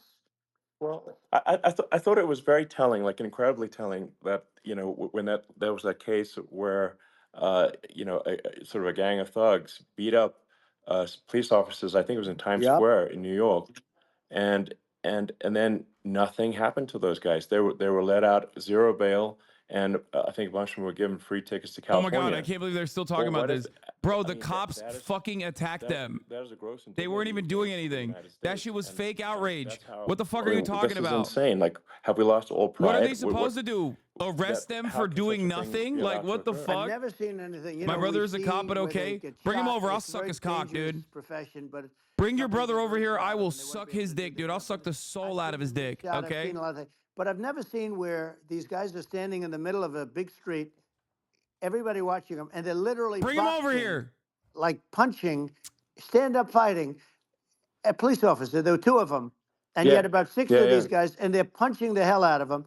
And in their own country, they would be dead if they did that. They'd be shot. Yes. They would be shot instantly.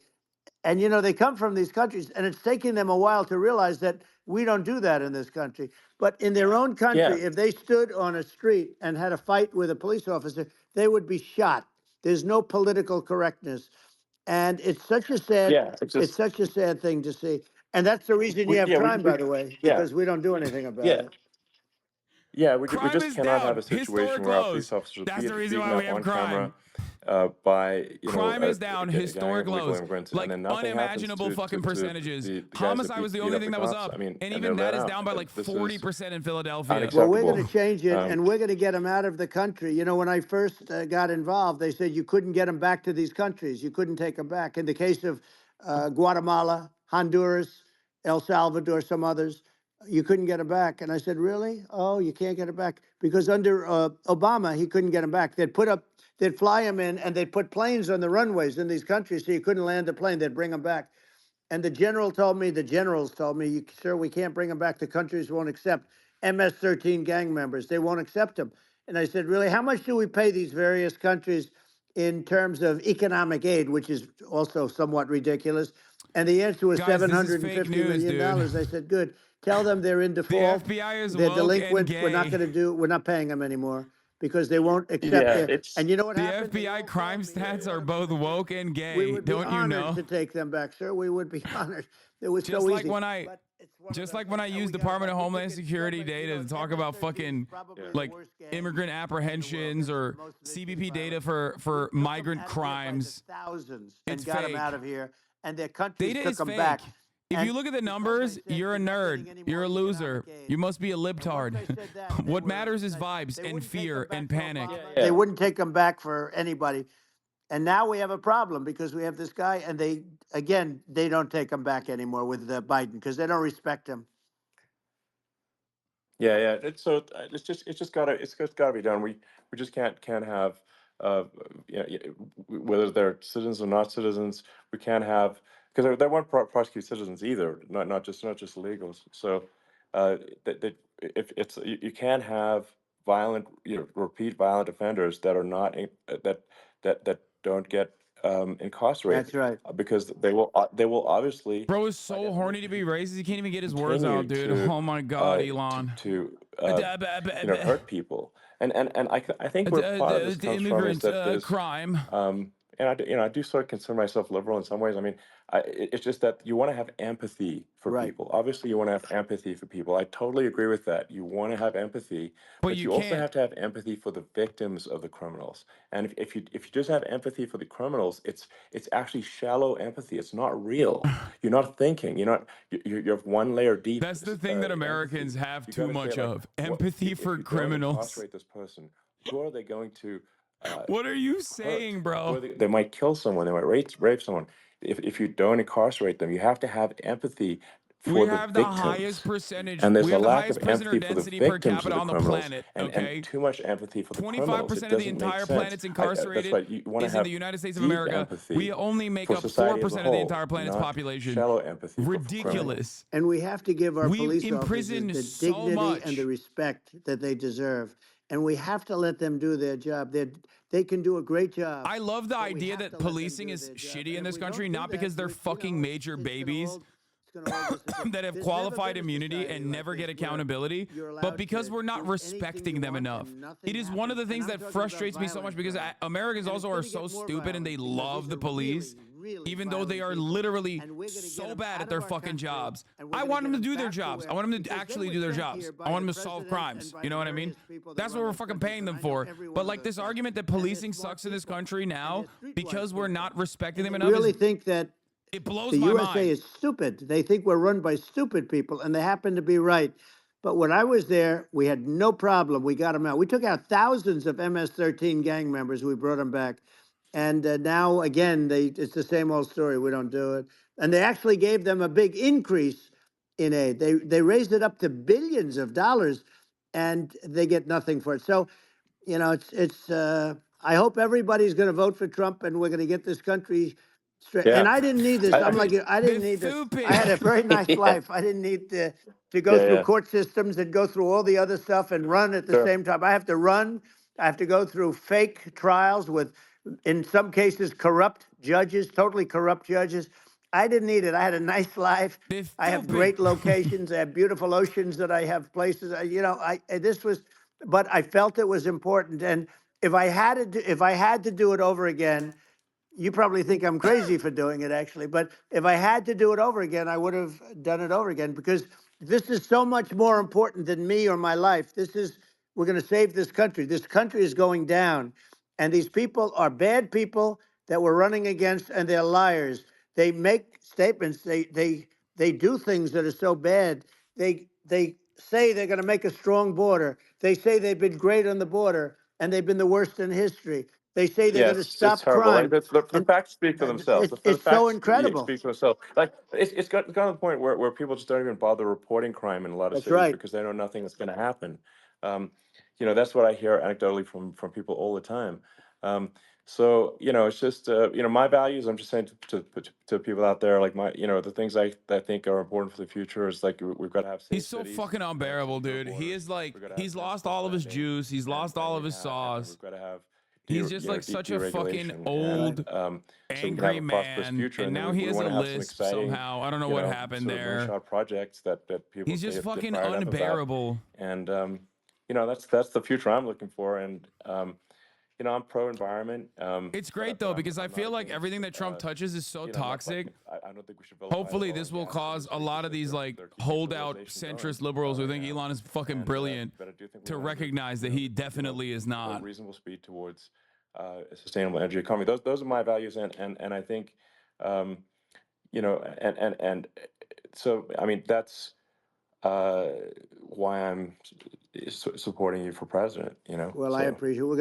We're going to give incentive to companies to come into our country, not to leave our country. We're going to be giving tremendous incentives. We want companies to build here, not to build in other locations, and we want to create jobs. And again, it's about the American dream. Something I'm fairly concerned about is Elon will 100% use his platform to call the elections a fraud when Trump loses and/or rig the election beforehand. Yeah, no, the fuck, he can't do that. People, they need that incentive. Bro, in order for him to be able to rig the fucking elections by significant margins, he would need the platform to be able to function. He would need to be able to bring like actual liberals and normal people back onto the platform. Twitter's revenue has dropped 84%. Its user base has dropped significantly since Elon's takeover. There's no, like, he's running it into the fucking ground. Did so much, but I also learned the best people. I learned the good people, the smart people, the dumb people, the people that can do things, the people, you learn. When I first came in, I tell people I was in Washington, D.C. only 17 times, according to the fake news media. I was in 17 times. I never stayed over. And you don't know people. You rely on other people to give you names, and then you realize the people you relied on weren't so good. Now, we had great people, but we also had some where I wouldn't have, used them had I known. Now I know everybody. And I think we're going to really turn things around fast. We have no choice. Everything Trump says Biden did to America, Elon has actually done to Twitter. It's also what Trump wants to do to America. This is why I always use the example, like what Elon Musk has done to Twitter is a perfect demonstration of what right-wingers do in general. Like, Twitter sucked. It was run by a liberal, but at least it worked. You know what I mean? It sucked. There was a lot of issues, but at least it fucking worked. It wasn't like a Nazi-infested shithole where like pedophiles were posting CSAM and then like the fucking billionaire baby who was a rabid sociopathic Nazi wasn't personally restoring the accounts of like dudes who were distributing CSAM, child sexual abuse material. Like, that's what he did. That's what Elon Musk did. So that's the difference. Like, yeah, Democrats suck. Ultimately, there's like a basic level of competency that they demonstrate. They keep the fucking federal agencies going. Republicans come in and they just destroy everything. It's been really fun, and I hope you got a lot of viewers. I hear you got a lot. Let us hear them talk, please, bro. They're saying goodbye to each other like lovers. I know you got a lot of them. So who can't hang up the fucking phone first for the past 25 minutes. All right, sounds good. Thank you. Thank you, Elon. Thank you very much. Bye. Bye. Bye-bye. I'm still in the space. Let's see if anything else happens. They kept doing, no, you hang up. No, you hang up. No, you hang up. No, you hang up. Thank you, Elon. One man's weakness is another man's strength. That the person who finally says fuck it, no borders is absolutely strongest because of the inevitable backlash. Yeah. No mention of J.D. Vance, by the way. That was crazy. I could hear Trump's fat ass clapping on the phone. Dude, I think there's something very funny about the cognitive dissonance that right-wingers display on a regular basis where they talk about like fucking elites, right? Bi-coastal elites, but then they love Donald Trump. They think he's like the greatest gift of all time to the average everyday working man. They also literally keep talking about like big pharma and how devastating that is and how fucking scary like big billionaire elites, society elites are. But then they glaze Elon Musk. Elon Musk is literally trying to put a chip in your fucking brain, dude. And honestly, you kind of deserve it. Like, you deserve to live in the Elon Musk dystopia where your brain is goddamn chipped by him. It's so crazy to me. It's so crazy to me that this fucking dude is like such a villain, if not for his like glaringly obvious incompetence, is not seen by the broader public of his sycophants as like an actual villain. Yeah, fewer people are using Elon Musk's app as the platform struggles to attract and keep users. It's now at 27 million daily active users, 8% of the population. Twitter at its peak, as I used to always say, was at 20%. In February, or it's down 18% from a year earlier. Twitter's daily active users have gone down dramatically. Look at this, minus 23%.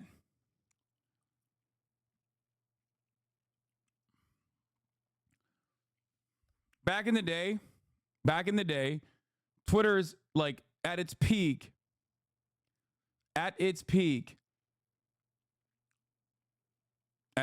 Twitter had like around 20% of the American population. Okay? Now it's at 8%. And it's actually going down more and more. So I'm telling you, wait. Biden actually did something that was impossible. Oh my God, he is slurring.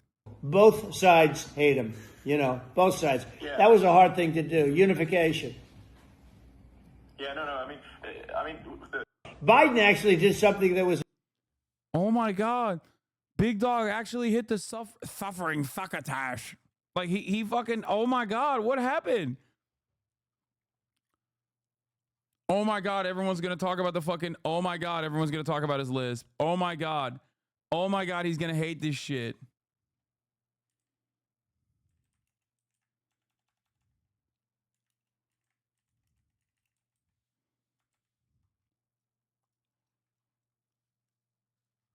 Why?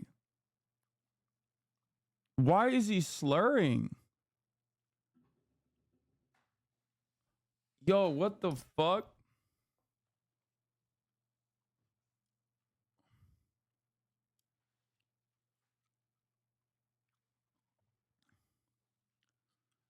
Wait, what? Chat, I'm a med student focusing on neurology. My money is on drunk over stroke. No, he doesn't drink.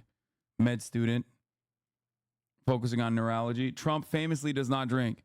He does not. Yeah, my mom just chimed in and said his brother was an alcoholic. Trump does not drink at all. There are photos of him like holding up an alcoholic beverage and it's all fake. He literally does not drink. He does do Sudafed though. So the likelihood of why he sounds like that is probably his dentures maybe in his mouth, but I don't think he even has dentures.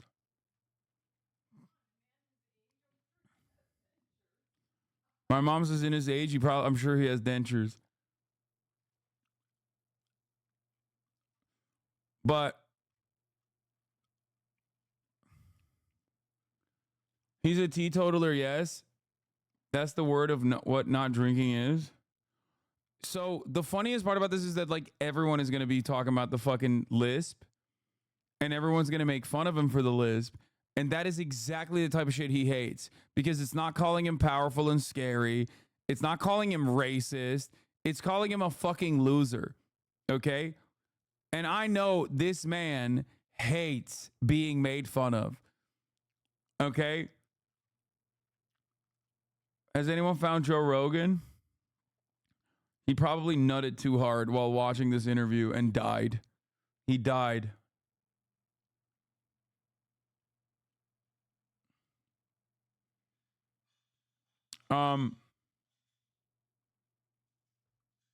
Yeah, I think that there was a lot of insane stuff going on.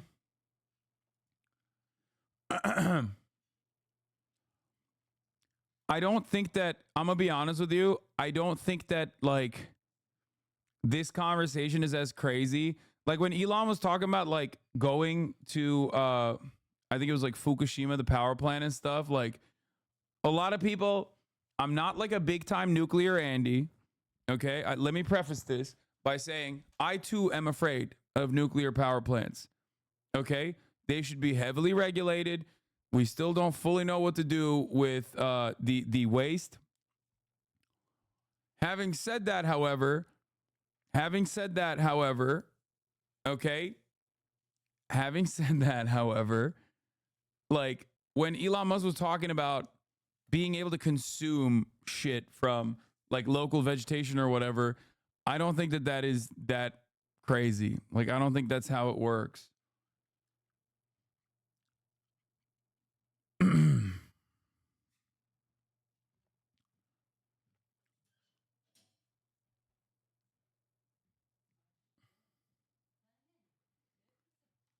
I'll take the children of Adam disagree. Like when Elon Musk was talking about like Hiroshima and Nagasaki were bombed, but they're now full cities again. That's great. That's great. Yeah, so it's not as scary as people think. I think he did a very stupid job of like trying to have that conversation. What he was trying to talk about is like nuclear fallout not being as severe as like people explain it. But let's see what the media is saying. Trump's interview with Musk devolves into yet another X catastrophe.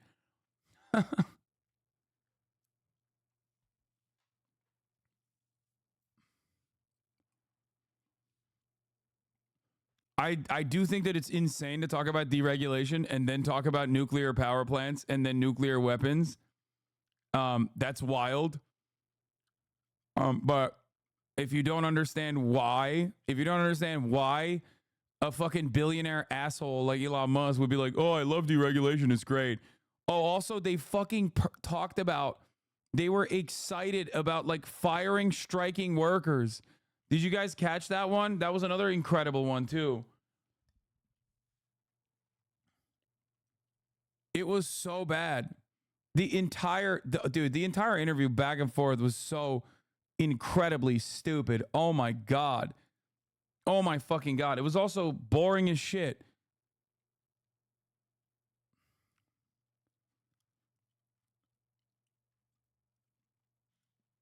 But yeah, this part was crazy. Trump cheering on the idea of firing people who go on strike. That's not what Piers said. Yeah, who gives a shit about what Piers Morgan says, bro? What do you mean? He's a grade A glazer listening to Elon Musk and the real Donald Trump chat about trains just now was surprisingly fascinating. Love this X Spaces conversation. It's like two mates chewing the fat about the world's problems. People who hate them will hate it, but everyone else will learn from it. So here's the thing. There are a lot of guys like Piers Morgan out there who just like sucking up to power. And obviously Elon Musk, regardless of my criticism of him, is a pretty fucking powerful person. And so is Donald Trump. So that's all he's doing here. That's all he's doing. He's just like, he's glazing. He's glazing people in power. That's it. He's also a center-right figure regardless. Elon Musk had some really cool climate change stuff that he tried to... Klay Thompson? What? No. Long for conversations like this is the way forward and should become mandatory in a political... Yeah, I thought we were about to have another fucking we were about to have another Kuzma situation on the timeline. What the fuck did he say the other day? What did he say the other day? He said like another Kuzma hit the tower. What was the Kuzma tweet? I forget. Anyway, what didn't he say? K-Hive is ripping him. I mean, I look at what you do. You walk in and you just say, you want to quit? They go on strike. I won't mention the name of the company, but they go on strike and you say, that's okay. You're all gone. You're all gone. So every one of you is gone and you are the greatest. You would be very good. Oh, you would love it. But, you know, if you look at Argentina's cutter. Oh, yeah. I mean, I look. Yeah. Dude, this is my favorite genre of like NBA tweets. Obviously, Kyrie Irving, who I do love and admire and respect, has had plenty of moments like this, sometimes way more damaging moments than this one. But this is the classic, like, I'm actually a really smart guy tweet, okay? Like, not really understanding the situation at all, but then just like not really understanding the situation in front of him, but like still having a take, you know? Oh, all these threats to democracy have me thinking, why one party didn't let their party vote for a nominee? And it's like, it's just like such an obvious, it is such a fucking obvious, like, dumb guy who wants to fucking appear smart situation. Did you think this was Kyrie? No, but Kyrie has had moments like this as well, some of which are very famous. Okay? Like, it's the guy who wants to appear like he's got some secret information that nobody else has. Anyway. Yeah, that union busting moment was so bad. That union busting moment was so fucking bad. You cooked me for the same reason a few weeks ago. I did my research after. Good.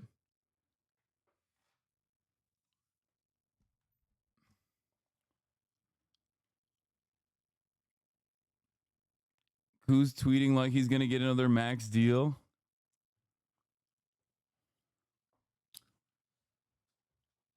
I get all my political takes from Kuzma. Shut the fuck up, chat. Yeah. No one has ever posted harder than my goat right here, okay? Come on now. Come on now. What tears? I didn't see one. Man, knock it off. That boy ate some lemon heads before walking into court. Come on now. That's the GOAT. Put some respect. Put some respect on his name, dude.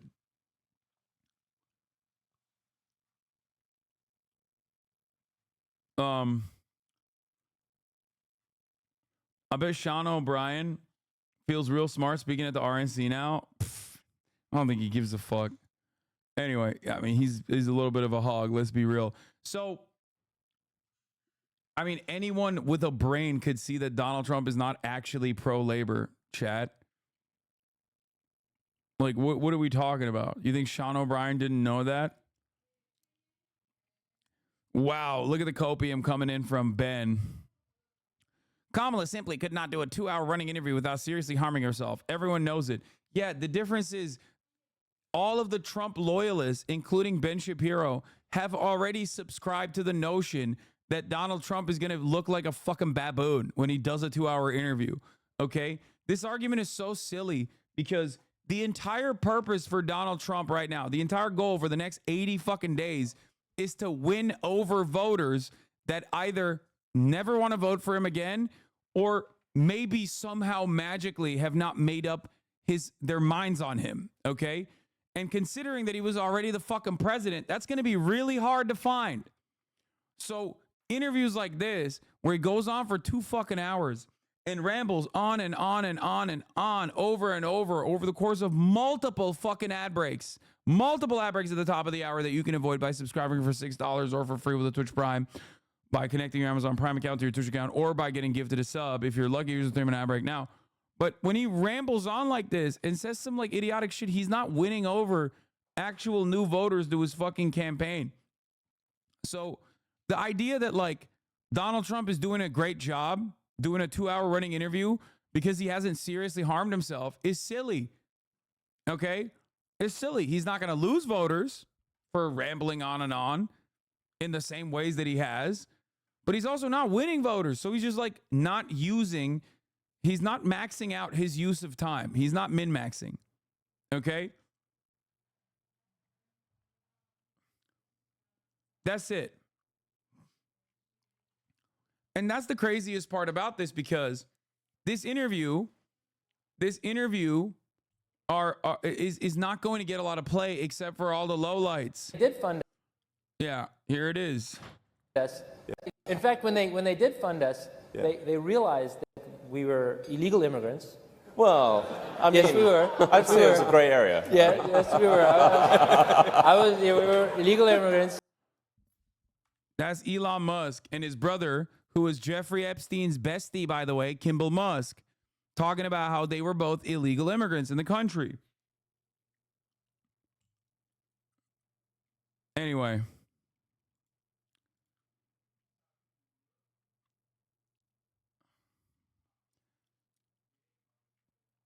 So everything you're supposed to look for in an interview like this going forward, because like you're trying to win an election, right? You're not just trying to have a yap sesh.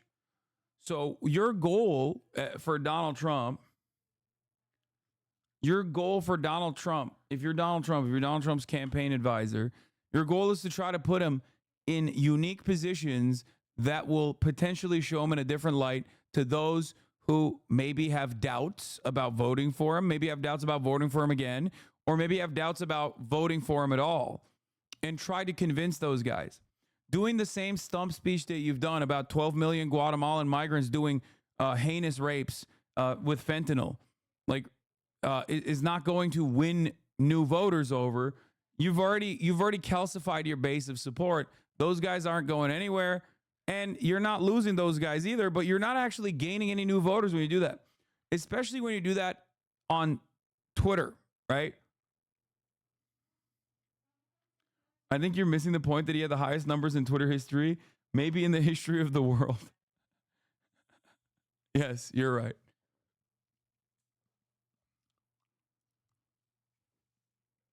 That's true. There 6 billion people, 8 billion people listened to this interview and they loved it. So that's why when someone asked me earlier, like, do you think this will help Donald Trump or do you think this will hurt Donald Trump? Most things will hurt Donald Trump. Most things will not help Donald Trump. This is one of those things that will end up hurting Donald Trump because for 2 hours, he went uninterrupted and he said a whole bunch of insane shit. Okay? He said a whole bunch of insane nonsense. And obviously the media is only going to focus on the hilarious failures of Twitter, once again, which is a platform that out of all of the major social media platforms that still cannot host a conversation between two people that isn't even like featuring video. I need you to understand something. Twitter Spaces is so busted, okay?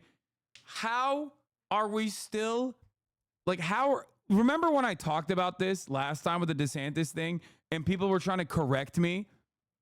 Like, my tweets are still very much out there on the platform. I tweeted about it at the time. I was like, there are websites like YouTube that have 1 million concurrent viewers that are live broadcasting, like, things that are happening in real time with video.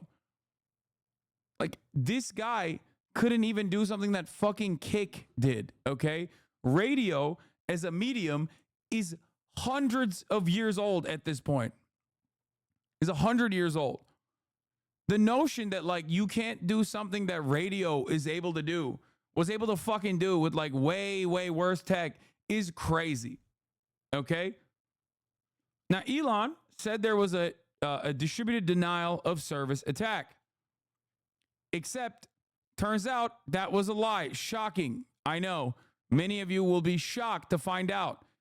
Here is The Verge. The rest of X appears to be working normally. However, and a source at the company confirmed to The Verge that there wasn't actually a denial of service attack. Another X staffer said there was a 99% chance that Elon was lying about an attack.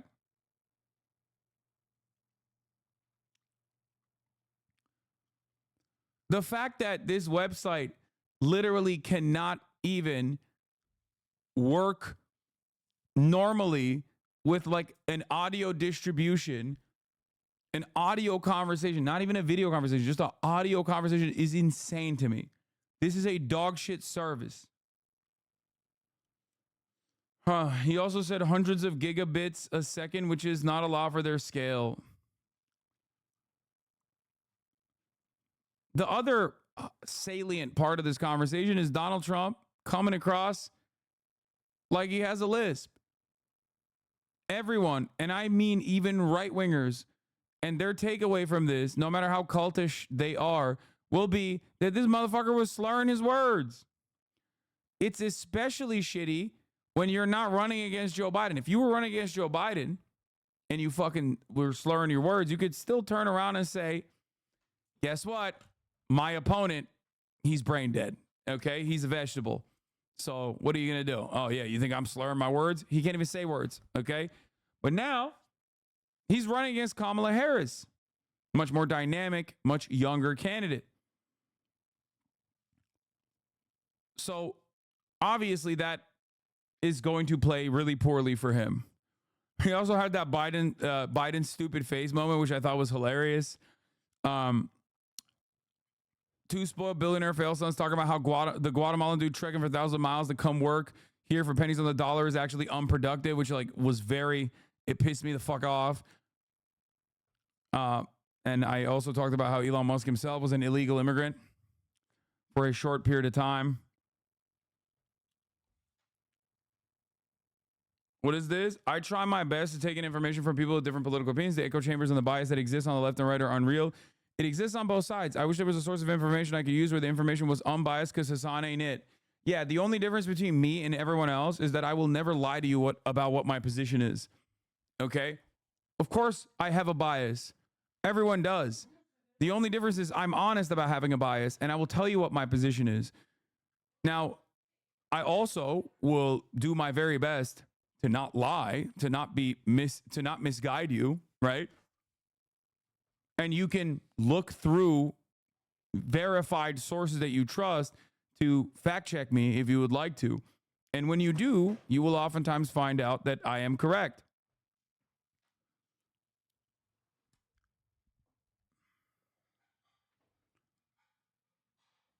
Anyway.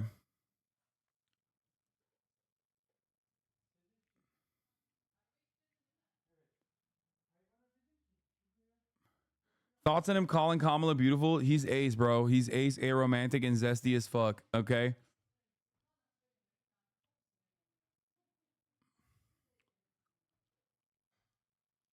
That's it. That was the zestiest moment. This also was in an echo chamber chat. Disagrees with you like every 10 minutes. I know. Sometimes it's very annoying.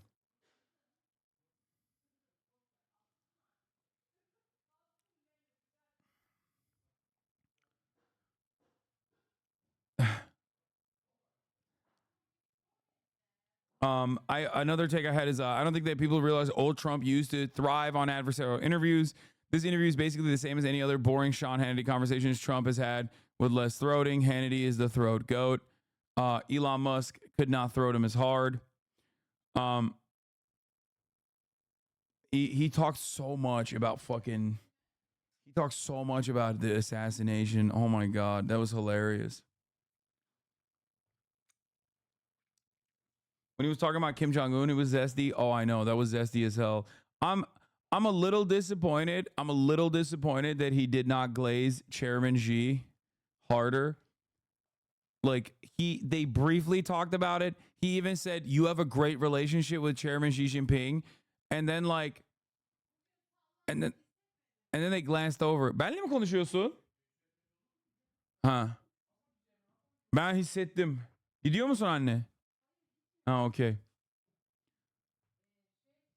There were zero mentions of J.D. Vance. Elon Musk was desperately trying to make the assassination attempt. Elon Musk was desperately trying to make the assassination attempt come across like it was a fucking conspiracy by the deep state. And Donald Trump refused to do that, which is really funny because, as Izzy said, he has to make it seem like this guy was actually a brilliant shot and like really good at shooting, but like God helped him. You know what I mean? He has to like beef up his enemies in some way. He also does literally personally love the fucking Secret Service that saved his life. Like I'm telling you right now, Donald Trump loves the Secret Service. Okay? He thinks that those women that were standing on top of him were phenomenal. Okay? He has said it many times over. In his mind, it's like, those people saved my fucking life. Okay? He does not give a shit about what his base of support thinks in that regard. Like he knows those people. Okay? He knows those people. He knows those people personally.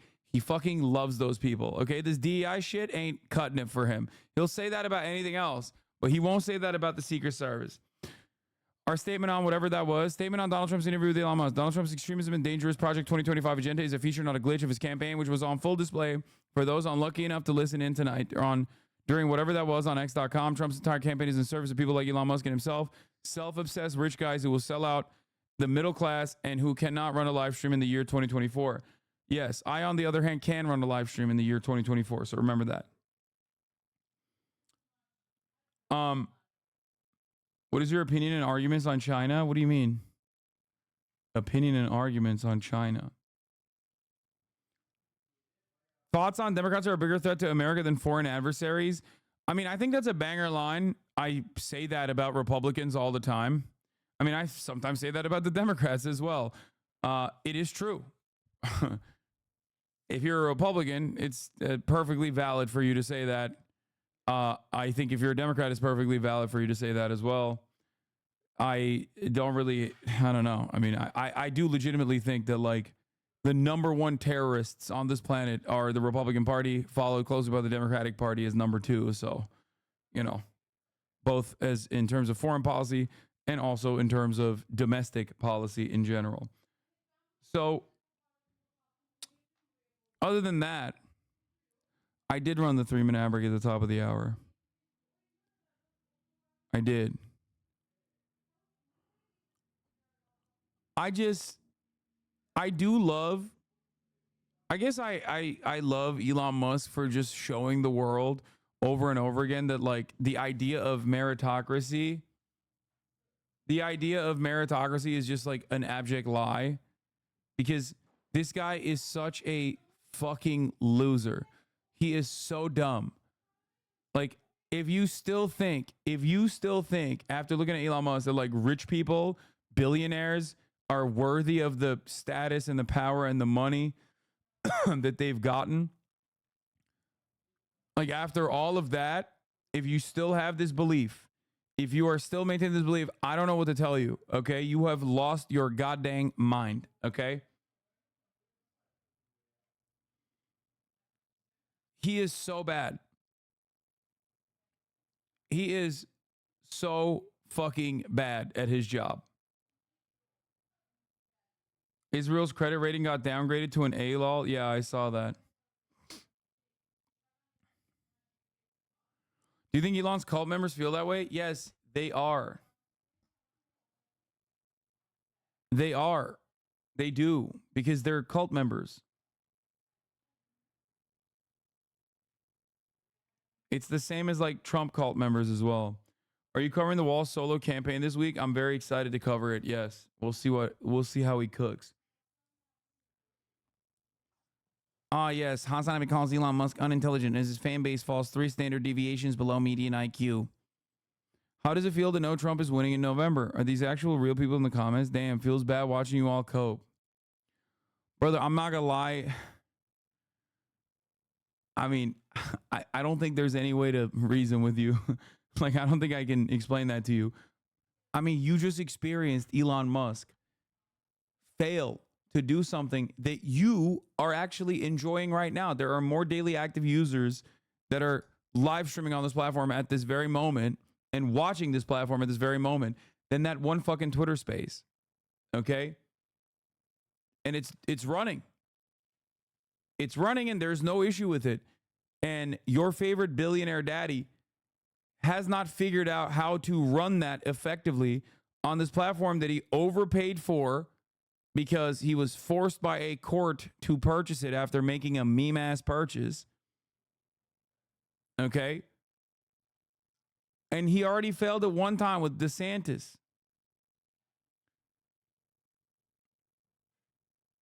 Do you think Elon is cozying to Trump in the case he needs a pardon for fraud charges in the future?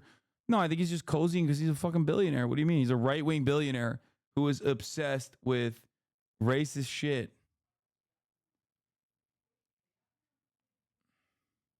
My shit. I'm horny as fuck, man. I'm a freak, man. I'm over here stroking my dick. I got lotion on my dick right now. I'm just stroking my shit. I'm horny as fuck, man. He did say that. It's true. Donald Trump did. He said he's jorking his peanuts too. I heard it.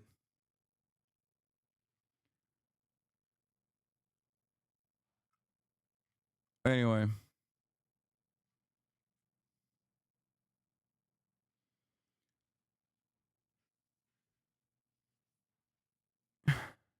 Billionaire, but still thinks he's oppressed by the left or something. That's the other thing.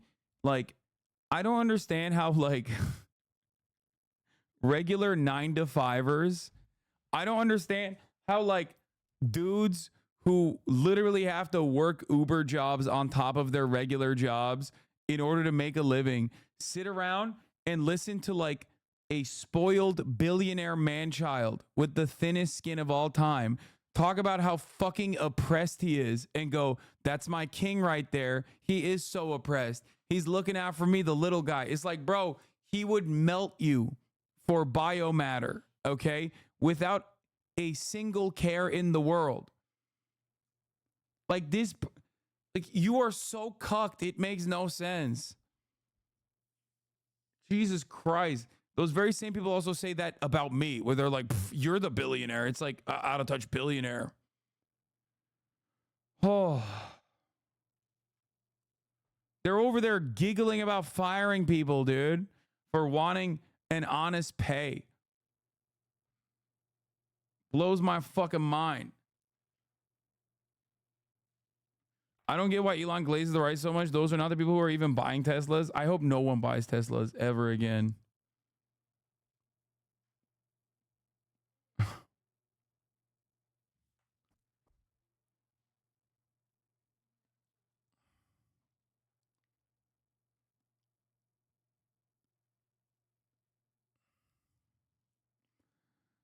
Oh, the right are certainly buying Cybertrucks.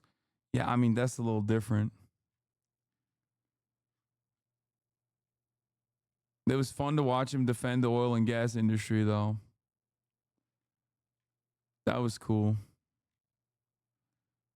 Fucking cuck.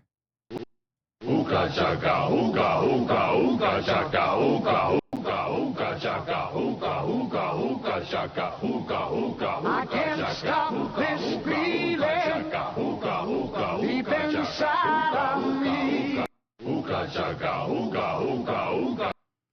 Kind of weird, JD Vance. Oh, yeah. The Republican vice presidential nominee retweets a former Trump speechwriter who was fired over white nationalist ties. Yeah. It's true. That's sick, man. He's still groiping. JD Vance still groiping, dude.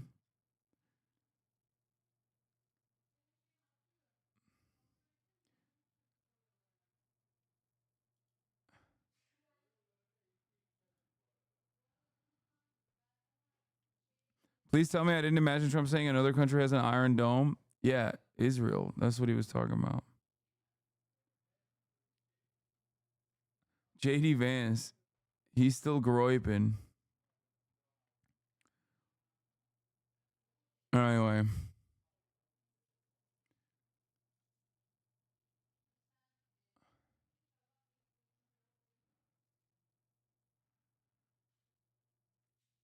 I can't believe. Okay, well, I already saw that Trump said this. All right, that's it. That's all I got for today. I'm fucking tired. Another 9-hour broadcast, another fucking half day. You already know. There's going to be a lot of back and forth and a lot of analysis over this entire thing tomorrow as well. Fear not. On a scale of 1 to 10, how would you rate Trump's performance right now? A 7?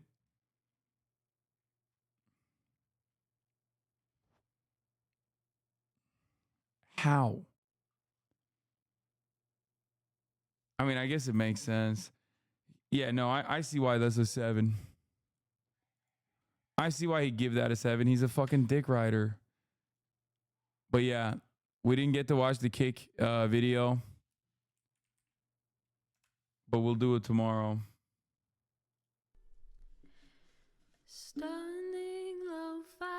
Anyway, love you guys. I will see you tomorrow. Oh my God, look who decided to come here. Hello. Hello. All the shadows Hello. trickling in. Hello.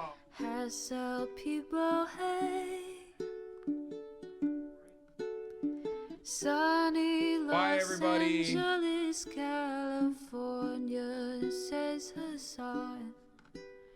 The starlock to the starlock to the topic just begun. There he is again, Hasan is streaming. Hasan is streaming. There he is again, Hasan is streaming. Hasan is streaming. Reviewing the P.O. box, Uncle Uger's face. Sudden Discord active prop, great names take embrace. Tiny Bernie Sanders, LGBTQ Air Force. The whole left at your fingertips, Ane at your door. H3 crowded debate, the Young Turks online show. 3 full fucking years of this, plenty more to go. 90-day fiance talks of champagne bourgeoisie. A Trump rally live reaction, a mass riot at DC. There he is again, Hasan is streaming. Hasan is streaming. There he is again, Hasan is streaming. Hasan is streaming. Reading a live stream, fair comments, Austin show chat advice. And all the ways the right-wing pipeline can suck you in online. JCS React Lord frame gets broken, cover blown. A full-blown mass pandemic monster streaming at your home. Total radicalization coming out to find. The system you were taught to trust in was broken the whole time. All these daily streams, whether big or whether small, have helped me and so many find the meaning through it all. There he is again, Hasan is streaming. Hasan